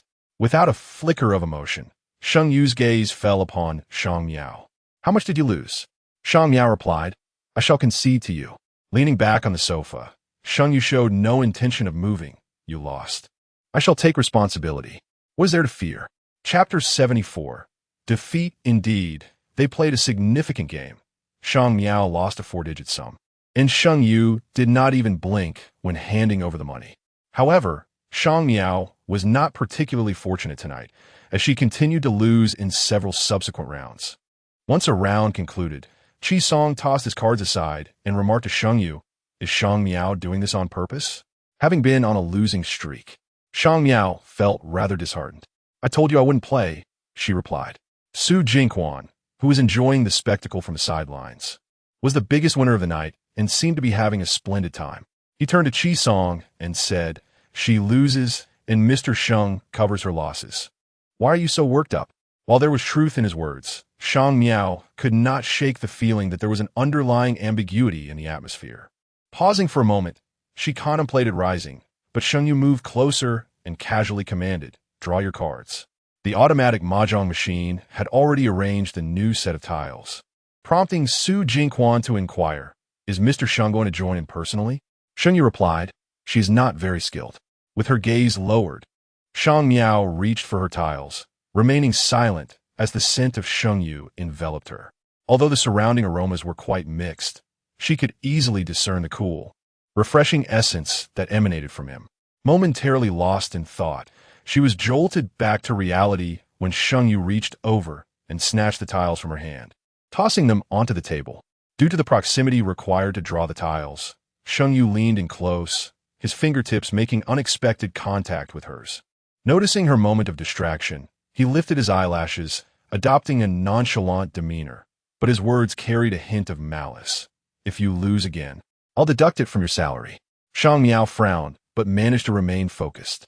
It was unclear whether Shang Yu was genuinely adept at the game or if it was mere coincidence, but after he joined, she indeed did not lose again. While her victories were few, she managed to draw even most of the time. Surprisingly, Chi Song ended up losing the most, having fallen behind to all three opponents. And by the end, his expression was darkened with frustration. Seeing the opportunity to leave while ahead, Su Jingquan pushed his tiles aside, declaring the game over. Both Sheng Yu and Shang Miao had arrived by car, and Chi Song insisted on accompanying them back to the hotel, as Shang Miao had consumed alcohol that night, and Sheng Yu had abstained entirely. He was designated as the driver. Having just sobered up, Shang Miao felt somewhat better but still uncomfortable. Hesitating, she opened the rear door, only to hear Chi Song voice his discontent. "You smell of alcohol." Taken aback, she turned and settled into the front passenger seat. Sheng Yu, however, made no comment, merely rolling down the window wide. The cool breeze brushed against Shang Miao, causing a slight ache in her temples. With her brows knitted, she leaned back in her seat. But halfway through the journey, a light rain began to fall, necessitating the window's closure. "It stinks." As soon as the window was shut, Chi Song expressed his disdain. Aware he was referring to her, Shang Miao chose to ignore his remarks. Yet Chi Song persisted, casting a contemptuous glance her way. "Shang Miao, did you feel particularly noble when you shielded Mr. Sheng from alcohol?" Not responding, she remained silent, prompting him to scoff. "You blocked Su Jingquan's drinks too. Really believing you're Mr. Sheng's wife?" Just as he finished speaking, Sheng Yu's phone rang. Chi Song craned his neck to glimpse the screen. Breaking into a grin and even poking Shang Miao's shoulder, "It seems your true wife is calling." Cast a cold glance at Chi Song, moving her shoulder to evade his touch. Given Chi Song's unwavering support for Sheng Yu and Song Yining, one might mistakenly think that Song Yining was his mother. Sheng Yu disregarded Chi Song and directly addressed Shang Miao, requesting, "Please hand me my phone." As he was driving, it was indeed inconvenient for him to answer the call. Shang Miao lowered her gaze and picked up Sheng Yu's phone. He uttered a single word, "Answer." Shang Miao's lips moved slightly, yet she hesitated. Chi Song, who was watching with keen interest, urged, "Hurry up and answer. Little Song is calling Sheng Yu, not you." With a gentle tap of her fingertip on the screen, Shang Miao swiftly activated the speakerphone before placing the device down. Song Yining's voice immediately resonated. "Ayu, where are you? Why haven't you returned yet?" Shang Miao bit her lip, lost in thought as she gazed out the window. Sheng Yu replied, "On the road." "Ayu." Song Yining's tone carried a hint of uncertainty. She paused before continuing, "I was wrong earlier. I shouldn't have lost my temper with you." Sheng Yu glanced at the phone, stopping at a red light, and after a moment, he said, "Get some rest. I want to wait for you to come back." Song Yining's voice was laced with hope. Sheng Yu did not refuse, and simply responded with a soft okay. After hanging up, Chi Song craned his neck with curiosity and inquired, "Did you have an argument with Little Song?" "Not at all. Come on. If there wasn't a quarrel, would Little Song apologize?" Chi Song settled back into his seat, adopting the role of the wise older brother. What couple doesn't argue? They fight at the head of the bed and make up at the foot. The girl has even taken the initiative to apologize, so you should just let it go. Shang Miao suspected he had forgotten that she was still in the car. After all, when she and Sheng Yu had their disagreements in the past, Qi Song's words had been, "She's just a woman. Can she really blow things out of proportion?" Indeed, Shang Miao had quarreled with Sheng Yu before, or rather, she had engaged in a one-sided Cold War. However, Sheng Yu would never yield, nor would he indulge her with sweet words. Each time, it was she who calmed down first and sought reconciliation. Reflecting on it now, Shang Miao found it rather amusing. How had she been so oblivious to his moods back then? By the time they arrived at the hotel, it was nearly midnight. As they reached the elevator, Qi Song suddenly received a call from home and stepped aside to take it. This left only Shang Miao and Sheng Yu together. When she had entered, a few drops of rain had splashed onto her, causing her clothes to cling uncomfortably to her skin. The surrounding silence sharpened her senses, and she felt her body grow weak, so she leaned against the nearby wall. It was not until the elevator doors opened that she softly called out to Sheng Yu. He paused, a frown forming on his brow. Leaning against the wall, Shang Miao felt the effects of the alcohol weighing her down. She bit her lip and said, "Song Yining is also in Spring City." Sheng Yu's gaze sharpened slightly. "So? I think I should leave tomorrow," Shang Miao continued. "It would be more convenient for you to bring her along than to bring me." Sheng Yu regarded her for a moment, a sardonic smile tugging at the corners of his lips. "So, are you trying to win my favor today?" Shang Miao's expression was not particularly cheerful. The mixed drinks she had consumed that night were taking their toll. Initially, she had felt fine, bolstered by a hangover remedy. But now the effects were catching up with her, leaving her in discomfort. Her hand, which was clutching the wall, began to slide downward. It took considerable effort for Shang Miao to prevent herself from collapsing onto the floor. Sheng Yu stood before her, gazing down from his elevated position, his tone chillingly indifferent.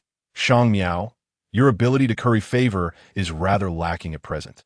The hall was devoid of any other presence, and Sheng Yu's voice resonated clearly in the silence. Casting a cold glance at Shang Miao, he then lifted his leg and stepped into the elevator. The doors of the elevator gradually closed before her, and as she watched the ascending numbers, her complexion slowly turned pale.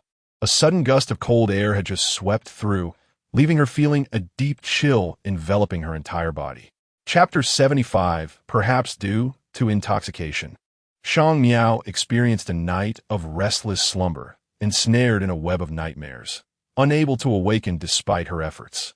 When she finally lifted her heavy eyelids, the dawn had already arrived in full splendor. Clutching the blanket, she sat for a moment before remembering her phone beside her. It was already past 10. In Spring City, the day had begun without any pressing matters. Shang Miao rose from her bed to freshen up, still enveloped in the scent of alcohol from the previous evening when she had collapsed onto her bed. Once she had composed herself, she emerged from the bathroom only for her phone on the nightstand to ring unexpectedly. It was a call from Manager Wang at the branch office. "Secretary Shang, when will you be coming over?" Shang Miao paused. "Is there something else that needs addressing?" "There is one more document that requires reorganization. President Sheng has left for a matter and instructed me to reach out to you," Manager Wang explained. Upon hearing this, Shang Miao was momentarily taken aback. Sheng Yu had already departed? After ending the call, she hesitated before dialing Sheng Yu's number, but he did not answer. After tidying herself, she made her way to the branch office to handle the matters at hand. Once everything was settled, she inquired of Manager Wang, "When did President Sheng leave?" Manager Wang stroked his chin thoughtfully. "In the morning. When I called him, he was already at the airport." He then asked, "Did President Sheng not inform you?" With downcast eyes, Shang Miao remained silent. She had been with Sheng Yu the night prior, yet he had said nothing about his plans to leave today. Upon exiting the branch office, she glanced at her phone. The message she sent to Sheng Yu remained unanswered. After a moment of contemplation, she opened an app and booked herself a flight. By the time she finished packing and arrived at the airport, it was already afternoon. Just after passing through security, Xie Sun called, prompting her to remember that she had yet to inform him of her departure. Feeling somewhat awkward, she answered the call, only to hear Xie Sun suggest, "There's an exhibition opening today. If you have time, it would be quite interesting to attend together." With her suitcase in tow, Shang Miao apologetically replied, I'm sorry. CS Sun, but I have an urgent matter to attend to. I'm currently at the airport. There was a brief pause from CS Sun before he said slowly, I must have disturbed you.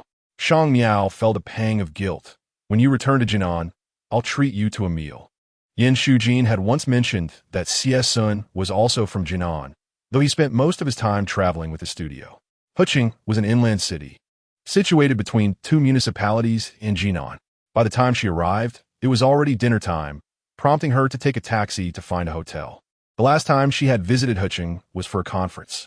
Since her marriage, Li Yinan had never invited Shang Miao to her home, even when she was just over 10 years old. Moreover, whenever Li Yinan sought her out, she would always take the high-speed train to Jinan. Thus, Shang Miao had no knowledge of Li Yinan's residence. After dinner, Shang Miao called Li Yinan, and the latter answered promptly, though her tone was somewhat constrained. Miao Miao? Why are you calling again? Clenching her phone tighter, Shang Miao took a deep breath before asking, Where are you? Li Yinan replied, I'm at home. Tao Dao has just fallen asleep. As she spoke, Shang Miao could hear footsteps, likely indicating that Li Yinan had exited her room. Shang Miao gazed at the desolate hotel room with a tranquil demeanor, finally stating, Do you have some time? I am in Huqing and wish to meet you. What? Li Yinan responded, clearly astonished. How did you end up in Huqing? Shang Miao endeavored to dismiss the surprise and reluctance in her tone, replying flatly, I need to discuss matters concerning my grandfather with you. What could there possibly be to discuss? Li Yinan attempted to evade, showing reluctance about meeting Shang Miao. However, Shang Miao, unusually assertive, pressed on, Your grandfather no longer possesses the funds you seek. What is your true intention in demanding so much money from him? Is it genuinely for Tao Tao's medical expenses, or is it for that man? Li Yinan was taken aback by Shang Miao's forthrightness. At that moment, the sound of Tao Tao crying echoed in the room. She anxiously covered her phone and said, I need to take Tao Tao to the hospital tomorrow for her medication. We can talk then. With that, she abruptly ended the call. As Shang Miao listened to the dial tone, her lips pressed into a thin line. She had also heard Tao Tao's cries and sensed the tension and worry in Li Yinan's voice. The weather in Huqing was far less comfortable than in Spring City. Shang Miao left the window open, allowing the oppressive heat to invade the room. The hospital was somewhat distant from the hotel where she was staying, so the next morning, she took a taxi to the hospital early. It had been several years since she last saw Li Yinan, yet she was unprepared for the stark transformation in her appearance. When they had last met years ago, Li Yinan had still exuded a certain charm. Now, however, she appeared gaunt and unkempt, her clothes old and filthy, her hair disheveled as if hastily tied back. The little Tao Tao she held was dressed in ill-fitting clothes, her small face pale and devoid of color. Li Yinan stood before Shang Miao, her expression far from pleasant. What do you want to say? Shang Miao furrowed her brow, observing the bruises on Li Yinan's face, her own expression gradually turning icy. Instead of answering, she retorted, Did that man do this to you? Li Yinan instinctively averted her gaze from Shang Miao, finally stammering, I just bumped into something. Shang Miao had nothing further to say. Her attention shifted to Tao Tao, who at 6 years old was small and frail, nestled in Li Yinan's arms, curiously studying Shang Miao. With a subtle movement of her eyes, Shang Miao retrieved a piece of chocolate from her bag and extended it toward Tao Tao. Tao Tao looked up at Li Yinan, who shook her head, then pushed the chocolate back to Shang Miao, saying, Tao Tao can't eat many things. Shang Miao's gaze fell upon Li Yinan's rough, injury-laden hands, and just as she was about to speak, Li Yinan interjected, Your grandfather's money is all for Tao Tao's treatment. She is also his granddaughter. Shang Miao's eyebrows shot up in disbelief as she regarded Li Yinan. The latter turned her head away, avoiding eye contact, saying, You have a good job and aren't short on money, but Tao Tao is only 6. Miao Miao, please consider that you are saving your sister's life. As she spoke, her voice thickened with emotion, and upon hearing this, Tao Tao instantly shrank back into her embrace, clinging to her pitifully. Shang Miao felt her heart plummet. After a long pause, she finally found her voice. Did you think I came to blame you for making my grandfather spend money on Tao Tao? Li Yinan gazed at Shang Miao, momentarily lost in thought. Shang Miao's hands clenched tightly, her tone gradually growing heavier. Every time you have asked me for money, have I ever denied you? But tell me, Did you truly give it to Tao Tao, or did you squander it on that man? You know the truth better than anyone. After all these years of neglecting home, your grandfather has always kept you in his thoughts, only to discover that you were deceiving him for the sake of an outsider. Shang Miao felt an indescribable turmoil within her. She had always believed that Li Yinan would at least remember she was her daughter, yet in reality, Li Yinan seemed to think she was competing with Tao Tao for their grandfather's fortune. Chapter 76. Li Yinan was rendered motionless by Shang Miao's words, awkwardly tugging at Tao Tao's clothing. Observing her demeanor, Shang Miao pressed her lips together and inquired, "Did he strike you and Tao Tao?" Aside from the visible wounds on Li Yinan's face, she noticed subtle bruises on Tao Tao's neck, mostly obscured by her collar. Initially reluctant to speak, Li Yinan, upon seeing Tao Tao's pleading gaze, could not help but feel tears welling in her eyes. She hastily wiped them with her sleeve and murmured, "It's not a frequent occurrence. He just bumped into me that day after drinking." Shang Miao furrowed her brow and scrutinized her intently, asking, "Did he force you to give him money, or did you do it willingly?" Li Yinan struggled to close her eyes, and after a moment, with a strained neck, she replied, "Tao Tao is still so young." Shang Miao remained silent, observing her. Gradually, Li Yinan's once erect posture began to sag, and her hands trembled on the table, as if she were enduring immense anguish. Tao Tao, sensing her distress, was the first to burst into tears, prompting Li Yinan to wipe her eyes while soothing Tao Tao.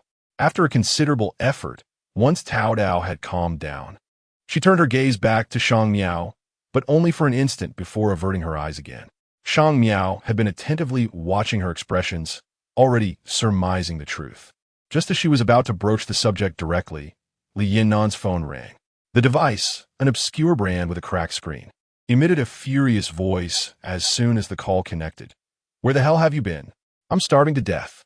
Have you taken that money-sucking leech out again?" The speaker's tone was loud enough that every word was clearly audible to Shang Miao. Li Yinan appeared embarrassed, hastily covering the phone with her hand and whispering, "Zhou Bing, Tao Tao is your daughter." Yet, the man's fury only escalated upon hearing her voice. "I don't have such a money-sucking daughter. Hurry back and don't delay me from work this afternoon." Li Yinan's expression shifted dramatically. "Are you going to gamble again? Tao Tao needs her injection next week." But Zhou Bing had already hung up. Li Yinan's face turned ashen as she buried her head in Tao Tao's neck, her shoulders shaking. Tao Tao blinked and asked, "Mommy, can I skip the injection?" Li Yinan hesitated for a moment before releasing Tao Tao, wiping her face and gently ruffling Tao Tao's hair, striving to speak tenderly. "Be good. Can you play by the flower bed over there for a while?" Tao Tao nodded, somewhat bewildered, and walked over. Li Yinan's gaze never left Tao Tao, while Shang Miao continued to observe her. After a moment, Li Yinan finally turned her attention to Shang Miao, her eyes reflecting a struggle intertwined with pain, slowly succumbing to a profound silence. With a bitter smile, she asked, "Miao Miao, do you think I am deceiving you?"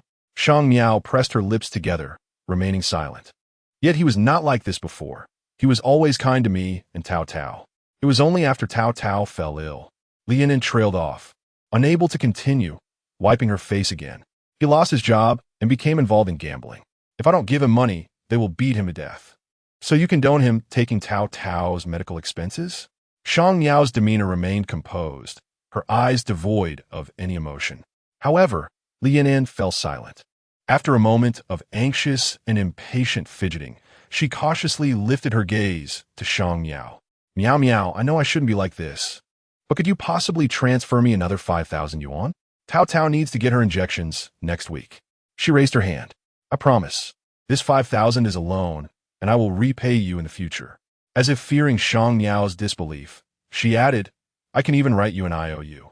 Shang Miao sat there motionless, suddenly feeling unfamiliar with the woman before her. The mother she remembered was gentle, beautiful, and strong. Yet the woman in front of her appeared haggard, radiating a sense of despair and calculation. She looked at Shang Miao as if clinging to a lifeline, her voice trembling as she said, "Tao Tao is your sister too, isn't she?" Shang Miao felt as though the nerves in her mind had been abruptly severed, leaving her breathless. "I truly appreciate your effort in coming here, a warm male voice suddenly interrupted, followed by the sound of footsteps. Shang Miao paused, turning to see Sheng Yu approaching alongside another man. Sheng Yu clearly noticed her, halting his steps, his brow furrowing slightly before his gaze fell upon Li Yan'an behind her. Shang Miao experienced an unsettling feeling of being exposed. Her palms gradually clenched.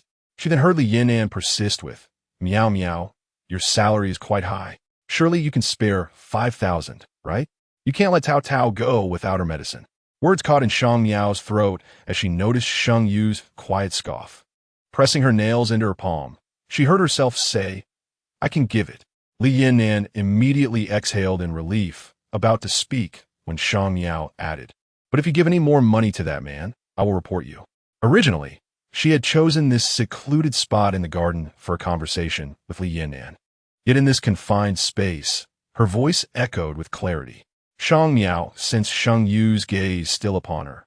Taking a deep breath, she gathered her bag and stood up. Li Yan'an followed suit, asking softly, "When will you transfer the money?" Shang Miao felt a heaviness in her head and chest.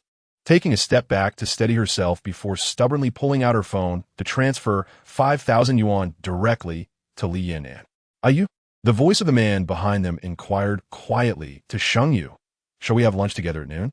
Sheng Yu emitted a soft sound as he lifted his leg to move forward. At that moment, Tao Tao was playing by the flower bed. Upon seeing Sheng Yu's demeanor, she felt a flicker of fear and instinctively stepped back, oblivious to the flower bed behind her, which was nearly her height. In an instant, her head collided with it. The sharp sound startled everyone present, with Li Yan'an being the first to react, immediately pushing aside Shang Miao and rushing over. Shang Miao stumbled sideways due to the force of the push, nearly losing her balance before managing to steady herself. Tao Tao's cries soon followed, and Li Yan'an swiftly embraced her, soothing her with gentle words. Shang Miao observed them, somewhat entranced. It dawned on her that it wasn't that Li Yan'an had become less tender. Rather, all her kindness was now bestowed upon Tao Tao. A surge of emotion welled up within Shang Miao, making it difficult for her to breathe. After watching in silence for a while, she turned to leave. Yet, before she could take a step, a teasing voice floated from behind. Are you a monster today? Why do you scare everyone around?" Chapter 77, Shang Yu halted in his tracks and cast a nonchalant glance at Zhang Tingen.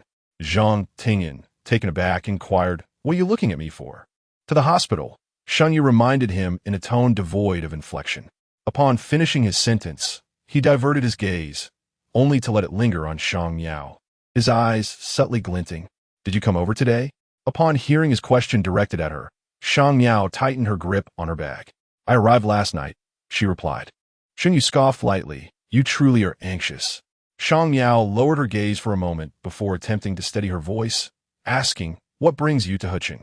Though her exterior appeared composed, her mind was a chaotic mess. She had not anticipated encountering Sheng Yu in Huqing, nor had she imagined that her conversation with Li Yan'an would be inadvertently exposed to him. It felt as though her innermost thoughts had been fully laid bare, and internally, Shang Miao was quite resistant. She had only introduced Sheng Yu to her grandfather and seldom mentioned anything regarding her parents. Therefore, when he Sui initially harbored disdain for her, the most frequent excuse employed was that Shang Miao's family background was unsavory, leading to a daughter of little merit. "Huh? You know each other, are you?" With a complex array of emotions, Shang Miao noted that Zhang Tingen had already sensed something amiss. He stepped forward, scrutinizing her intently. Sheng Yu nodded. "An employee of the company." Shang Miao, gripping the strap of her shoulder bag, pressed on, "Weren't you in a hurry to return to Jinan? Why are you in Huqing?" Her complexion had already turned rather pallid. She had not applied any makeup today, leaving her lips devoid of color. You came to see my father." Sheng Yu did not reply, but Zhang Tingen interjected on his behalf, looking at Shang Miao with a sincere smile. "Isn't he an employee of Linghua? Are you frightened to suddenly see your boss?" Shang Miao remained silent, feeling her heart race. The word she longed to utter caught in her throat. "Miao Miao." Suddenly, Li Yan'an approached, cradling Tao Tao in her arms, her tone frantic. "Tao Tao has a huge bump on her head. Could it be a concussion? We should take her for a checkup." Shang Miao, already feeling dizzy, was momentarily disoriented by Li Yinnan's loud exclamation. Seeing her remain silent, Li Yinnan called out to her several more times, causing Shang Miao's mind to feel as though it had erupted. Struggling to maintain her composure, she swayed slightly to the side, gritting her teeth to steady herself before hoarsely responding to Li Yinnan. "Didn't I just transfer you the money? You can take her yourself." Li Yinnan, looking perplexed, replied, "That was for Tao Tao's vaccination." Shang Miao gazed at her, and the suffocating sensation surged once more. Her complexion, already unwell, appeared to be on the verge of collapse. Sheng Yu's gaze remained fixed on Shang Miao, his brow slightly furrowed, his expression icy enough to alarm Zhang Tingen. He assumed Shang Yu was displeased due to encountering his employee here. "Go register." After a moment, Sheng Yu's lips moved slightly to utter this command. Zhang Tingen furrowed his brow, about to assert that this matter did not concern him when Sheng Yu added with a scoff, "Do you need me to carry you over on a palanquin, Shang Miao?" Shang Miao, pale-faced, hesitated to refuse when she heard Sheng Yu's mocking voice. "Everyone at the company knows you accompanied me on a business trip to Spring City. With your current demeanor, are you trying to convey that I have mistreated you?" Shang Miao felt an overwhelming fatigue settle in her heart. She shook her head and replied, "I'm fine." Sheng Yu lowered his gaze upon her, his tone leaving no room for argument. "I do not wish to repeat myself." The hospital lobby was bustling with people as Shang Miao followed Sheng Yu to register, then waited in the consultation room. "Miao Miao." Li Yinnan appeared with her daughter, Tao Tao, looking at Shang Miao with unspoken words. Shang Miao understood what she was waiting for. She was expecting Shang Miao to pay for Tao Tao's medical expenses.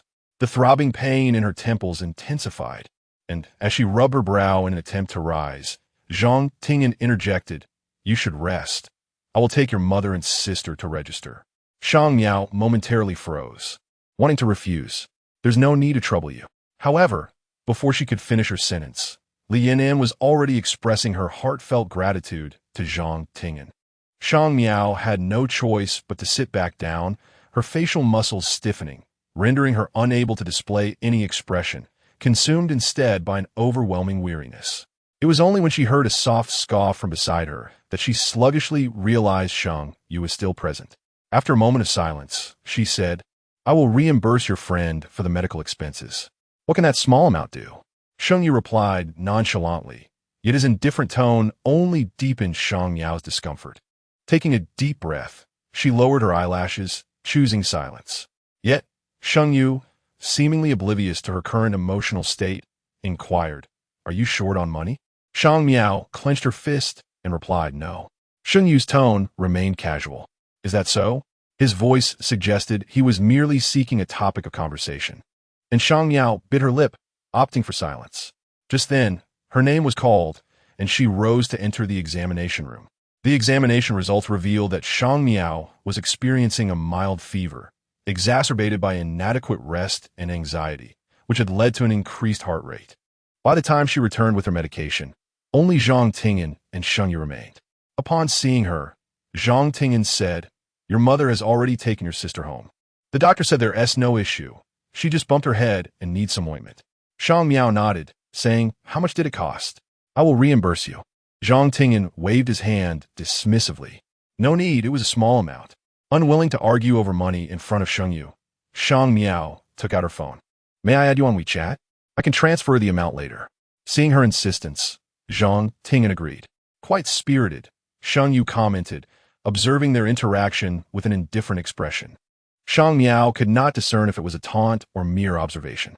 She lowered her head to add Zhang Tingen on WeChat, collected her medication, and gently said, "I'll take my leave now." Sheng Yu remained silent, while Zhang Tingen offered, "Why not stay and have a meal together?" Naturally, Shang Miao could not accept, picking up her medication and turning to leave. As soon as she departed, Zhang Tingen sighed and remarked to Sheng Yu, "Your employee's family situation seems quite complicated." Sheng Yu emitted a soft acknowledgement, his expression tranquil. Uncle has been waiting upstairs for quite some time. Zhang Tingen's father and he Sui were distantly related, yet the two families had always maintained a cordial relationship.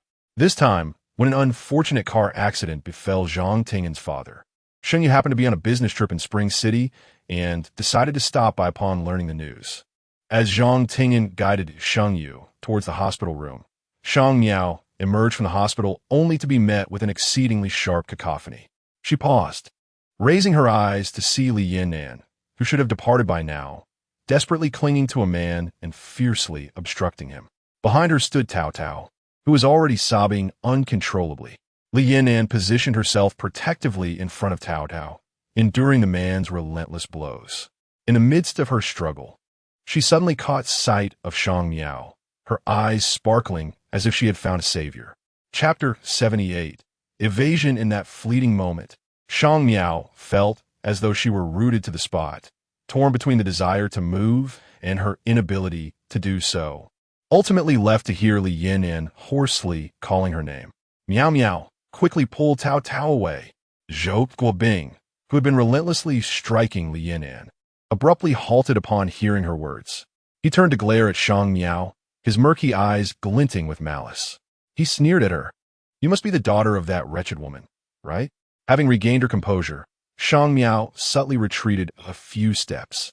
However, Zhou Guobing had already broken free from Li Yinan and was advancing toward her. Though not particularly tall, Zhou Guobing was robust and menacing. He spat on the ground twice and declared, "Last time, you were fortunate I couldn't find you. Now that you've come to Huching on your own, it's time for you to pay up." His voice boomed, and combined with Li Yinan's recent wails, a crowd began to gather, leaving Shang Miao with little room to retreat. She found herself confronted by Zhou Guobing, who stood directly before her. With a trembling voice, she feigned calmness, stating, "I do not owe you any money. You and your mother and sister owe me money, and it's your responsibility to repay it. Isn't there a wealthy man in your life? Let him settle it for you." Zhou Guobing bellowed, his voice piercing through the air. Shang Miao felt her head throb painfully from his shouting. Taking a deep breath, she asserted, "Li Yinan is your wife, and Tao Tao is your daughter. To hell with your wife and daughter. They are nothing but burdens." Zhou Guobing's agitation escalated as he raised a hand to shove Shang Miao's shoulder. Already feeling unwell, she stumbled backward from the force of his push. Fortunately, the crowd behind her caught her, allowing her to regain her footing. The stench of smoke lingered around Zhou Guobing as he loomed closer to Shang Miao, making her head spin and her stomach churn. This was the first time in years that she had been cornered on the street, subjected to such public humiliation, the gazes of onlookers piercing through her with excruciating scrutiny. "Damn it, I'm telling you to pay me back." Zhou Guobing's tone grew increasingly menacing as he prepared to shove Shang Miao again. Instinctively, she swung the pouch of medicine in her hand at his face, her voice icy as she warned, "If you continue this way, I will call the police." As she spoke, her gaze fell upon Li Yinan and Tao Tao. Tao Tao was weeping inconsolably, while Li Yinan carefully examined her for injuries, not even casting a glance toward Shang Miao. It was as though Li Yinan had forgotten that she had another daughter who had become entangled with Zhou Guobing because of her. However, in that moment of distraction, Zhou Guobing seized the opportunity to grasp her collar, viciously berating her. "What kind of trash are you? You think you can act tough because you cater to the wealthy? How dare you strike me?" With that, he raised his hand high, preparing to bring it down upon her. The disparity in strength between men and women was immense, and feeling unwell, Shang Miao found herself nearly powerless to resist. As Zhou Guobing's hand ascended, she instinctively shut her eyes, her fingers clenched tightly. Yet, the anticipated pain never came. Instead, she heard Zhou Guobing's furious exclamation, "Damn it, it's you again." Following that, a chilling voice pierced through the chaos. "Zhang Tingyan, call the police." Shang Miao's heart raced for a moment before she slowly opened her eyes, only to find Sheng Yu with a composed expression, firmly gripping the wrist of Zhou Guobing, who was about to strike. Shang Miao's mind was still in disarray, and Zhang Tingyan's expression was equally grim as he made a phone call and barked, "Let go," realizing he had encountered formidable resistance. Zhou Guobing hastily released his grip on Shang Miao's collar. He glared at Sheng Yu, continuing to shout, "I told you to let go." Sheng Yu's dark eyes deepened in silence as he tightened his hold on Zhou Guobing's hand, causing the latter's complexion to worsen until he could no longer suppress a wince.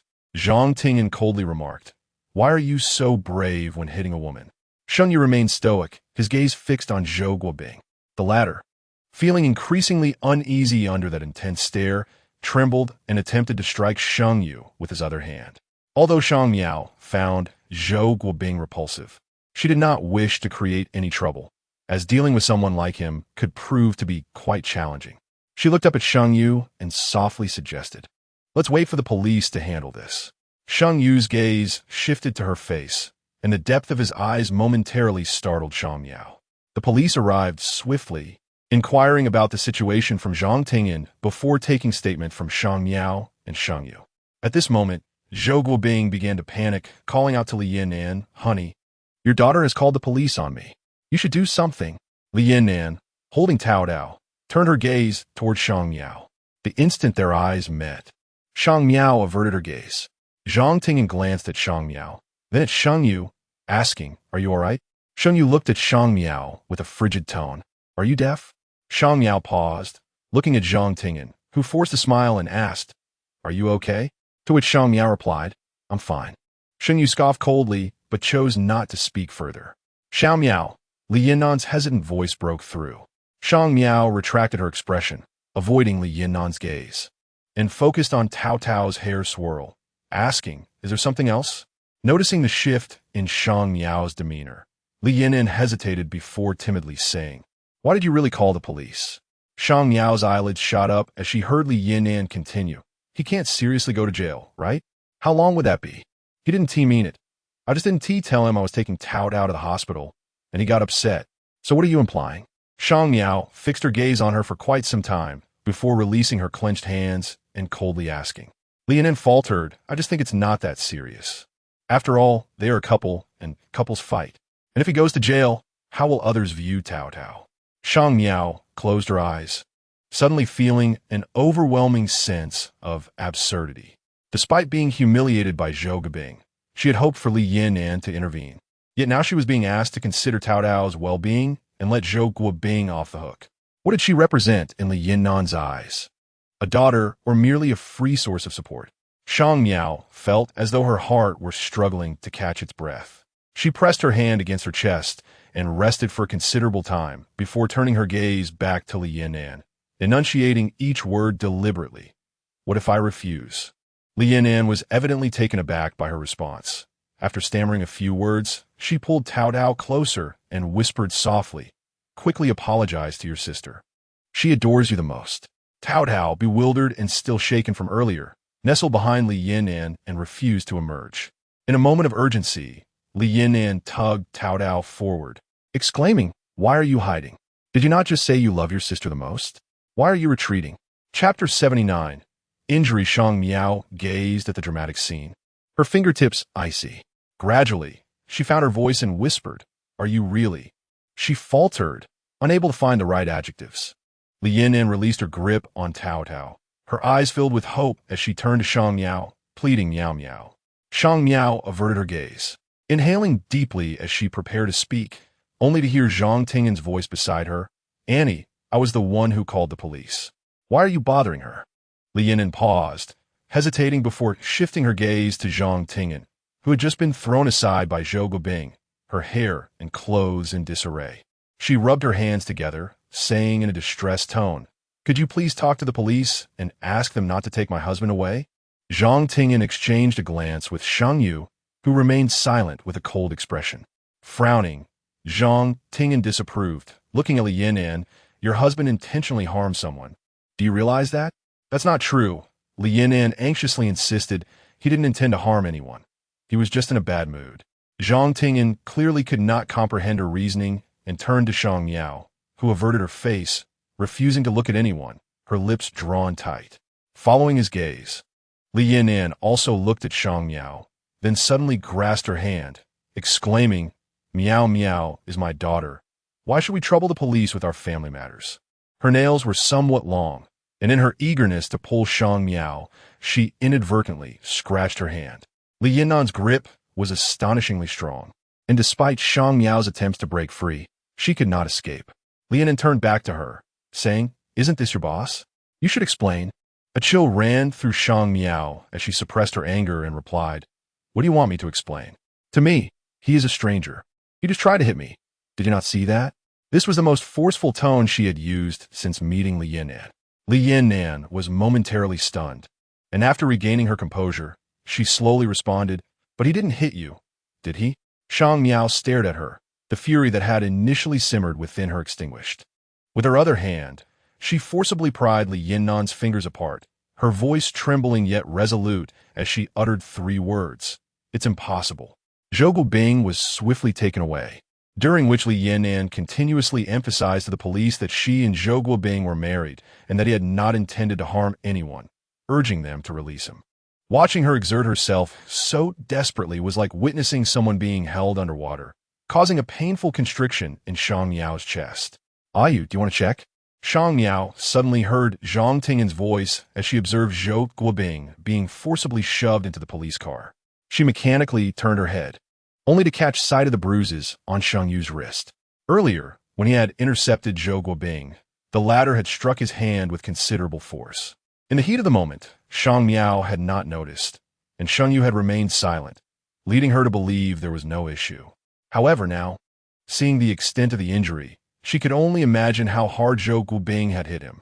Shang Miao's complexion paled as she looked at Sheng Yu's wrist. "Are you all right?" Cast a sidelong glance at her, his tone indifferent. "I am not as fragile as you think." As was about to retort, she noticed his brow furrow, his impatience subtly urging her, "First, take care of your own matters." Following his gaze, turned to see who had fallen to the ground cradling, murmuring something under her breath. She stood silently for a moment, then approached, halting before her. Found herself at a loss for how to express her feelings in front of. She spoke woodenly. "I will continue to cover his medical expenses, but it will only be 10,000 each month." Paused, then looked up, her eyes red-rimmed as she gazed at. "How can you be so unfeeling?" Instinctively withdrew the hand she had reached out, staring at. Numb as she questioned, "You think I am unfeeling? Are you not?" Is a scoundrel, yet he still receives 2,000 in unemployment benefits each month. That is our family's livelihood. How can you be so selfish? His anguished cries reverberated in his ears, leaving her bones aching. 2,000, and she had become the unfeeling, selfish villain in his eyes. With her lashes lowered, felt a tumult of emotions within her. Lost in thought, she scarcely noticed her surroundings until someone grasped her arm, bringing her back to reality. She looked up to meet's dark, penetrating gaze. "Your belongings," said, handing her a bag of medication, the very one she had thrown at. She accepted the bag, a weary smile tugging at her lips, but no words escaped her. Studied her, his expression darkening, before remarking, "You've managed to reduce yourself to this state. You truly possess a certain talent." Hearing the derision woven into his words, felt utterly devoid of strength to maintain any facade. Observing from the sidelines, couldn't help but interject, "Can't you treat your employee with a bit more kindness? If you wish to express concern, must you do so with such harsh words?" Without waiting for his response, he turned to, "Let us have lunch together. It seems rather unsafe for you to return alone in your current state. A brief respite would be beneficial." Initially intended to decline, but, being quite familiar, continued, "Is your boss. If anything were to happen to you, he wouldn't be able to explain himself, no matter how many words he had." Remained silent, seemingly acquiescent. Before following out of the hospital, cast a glance back at, who remained seated in the same position. Once outside, who had plans to return to the hospital later, chose a nearby restaurant. As they settled at their table, suddenly asked, "Aren't you going to call your secretary? She must be terribly bored alone at the hotel." His body stiffened, and she lifted her gaze to, his expression unchanged. He replied, "The hotel is too far from here." Scoffed. "Too far? A 10-minute cab ride, and by then, the food won't even have arrived." When finally arrived, the dishes were just being served. Seated with her back to the entrance, did not notice her at first. She cast a curious glance at Sheng Yu, inquiring, "What brings you here for a meal all of a sudden? Did you not mention that you would return once your matters were settled?" No sooner had she spoken than she noticed the silent figure of Shang Miao sitting opposite her. Zhang Tingyan chimed in, "Little Song's arrival is quite timely. She can keep Secretary Shang company while the two of us gentlemen are here." Song Yinin's expression turned somewhat complex as she glanced at Sheng Yu, whose face bore no discernible emotion. She then turned her attention back to Shang Miao, softly greeting her. "Sister Shang, weren't you in Spring City?" Chapter 80. Cocoon. Shang Miao's expression was far from favorable as she slowly nodded. There's a matter here. Her voice was hoarse, tinged with fatigue. However, Song Yinin's gaze grew increasingly vigilant, and her smile appeared forced as she inquired, "Why didn't you come with us?" Shang Miao truly lacked the energy to indulge Song Yinin's subtle thoughts. She lifted her teacup and took a sip before responding. "I am here on personal business and took a leave." "Is that so?" Song Yinin chuckled awkwardly, then turned to Sheng Yu, asking, have you finished your matters?" Sheng Yu, calm and composed, lowered his eyelashes and lifted his teacup nonchalantly. "Not yet." Song Yinin furrowed her brow, seemingly displeased. Zhang Tingan noticed her mood and smiled. "What's wrong, Xiao Song? Do you find Huqing unsatisfactory?" Song Yinin quickly waved her hand, but then, looking somewhat distressed, she remarked, "It's mainly that I seem to be a bit unaccustomed to the weather in Huqing. I've developed some hives." Zhang Tingan exclaimed, reminding her, "You must take care of yourself." Shang Miao remained silent, almost like a mere presence in the room.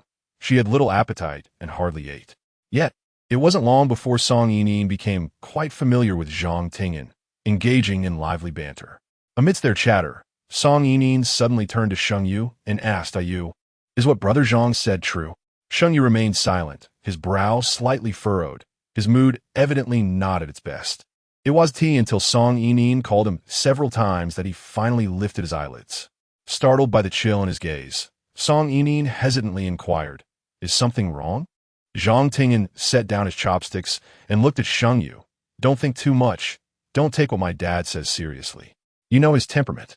Song Yinin bit her lip and asked what happened.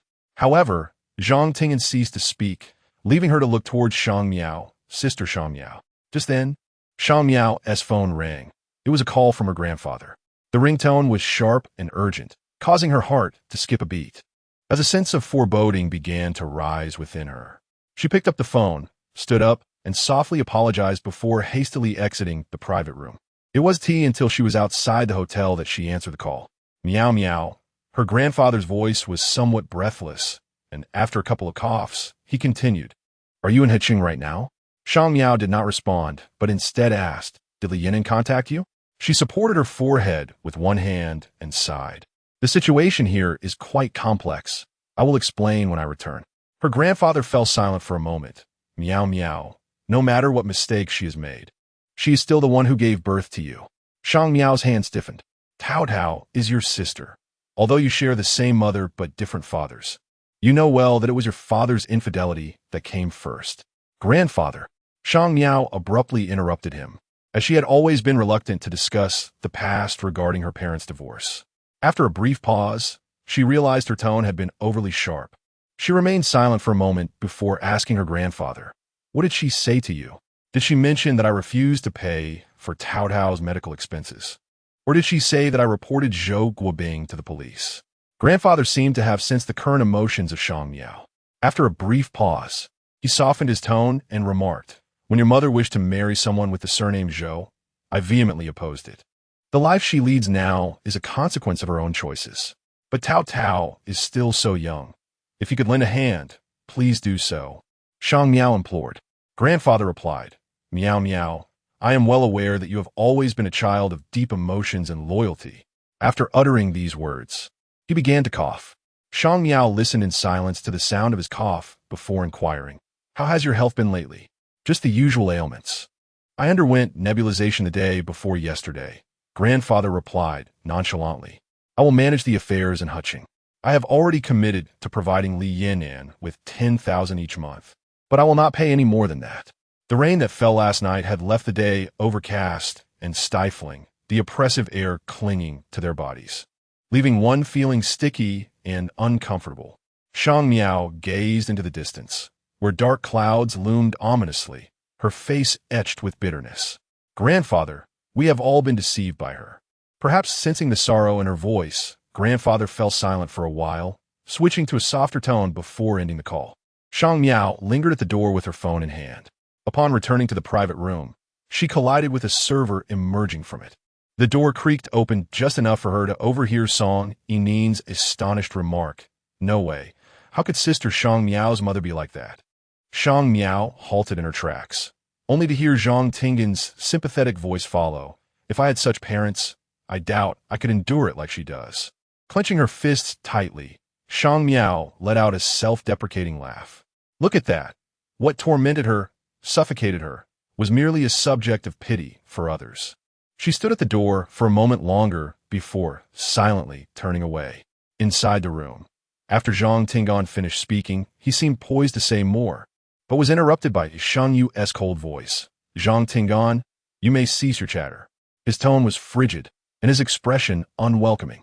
Zhang Tingan abruptly realized his faux pas and quickly mimicked zipping his lips. Apologies, my mistake. Sheng Yu did not glance at him again, his gaze inadvertently sweeping toward the door. Zhang Tingan checked his phone and remarked, why has Secretary Shang been gone for so long? With a scowl, Sheng Yu stood up, casually grabbing his phone as he prepared to exit. Song Yining hurriedly inquired, Yu, where are you going?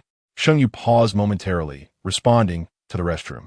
Shang Miao had just reached the hotel entrance when she realized she had left her bag in the private room, initially intending to ask the server for assistance. She found no one willing to help, likely fearing she was a fraud.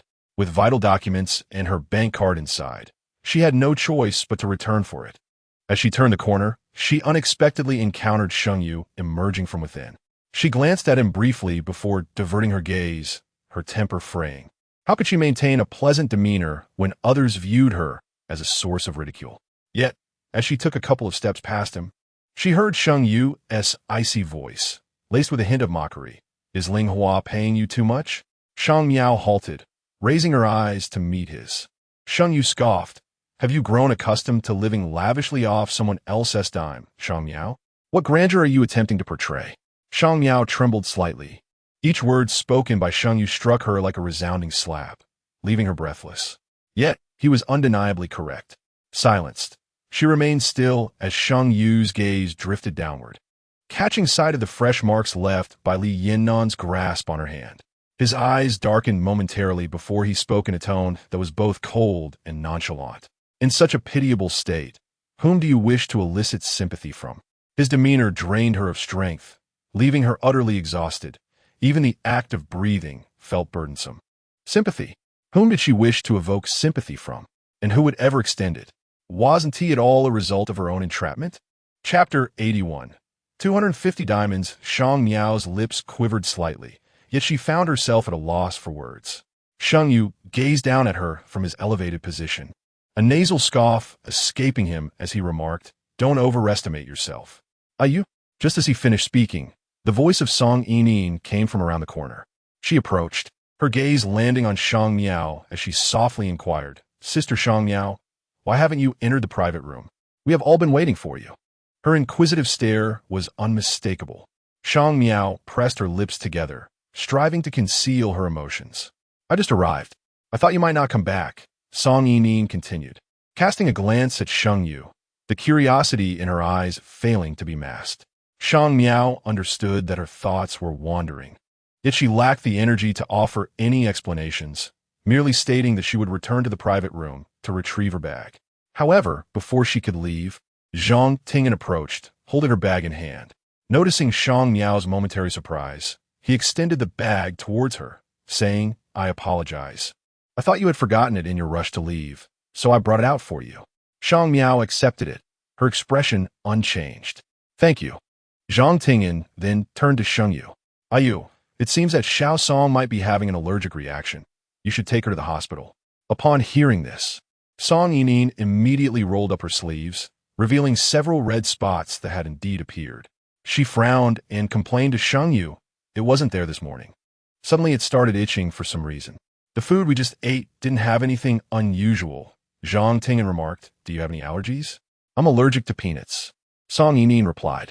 Shang Miao's eyelids flickered. She recalled that there had been a salad on the table that might have contained peanut sauce. Since her appetite had been lacking and the dish had been right in front of her, she had taken a few bites.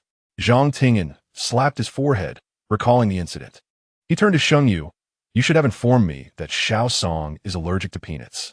Sheng Yu paused momentarily before responding nonchalantly. I didn't notice what you ordered. There was no point in arguing further. Fortunately, the hospital was not far from where they were. Shang Miao felt it inappropriate to accompany them, so she remained still. stating in a flat tone, "I have other matters to attend to. I will return to the hotel first." Sheng Yu's gaze was devoid of emotion, his eyes cold as they swept over her.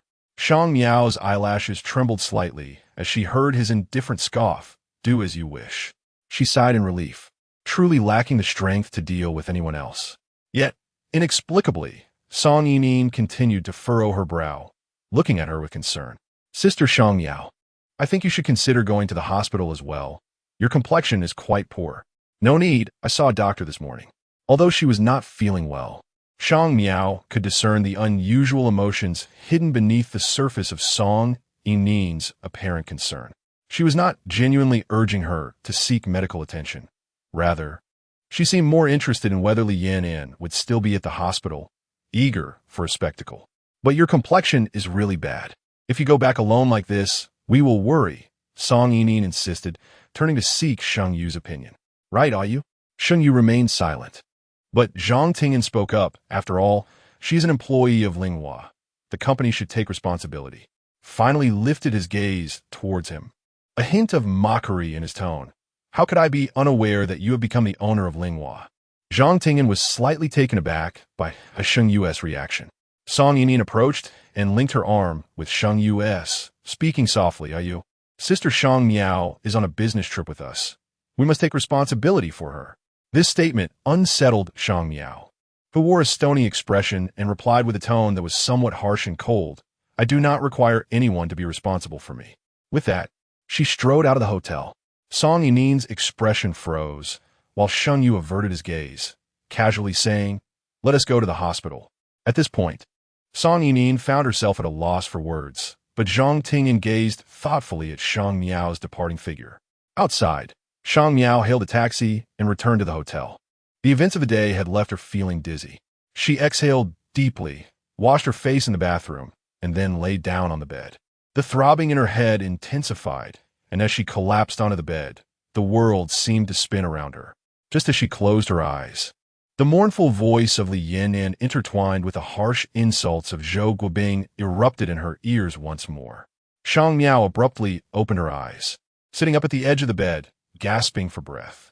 After a moment's pause, she recalled that she hadn't taken her medication and hastily swallowed a few pills with cold water.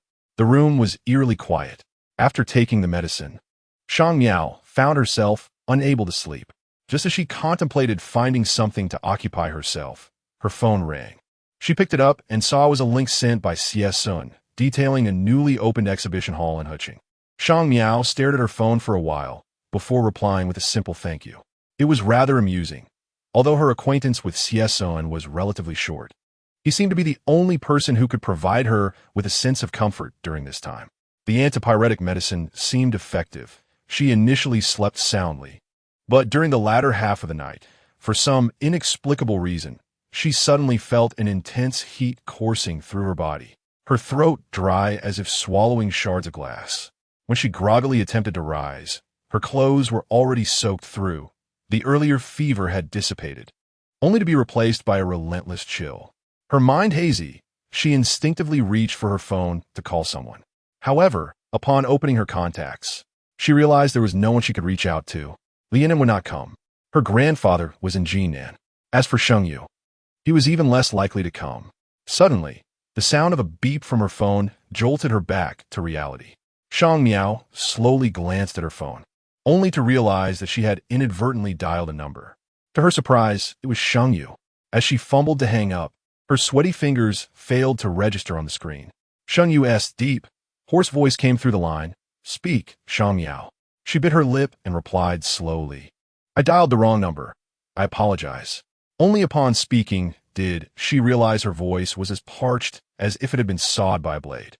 A tightness gripped her throat, and she couldn't help but break into a fit of coughing.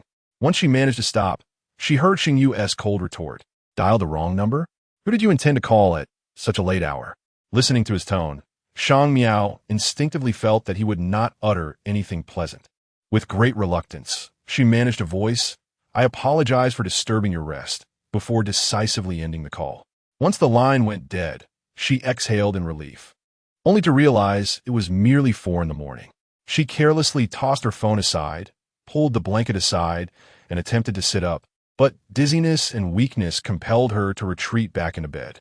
Uncomfortable and drenched in sweat, even nestled within her covers, Shang Miao couldn't help but engage in self-deprecating humor. She truly felt like a failure. After years of striving in society, she found herself unassisted even in illness. Retrieving her phone once more, she scrolled through her WeChat contacts, noting that she had but a handful of true friends, while a multitude of clients populated her list. Not to mention, there were the numerous acquaintances of Sheng Yu. Chapter 82. Illness. Shang Miao's acquaintances were initially added to her contacts by her in an attempt to understand Sheng Yu's preferences and whereabouts. However, few had engaged in meaningful conversation with her. As she scrolled through her contacts, she ultimately clicked into Lin Jia's profile and pressed delete. Unable to find solace in sleep, plagued by a throbbing headache, she propped herself against the headboard and proceeded to remove each individual from her circle before finally setting her phone aside, preparing to rest. Yet, no sooner had she done so than her phone buzzed once more. It was a call from Sheng Yu. After a moment's hesitation, she answered. What's the matter? Before she could finish her sentence, Sheng Yu interrupted her, his tone icy. Which hotel are you at? Shang Miao, her mind sluggish, instinctively provided the address. By the time she realized what had transpired, Sheng Yu had already ended the call. As the doorbell rang, Shang Miao had just boiled a kettle of water, yet she hadn't even begun to pour it when she hurried to answer the door. Upon opening it, she was met with Sheng Yu's expressionless face. Taken aback, she asked, do you need something? She wore a sleepwear that clung to her damp skin. Her hair matted to her pale, colorless face from perspiration. Sheng Yu scrutinized her for a moment, then lowered his brow, appearing somewhat displeased. Shang Miao gripped the doorknob, blocking his entry. With a storm of thoughts swirling in his eyes, Sheng Yu regarded her for a while before scoffing, leaving the door ajar at this hour. It seems I shouldn't have come. Shang Miao tightened her hold on the doorknob and monotonously repeated, what exactly do you want?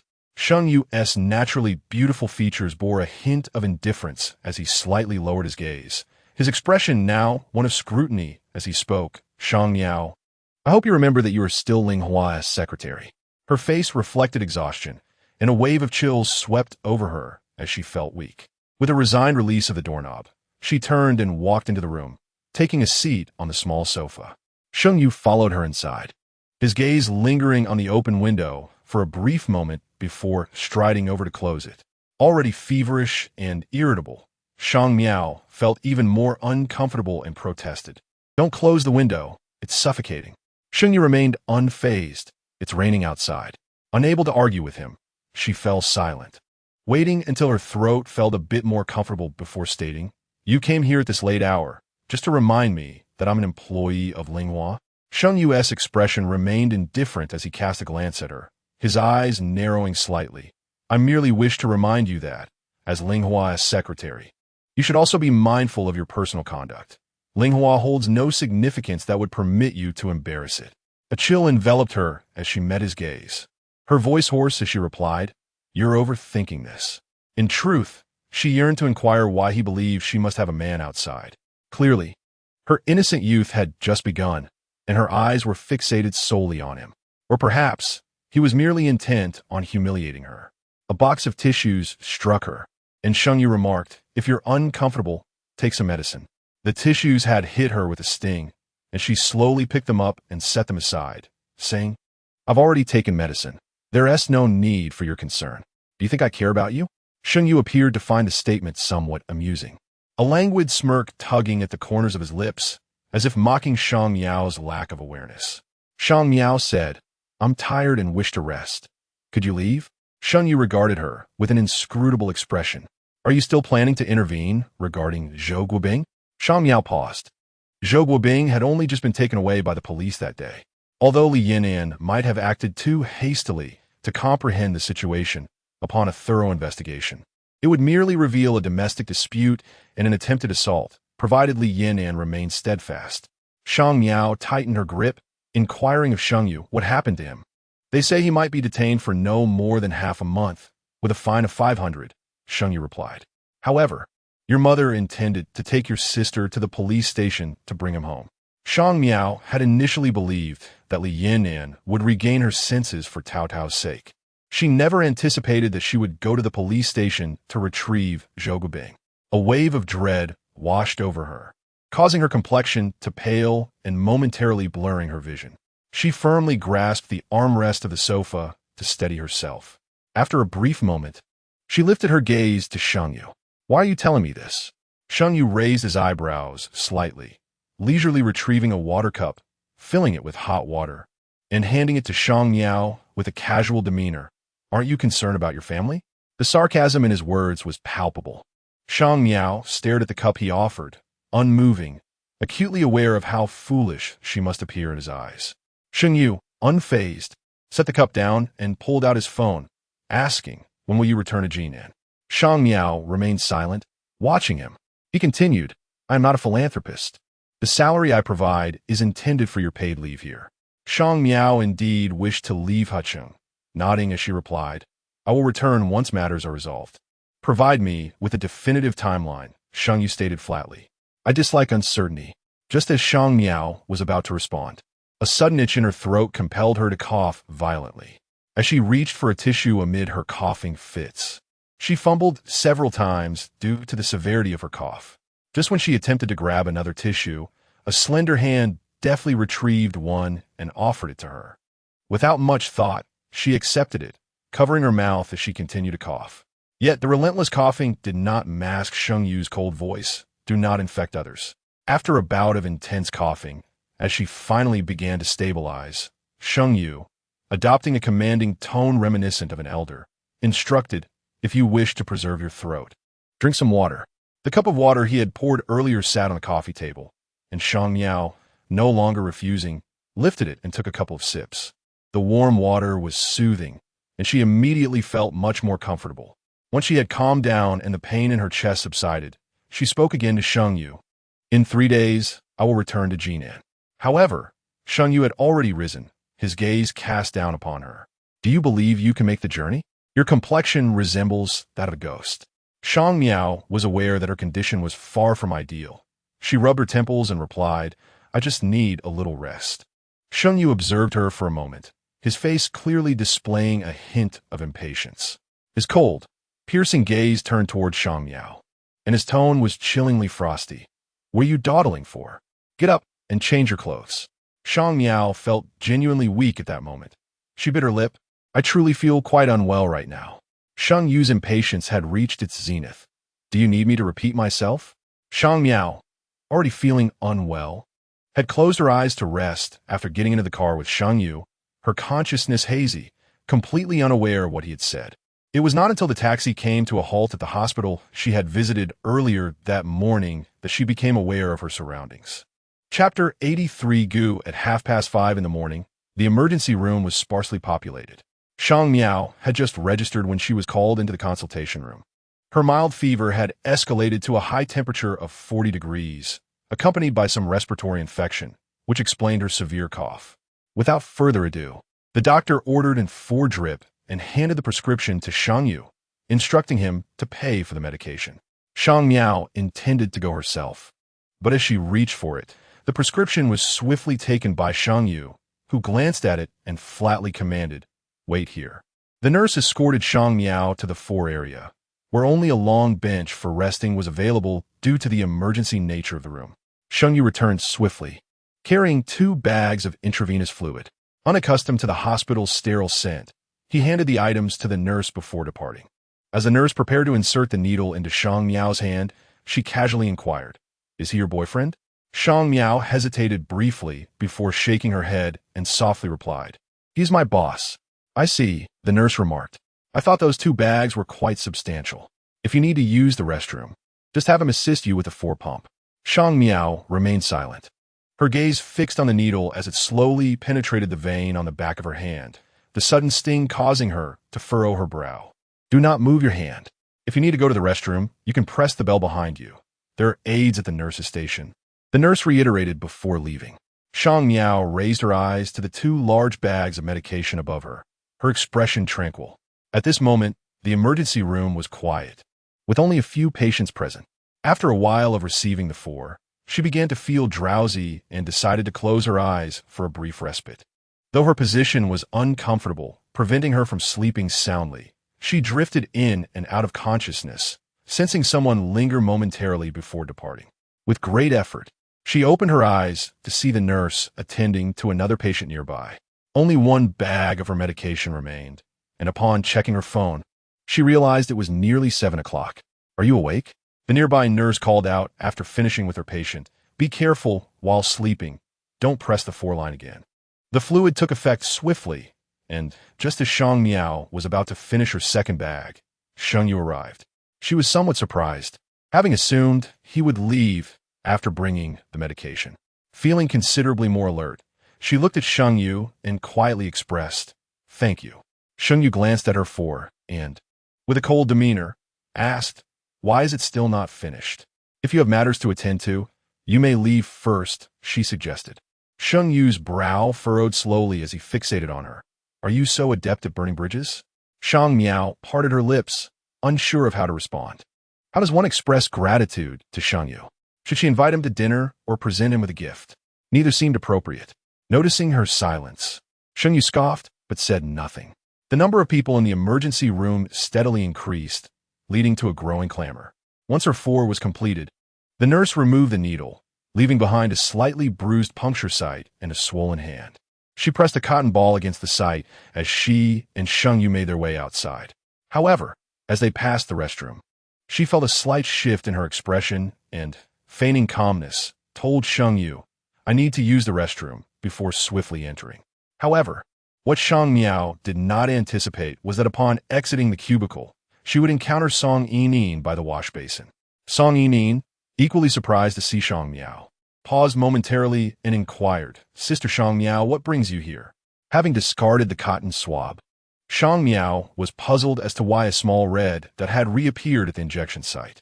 Rather than responding to Song Yining's question, she took a tissue and dabbed at the bloodstain. Noticing this, Song Yining asked, "Are you here for N4?"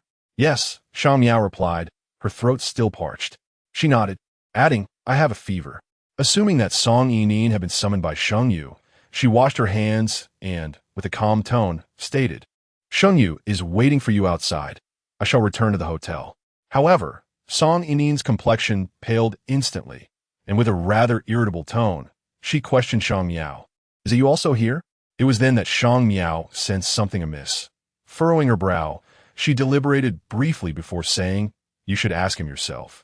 Song Yining's expression visibly soured, but she seemed reluctant to let Shang Miao see through her feelings, forcing a smile as she said, "I will go look for him. Perhaps I didn't hear him clearly when he spoke to me earlier, as I was napping." It was evident to both that this was merely a feeble excuse. Shang Miao acknowledged with a non-committal and Song Yining exited. Inside, Song Yining felt genuinely wronged.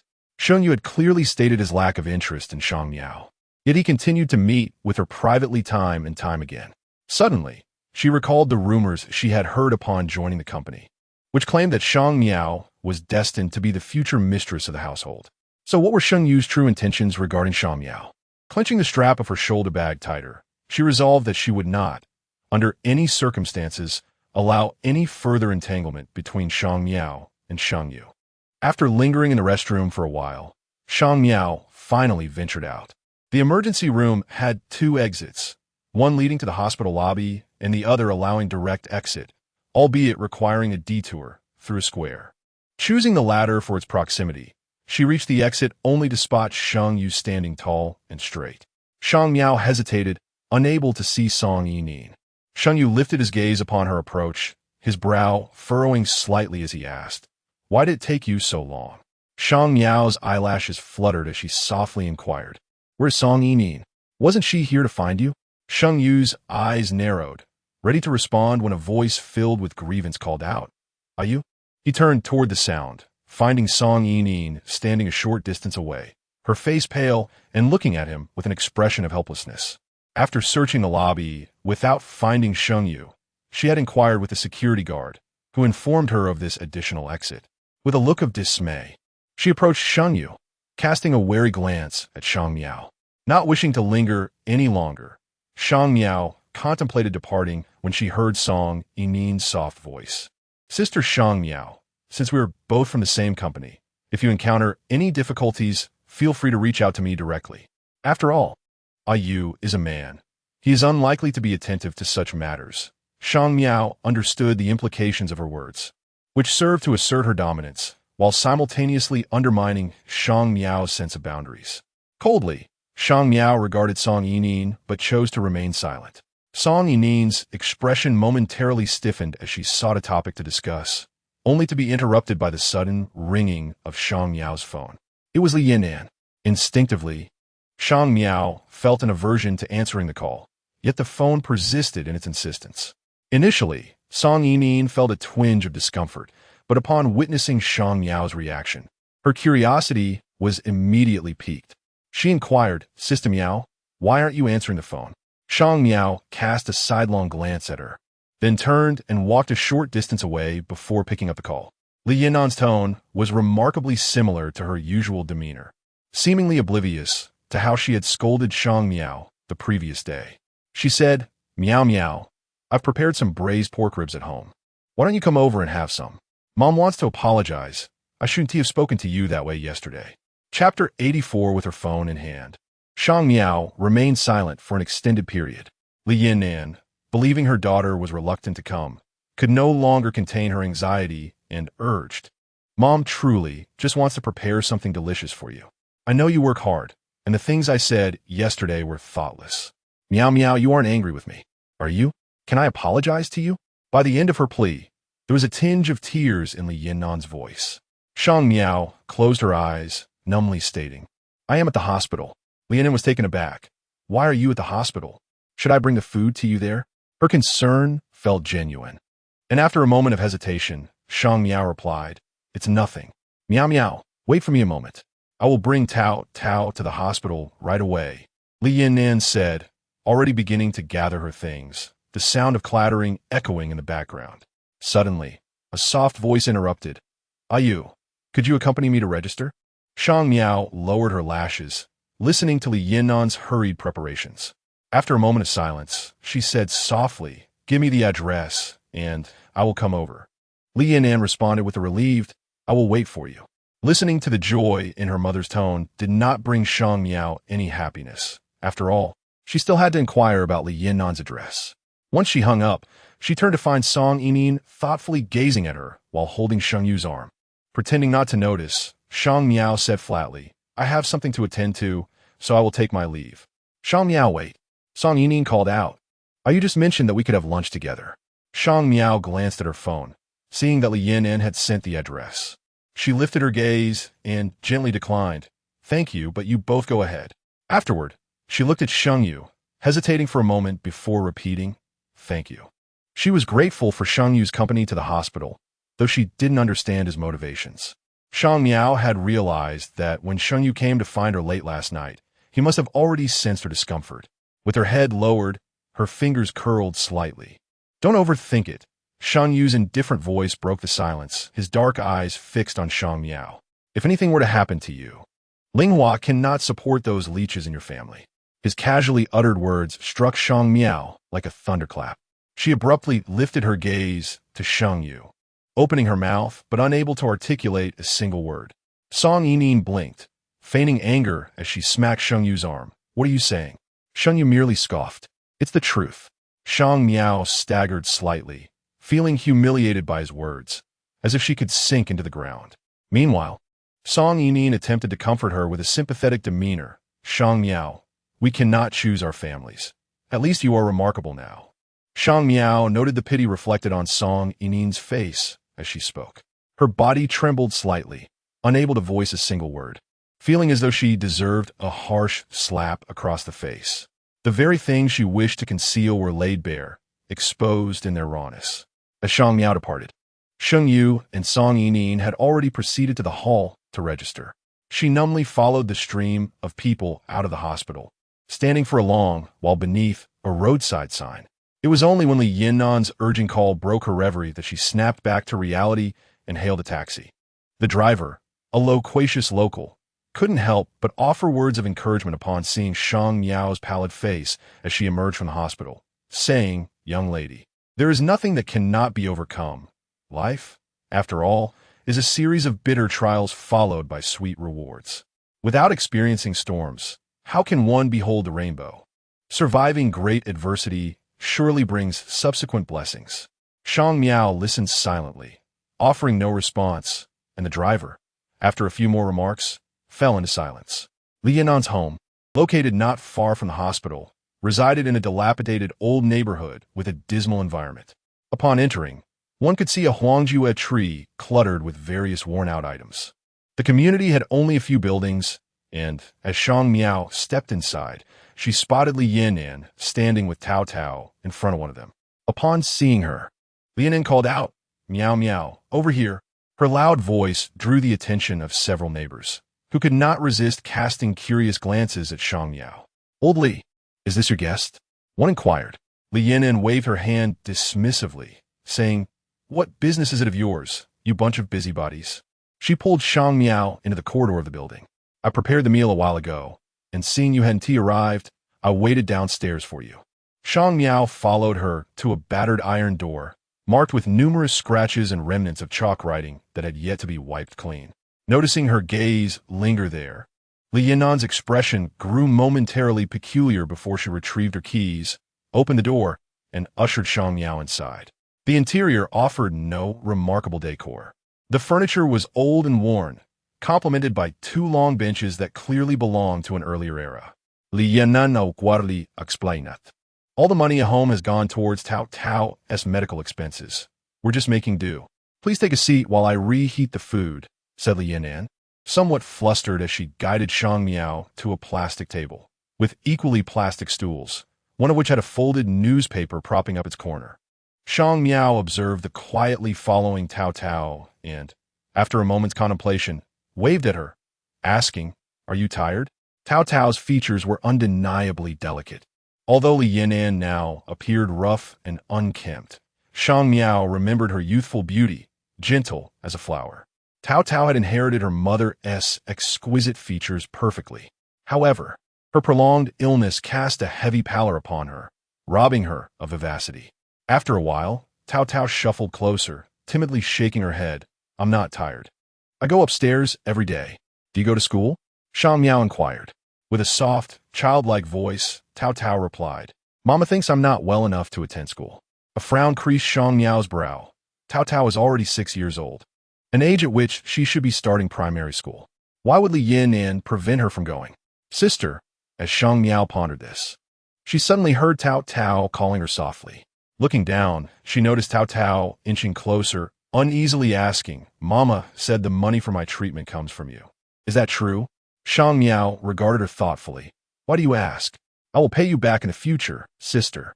As Tao Tao spoke, her eyes suddenly brimmed with tears, her voice beginning to tremble. "Sister, please don't hit me anymore, and don't slam the table, all right?" Shang Miao was momentarily taken aback by Tao Tao's words, only noticing her reddened eyes. Just as she was about to offer her a tissue, Li Yinan emerged from the kitchen. "I have been simmering this chicken soup all morning. Miao Miao, you should have some." "What is wrong, Tao Tao?" Without setting the soup down, Li Yinan immediately noticed Tao Tao's tearful eyes. She placed the bowl on the table with a bit more force than intended, causing the soup to slosh and spill a few drops onto Shang Miao's clothing. Chapter 85. After Li Yinan confirmed that Tao Tao was fine, she turned her gaze toward Shang Miao. Upon noticing the soup splattered on Shang Miao's sleeve, she paused for a moment, then hurriedly grabbed a couple of tissues to wipe it off. "Oh dear, look at my clumsy hand," she exclaimed. Shang Miao blocked her attempt, saying, "It's all right. I can just change when I get home." Li Yinan looked at her and cautiously inquired, "That piece of clothing must be quite expensive, right?" Shang Miao hesitated for a brief moment before responding, "Did you not invite me over for a meal?" Li Yinan had prepared a soup, braised ribs, stir-fried beef, and some vegetables. As she fed Tao Tao, she spoke to Shang Miao, "Make sure to eat plenty. We rarely buy beef at home. Your mother was worried about you and went to the market early this morning." Having recently recovered from a high fever, Shang Miao had little appetite. She picked at the vegetables, and upon hearing Li Yinan's words, her desire to eat diminished further. Noticing her lack of movement with the chopsticks, Li Yinan hurriedly served her some beef and ribs. "You must eat more. You used to love your mother's cooking when you were little." Observing Li Yinan's almost fervent demeanor, Shang Miao paused before stating, "If you have something to discuss, just say it." Li Yan'an halted her serving motion, awkwardly chuckling as she replied, "Isn't it permissible for me to cook you a meal?" Shang Miao, perceiving the anxiety and guilt in Li Yan'an's eyes, bit her lip and remained silent. After finishing the meal, Li Yan'an cleared the dishes and sent Tao Tao to her room to sleep. Shang Miao sat on the sofa, already suspecting that Li Yan'an had summoned her for a specific reason, yet she patiently awaited Li Yan'an to speak. As expected, after a while, Li Yan'an returned from the room, poured a glass of water for Shang Miao, and cautiously sat beside her, asking Miao Miao, "You work at a big company in Jinan. That person the other day was your boss, right?" Shang Miao affirmed with a nod, and Li Yan'an continued, "Do you think you could persuade your boss to release Uncle Zhou?" Her tone was earnest. "If others find out about this, it will surely create gossip." Shang Miao had anticipated this request, yet hearing it articulated still left her feeling drained. After a brief pause, she replied, "Have you overestimated my influence? Do you really believe I can sway my boss's decisions?" Li Yan'an was momentarily taken aback, murmuring, "Could you not plead with him? Would he truly refuse such a small favor?" Li Yan'an urged her to beseech Sheng Yu. Despite her mental preparations, Shang Miao could not suppress her anger upon hearing this. She suddenly stood up, her voice trembling as she confronted Li Yan'an. "Am I truly worthless in your eyes? Why do you never consider my feelings?" Seeing her agitation, Li Yan'an panicked and stood up as well. She reached for Shang Miao's arm, her words filled with desperation. "Miao Miao, please help me. I beg you. I truly beg you." As Li Yan'an attempted to kneel, Shang Miao had no choice but to support her arm, forcibly pulling her back up. Li Yan'an continued to murmur, and Shang Miao could no longer contain her rising voice. "Li Yan'an, can you please wake up?" Li Yan'an wiped her tears and suddenly broke down, exclaiming, "How can I awaken? How can you expect me to be clear-headed? He is nothing but a scoundrel. What can I do? Even if he is a scoundrel, he is still Tao Tao's father," came the reply. With her hands cradling her face, Li Yan'an sobbed, her cries strained and agonizing. Standing calmly before her, Shang Miao inquired, "Given his current state, why do you not seek a divorce?" Li Yan'an, covering her face, wept silently, offering no answer. Yet, Shang Miao comprehended the unspoken truth, because Tao Tao was still young, because Tao Tao could not be without her father. But what about her? When Li Yan'an had vehemently insisted on a divorce, had she ever considered that she too was young and could not be without a father? A self-deprecating smile broke across Shang Miao's face. Indeed, after their divorce, she had been sent to her grandfather's side, abandoned by both parents. Thus, such considerations were naturally irrelevant to her. As Shang Miao exited the old residential building, she noted that Li Yan'an remained in the living room, face still buried in her hands, tears streaming down. Before departing, Shang Miao observed the leftover food on the table, paused in silence, and placed 500 yuan there from her wallet before she left. Outside, the sun blazed brightly, yet Shang Miao felt a chill in her hands. She had another 4 drips scheduled for the evening, prompting her to seek a nearby place to rest. However, before she could find one, a call from Xie Sun came through. "Are you still in Huqing?" Xie Sun inquired. "Yes," Shang Miao replied, walking towards a dessert shop where she ordered 2 cakes and a cup of hot water. "I'm at Huqing Airport," Xie Sun continued. "I need to discuss something with you." Shang Miao asked, "What is it? Are you available now? I can come meet you in person. I have a client meeting tomorrow and will be pressed for time." The background noise of airport announcements suggested he was in a hurry. Shang Miao shared her location and awaited his arrival. The cakes she ordered remained untouched. She had never been fond of sweets, but the dessert shop was relatively quiet, which was why she had entered. When Xie Sun arrived, he was burdened with a suitcase, looking weary from travel. Upon seeing Shang Miao, he frowned and asked, "Are you unwell?" "A bit of a fever," she admitted, signaling for the waiter. She then inquired, "Would you like something to drink?" Without lifting his gaze, Xie Sun retrieved a document from his phone and handed it to her, asking, "Are you interested?" It was a proposal for an exhibition planning project, and as she perused the contents, her brow furrowed. This was an exhibition focused on the financial and cultural industries. And upon further review, she asked, "Is there really such a type of exhibition?" "Yes, but these are typically not private, so they require a more formal approach." Xie Sun replied, tapping the table and looking at her. I believe you would be an ideal candidate. However, Shang Miao hesitated to agree, expressing, I have many personal matters to attend to lately, and I fear I might not keep pace with your progress. She was aware of the swift pace at Siesun's studio. Perhaps due to the heat, 2 buttons of his shirt were undone, revealing his Adam's apple. His voice, resonant and warm, gently conveyed, the planning time for this exhibition is ample, and what I require is your understanding of this industry, along with some specialized knowledge. Of course, if you have any ideas, I will be delighted to discuss them with you. After he spoke, he glanced thoughtfully at Shang Miao, his tone nonchalant. Moreover, when Yin Shu Jin sent you to find me, was it not to indicate your desire to try? This is an excellent opportunity. Shang Miao felt a stir of excitement. Siesun was correct. Approaching from the perspective of her expertise in the financial and cultural industries would indeed be more manageable than other avenues. If you still have reservations, you may take some time to consider, Siesun concluded. However, Shang Miao looked again at the proposal, her eyelashes gently lowering, and replied to Siesun, I would like to give this serious thought. Chapter 86. Pain. Siesun naturally agreed, retracting his phone and earnestly stating, I look forward to our collaboration. Shang Miao smiled faintly. So do I. Siesun nodded and promptly shifted the conversation, inquiring, have you encountered any difficulties here? Shang Miao paused, taken aback. Why do you ask? Quite evidently, Siesun replied. Your demeanor was not this poor when you were in Shun City. Shang Miao instinctively touched her face, and Siesun continued, if you don't mind, you may share it with me. Shang Miao lowered her gaze, remaining silent. Siesun did not press further. Glancing at the time, he asked, shall we have dinner together? Chu Ranin and the others are also here. Shang Miao shook her head. I need to go to the hospital for another fortnight. Siesun scrutinized her for a moment before chuckling. While others make business trips as a means to enjoy a funded vacation, yours resembles a form of punishment. This was the first time Siesun spoke to her in such a joking manner. With his striking features, his smile softened his fox-like eyes, making them appear more gentle, as if inviting one to drown in their depths. Yet, his smile was fleeting, and he returned to normal, candidly stating to Shang Miao, before you contacted me, Yin Shujin had advised me to take good care of you.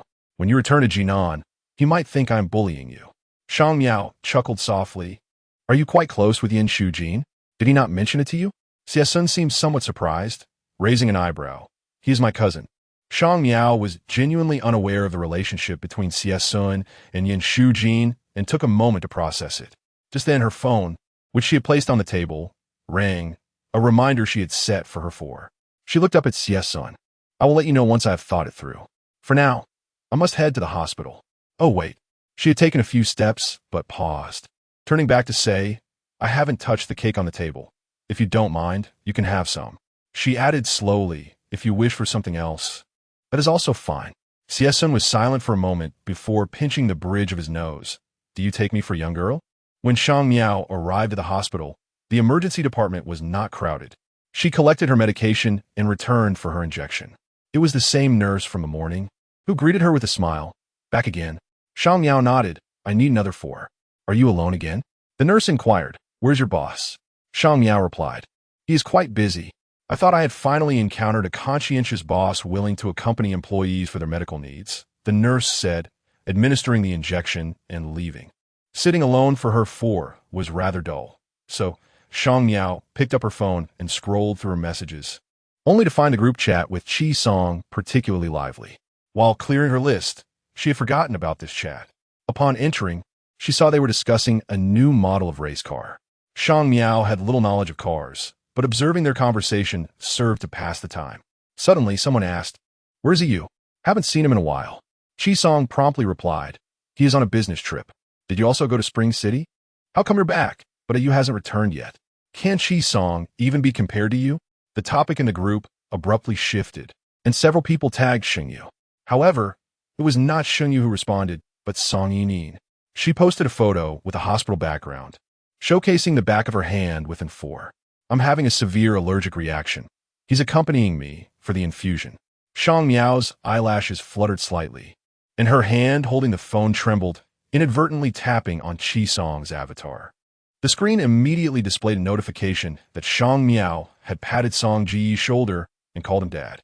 The flood of messages suddenly fell silent, and Shang Miao stared blankly at the line of small text. Shortly after, Chi Song typed out a question mark. Shang Miao switched off her phone and closed her eyes to rest. The 2 bottles of liquid would take nearly 2 hours, and when there was about half a bottle left, she took the infusion pump to the restroom. With the 4 in her left hand, she slowly pushed the stand with her right. However, as she rounded a corner, a girl rushed past her, holding a test report, appearing quite anxious. Shang Miao was jolted by the collision, causing the needle in her hand to scrape, and blood quickly spread through the bandage. The girl, realizing she had bumped into someone, hurried back to apologize. "I'm so sorry. My sister has appendicitis, and I'm in a rush to deliver the report to the doctor." Shang Miao's face turned pale, and she had no choice but to go to the nearby nurse's station. Just as she arrived, she spotted Sheng Yu and Song Yining there getting medication, and she instinctively took a step back. It's so late. She could hear Song Yining's voice as she spoke to Sheng Yu from a short distance. The quietness of the emergency room at night, allowing her to catch every word. "On our way back, shall we grab a late-night snack?" Sheng Yu glanced at her with a calm expression. "First, take your medicine. I just had an infusion." Song Yining seemed quite resistant to taking the medicine and tugged at Sheng Yu's sleeve. "It can wait until tomorrow." Sheng Yu remained silent, and just as Song Yining was about to say something else, her gaze shifted and she suddenly noticed a figure in the corner. She decided to cling to Sheng Yu's arm, feigning a pitiful tone. "Look, my hand is all red. It hurts so much." Her voice was soft, seemingly exaggerating her distress to emphasize her feelings. A nurse casually chimed in. "Let your boyfriend buy you some candy." Song Yining seized the opportunity, leaning on Sheng Yu and pouting. "See? Even the nurse says it's okay." Shang Miao stood at the corner, listening to Song Yining's unabashed display of affection, feeling no stir within her heart. She merely thought that it would be ill-timed for her to approach now. "Are you okay?" Suddenly, a voice came from behind her. Shang Miao turned to see the nurse who had administered her for. Before she could speak, the nurse noticed her hand.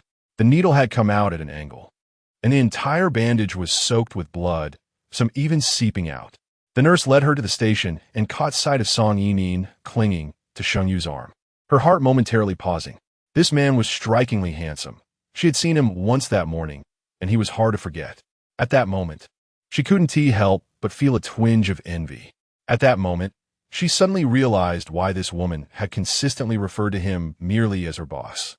Her gaze toward Shang Miao shifted to one of sympathy. However, Shang Miao remained unfazed, extending her hand to allow the nurse to remove the needle. As the adhesive bandage was torn away, the blood seeping from her hand was rather unsettling. Shang Miao took a cotton swab and carefully pressed it against the puncture site. "Sister Shang Miao?" Song Yining could not help but speak first, having observed Shang Miao for quite a while. She inquired, "How did you manage to get yourself into such a disheveled state?" Chapter 87. The pitiful Song Yining, oblivious to the underlying implications. After Sheng Miao wiped the bloodstains from her hands, she finally looked up at them. Her gaze drifted over the cotton swab pressed against Song Yining's hand, and in a voice devoid of emotion, she inquired, "If it's an allergy, it would be best to rest properly." Song Yining forced a laugh. "Sister Sheng Miao, I'm concerned about you." Thank you." Sahash Nijim mi onoted iam fine. With that, Sheng Miao completely cut off any further conversation. Sensing Sheng Miao's rejection, Song Yining gritted her teeth and casually remarked, "But Sister Sheng Miao, you're in the hospital receiving 4 fluids. Shouldn't your mother come to take care of you?" She pointed to the puncture on her own hand. "Without Y accompanying me, I already feel uncomfortable. You are here alone. It must be quite inconvenient." Sheng Miao's eyelashes fluttered slightly. "I have a friend here."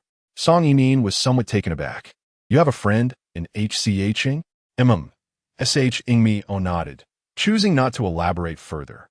It was already absurd enough to fabricate a story about having a friend nearby just to avoid appearing pitiful in front of Song Yining. Taking a deep breath, Sheng Miao prepared to leave. However, Song Yining called out to her, a bright smile illuminating her face. "Sister Sheng Miao, Why not invite your friend to join us for a meal? She did not believe that Sheng Miao had any friends in this place. Fully aware that this was merely a pretentious excuse, Song Yining scoffed at her audacity. She deliberately tugged on Sheng Yu's sleeve, raising her eyes to him. "Oh, why? What do you think?" Sheng Yu's shirt sleeves were rolled up to his elbows, revealing the elegant contours of his arms. He held a bag of medication, presumably filled with Song Yining's prescriptions. With a casual glance toward Sheng Miao, he remarked, "That sounds fine." Song Yining beamed. Then Sister Sheng Miao, "Please set a time." Sheng Miao's brows furrowed slightly. She found Song Yining's presumptuousness quite distasteful. Just as she was about to decline, she heard Sheng Yu's half-smiling suggestion, "I would indeed like to meet your friend." The words Sheng Miao intended to voice lingered at the tip of her tongue before transforming into, "He has been quite busy lately. Does he not have time, even for a meal?" Song Yining was skeptical, her gaze fixed intently on Sheng Miao, as if afraid to miss any expression that crossed her face. She eagerly anticipated Sheng Miao's embarrassment, hoping to witness some drama unfold. The more she observed Sheng Miao, the more she found her displeasing, especially after encountering her alongside Sheng Yu that morning in the hospital. That jealousy, which had long been severed, surged once more. Why should Sheng Miao be so haughty? Clearly, her mother was no better than anyone else's, yet she paraded around with an air of superiority. Though such thoughts raced through Song Yining's mind, her expression remained one of innocent charm. She furrowed her brows, unable to suppress a hint of hesitation. "Sister Sheng Miao, are you unwilling to dine with me?" It was the nurse's reminder to collect her medication that brought her back to reality. She accepted the medication and looked up at Song Yining. "Let us discuss it when there is time." She spoke in such a manner that Song Yining naturally refrained from saying anything further. However, as she observed Shang Miao's retreating figure, an undeniable sense of triumph gleamed in her eyes, as if she had emerged victorious. She intended to take Sheng Yu's hand, but he inquired softly, "Are you satisfied?" His tone bore no emotion, and Song Yining paused, then pouted in grievance. "You took her to the hospital this morning. Does that not imply you still care for her?" Sheng Yu's expression remained unchanged as he glanced at her and remarked, "Did you not wish to go out for a late-night snack?" Upon returning to the hotel, it was already quite late. She had yet to dine, but fortunately, the hotel offered room service, allowing her to eat something light. Just as she finished her meal, a call came in from Sun. She asked, "Is there something urgent at this late hour?" Chu Ranran has suffered a sudden appendicitis and is currently in the hospital, Sun said with a hint of frustration. "Aren't you at the hospital as well? Have you eaten?" Song Miao recalled Chu Ranran, a straightforward and vivacious girl, and furrowed her brow. "I'm already at the hotel. Is Chu Ranran in serious condition? Is there anything I can assist with?" Sun hesitated. "You returned to the hotel?" "Yes, I came back after finishing my 4-drip. Sun replied, "I do need your help. The situation is unexpected. Chu Ranran was supposed to handle some documentation and planning, but she has just been taken into surgery." Before Sun could finish, Song Miao grasped his implication. "If it's merely a matter of collecting data and planning, I can assist, provided you do not mind." Sun asked, "Are you truly feeling well?" Song Miao reassured him, "The fever has subsided." This planning exhibition was markedly different from previous ones, more serious and formal in nature. Thus, Sun was especially earnest. He would not have troubled Song Miao, a patient, were it not for the rarity of this opportunity. After a day of receiving treatment, her condition improved significantly, and she awoke to the following morning.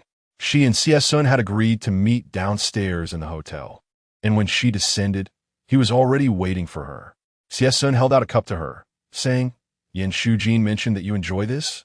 Song Miao paused briefly before accepting the cup, discovering it to contain a sweet pear and snow fungus soup. During a previous meal with Yan Shujin, she had little appetite and had ordered this. She softly expressed her gratitude, then hesitated to ask, "Did you inquire with Yan Shujin?" Sun realized her meaning and chuckled. "I called him last night for a matter, and he asked about your condition. I told him you had a fever, and he suggested I bring you this."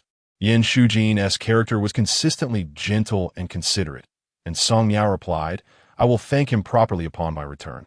Not one to indulge in gossip. Xie refrained from further commentary and guided Shang Miao directly to the client meeting. The other members of the studio were already present, and Shang Miao noticed a boy named Song Jie, who was engrossed in his phone. It was only when Xie approached him and inquired, "How is Chu Ranran?" That Song Jie looked up and replied, "She mentioned the wound is somewhat painful." Xie nodded and led everyone inside. Shang Miao walked beside him, softly inquiring, "So I only need to record and observe the material classification later, correct?"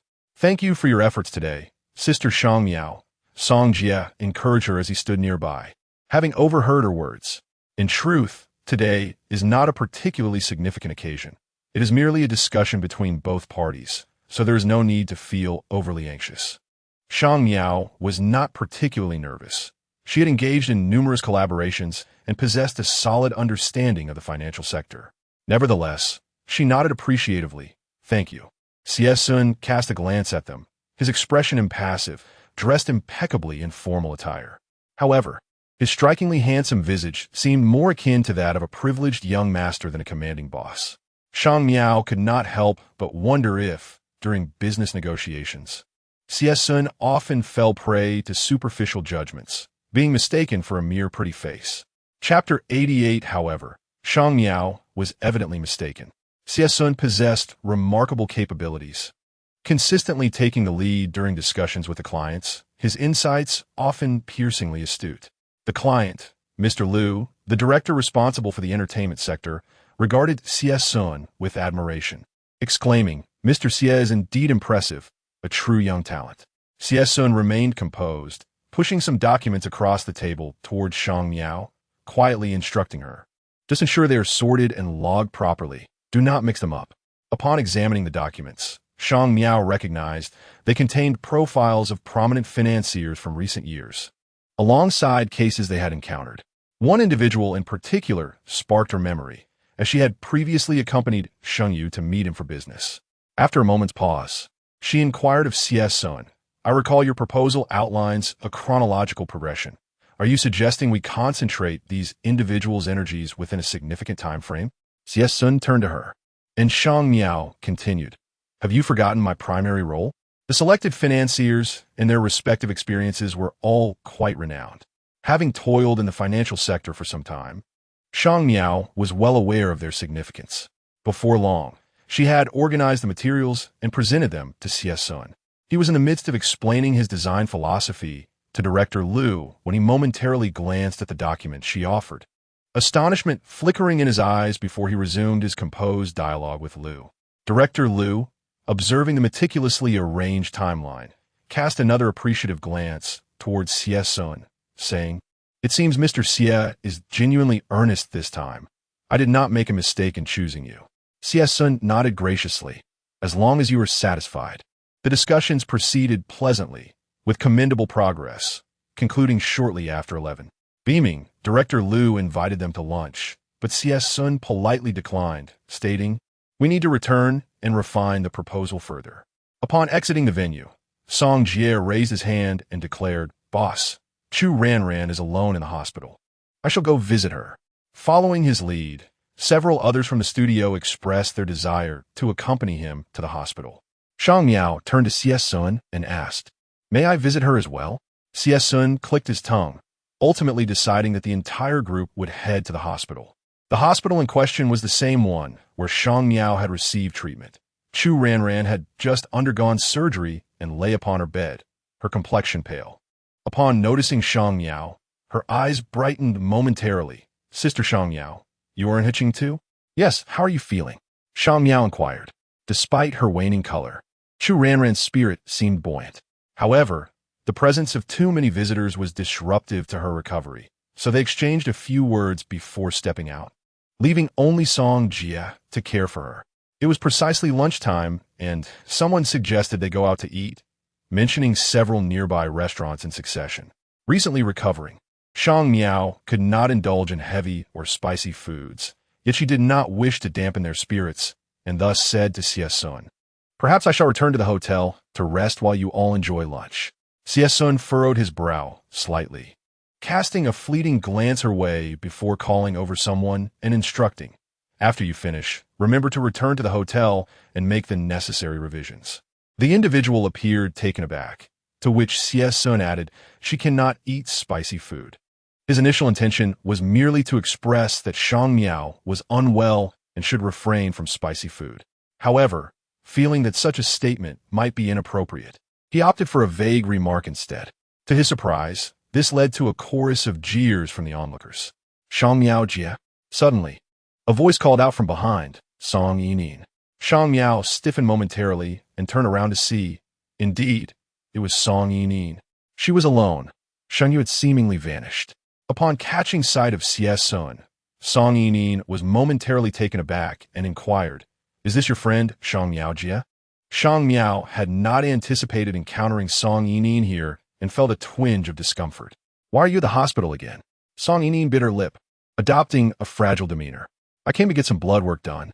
Shang Miao was not particularly interested in Song Yining's reasons for being there. She merely nodded and fell silent. You want to take a call?" Song Yining took the initiative to change the subject. In the presence of Sun and the others, Shang Miao could not simply ignore Song Yining. So she asked, "Is there something you need?" Song Yining paused for a moment before breaking into a smile. "Do we not agree that when you have time, you would bring your friend along for a meal? Today happens to be a perfect occasion."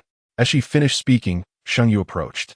His gaze lingered on Shang Miao for a moment before shifting to Sun. With a slight scoff, he remarked, "Friend?" Recalling Sheng Yu's prior unflattering comments about Sun, Shang Miao replied, "He has work this afternoon and won't have time to join us." "Is that so?" Sheng Yu responded nonchalantly, pausing before adding, "But after all, he is Yin Shujin's cousin. I suppose I can consider him a friend." Shang Miao had not realized this connection. Sheng Yu and Yin Shujin had known each other since childhood, and thus, Sheng Yu should indeed be acquainted with Sun. Yet, why had Sheng Yu previously behaved as if he did not recognize Sun? A flurry of questions raced through Shang Miao's mind, yet none could be grasped. By the time she regained her composure, she heard Sun's deep voice state, "Since we are friends, let us dine together." He instructed the others from the studio to proceed without them and sought out a nearby hotel with Sheng Yu. Shang Miao followed silently behind, the most cheerful among the four being Song Yining. "Do you not wish to dine with them?" Sun inquired as he matched his pace with Shang Miao's. She shook her head, "Not at all. Yet your complexion does not suggest the same." Shang Miao pressed her lips together in silence until some time had passed. Finally, she softly explained, "I simply have little appetite." "You two certainly seem to be in high spirits." After her remark, a voice laced with sarcasm echoed from ahead. The hotel was old-fashioned, lacking an elevator, and to reach the private dining room, one had to ascend the stairs in the lobby. Sheng Yu stood at the corner of the staircase, looking down at Shang Miao. Shang Miao hesitated as she heard Song Yining exclaim, "Ayu, what are you doing? Can't Shang Miao Jie chat with her friend?" Sheng Yu's scoff grew louder, and he turned to ascend the stairs. Sun observed his retreating figure, his brow slightly furrowing, and remarked to Shang Miao, "Your boss does not seem to have the best temperament." Sheng Yu's temper was notoriously poor, a fact that Shang Miao was well aware of. She replied with a soft urging, "Do not take it to heart." Her voice was steady, not aimed at anyone in particular. As they were ordering, the server, noticing that Shang Miao was seated near the entrance, directly handed her the menu. She glanced through it briefly before raising her eyes to Song Yining and Sun, inquiring, "What would you like to eat?" Sun responded, "I am fine with anything." Song Yining added, "I'm allergic to peanuts." Shang Miao was keenly aware of Sheng Yu's preferences and aversions, thus she refrained from asking him. Just as she was about to place the order, she heard Sheng Yu's languid voice interject, "Why not inquire about my wishes?" Chapter 89. A generous reward of 15,000. Sheng Yu spoke with a casual tone, his gaze lingering on Shang Miao. Pausing momentarily, Shang Miao inquired, "What do you need?" Sheng Yu lowered his eyelids, idly picking up the teacup before him and toying with it, then casually remarked, "Since you have time to dine with friends, it seems the matters at hand are nearly resolved." Shang Miao's brow twitched slightly. Just as she was about to respond, she heard Sun interject lightly.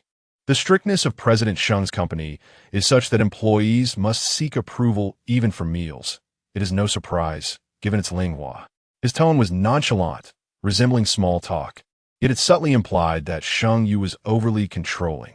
Shang Miao was taken aback. She had always perceived Xie Sun as amicable, and this was the first time she had heard such words from him. Sheng Yu's attention shifted to Xie Sun, and after a moment he scoffed. "You're not much better." His tone was laced with sarcasm, insinuating that Xie Sun was meddling as well. The atmosphere at the table grew somewhat tense, but fortunately, the waiter, attuned to the mood, softly interjected, "Pardon the interruption, but our hotel offers several signature dishes that you might wish to try." At this point, Shang Miao had lost any inclination to order, returning the menu and allowing the waiter to decide on her behalf. Once the waiter departed with the menu, Song Yining suddenly called out to Shang Miao. Lifting her gaze, Shang Miao found Song Yining resting her chin on her hands. Her expression one of curiosity and intrigue as she asked, "Sister Shang Miao, did you meet your friend in Huqing?" Though she posed the question, her eyes sparkled with certainty. Unfazed, Shang Miao countered, "Is there an issue with meeting someone in Huqing?"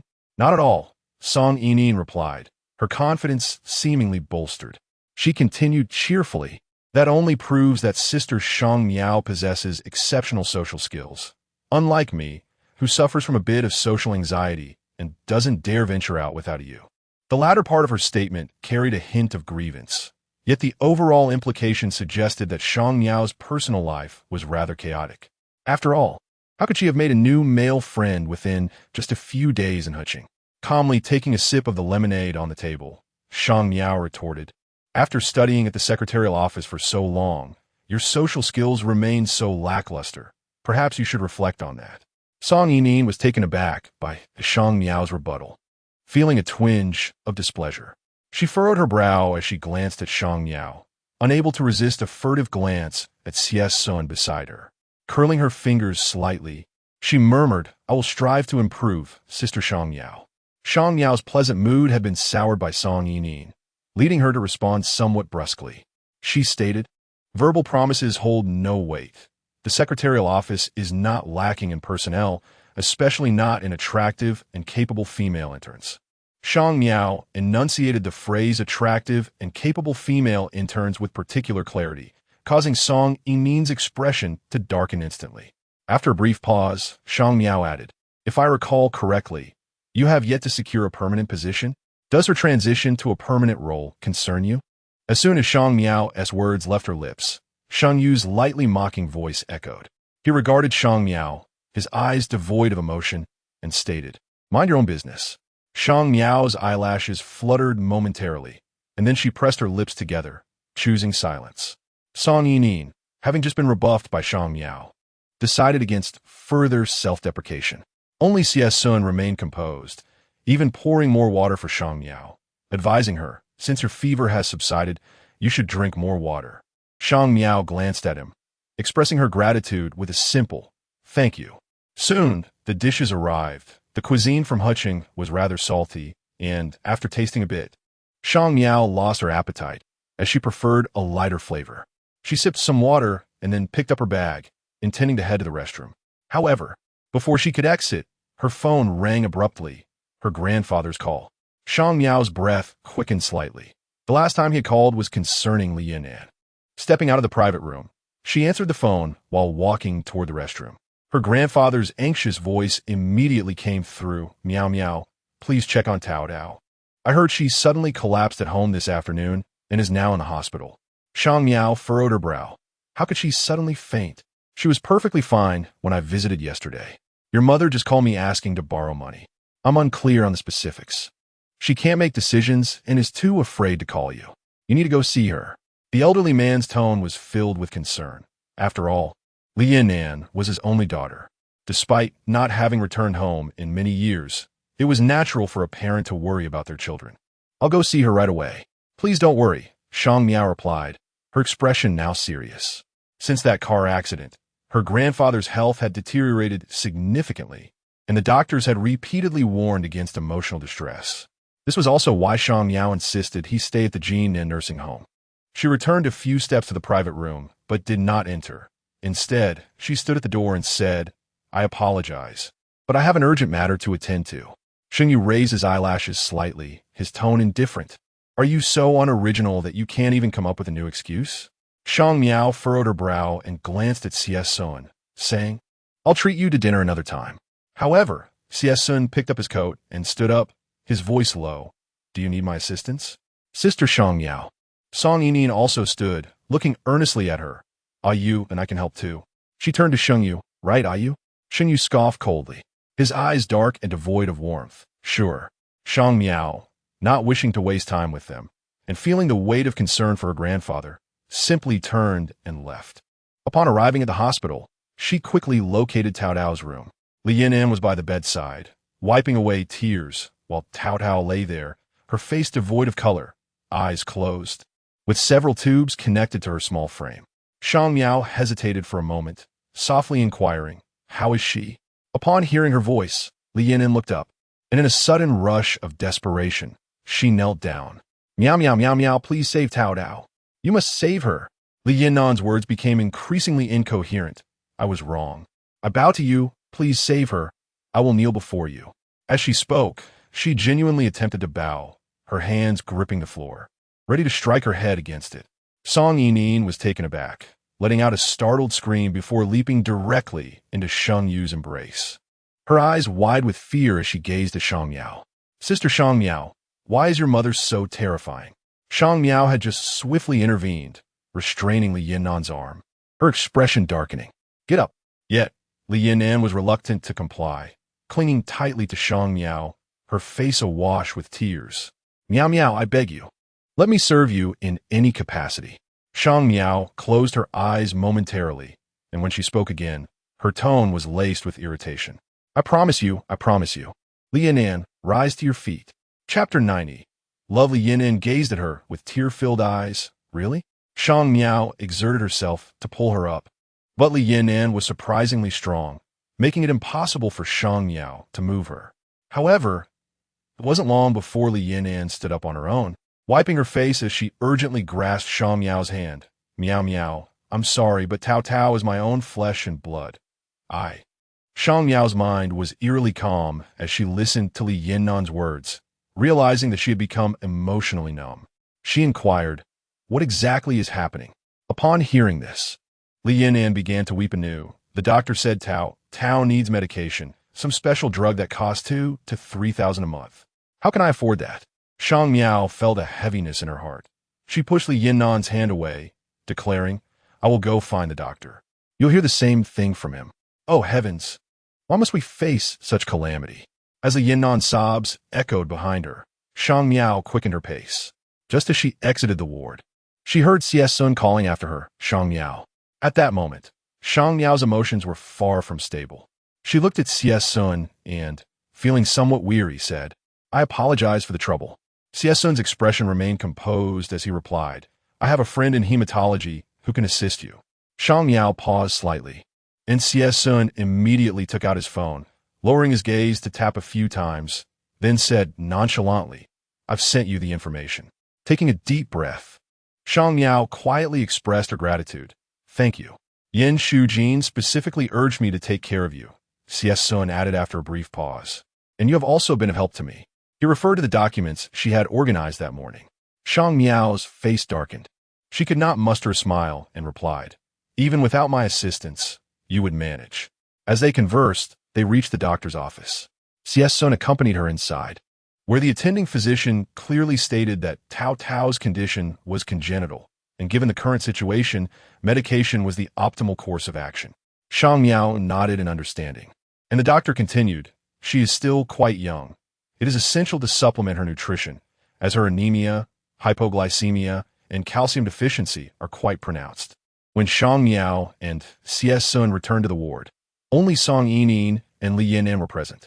Upon seeing Shang Miao, Li Yinan quickly rose and cautiously asked, I haven't deceived you, have I? Shang Miao turned her gaze to the frail form of Tao lying on the bed, the doctor's words echoing in her ears. She asked Li Yinan, why is Tao malnourished? Li Yinan froze, evasively explaining, how could Tao be malnourished? I ensure she has everything. I do not believe the doctor has failed to inform you. Shang Miao felt a flicker of reckless defiance rising within her, but she quickly suppressed it. She fixed her gaze on Li Yinan, her voice turning notably sharp. Isn't Tao Tao your beloved daughter? Are you merely pretending? I. Li Yinan's face contorted in anguish as she struggled to articulate a response, yet words failed her. Shang Miao observed her closely, suddenly struck by how far Li Yinan diverged from the towering maternal figure in her memories. She appeared small, shrewd, calculating, and selfish. Was this truly the mother she had always envisioned?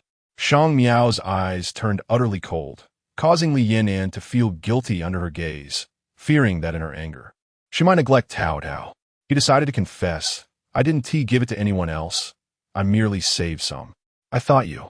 Li Yinan's words trailed off. Yet Shang Miao comprehended the implication. Li Yinan, terrified that she would cease providing financial support in the future, had been withholding a portion of the funds to save for herself. Shang Miao found this utterly absurd. However, she was so numb that even the corners of her mouth could not lift. She heard herself coldly state, Li Yinan, I no longer have the money to pay for her treatment. Yet, who could have anticipated that upon hearing this, Li Yinan would be taken aback, exclaiming, Meow meow. What do you mean? You just promised me. No, you cannot abandon her. Li Yinan clutched Shang Miao's arm tightly, speaking in a frantic, disjointed manner. Eva inquired, you have that contract with your boss. If you have him fire you, you will have to compensate. Shang Miao's gaze instantly froze over.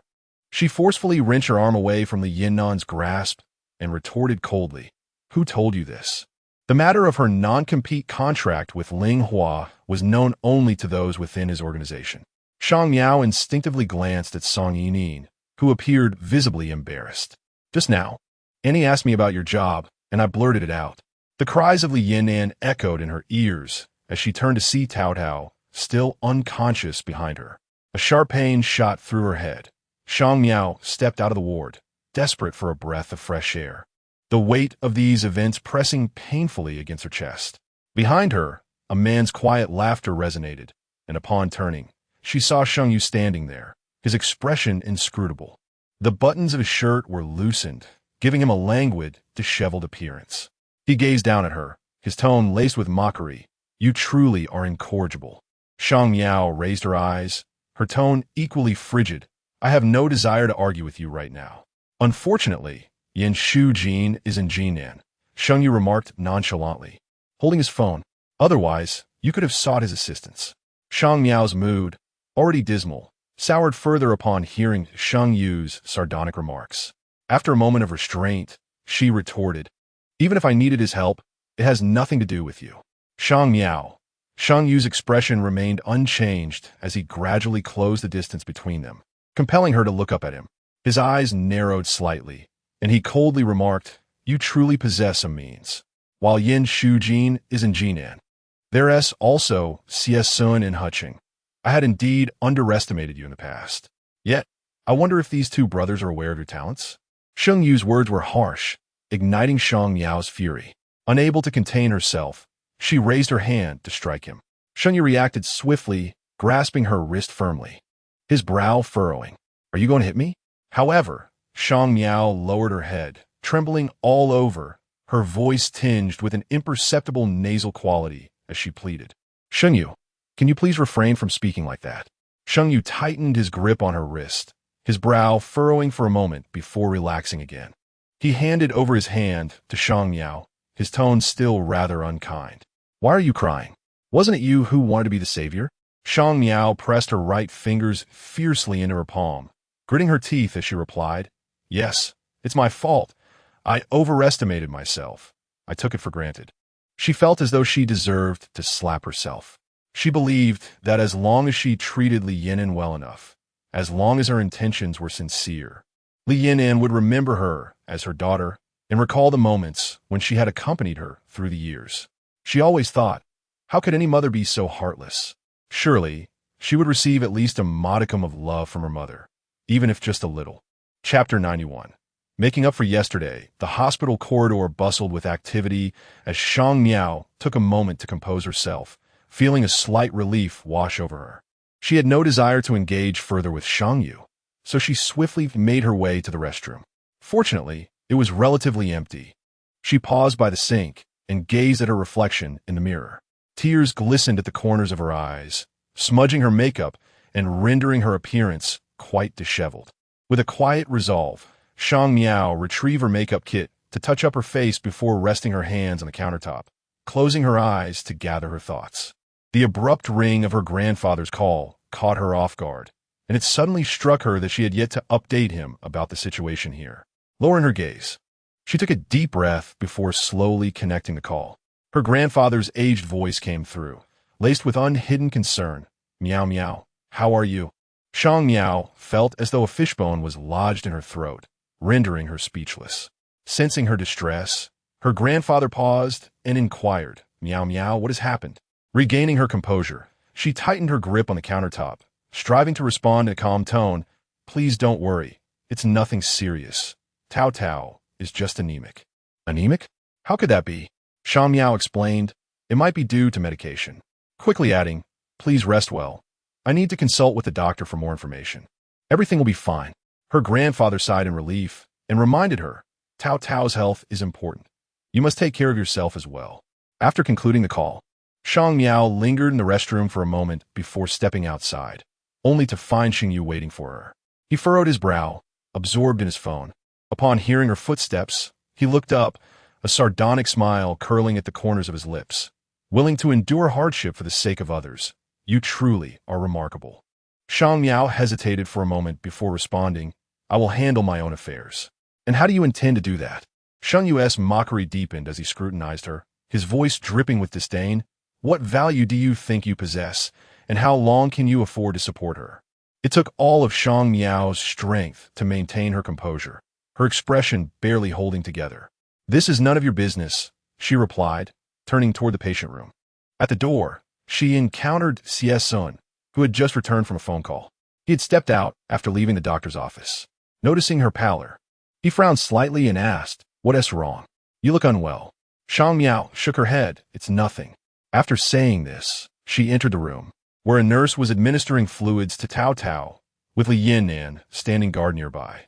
Hearing the door open, Li Yan'an glanced back and called out softly, "Miao Miao." Shang Miao met her gaze steadily. "Step outside. I need to speak with you." Li Yan'an's previously blank expression flickered with alarm before she slowly replied, "It's fine to talk here. Tao Tao is still receiving her for." Shang Miao looked toward the bed where Tao Tao lay, her complexion still devoid of color, eyes closed as if she were a lifeless doll. Returning her attention to Li Yan'an, she stated, "Regarding Tao Tao's medical expenses, if you still wish to discuss it, then come outside." Having spoken, she turned to leave. However, upon reaching the doorway, she paused momentarily, glancing back at Xie Sun and politely nodding. "Please take care of Tao Tao for me." Xie Sun acknowledged her. Once outside the hospital room, Shang Miao made her way directly to the fire escape. Li Yan'an followed closely behind, her anxiety evident as she inquired, "Miao Miao, where are you going?" Shang Miao halted, took several deep breaths, and then turned to Li Yan'an, her voice cold and resolute as she stated, "I will cover Tao Tao's medical expenses, but only 2,000 each month. I have consulted the doctor. That should cover her total monthly costs." Li Yan'an nodded in a daze. "All right, I will abide by your words." Shang Miao continued, "However, I will not be giving you the money." Upon hearing this, Li Yan'an paused for a moment, then abruptly raised her head. "What do you mean? If you aren't giving it to me, then to whom?" "That is none of your concern," Shang Miao replied, her expression devoid of emotion as she gazed down at the woman before her, her eyes deep and tranquil like a still pond. The maternal love she had longed for in her youth was embodied in this woman, yet all her hopes and expectations had been shattered by Li Yan'an. It was hard to fathom that she now had to guard against her own mother as one would against a thief. Shang Miao's lips twitched slightly before she declared, "I will not give you another penny." "You." Li Yan'an opened her mouth in disbelief, watching as Shang Miao took 2 steps back, her face a mask of incredulity. "Miao Miao, you are joking with your mother, right?" "Whether I am joking or not, you know in your heart," Shang Miao responded before exiting the fire escape, leaving Li Yan'an alone inside. Upon returning to the hospital room, she chose not to look at Tao Tao, instead addressing Xie Sun directly. "I have settled everything. Let us go." Xie Sun nodded, about to speak when Song Yining interjected, "Where is Annie? Why hasn't she come yet?" Shang Miao noticed the glee in her eyes and felt no desire to engage. She was acutely aware of how humiliating her situation was, how much of a joke she appeared. Therefore, she simply replied, "If you wish to stay here, then by all means." Song Yining, now uninterested in provoking Shang Miao further, decided she had seen enough excitement for the day. She smiled and said, "You will be here soon. I'll wait for him." Shang Miao was unaware of Sheng Yu's whereabouts. Nodding, "Suit yourself." Xie followed Shang Miao out of the hospital in silence, expressing, "I apologize. I was unaware of the circumstances." Shang Miao replied curtly, "There is nothing to apologize for." A flicker of complex emotion passed through his beautiful eyes as he remarked, "You are quite different from what I had imagined. Is that a compliment?" Shang Miao responded without turning her head, her emotions still largely unperturbed. Xie candidly replied, "Yes." He glanced at Shang Miao, adding, "You are very brave." Shang Miao did not respond. She was uncertain to what aspect of bravery he was referring, especially given that her current affairs were in utter disarray. Understanding her less-than-ideal mood, Xie directly escorted her back to her hotel before taking his leave. After returning to her room, Shang Miao stood numbly at the door for a while, gathering her thoughts. She felt a twinge of thirst, but upon attempting to pour herself some water, she realized that the kettle had yet to be heated. As she gazed at the kettle, the emotions that had been pinned up within her throughout the day finally erupted uncontrollably. Her grip on the handle slackened, causing the kettle to slip from her grasp and crash to the floor. The remaining half of the cold water splashed over her, the icy sensation instantly soaking her thin attire. She stood there, frozen for a moment, before slowly raising her hand to wipe the moisture from her face. How could Xie perceive her as courageous? In truth, she lacked the audacity to express her sorrow in front of others. Chapter 92. The malevolent Shang Miao lingered in her room until nightfall before venturing out. She possessed little appetite, hastily consuming a morsel before retreating to the hotel. Li Yinan had not reached out to her again, and she found herself indifferent to the matter.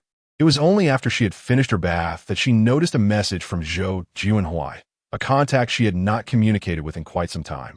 He inquired when she would return to Jinan. Shang Miao replied, "Is there something you need? This weekend is my birthday, and I would like to invite you to join us for some festivities." Zhou Jianhui responded almost instantaneously.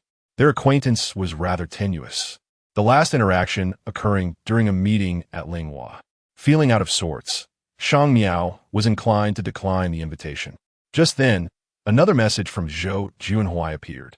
"I mean no offense. I merely believe that we are friends, and it would be nice to have a lively gathering. Moreover, I heard from Yin Shujin that you have recently developed an interest in art exhibitions, and, coincidentally, I have several exquisite paintings at my home that I would like you to see."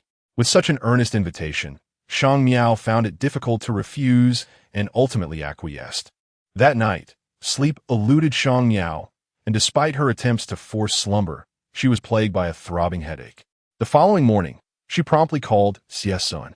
After a brief pause, he responded, "What is the matter?" Rubbing her temples, she said, "Aren't we supposed to finalize the materials today? Where's your address? I can come to you." Xie seemed taken aback, his voice a touch hoarse. "You can take another day to rest." Shang Miao recognized his consideration for her recent troubles, yet she insisted, "No, I will fulfill my commitments." Xie did not hesitate further and promptly sent her the location. When she arrived, it was still early, around 9 o'clock. She encountered Song Jie at the elevator entrance, who was carrying a large bag of breakfast. Upon seeing Shang Miao, he greeted her. Furrowing her brows, she asked, "Haven't you all had breakfast yet?" "We stayed up late working on the proposal outline, and just got up," he replied. "Is Xie with you?" she inquired. "Yes." Shang Miao's frown deepened. She had called Xie at the same time as the previous morning, evidently disturbing his rest. Song Jie led her to where Xie and the others were gathered, seated around a coffee table. Upon Song Jie's return, the others eagerly reached out. Calling for Brother Song, he placed the breakfast on the table, allowing them to scramble for it. Feeling awkward, Shang Miao chose to sit alone on a sofa in the corner.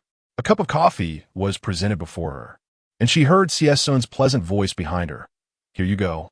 Taken aback, she turned to Xie, accepting the coffee with a grateful, Thank you. I apologize for disturbing you this morning, Shang Miao said. I didn't realize you were asleep. Did Jim mention it to you? He asked, seemingly unfazed. I had just woken up at that time. A group of young men consumed their breakfast with remarkable speed. Someone called out to Sun from behind, "Boss, if you don't hurry, there one TB," and he left. With that, Sun had no choice but to attend his meal. By the time Shang Miao had sipped only half of her coffee, they were already gathering to clear the table. The preliminary review was quite straightforward. It involved devising a rough plan and estimating the necessary space, materials, and arrangements for the hardware preparations. While Shang Miao listened to their discussions, she organized the heap of documents they had purchased the previous day. Although she was well-versed in the financial industry, the sheer volume and diversity of the materials, coupled with the need to arrange them along a horizontal timeline, made the task quite formidable. By the time lunch arrived, she had managed to sort through barely half of the documents. Chu Ran was still at the hospital, and they deliberated on who would fetch lunch. When Sun proactively suggested, "You all can go," the others couldn't help but cast curious glances at Shang Miao and Sun as they moved about. As Shang Miao tidied the disordered documents, Sun, with a stoic expression, stated, "Be back on time for the afternoon shift." Once she finished organizing, he added, "Let us head downstairs for lunch." The hotel had a restaurant, and Shang Miao preferred not to venture far, so she decided to go directly to the second floor. However, she was taken aback to encounter Song Yining in the dining area. A frown creased Shang Miao's brow, clearly not anticipating that she and Sheng Yu had also booked a stay at this hotel. Upon spotting her and Sun, Song Yining appeared equally surprised, though she masked it well and greeted Shang Miao with a smile. "Sister Shang Miao, what a coincidence." Uncertain of what was coincidental, Shang Miao had no desire to engage and simply bypassed her. Song Yining's smile faltered slightly, but recalling the event from yesterday, she couldn't resist gleefully reminding Shang Miao. "Sister Shang Miao, did you know your mother sought a loan from you yesterday?" Shang Miao halted, her expression turning serious as she turned to face Song Yining. With a smirk, Song Yining's words were laced with malice. "You didn't lend her any money. After all, your mother doesn't strike me as someone capable of repayment." Observing the disdain and mockery in Song Yining's eyes, Shang Miao maintained her composure and replied calmly, "What are you so smug about? Does Sheng Yu's money bear your name?" After delivering her retort, she cast a glance at Song Yining and added nonchalantly, "Or have you already married into the Sheng family?" This remark left Song Yining momentarily speechless, her face flushing crimson. This, too, was a sensitive topic for Song Yining. Since Sui's last visit to Linghua, she had not seen her again. Despite her attempts to hint to Sheng Yu, he had shown no inclination to take her to meet Sui again. Song Yining was not foolish. She understood that if she genuinely wished to marry Sheng Yu, she must first secure Sui's approval. Yet, she couldn't even catch a glimpse of her. After Shang Miao finished speaking, Song Yining went to collect her meal, with Sun trailing thoughtfully behind her. Moments later, he inquired, "I always thought you had a good temper. Turns out you can be quite fierce?" Finding it bothersome, Shang Miao opted for the buffet, casually selecting some salad. Upon hearing Sun's comment, she replied, "I'm not in a great mood." Sun, well aware of the reason behind her discontent, refrained from pursuing the topic further and accompanied her to find a seat. They settled in a corner, where a green plant obstructed a significant portion of their view. Anyone looking from behind could only see Shang Miao and a man's silhouette. As Song Yining captured this scene, she hesitated momentarily before gritting her teeth and sending it to Sheng Yu. She lowered her gaze to type, "I encountered Sister Shang Miao while dining at the hotel. Is she not staying at the same hotel as us?" Indeed, Shang Miao had little appetite, having taken only a few bites before losing interest in her meal. Sun furrowed her brow and inquired, "Is that all you've eaten?" After a moment of silence, Shang Miao cast her eyes downward and replied, "I need to step outside to make a phone call." Song Yining's earlier words echoed in her mind. If Li Yinan had indeed borrowed money from Sheng Yu, thoughts swirled in her mind as she exited the restaurant, phone in hand. Once the call connected, it rang for an extended duration before Sheng Yu's deep, low voice finally came through. "Speak." Shang Miao's grip on her phone faltered, the words stuck in her throat. Unsure of how to begin, The background noise on Sheng Yu's end was somewhat chaotic, suggesting he was outdoors, and his tone carried an air of impatience. Shang Miao? Only then did she muster the courage to ask, "Is it true that Li Yinan borrowed money from you?" Chapter 93. The chill Shang Miao spoke with a hint of bitterness. Sheng Yu paused for a moment before casually retorting, "What? Do you wish to help your mother borrow money?" Although his tone carried a trace of sarcasm, Shang Miao felt a slight relief in her heart. At least Sheng Yu had not lent any money to Li Yinan. She lowered her brow and softly replied, "Do not lend her any money." Sheng Yu raised an eyebrow and chuckled lightly. "What about your noble filial piety? Has it vanished?" Shang Miao exhaled slowly, her voice barely above a whisper. "In any case, I hope you will not lend her money." She did not want to call Li Yinan again. The mere sound of her voice sent chills down her spine. Thus, she had no choice but to seek out Sheng Yu. Sheng Yu appeared indifferent, letting out a soft hum, his attitude nonchalant. However, just as Shang Miao was about to hang up, he suddenly mentioned, "Have you forgotten? Zhou Guobing will be out soon." Shang Miao furrowed her brow. With so much happening lately, she had indeed forgotten about Zhou Guobing. If he were to be released. Recalling the scene at the hospital entrance where Zhou Guobing had acted like a rogue, she feigned calmness and said, "They will call the police." Sheng Yu replied, "Do you really think your mother would call the police?" Without needing to ponder, Shang Miao knew the answer was a resounding no. Li Yinan was so reluctant to see Zhou Guobing imprisoned. How could she possibly be willing to report him? Initially, Shang Miao had thought that since Tao Tao was young, Li Yinan would, out of maternal instinct, not be so indulgent towards Zhou Guobing. But it was only yesterday that she realized she had been mistaken all along. Sheng Yu seemed preoccupied with other matters, his tone growing colder as he stated, "I'm hanging up." Shang Miao stood there, holding her phone, her brow gradually furrowing. Just as Sheng Yu ended the call, a WeChat message from Zhang Tingan popped up on her screen with just one sentence. "Everything is arranged." Sheng Yu glanced at it before exiting the chat window, only to see a message from Song Yining. He clicked in and found a photo sent by her. The background of the photo was easily recognizable to him, even without Song Yining's reminder. His eyes narrowed slightly as he stared at the image for a while, expressionless. Subsequently, he exited WeChat and tossed his phone back into his pocket, striding forward. The afternoon unfolded with the same routine as before. Shang Miao was busy organizing materials while listening to Xie Sun and the team discuss lighting issues. Seeing Shang Miao deeply engrossed in her work, Song Jie could not help but call out, "Sister Shang Miao, come over and listen too. It's not good to bury yourself in work all the time." Although Shang Miao's mind was in turmoil, she refrained from allowing her personal emotions to infiltrate her work. She waved her hand dismissively. "I still have a bit left." However, Xie Sun interjected, "Since you still have a bit left, just wait a moment. Isn't what you truly will learn planning?" With no further excuse to decline, Shang Miao rose and joined them at the coffee table. Xie Sun glanced at her and said, "Don't worry, you can ask questions anytime." Shang Miao nodded and pondered before asking, "Do you also understand circuit planning?" In exhibitions, lighting is a crucial element. It sets the atmosphere and emotions, and it is essential for conveying the intended message of the exhibits. As Xie Sun explained, he drew a sheet of draft paper from the table and pointed out. For instance, the spotlight in the center of the hall must be the focal point. Shang Miao grasped the concept and listened as they discussed other matters until the topic of the exhibition emerged. Suddenly, Song Jie inquired, "Sister Shang Miao, which company do you work for?" "Linghua," she replied. Song Jie exclaimed in admiration, "So, it's Linghua. My apologies." Shang Miao asked, "Are you familiar with Linghua?" "Yes. My uncle has dabbled in venture capital and mentioned it. It's quite the rising star in Jinan," he responded. Shang Miao observed the draft paper on the table in silence.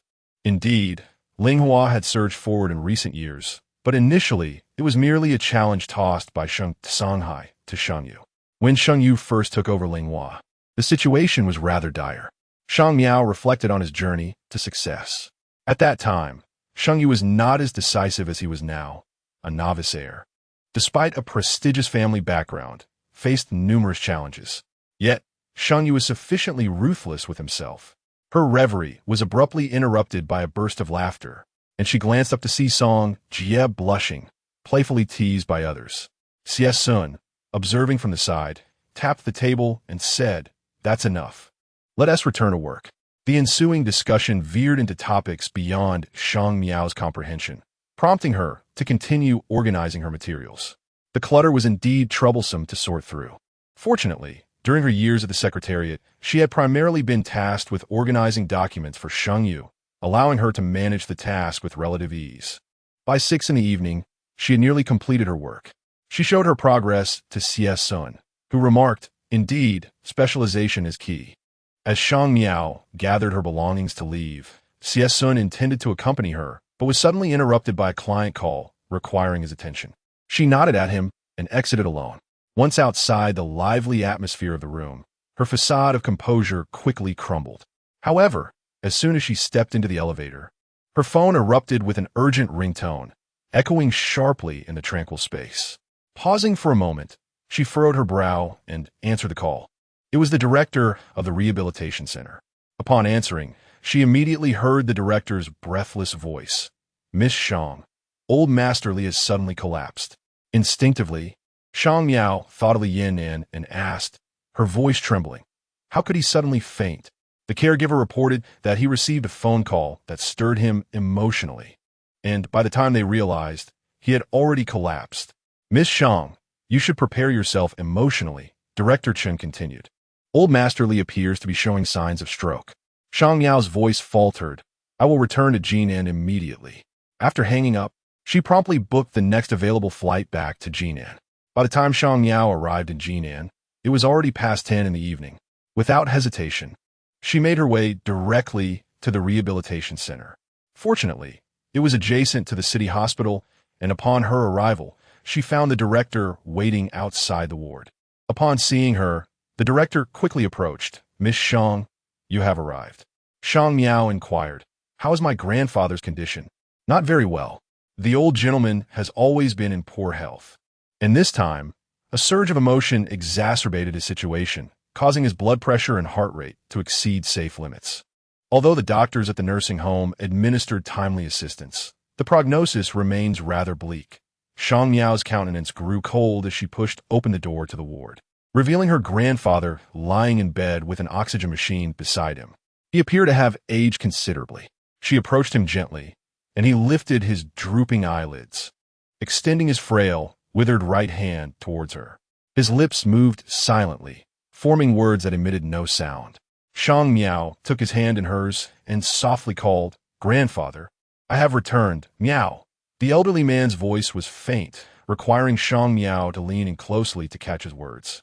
Chapter 94 Grandfather's spirit was rather poor. He squinted at Shang Miao, struggling to utter a second word for quite some time. The director quietly reminded Shang Miao from behind, "The old gentleman has been calling your name since he awoke." Shang Miao adjusted the blanket for her grandfather, saying, "Please rest well. We can talk about anything tomorrow." Yet, he grasped her hand tightly, refusing to let go. The corners of his eyes glistened with moisture as he moved his lips with great effort, articulating, "Miao Miao has suffered." He spoke slowly, making a concerted effort to pronounce each word clearly. Shang Miao paused, remaining silent. Her grandfather's hand was still attached to an foredrip. He seemed to desire to touch her head, but lacking strength, his hand fell back down. At 11 in the evening, the hospital corridor was eerily quiet. Shang Miao stood outside for a while before leaving the inpatient department. It was only when the warm evening breeze brushed against her that she felt the pent-up breath in her heart begin to ease. Unable to find a caregiver at such short notice, and certainly not expecting the director to accompany her, Shang Miao had no choice but to keep vigil over her grandfather. It was not until the following morning that the director arrived with a caregiver, allowing her to return home. Before departing, she visited the doctor's office to inquire about her grandfather's specific condition. Unfortunately, the prognosis was not optimistic, given his age and prior organ damage. The doctor's response was rather bleak. The patient's physical condition is inherently poor, with some underlying health issues. This incident was primarily triggered by emotional distress, leading to elevated blood pressure, the doctor warned her.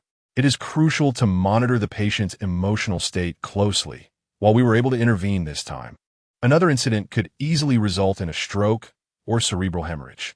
Shang Miao nodded gravely in acknowledgement. Upon exiting the office, she took out her phone, intending to call Xiao Yi to inform her that she would return to the company in the afternoon. Given her grandfather's condition, it was impossible for her not to be attentive. However, unexpectedly, a call from Yin Shujin came through first. Shang Miao, weary, pressed her fingers to her temples before answering. Yin Shujin's concerned voice immediately reached her. Miao Miao, have you returned to Jinan? I just learned about your grandfather. Previously, she had asked Yin Shujin to help look after him, to which she replied, I'm currently at the hospital. When Yin Shujin arrived, he brought along a bag of breakfast. He looked at Shang Miao with worry and gently reassured her, don't be too concerned. The situation isn't that dire. Shang Miao nodded, I understand. Her voice was soft and ethereal, her face marked by exhaustion. It was only natural. She had hurried back from Huqing to Jinan yesterday and had spent the entire night at the hospital. Yin Shujin said, let me take you home to rest. Your health is important too. Shang Miao did not refuse. Her current state was indeed quite poor. Moreover, she still needed to call a Yinan. Yin Shujin, always gentle and considerate, accompanied her downstairs before taking his leave. After being away for nearly half a month, returning home brought a strange sense of familiarity. However, she had little time for contemplation and promptly called Li Yinan at the entrance. The phone rang for quite a while before it was answered.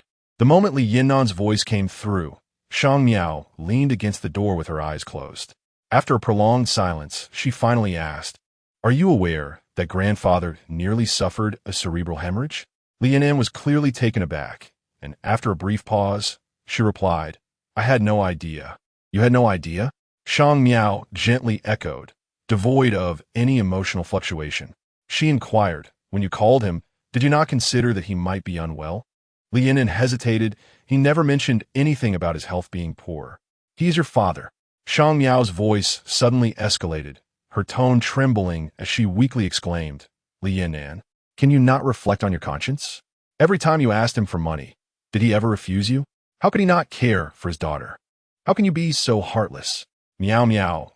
Yes, it was wrong of me. Li Yinan softened her tone, almost as if she realized her mistake. Attempting to placate Shang Miao. I genuinely did not know he was in such poor health, and I harbor no resentment towards him. I merely wanted a vent. Shang Miao could easily surmise the nature of Li Yinan's complaints, namely, her grievances about not receiving assistance from Zhou Guobing or an additional dime. Noticing Shang Miao's silence, Li Yinan grew anxious, asserting, Miao Miao, I truly understand my fault this time. I will never again ask your grandfather for money. She added a firm promise. I won't even ask for your money anymore. I have other matters to attend to. We shall discuss this another day.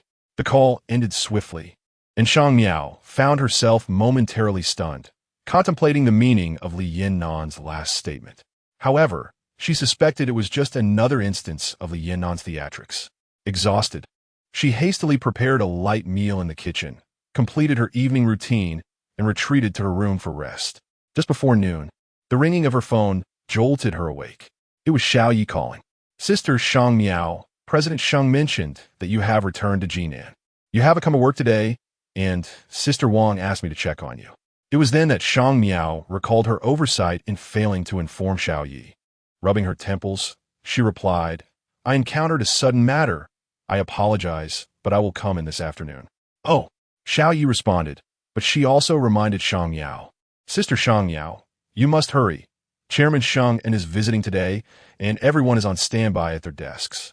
The chairman of Sheng and Group, who was also Sheng Yu's father, Sheng Songhai, was indeed a significant figure. Linghua was once a minor subsidiary of Sheng and Group, which later became independently assigned to Sheng Yu. Xiao Yi mentioned, Sister Shang Miao, whenever Chairman Sheng visited in the past, you were the one responsible for the reception. We might not manage well. Leaning against her bed, Shang Miao still felt a bit dizzy as she asked, if Sheng Yu hasn't returned, why would the chairman come unexpectedly? Xiao Yi replied, President Sheng's flight landed at the company this morning. Shang Miao was somewhat surprised, not anticipating that Sheng Yu had already returned to Jinan. With no other options, she rose to prepare for her trip to the company. As the workday at Linghua approached, Shang Miao had just entered the office when she stumbled upon Sheng Yu, his countenance dark and stormy, unleashing a torrent of fury within. Clutching a report in his hand, He hurled it onto Xiao Ye's desk, his voice sharp and devoid of warmth. If you cannot even manage the most basic of forms, what are you still doing at Linghua? Xiao Yi, with her head bowed, dared not utter a word. However, it was evident that Sheng Yu's mood was particularly foul today. As he commanded in a low voice, "Raise your head." It was rare for him to display such intense ire, his expression ominously grim. At this moment, Xiao Yi felt as though she might weep from fright. With tears unshed, she timidly lifted her gaze and, upon spotting Shang Miao entering, called out in a flustered tone, "Sister Shang Miao." Chapter 95. Marriage. Shang Miao paused briefly before stepping inside. As soon as Sheng Yu heard Xiao Ye's voice, he turned to look at her. His dark, brooding eyes met Shang Miao's, and after a moment, he scoffed with a tone laced with sarcasm. "You choose now to arrive?" Shang Miao hesitated, lowering her eyelashes, and replied softly, "I apologize. It was my oversight, as I was delayed by an urgent matter." Her tone was calm and her attitude sincere, yet Sheng Yu remained unyielding. He coldly retorted, his indifferent gaze betraying a hint of disdain, "You seem to have quite a few urgent matters. Last time it was your mother, and this time your father?" Shang Miao pressed her lips together, not responding. After a moment of silence, she inquired quietly, "When will the chairman be arriving?" Sheng Yu looked down at her, his voice flat. "You are quite well informed." Nevertheless, despite his words, he did take Shang Miao along when Sheng Tsanghai arrived. Although Sheng Tsanghai held reservations about Shang Miao's background, he recognized her capabilities. Moreover, in her pursuit to leave a favorable impression on Sheng Yu's parents, Shang Miao had learned much about Sheng Tsanghai and he Sui's preferences. Thus, whenever Sheng Tsanghai visited, Sheng Yu entrusted her with the responsibility of hosting. Song Yinin was present as well, yet she dared not assert herself too boldly in such circumstances, mindful of Sui's past attitude towards her. Additionally, Sheng Yu had cautioned her. Song Yinin lowered her eyelashes, gently biting her lip. In his 50s, as the chairman of Sheng and Group, Sheng Tsanghai naturally exuded an aura of authority that was unparalleled. His sharp gaze fell upon Sheng Yu, and with a tone that was less than amiable, he asked, "Why did you take so long in Chunqing to handle matters at the branch office?" "I went to Huqing," Sheng Yu replied tersely. "Was it because of Zhang Daojin?" "Yes." After a few inquiries, Sheng Tsanghai ceased questioning and directly made his way to the president's office.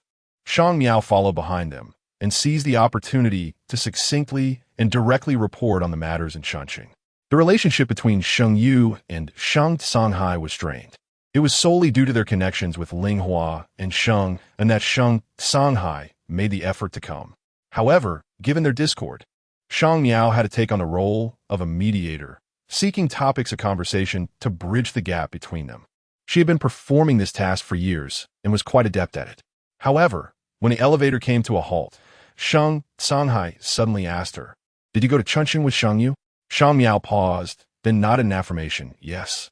Sheng Tsanghai's discerning gaze settled on her. And, just as he was about to speak, Sheng Yu interjected calmly, "How much say do you have on this business trip?" Shang Miao hesitated, but maintained her composure, stating, "I am here to prepare tea for the chairman." Both Sheng Tsanghai and Sui preferred tea over coffee. Shang Miao retrieved a canister of tea from the cabinet, brewed it according to Sheng Tsanghai's tastes, and prepared a cup for Sheng Yu as well before intending to serve them. However, just then, Julie returned from outside after fetching water and accidentally bumped into Shang Miao from behind, causing the cup in her hand to wobble and spill some of its contents onto her clothing. Shang Miao furrowed her brow slightly as she set down the tray. The spilled tea was considerable, soaking not only the fabric of her blouse, but also scalding hot, as it had just been boiled. Julie paused momentarily, her expression feigned, a smile that did not reach her eyes as she said, "I apologize, Shang Miao. I was distracted by my phone and did not see you." However, she continued, surveying the damp patch on Shang Miao's attire with unmistakable delight, "You do not intend to enter like this, do you?" Shang Miao's demeanor turned frosty as she regarded Julie and replied in a low, serious tone, "Was that intentional?" "I've already mentioned it was an accident," Julie retorted with a hint of mockery. "Shang Miao, after lingering downstairs for so long, do you presume everyone is as lowly as you?" Shang Miao, A gentle voice interjected, belonging to Song Yining, who smiled as she suggested, "Perhaps you should change into a different outfit first, given the unfortunate state of her dampened clothing." Shang Miao cast a glance at Julie before turning to leave. Once she departed, Song Yining's soft voice chimed in again. "Julie, I shall take the tea in to prevent the chairman from waiting too long." With a derisive chuckle, Julie remarked, "You," and in turn, delivering tea to the chairman. As she spoke, her hand reached for the tray. The Sheng'an group dwarfed Linghua. Had she been qualified to enter Sheng'an? Yet, before Julie could complete her scheming, Song Yining's voice broke through. "Julie, do you think you would want to see you enter?" Her tone was subdued, her demeanor unchanged, yet Julie suddenly grasped the implication. Of course, Song Yining was Sheng Yu's girlfriend. She had his protection in all her endeavors. Resentment brewed within Julie, but she shrewdly placed the tray back down and returned to her workstation with a cold expression. Song Yining picked up the tray and flashed a sweet smile at her, saying, "Thank you, Julie." However, she had anticipated that being Sheng Yu's girlfriend and making such overtures would ensure that Shang Songhai would treat her with more favor than he did Isui. To her surprise, as she entered with the tea, Shang Songhai's brow furrowed upon seeing her. A wave of anxiety washed over Song Yining as she hastily set down the teacup and quietly said, "Chairman, here, as your tea." "And where's Shang Miao?" Shang Songhai's piercing gaze was fixed upon her. Song Yining's expression faltered slightly as she replied in a hushed tone, "Shang Miao had to step out unexpectedly, which is why I came." The pressure exuded by Shang Songhai was overwhelming. She placed the tea down and, not daring to linger, quickly exited. Shortly after her departure, Shang Miao returned, having changed into a fresh shirt. Noticing the absence of the teacup on the table, she had an inkling of what transpired. Thus, she proceeded directly to Sheng Yu's office. Having conveniently gathered some documents, she intended to present them to Shang Songhai as well. However, just as she reached the door, a loud bang echoed, followed by Shang Songhai's furious voice, "Sheng Yu, how long do you intend to play this game? Have you forgotten what you promised me before? Was bringing Shang Miao along insufficient? Now you are toying with an inexperienced intern? I'll tell you this. I care not how you play, but your marriage must adhere to the family's arrangements." Shang Miao's hand froze on the door handle. Within, Sheng Yu spoke nonchalantly, "I know. You and Shang Miao have been together for so many years. Just handle things more cleanly moving forward, and if need be, offer a bit more money." Shang Songhai continued his discourse, while Shang Miao, listening intently, felt her head buzzing. How absurd.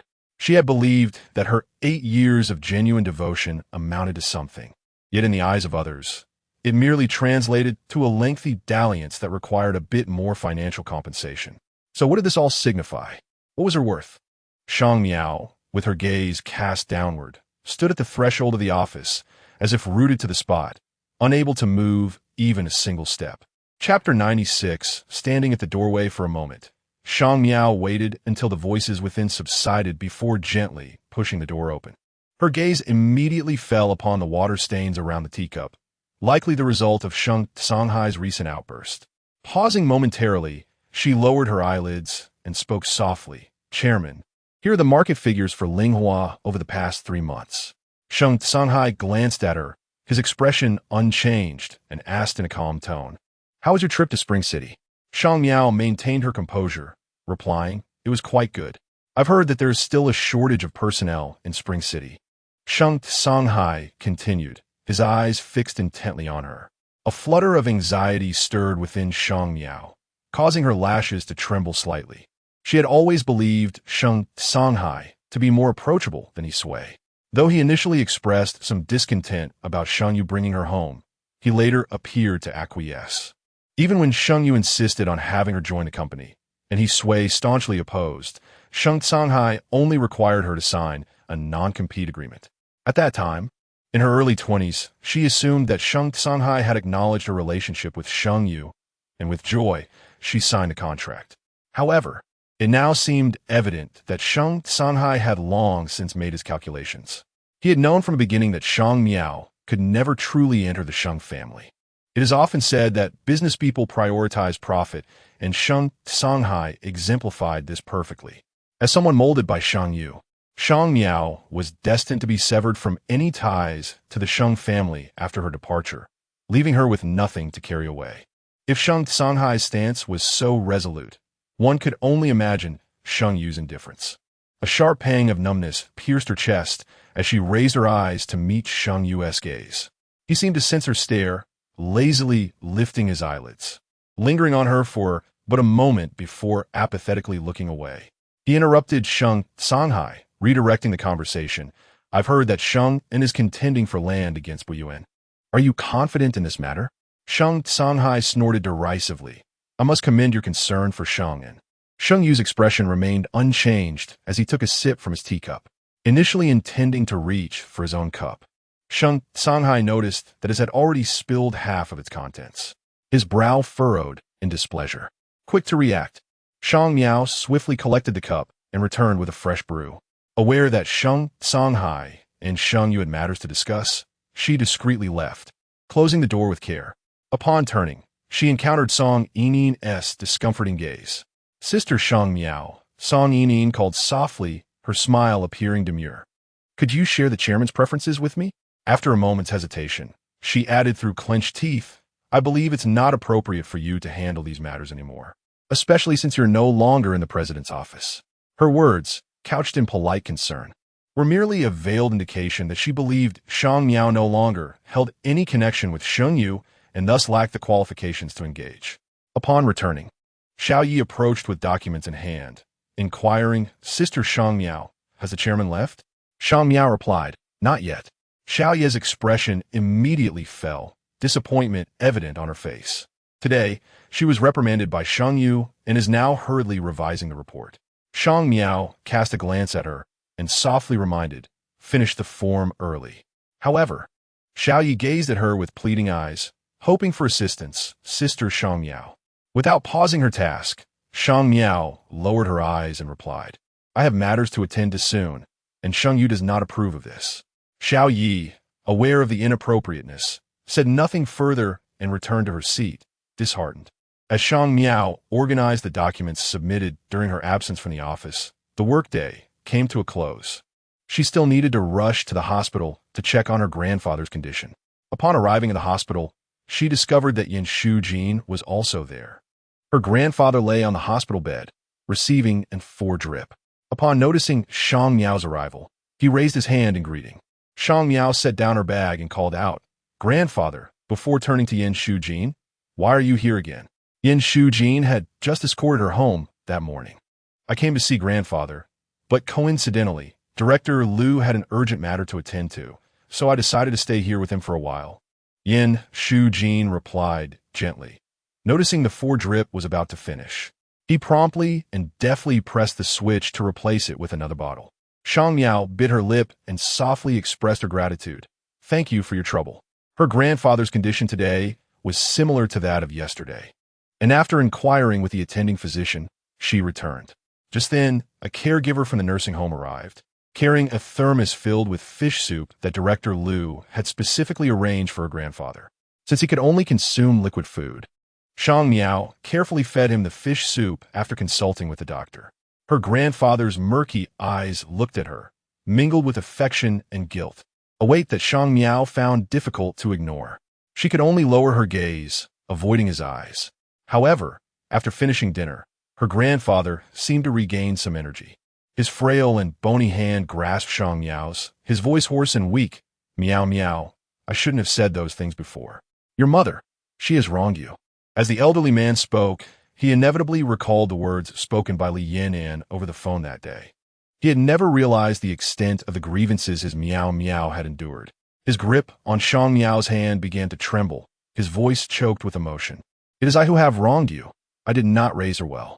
Seeing her grandfather's emotions flaring up, Shang Miao gently smiled and took his hand in hers, soothing him with tender words. It's all right. Please do not think that way.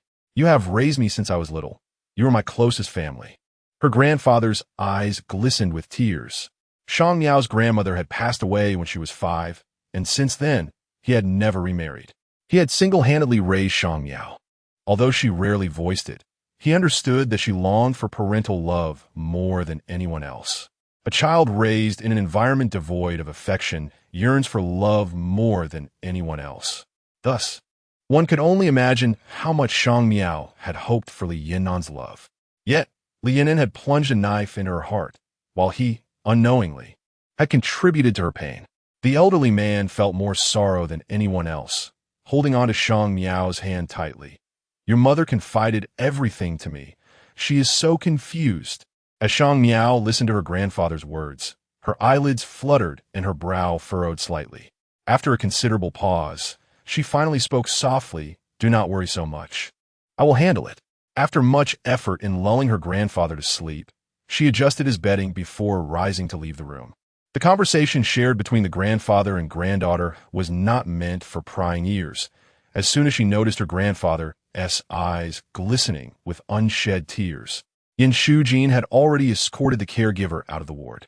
Now, as Shang Miao emerged, he gently inquired, "Are you all right?" She nodded, replying, "I am fine." Yet, despite her words, her complexion was less than favorable, appearing somewhat pale. Chapter 97. Fishing. Yin Shujin gazed at Shang Miao with concern, his tone gentle as he said, "You can share anything with me." Shang Miao forced a smile. "You've spent the entire day here and haven't had dinner, have you? Allow me to treat you." Clearly reluctant to discuss her grandfather, she avoided the topic, prompting Yin Shujin to look at her intently before changing the subject. He inquired, "Have you been getting along well with CS Sun?" Shang Miao replied with a soft affirmation, "He's quite easy to get along with." "You might be the first to say that." Yin Shujin chuckled. After pondering CS Sun's character, he added, "Perhaps it's because your personalities are quite similar." Shang Miao did not perceive any resemblance between herself and CS Sun, assuming Yin Shujin was merely seeking conversation and thus engaged in a few exchanges. The vicinity of the hospital boasted few decent dining establishments, and being dinner time, it was bustling with patients and their families. They decided to drive to a nearby shopping district instead. Shang Miao had little appetite and asked Yin Shujin, "What do you feel like eating?" He glanced at her and suggested, "Perhaps some congee, something light." To their surprise, upon entering the restaurant, Yin Shujin's phone rang. He excused himself to take the call outside. Following the server into a private room, Shang Miao retrieved her own phone. She had silenced it earlier in the afternoon to tend to her grandfather, and now discovered an unread call and 2 WeChat messages, all from Xiao Yi, inquiring about her whereabouts. Shang Miao returned the call, and Xiao Yi answered promptly, still at the office and sounding weary. "Hello, Shang Miao, what is up?" Shang Miao asked, "Did you call me this afternoon for something specific?" "This afternoon?" Xiao Yi said. Then continued, "Oh right, Mr. Sheng came by the office asking where you had gone. I thought he had something to discuss with you." Mr. Sheng was looking for her? Shang Miao furrowed her brow slightly. "What did he want?" "I don't know. When Mr. Sheng learned you had already left, he didn't say anything further." After concluding the call with Xiao Yi, Yin Shujin returned, his brow slightly furrowed and his demeanor less than cheerful. Shang Miao paused momentarily before asking, "What's the matter?" "Nothing much. Qi Song asked me to join him for dinner." Yin Shujin replied as he sat down directly across from Shang Miao and casually picked up the menu. Yin Shujin had always maintained a close friendship with Qi Song, having grown up together. However, for reasons unknown, he had become distant from Shang Yu. Shang Miao lowered her eyelashes and softly suggested, "If Qi Song is looking for you, perhaps you should go see him." Yin Shujin shook his head. "No need. He just wants some company and invited me over to hang out. As for you, you've lost some weight after your trip to Spring City." Shang Miao quietly protested, "It's not that dramatic." Yin Shujin smiled. "CS-sun will be returning to Jinan in a while. Perhaps we can have a meal together then?" Shang Miao was indifferent, and Yin Shujin chose not to elaborate further, ordering dishes according to her preferences. It must be said that Yin Shujin is indeed gentle and meticulous. He did not mention anything about his grandfather, but instead inquired about many details regarding Shang Miao's visit to the exhibition with CS-sun. When discussing Shang Miao's participation in the planning of the financial exhibition, the admiration in his eyes was unmistakable. "I knew you had a talent for this," he remarked. It was, after all, Yin Shujin's encouragement that allowed Shang Miao to venture into this field. The meal was quite enjoyable, and Shang Miao's previously gloomy mood lifted considerably. As she was about to return to the hospital to check on her grandfather, she spotted a familiar figure standing outside the mall, smoking and engrossed in his phone. Qi Song. Shang Miao subtly furrowed her brow, intending to inform Yin Shujin that she would head to the parking lot first, when Qi Song casually lifted his gaze. Upon seeing Yin Shujin and Shang Miao, his eyes narrowed slightly before he let out a derisive laugh. Shujin, you've kept me waiting all this time. Turns out you were here to accompany a woman? Qi Song's tone was quite unpleasant, prompting Yin Shujin to respond in a low voice. Qi Song. Don't say such things. Qi Song shrugged indifferently and then turned to Shang Miao, raising an eyebrow. Shang Miao, when will you give Shujin a clear answer? It's inappropriate to keep him hanging like this, don't you think? Shang Miao's expression remained unchanged as she replied, when have I ever kept him hanging? The disdain on Qi Song's face was glaringly evident, yet he refrained from saying more in Yin Shujin's presence. After a brief moment, he coolly remarked, okay, if you say it's not so, then it's not. Once they had walked a few steps away, Yin Shujin apologized to Shang Miao with genuine regret. Miao Miao. I'm sorry. Shang Miao raised her brows. What does it have to do with you? Qi Song's sarcastic demeanor had been persistent for some time now. Even Shang Miao herself was unaware of what had provoked Qi Song's animosity. However, considering that even Sheng Yu did not take her seriously, it was no wonder his friends would not find her appealing either. Reflecting on this, Shang Miao couldn't help but smile wryly. In the end, it was her own desire to fit into their circle that led to this predicament. After Yin Shujin dropped Shang Miao off at the hospital, he left to attend to some matters at home. In the ward, her grandfather had just fallen asleep. Shang Miao gently wiped his face and exchanged a few words with the nurse before leaving to head home. However, halfway through, she received a call from Sheng Yu. His voice was icy and succinct. Come pick me up. Shang Miao furrowed her brow, promptly pulling over to the side of the road to return his call. After a prolonged wait, Sheng Yu finally answered, his tone laced with impatience. What is it? After a brief pause, she inquired, where are you? Mushin, he replied tersely, his mood evidently foul, and he hung up immediately. Shang Miao understood immediately. Sheng's family resided in the Mushin Villa area, and Sheng Yu had likely been taken back to the old residence by Sheng Songhai. Thus, when Xiao Yu mentioned that Sheng Yu had sought her out in the afternoon, it was presumably to deal with He Sui and Sheng Songhai. Indeed, whenever Sheng Yu thought of her, it always involved troublesome matters. Sitting in the car for some time, Shang Miao finally pressed the accelerator, turning the vehicle around to head towards Mushin. As she stepped through the grand entrance of the Sheng residence, she beheld Sheng Yu, his countenance cold and withdrawn, seated upon the sofa. He was facing He Sui and Sheng Songhai, both of whom wore equally grim expressions. Upon hearing the sound of Shang Miao's arrival, Sheng Yu slightly lifted his gaze, his eyes resting on her for a fleeting moment. Subsequently, he rose with an air of indifference and uttered succinctly, let us go. He Sui also noticed Shang Miao, yet her aversion towards her led her to dismiss her presence with a mere glance. Following Sheng Yu outside, Shang Miao detected the lingering scent of alcohol upon him, and instinctively took her seat in the driver's position. Sheng Yu remained unfazed. Once inside the vehicle, he closed his eyes to rest, the faint aroma of alcohol mingling with the crisp scent of cedar wafting into Shang Miao's nostrils. The journey proceeded without incident, until the car came to a halt in the underground garage, at which point Sheng Yu finally lifted his eyelids. Chapter 98. The Wa Shang Miao remarked, we've arrived. Yet, Sheng Yu did not budge. His voice, slightly hoarse from drinking, carried a hint of nonchalance. Are you so eager to meet Yin Shujin? His tone was flat, devoid of any discernible emotion. Shang Miao paused momentarily. Did Qi Song tell you?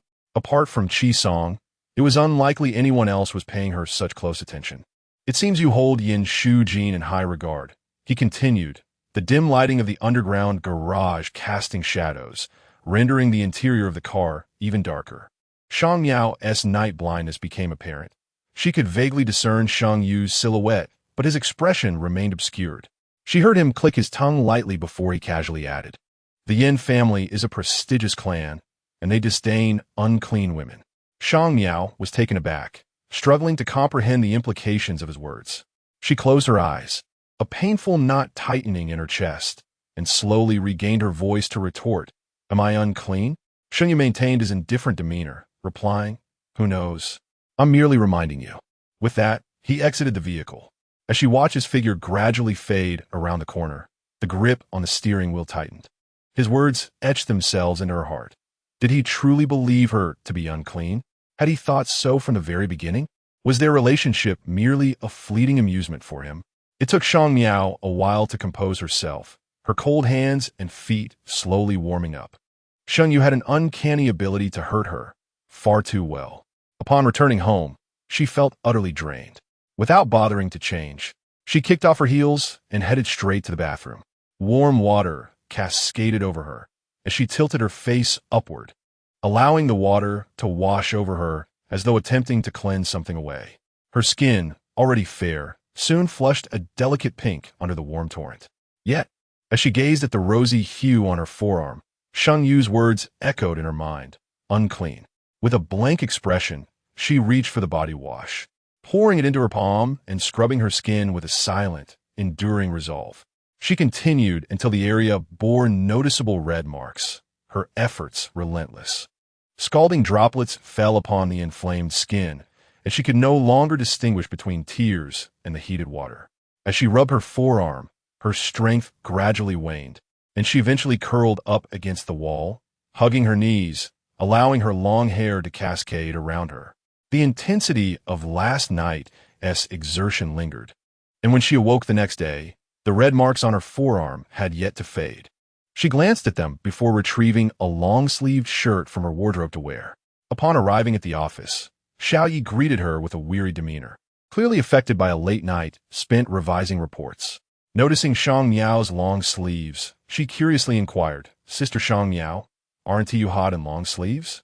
Shang Miao lowered her gaze, responding, "I'm allergic to ultraviolet rays." "Really? You've never mentioned that before," Xiao Yi replied, intrigued. Shang Miao, however, did not elaborate. Instead, she asked, "Have you prepared the materials for the meeting? We'll need them shortly." Instantly, Xiao Yi's attention shifted as she began to gather the necessary documents. As the meeting concluded shortly after 10, Shang Miao emerged from the conference room to find Song Yining waiting outside. Assuming Song Yining was there to use the room, she prepared to leave. However, Song Yining gently called out to her, causing Shang Miao to pause. "What is it?" she inquired. Song Yining bit her lip, her eyes pleading as she looked at Shang Miao. "Sister Shang Miao, didn't you promise to share the chairman's preferences with me yesterday?" Taken aback by the request, Shang Miao hesitated before responding, "It's not a convenient time right now." Given that it was still work hours and she had just finished a meeting, her hands were full of tasks yet to be addressed. Yet, Song Yining perceived Shang Miao's response as a deliberate excuse, her expression shifting to one of discontent. Nevertheless, she maintained a gentle tone, reminding Shang Miao, "Sister Shang Miao, perhaps the chairman's matters are not suited for you.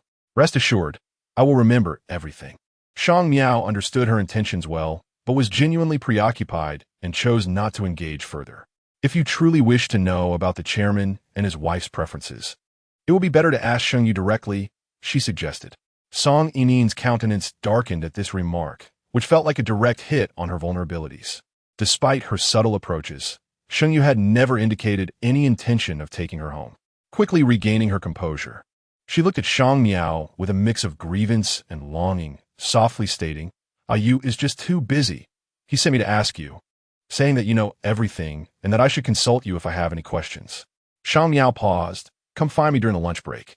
True to her eagerness regarding Sheng Yu, Song Yining sought out Shang Miao the moment work ended. With a smile adorning her face, she approached Sister Shang Miao. "Shall we have lunch together?"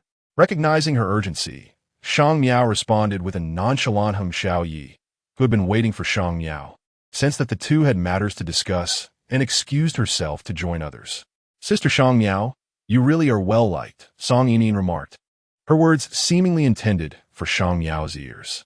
After all, everyone at Linghua knew that Shang Miao was known for her sternness, with few maintaining a close relationship with her. Having dined in the company cafeteria recently, Shang Miao observed Song Yining's discontent with the ordinary employee meal and furrowed her brow. "Sister Shang Miao, how about I treat you to a meal outside? There's a popular Japanese restaurant." Shang Miao declined. "No need. I understand your situation is somewhat unique lately, but you shouldn't neglect yourself, Song Yining insisted, her brow furrowed as she spoke softly. She appeared cautious, as if worried that outsiders might overhear their conversation, presenting herself as exceptionally considerate. However, Shang Miao took a step back, her tone calm yet firm. There's no need to waste time. Your attempts to please the chairman have nothing to do with me. Your aspirations to marry into the Sheng family are your own business, and there is no need for you to showcase that in front of me. Shang Miao spoke without lowering her voice deliberately, although the crowd was sparse. A few had overheard her words. Taken aback by Shang Miao's directness, Song Yining's face flushed with embarrassment, alternating between red and pale as she awkwardly responded, Sister Shang Miao, why are you saying this about me? Am I wrong in what I say? Shang Miao's emotions remained unwavering. She was naturally taller than Song Yining, and with the addition of high heels, her presence exuded an even greater air of authority. She cast her gaze down upon Song Yining, her tone icy as she remarked, Song Yining, what makes you think you possess the right to revel before me? Is it merely the card bestowed upon you by Sheng Yu? Song Yining's complexion paled at Shang Miao's words, and she bit her lip, looking at Shang Miao as if she had been subjected to a profound humiliation. Shang Miao averted her gaze and turned to leave, while Song Yining did not attempt to follow. Shang Miao paid little mind to this, for her message had already been conveyed with utmost clarity. Chapter 99, 300 Diamonds Yet, Shang Miao still underestimated Song Yining. During the lunch break, she reappeared at the office door, clutching a notebook. Her eyes were still red, unmistakably indicating she had been crying. Standing before Shang Miao, her voice was heavy with nasal tones as she said, Sister Shang Miao, I apologize for my words at noon. Shang Miao furrowed her brow slightly, raising her gaze to meet Song Yining's earnest expression.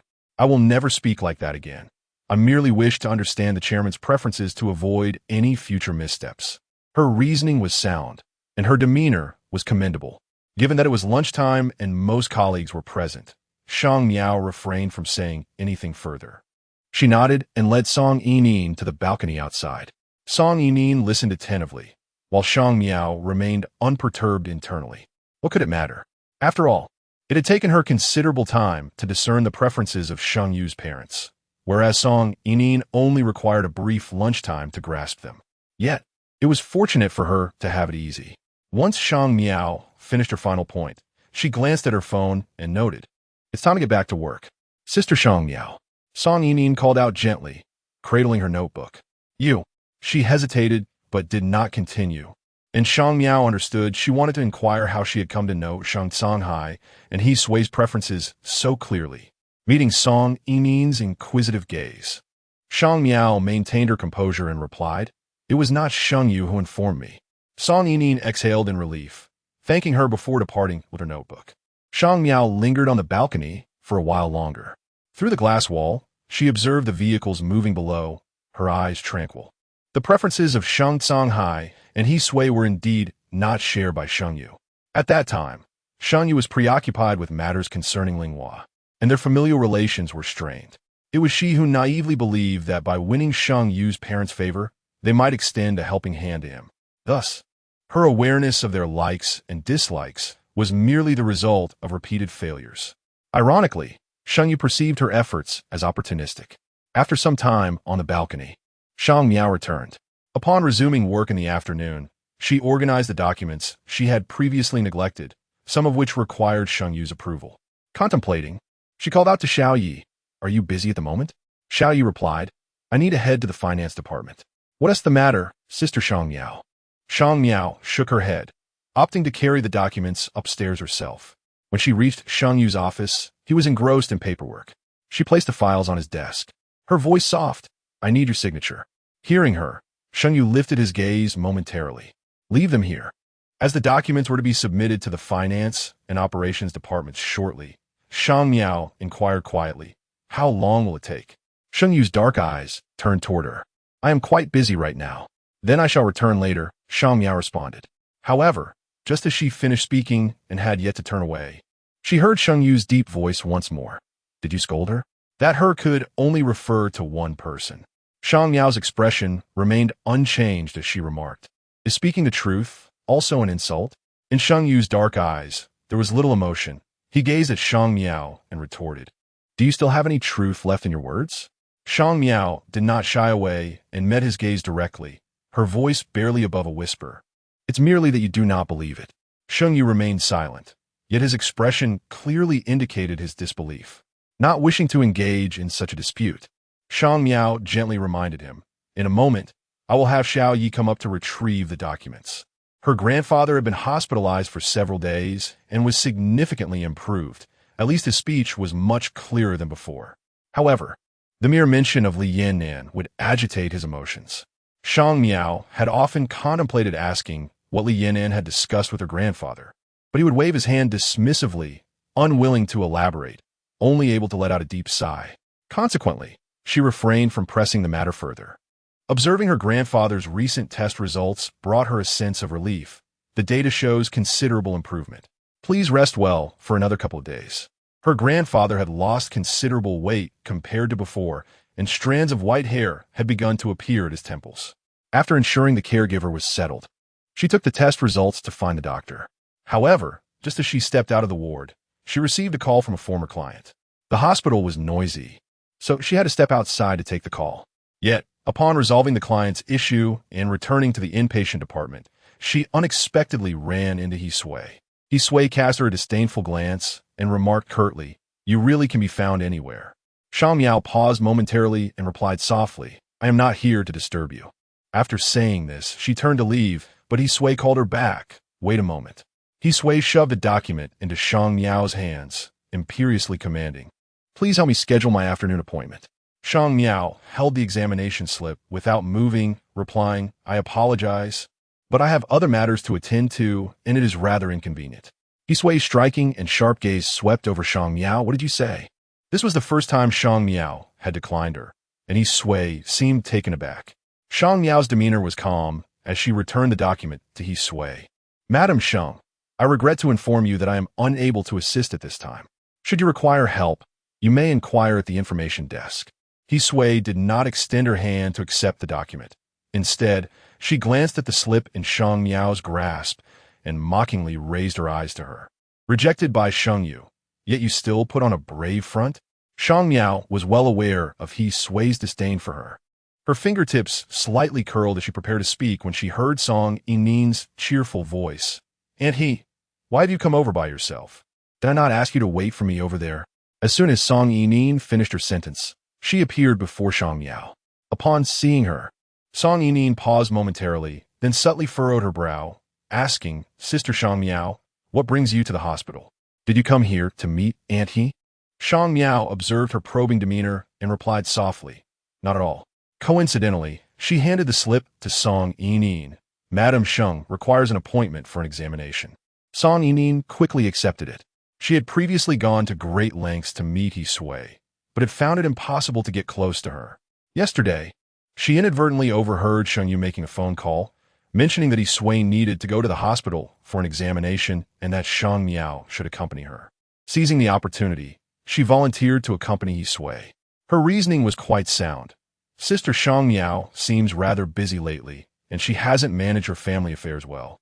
It would be better for her to take a rest. Song Yinin was eager to make her presence felt in front of He Sui, and she readily accepted the list handed to her by Shang Miao. With a charming and endearing smile, she gently addressed He Sui, saying, "Auntie, I will help you make the appointment." However, her attempts to ingratiate herself were of little worth in He Sui's eyes. He Sui's face displayed unmasked disdain. Completely disregarding Song Yinin's efforts, "My affairs do not require your assistance." Chapter 100. Joy. Song Yinin's complexion instantly paled as she stared blankly at He Sui. Since noon, when she first encountered He Sui, the latter had scarcely acknowledged her.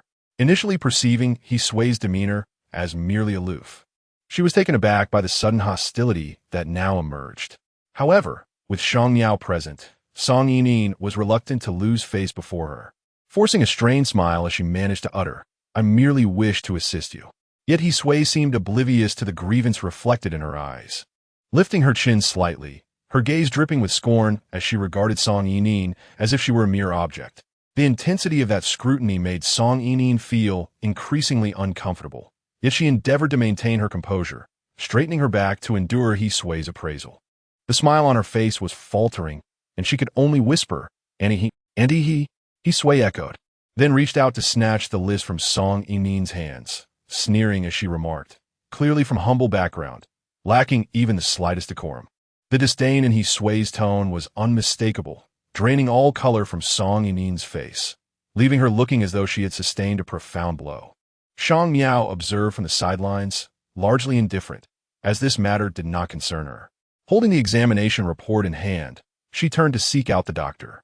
Upon reviewing the results, the doctor confirmed a commendable recovery and imparted several precautions. Upon returning to the ward, she discovered that Yin Shujin had arrived once more, engaged in cheerful conversation with her grandfather. Shang Miao had grown accustomed to Yin Shujin's frequent visits to the hospital in recent days. He exuded an aura of scholarly refinement, much to her grandfather's delight. Noticing Shang Miao's entrance, Yin Shujin smiled and remarked, "Grandfather's health is improving splendidly." "Indeed," Shang Miao nodded, inquiring, "When did you arrive?" "Just now," Yin Shujin replied, adding, "Zhou Juanhuai's birthday party is tonight. He mentioned he sent you a message, but you did not respond, so I came to check on you." Shang Miao paused to recollect Zhou Juanhuai's earlier mention of the birthday festivities. She nodded, "I've been so busy these past few days that I completely forgot." Her grandfather, overhearing their conversation, waved his hand and expressed his fatigue, encouraging Shang Miao to attend to her matters. Reluctantly, she checked his medication before departing with Yin Shujin. The Zhou family villa was situated on the outskirts of the city, a considerable distance to drive. Passing by a shopping center, Shang Miao decided to purchase a gift for Zhou Juanhui. Yin Shujin glanced at her, his tone gentle. "You truly have taken a page from Xie book." Shang Miao looked up, curious. "What do you mean?"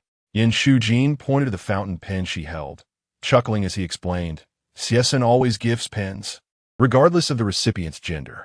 Shang Miao had chosen the pen simply due to her unfamiliarity with Zhou Juanhui, opting for a versatile present. Surprised to hear about Xie habit, she thoughtfully remarked, "A pen makes for a splendid gift. It is quite practical." Arriving at the Zhou residence, twilight had just begun to settle. Zhou Juanhui was in the courtyard with several others, preparing materials for a barbecue. Shang Miao approached him, presenting the gift box with a soft-spoken, "Happy birthday." Zhou Juanhui was taken aback by the unexpected gift from Shang Miao, momentarily stunned before regaining his composure. Just as he accepted the present, Qi Song's languid voice drifted over, "Shang Miao, you are truly considerate. No wonder you were the former chief secretary of Linghua." The emphasis on former was particularly pronounced, as if he were deliberately reminding Shang Miao of something. Shang Miao cast a cool glance in his direction and replied flatly, "Given your apparent concern for Linghua, I could easily argue that you are the true chief secretary, and some might even believe it." Qi Song was momentarily at a loss for words, just as Yin Shujin interjected, "Are we having a barbecue tonight?" Zhou Juanhui recognized this as Yin Shujin's attempt to defuse the tension and quickly chimed in, "Yes, the weather has been delightful lately. A barbecue in the evening sounds like fun." With the topic deftly redirected, Qi Song found it inappropriate to steer the conversation back. So he tugged at his collar and settled onto a nearby sofa. Occasionally, Shang Miao would interject a comment, engaging in light conversation with Yin Shujin. When another car pulled up outside, Zhou Juanhui smiled and announced, "Ai Yu has finally arrived." Shang Miao's eyelashes fluttered. She was aware that Shang Yu would undoubtedly show up for Zhou Juanhui's birthday. Song Yimin emerged alongside Sheng Yu. Her attire changed from the hospital garb she had worn earlier that day. Shang Miao glanced briefly before averting her gaze. Sipping on a cup of juice when Qi Song queried Sheng Yu, "Didn't you say you were busy today and wouldn't he come?" Sheng Yu answered in a calm tone, "I finished my tasks and came over." Zhou Juanhui leaned in, saying, "Ai Yu, since you found the time to drop by, I must raise a glass to you. Are you hungry?" Came Yin Shujin's gentle voice. Shang Miao looked up to find him smiling as he remarked, "You've been eyeing that little cake." It was only then that she became aware of her surroundings. Standing beside the long table, her thoughts had wandered, and her gaze had settled on the cream cake before her. Yin Shujin raised an eyebrow. "If you wish to eat, then indulge." Just as he finished speaking, Zhou Juanhui called out, "Shujin, Shang Miao, you can come over for the barbecue now. 3 grills have been prepared, but Shang Miao held little interest in barbecuing. After a quick survey of the setup, she sought out a secluded swing in the corner to sit down. Xie Sun had previously added her to their studio's WeChat group, which occasionally buzzed with messages. With nothing else to occupy her time, Shang Miao casually browsed through their conversations. Suddenly, a shadow loomed over her, prompting her to look up and meet Sheng Yu's inscrutable expression. Her throat tightened, and she instinctively asked, "What's wrong?" As the scent of cedarwood approached, Sheng Yu leaned slightly closer, his gaze fixed intently on her.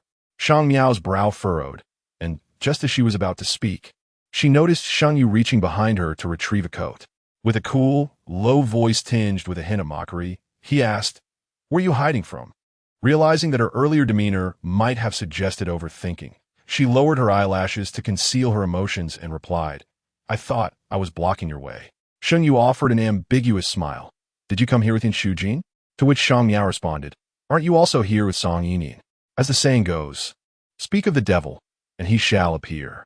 Just as Shang Miao finished her words, Song Yining approached, directly taking Sheng Yu's arm. "Ayu, would you like some roasted meat?" Chi Song just mentioned it was quite delicious. She pulled Sheng Yu along, scarcely glancing at Shang Miao, likely still recalling the events from earlier at the hospital.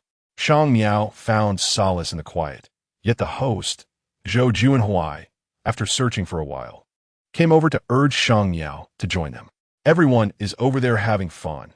You should join in on the festivities." Being the birthday celebrant, Zhou Juanhui's request was hard to decline, so she complied. Upon arriving at the three grills, surrounded by a throng of people, Shang Miao immediately heard Song Yining's cheerful laughter. Chapter 101. Discontent. Her lively personality, coupled with Chi Song's presence, naturally allowed her to blend in effortlessly. Standing idly by, Shang Miao found herself with little to do, so she wandered to the grill and casually placed a few skewers of barbecue onto the flames.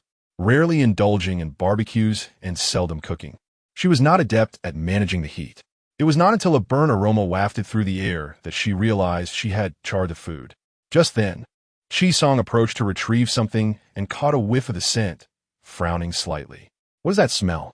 Unfazed, Shang Miao scooped the burnt food onto a plate, intending to discard it, but Chi Song's keen eyes caught her in the act. He exclaimed, somewhat exaggeratedly, "Shang Miao, are you clumsy or what?" Her hand holding the plate hesitated momentarily as she raised her gaze to Chi Song, not wishing to engage him further. Yet the disdain on his face was unmistakable. Having been rebuffed by her earlier in the day, he seized the opportunity to retaliate. Glancing at the burnt food, he smirked. Is this portrayal of a virtuous wife and mother meant for Ayu or for Shujin? He chuckled, reveling in the unfolding drama. Positioned directly in front of her, Shang Miao maintained her stoic expression, her voice low. "Chi Song, has anyone ever told you how utterly irritating you are?" Her tone was indifferent, her brows remaining unruffled. However, Chi Song's expression darkened, and he raised his voice. "Am I being too generous with you?" His sudden outburst drew the attention of those around them. Zhou Juanhui, who had been discussing a previous collaboration with Sheng Yu, turned to see the commotion. His brow furrowed slightly as he whispered, "Why is Chi Song targeting Shang Miao?" Remembering the close friendship between Sheng Yu and Chi Song, he forced a smile and intended to check on the situation, only to notice Sheng Yu had already stepped forward. Zhou Juanhui quickly followed suit. Having indulged in some drinks, Chi Song was now a bit intoxicated and fixated on Shang Miao. "I'm the one who is annoying? Have you taken a good look at yourself? Flirting with every man you see. Do you think you're something special?" Cornered by his accusations, Shang Miao, no matter how patient she was, felt her anger rising. She closed her eyes briefly and coldly retorted, "Mr. Chi Song, you keep insisting that I'm seducing men. Would you care to enlighten me about who exactly I am seducing?" The mockery on Chi Song's face became more pronounced as he replied, "Don't you know? With your character, do you even deserve to be the chief secretary of Linghua?" He was about to continue when suddenly, Sheng Yu's icy voice interrupted Chi Song. Chi Song glanced up to see Sheng Yu approaching. His brow furrowed, as if he had something to say. Zhou Juanhui, perceptive to the tension, stepped in behind Sheng Yu to mediate. He offered Chi Song a glass of juice, saying, "Didn't we plan to play a couple of rounds later? Don't drink too much." Though Chi Song initially hesitated to accept, the warning in Sheng Yu's gaze prompted him to relent, albeit with a reluctant grunt as he accepted the juice. Zhou Juanhui sighed in relief and turned his attention back to Shang Miao. Shang Miao's face bore no expression, her hands still holding a plate, her beautiful eyes devoid of any emotion. After all, anyone would feel irked when publicly scolded in such a manner. Zhou Juanhui was acutely aware of this. He awkwardly touched his face and took the plate from Shang Miao's hands, murmuring, "Is there something you wish to eat? I could prepare it for you. My culinary skills are quite commendable." Shang Miao cast him a glance, hesitated, then replied, "Thank you, but there is no need." Zhou Juanhui found himself in a quandary. He looked at Shang Miao, then at Qi Song. After pondering for a while, he finally came up with a justification, saying to Shang Miao, "Since you don't wish to eat, how about I take you inside to view the paintings? As I mentioned earlier, I believe you will appreciate them." Although Shang Miao still felt discomfort within, it was ultimately Zhou Juanhui's birthday, so she relented and nodded, accompanying him into the house. As they passed by Sheng Yu, she could sense his indifferent gaze sweeping over her, yet she did not cast a glance in his direction. The paintings in Zhou Juanhui's home were created by a contemporary artist of some repute, whose information Shang Miao had previously seen at Xiesun's. Zhou Juanhui nervously rubbed his hands together, saying, "Shang Miao, don't take Qi Song's behavior to heart. He is simply that way." Shang Miao chose not to respond. She knew Qi Song's character better than anyone. Zhou Juanhui understood that he had no right to apologize on Qi Song's behalf.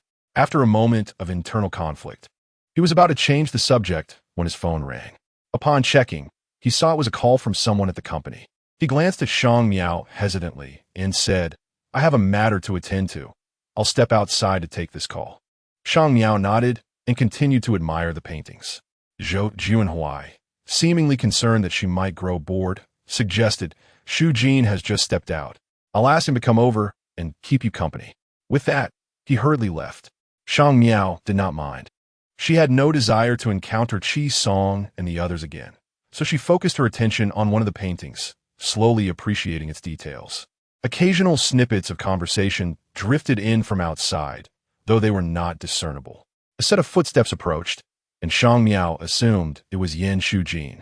She took out her phone to snap a picture, sending it to Xiesun while inquiring, "Has Xiesun confirmed when he will return to Jinan?" She had just recalled that Xiesun had mentioned the artist was due to hold an exhibition in Jinan soon. However, after a while, she received no response from Yan Shujin. Turning to look, she was surprised to find not Yan Shujin, but Sheng Yu. His dark eyes regarded her, and with a nonchalant tone, he remarked, "You seem to be in high spirits. Is it because Xiesun is returning to Jinan?" Shang Miao's previously calm expression turned slightly frosty as she retorted, "And if so?" Sheng Yu narrowed his eyes slightly, observing her for a moment before responding. "It doesn't matter." A surge of irritation welled up within Shang Miao again, and she coolly reminded Sheng Yu, "If it doesn't matter, then please inform your friend to refrain from meddling in affairs that do not concern him." This was directed at Qi Song.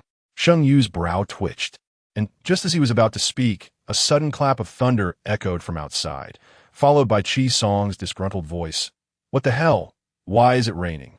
In the summer of Jinan, torrential rains arrive unexpectedly. Just as Qi Song finished his exclamation, the heavens unleashed a deluge of large raindrops. The crowd outside surged into the shelter, heedless of Shang Miao and Sheng Yu who remained within, all frantic to escape the rain. Though initially not far apart, the influx of people caused the space to constrict, inadvertently pushing Shang Miao and Sheng Yu closer together. She lifted her gaze and caught the scent of cedar emanating from Sheng Yu.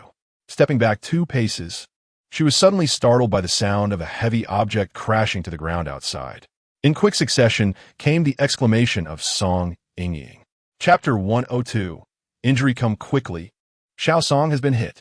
The chaotic voices from outside echoed, prompting those within to gather and head out. Shang Miao sensed the atmosphere around Sheng Yu grow icy in an instant, and she promptly stepped outside. However, she remained rooted in place, observing the throng of people leaving. Her presence was hardly essential. Moreover, the sudden downpour cast a gloomy veil over the scene, impairing visibility and making her exit less than convenient. The room quickly became sparse. with only a handful of unfamiliar faces remaining. Just then, a message from Xie Sun arrived, and, as she responded, the crowd began to trickle back inside, filling the space with noise once more. Shang Miao caught sight of Song Yining, her delicate face pale and her hair drenched, clinging to her cheeks like a fragile white flower.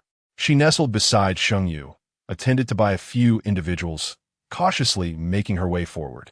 Mistaking her condition for a foot injury, Shang Miao stepped aside to allow the group to pass. Song Yining was carefully assisted onto the sofa, her countenance still reflecting the fright from the incident, yet she endeavored to muster a smile, softly expressing her gratitude to those around her. I appreciate everyone's concern. I'm quite all right. Zhou Juanhui was the first to voice his worries. Are you truly fine? Perhaps you should visit a hospital for a checkup? His concern was palpable, for he had invited her, and the weight of responsibility loomed over him. Qisong echoed his sentiments. In this rainy weather, what if there's a risk of bacterial infection? Ayu, it would be prudent to take Xiao Song to the hospital. While his tone remained unchanged, it was tinged with genuine care. Shang Miao couldn't help but flutter her eyelashes. Do we need to go to the hospital? It was Sheng Yu's voice, his gaze fixed on the cut in Song Yining's palm, his tone low and soothing, as if to comfort her. Song Yining bit her lip and shook her head. Despite the loss of color in her face and her disheveled appearance due to the rain, she wore a stubborn yet sensible expression. She replied to Sheng Yu, "It's just a small wound. I'm fine. You all continue with your fun. There's no need to worry about me. I can manage a little ointment myself." As she finished speaking, Zhou Juanhui produced a first aid kit from seemingly nowhere. Then hurry and apply the medicine. Soaked through from the rain, Song Yining felt uncomfortable in her clothes and bashfully asked, "May I borrow your bathroom?" A girl in attendance quickly grasped the situation and urged Zhou Juanhui to have the housekeeper fetch a few of his sister's garments for Song Yining to change into. However, with her injury, changing clothes proved challenging. She turned to Sheng Yu for help, while someone nearby jested, "Oh dear, are you going to assist Xiao Song in changing? Should we expect you both to emerge anytime soon?" This remark elicited laughter, causing Song Yining's cheeks to flush crimson. She glanced at Sheng Yu and, with a mixture of reluctance and hopefulness, said, "It's all right. I can manage on my own." Unfazed, Sheng Yu replied, "You have an injury." Song Yining's face was a rosy hue, and she suddenly spotted Shang Miao outside the crowd, exclaiming, "Sister Shang Miao, could you help me?" As Shang Miao contemplated declining, a girl present remarked, "Shall we wait until you've changed before tending to your wound? It would be rather inconvenient otherwise." Song Yining turned to Shang Miao, her face adorned with a smile. "I appreciate your help, Sister Shang Miao." Unable to refuse any longer, Shang Miao lifted her leg and proceeded towards the guest room. However, after a considerable distance, she noticed that Song Yining had not followed. Turning back, she found Song Yining still rooted in place, awkwardly meeting her gaze. "Sister Shang Miao, could you lend me a hand?" Shang Miao glanced down at her feet, said nothing, and moved to assist her. Yet, Song Yining leaned heavily against her, exerting nearly all her weight, causing Shang Miao to support her with both hands. She couldn't help but furrow her brow and inquired, "Did you injure your leg as well?" Song Yining blinked and softly replied, "I think I twisted a bit." Nodding, Shang Miao guided her forward. However, the rainwater and mud clinging to Song Yining's form inevitably soiled Shang Miao's attire. In the guest room, the caretaker had only prepared one clean outfit. Song Yining glanced at Shang Miao and murmured, "Sister Shang Miao, I apologize, it wasn't intentional." Observing the minimal stains on her own clothes, Shang Miao responded lightly, "Let's change. Just call me if you need assistance. I'll first clean myself up." Song Yining smiled apologetically at Shang Miao, then turned towards the bathroom. She walked steadily, showing none of the earlier difficulty. Watching her move with ease, Shang Miao's expression darkened slightly. After over half an hour of fussing in the bathroom, Song Yining emerged, her injuries genuine, causing her to be cautious in her movements. Shang Miao had waited outside, her own clothes now dirty, initially considering washing them in the bathroom. However, Song Yining had taken quite a while. Moreover, Shang Miao was not accustomed to wearing someone else's clothes, so she had to endure the situation. When Song Yining finally appeared, she had changed into fresh clothing and even touched up her makeup. She looked at Shang Miao, her voice bright. "I'm all set, Sister Shang Miao." Upon exiting, Song Yini no longer required Shang Miao's support, moving ahead with a pace slightly quicker than Shang Miao's. Outside, a new round of games had commenced, creating a lively atmosphere. Upon seeing them, someone called out, "Ayu and the others are playing billiards inside." Song Yini responded with an "oh" and told Shang Miao, "I'll go find Ayu." Shang Miao turned and settled into a corner, idly engaging with her phone. The rain outside showed no signs of abating, and returning home was not an option. Yin Shujin seemed to have lost track of what to do, as he had yet to make an appearance. Just as Shang Miao hesitated over whether to call him, a male voice rang out. "Hey, the one by the window, the one in black." Shang Miao paused, taken aback, before realizing he was addressing her. However, when she looked over, she could not recall knowing this young man. The young man's demeanor was not particularly pleasant. He clicked his tongue, his tone commanding as he said, "Do you see that jacket beside you? Bring it to me." Indeed, there was a jacket next to Shang Miao, and after a brief hesitation, she handed it over to him. Leaning against the doorway of the billiard room, as Shang Miao approached, Qi Song and another young man emerged. With an air of composure, Shang Miao presented the jacket to the young man, saying, "Here you are. Zhang Qin, your choices in fashion are questionable, are they not?" Qi Song paused mid-step, then his gaze fell upon Shang Miao. He looked her up and down, sneering as he remarked, "Truly unkempt." Chapter 103. Attire. Qi Song regarded Shang Miao with undisguised scorn in his gaze. He placed a hand on Zhang Qin's shoulder and remarked, somewhat irritably, "Ayu is still inside. Could you not be so ostentatious?" In the past, Shang Miao would have sought to clarify the misunderstandings with Qi Song, but now she found herself too weary to waste her breath. She cast a fleeting glance at Qi Song before turning her attention to Zhang Qin. "Did you not request me to fetch your jacket?" Zhang Qin furrowed his brows as he accepted the garment. He was not particularly well acquainted with Qi Song and his companions. He had merely come due to his amicable relationship with Zhou Juanhui. However, witnessing the evident discord between Qi Song and Shang Miao, he could surmise that their relationship was strained. Coming from a family of merchants, Zhang Qin was naturally reluctant to offend Qi Song. He clicked his tongue and remarked, "I asked you to bring it, yet I wonder if your muddy attire has sullied my clothes." Shang Miao's expression remained impassive as she retorted, "If you find it dirty, the trash can is right beside you." Zhang Qin was taken aback by her audacity, his countenance darkening as he felt embarrassed in front of Qi Song. He scrutinized Shang Miao coldly, saying, "With clothes so filthy, you still have the audacity to wander about. One might mistake you for a beggar." The dirt on Shang Miao's clothing had been transferred from Song Yinin, and though it was not excessive, her choice of light-colored attire made it particularly conspicuous. She cast her gaze downward at her soiled clothing, reluctant to engage further with them, and turned to leave. However, Zhang Qin felt slighted by her dismissal and reached out to grasp her arm, his tone icy. "Did I permit you to leave?" Shang Miao's expression turned frosty, and just as she was about to respond, a light gasp escaped from the billiard room. "Ayu, that hurts." Shang Miao lifted her gaze, and Qi Song noted her reaction with a faint scoff. "If you're so eager to see, why not step inside?" Shang Miao, now disinclined to indulge him, countered, "Were it not for my knowledge of Sheng Yu's preferences, I might think you had an ulterior motive with him." "You." Qi Song's countenance darkened instantly, his eyes narrowing as he prepared to confront Shang Miao, but at that moment, Sheng Yu emerged from within. His sleeves rolled up to his elbows. He held a box of Band-Aids. His expression was inscrutable as he glanced at Shang Miao before addressing Qi Song. "What about the items you requested?" Qi Song clicked his tongue, replying, "The iodine in the first aid kit has expired. Where else was I to seek it? Zhou Juanhui has already sent someone with it. Let Xiao Song wait a moment." Sheng Yu merely acknowledged this with a grunt and turned to re-enter, his gaze subtly flickering over Shang Miao's arm, which Zhang Qin still grasped. He raised an eyebrow slightly, his expression revealing a hint of cold disdain. Returning to her senses, Shang Miao wrenched her arm free from Zhang Qin's grip and made her way toward her corner. Zhou Juanhui's messenger soon arrived with the iodine, accompanied by Yin Shujin. The rain outside was torrential, and Yin Shujin, damp from the elements, approached Shang Miao as he noticed her in the corner. "My mother is nearby." She sent me to fetch some supplies. I apologize for keeping you waiting. Yin Shujin was aware that the relationship between Shang Miao and Qi Song was rather strained, which made him feel somewhat awkward about leaving Shang Miao alone in this situation.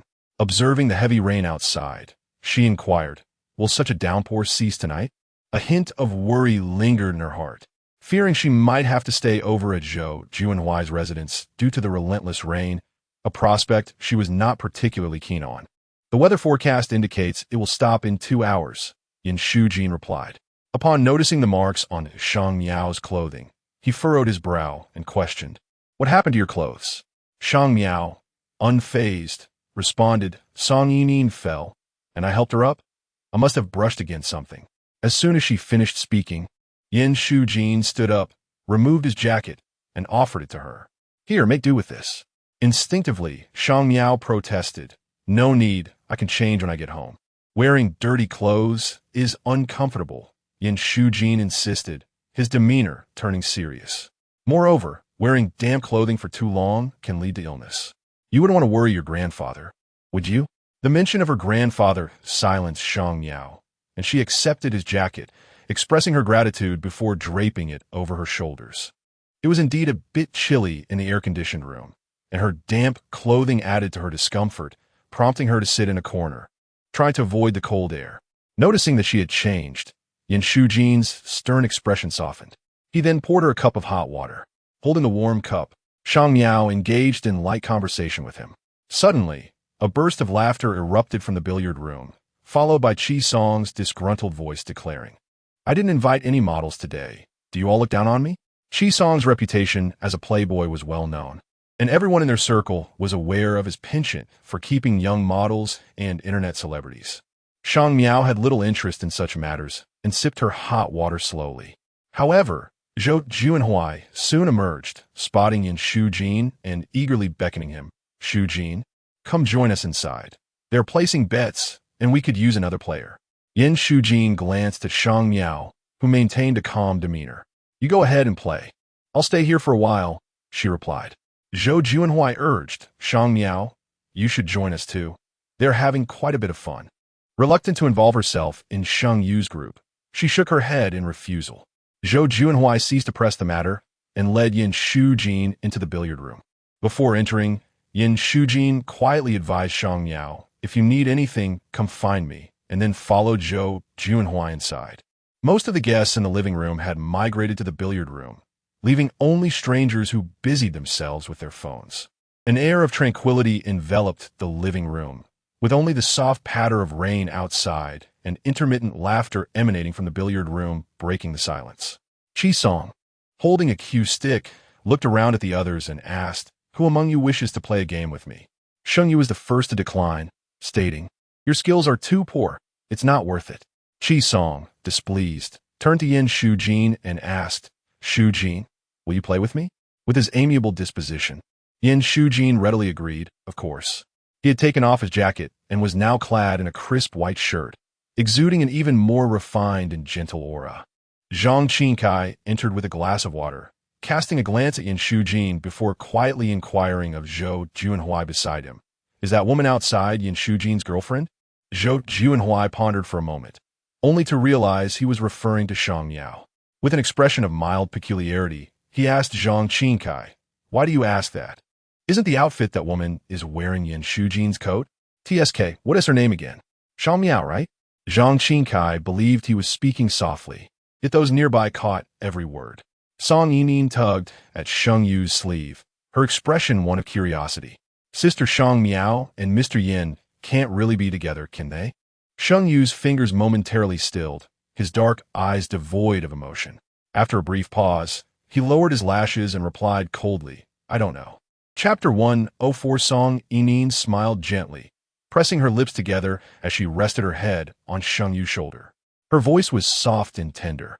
"If it's true, then Sister Shang Miao and Mr. Yin truly make a perfect match." Sheng Yu subtly furrowed his brow, responding with a quiet hum, which caused the corners of Song Yining's mouth to lift slightly. In a corner, Shang Miao sat with little to occupy her time, so she requested some materials from Xie Sun and began to organize them slowly. The rain had begun to lessen, and wrapped in Yan Shujin's coat, she felt considerably warmer. When footsteps approached, Shang Miao instinctively lifted her gaze, only to find Sheng Yu walking towards her, expressionless and holding his phone. He was engaged in a phone call, his tone rather icy as he furrowed his brow slightly, throwing out a curt remark. "I want to see all the materials by the time of the Monday morning meeting." After a few more exchanges from the other end, his demeanor grew even colder. Seated not far from him, Shang Miao withdrew her gaze and continued to sort through the materials Xie Sun had provided. It wasn't until Sheng Yu ended his call that she dared to glance up again. He had been focused on his phone, but the moment her eyes met his, he sensed her presence. He lifted his head, his gaze falling on the coat draped over her shoulders, his eyes deep and inscrutable, as if lost in thought. Shang Miao bit her lip, recognizing that Sheng Yu was likely in a foul mood, and thus tactfully averted her gaze to resume her role as an inconspicuous presence. Sheng Yu did not linger outside for long, quickly returning to the billiards room, leaving Shang Miao alone in the living room. It wasn't until the early hours of the morning that the gathering finally dispersed. The rain outside had reduced to a light drizzle when Yan Shujin emerged from the billiards room. He asked Shang Miao, "Are you tired?" She replied, "If you're very fatigued, I could drive."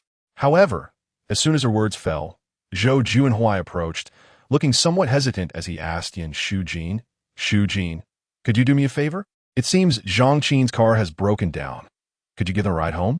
Yan Shujin was known for his good temperament among the group, which is why Zhou Juanhui felt emboldened to ask him. After a moment's hesitation, Yan Shujin replied, "But I need to take Miao Miao home. It's mainly because Shan Minyan has had too much to drink. It wouldn't be safe for her to take a taxi, and you're headed in the same direction, Zhou Juanhui." The host of the evening was bustling about, making arrangements. Shang Miao interjected, "It's fine. It's better for you to take them home, especially since there's a girl involved." "All right," Yan Shujin agreed, recognizing that sending a drunken girl home alone was not a wise choice. He nodded, "Then I'll take them first and then drop you off." Shang Miao had no objections, but when it came time to leave, she realized that aside from Zhang Qin and Shan Minyan, there were two more intoxicated individuals who also needed a ride in Yan Shujin's car. Yan Shujin looked at Shang Miao with a troubled expression, observing the unconscious girl. Shang Miao gently said, "I can take a taxi home. You should take them." Having already agreed, Yan Shujin had no choice but to leave with them. Once he departed, the remaining guests began to trickle out in small groups. Eventually, only Song Yining, Qi Song, Sheng Yu, and Shang Miao remained. Zhou Juanhui, as the birthday celebrant, had indulged in his fair share of drinks, while Qi Song was eager to partake in the festivities. Thus, he was destined to return in Sheng Yu's car. Shang Miao glanced at the time. There was still a chance to hail a cab. She asked Zhou Juanhui, "May I borrow an umbrella?" Zhou Juanhui was taken aback. "Are you going out to catch a cab? Aren't you any you from the same neighborhood? You should be able to ride back with him, right?" Zhou Juanhui scratched his head and called out to Sheng Yu, It's quite late, and it's not safe for Shang Miao to take a cab alone. Could you give her a ride?" Sheng Yu's expression was cold as he turned to Shang Miao, remaining silent. Song Yining, beside him, whispered, "It's late and raining. There's no reason to let Sister Shang Miao take a cab back." She smiled mischievously. "It's fine. Just take her home. I want to be jealous. Why can't she take a cab?" However, as she finished speaking, Qi Song, who had been looking at his phone, raised his gaze and said to Shang Miao, "She is not a child. How could she possibly get lost taking a cab?" He continued, "I've had a drink and feel unwell. I want to lie down in the back seat for a while. You should be able to find your way home, right?" The last question was directed at Shang Miao. She raised her phone and replied calmly, "No need to trouble yourself. I've already called for a car." Qi Song remarked, "At least you know your own limitations." Shang Miao chose to ignore him, taking the umbrella Zhou Juanhui offered and walking straight outside.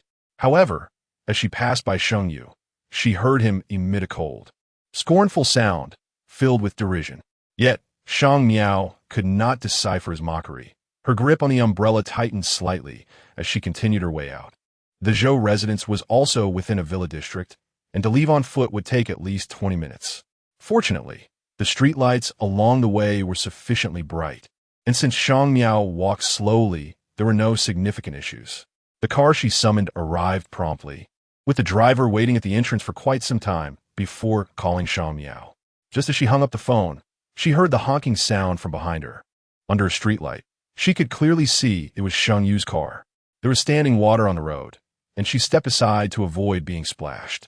However, the water was indeed deep due to the rain, and with the car's speed, it was unavoidable that she got splashed with muddy water.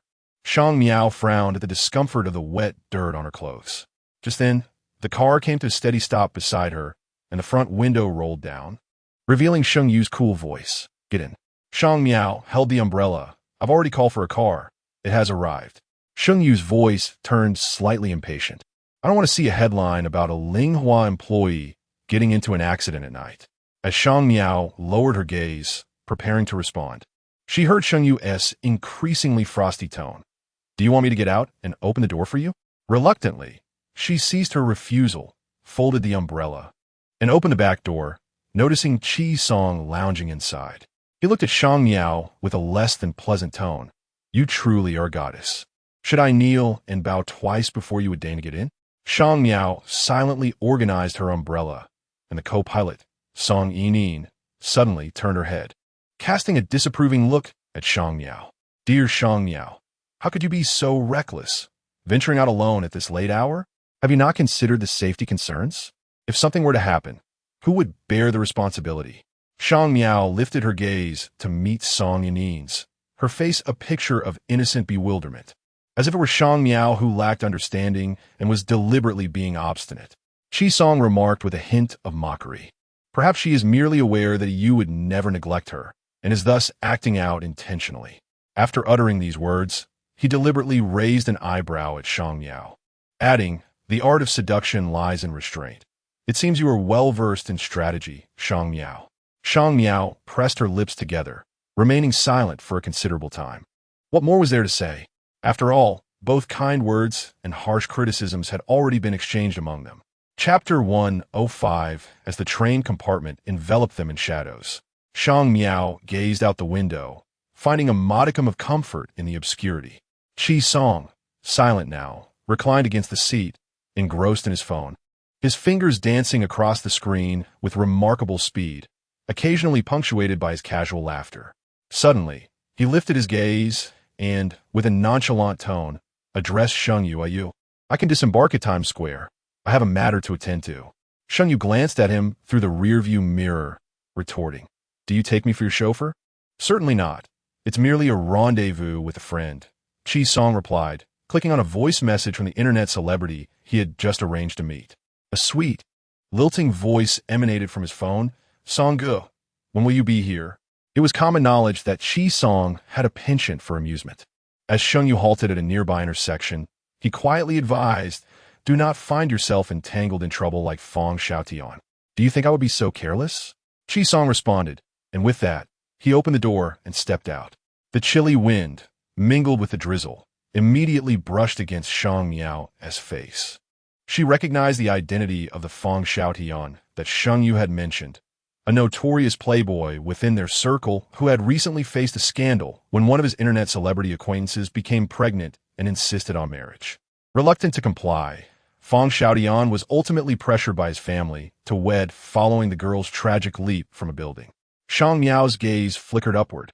Even in the dim light, Sheng Yu's profile appeared somewhat aloof. Yet, she soon diverted her attention. "Shang Miao Jia," a voice suddenly broke through the silence. It was Song Yining.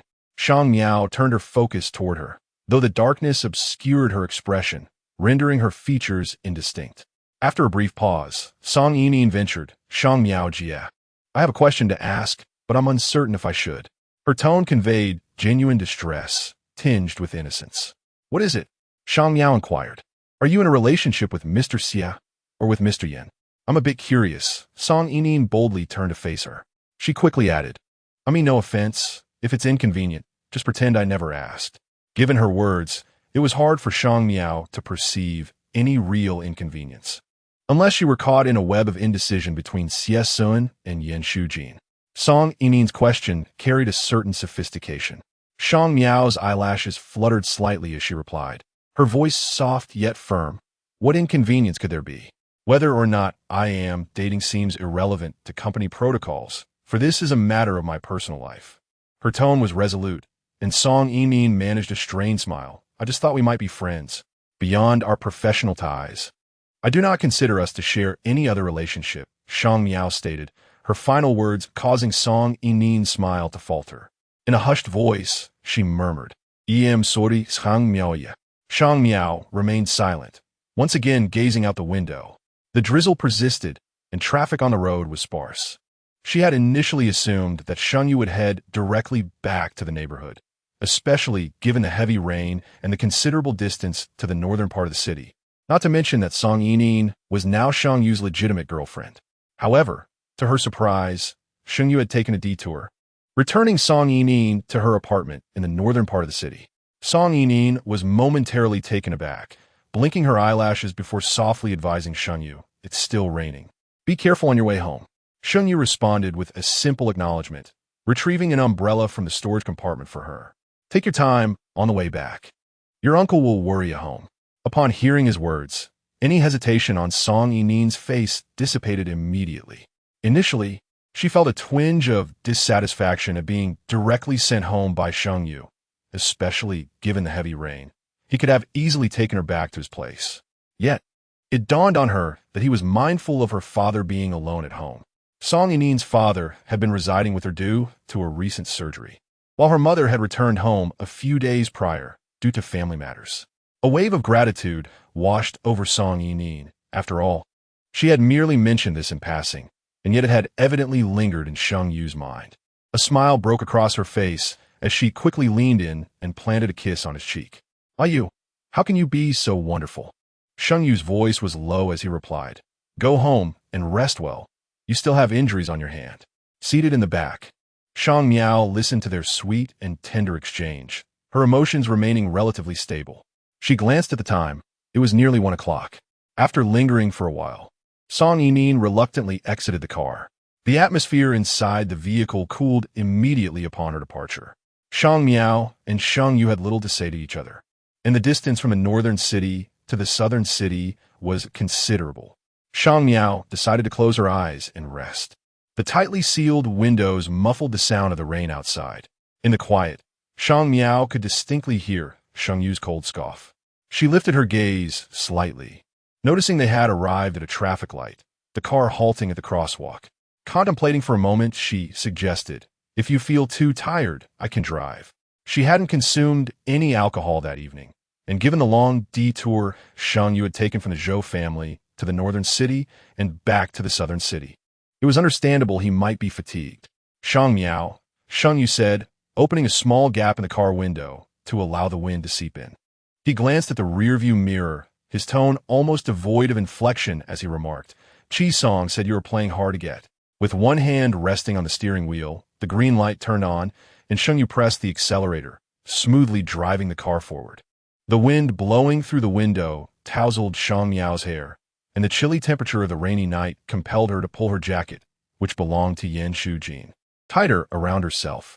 Sheng Yu caught sight of her movement in the rearview mirror, his brow subtly furrowing, his dark eyes growing even more frigid. Shang Miao paused slightly. "Do you believe everything Chi Song says?"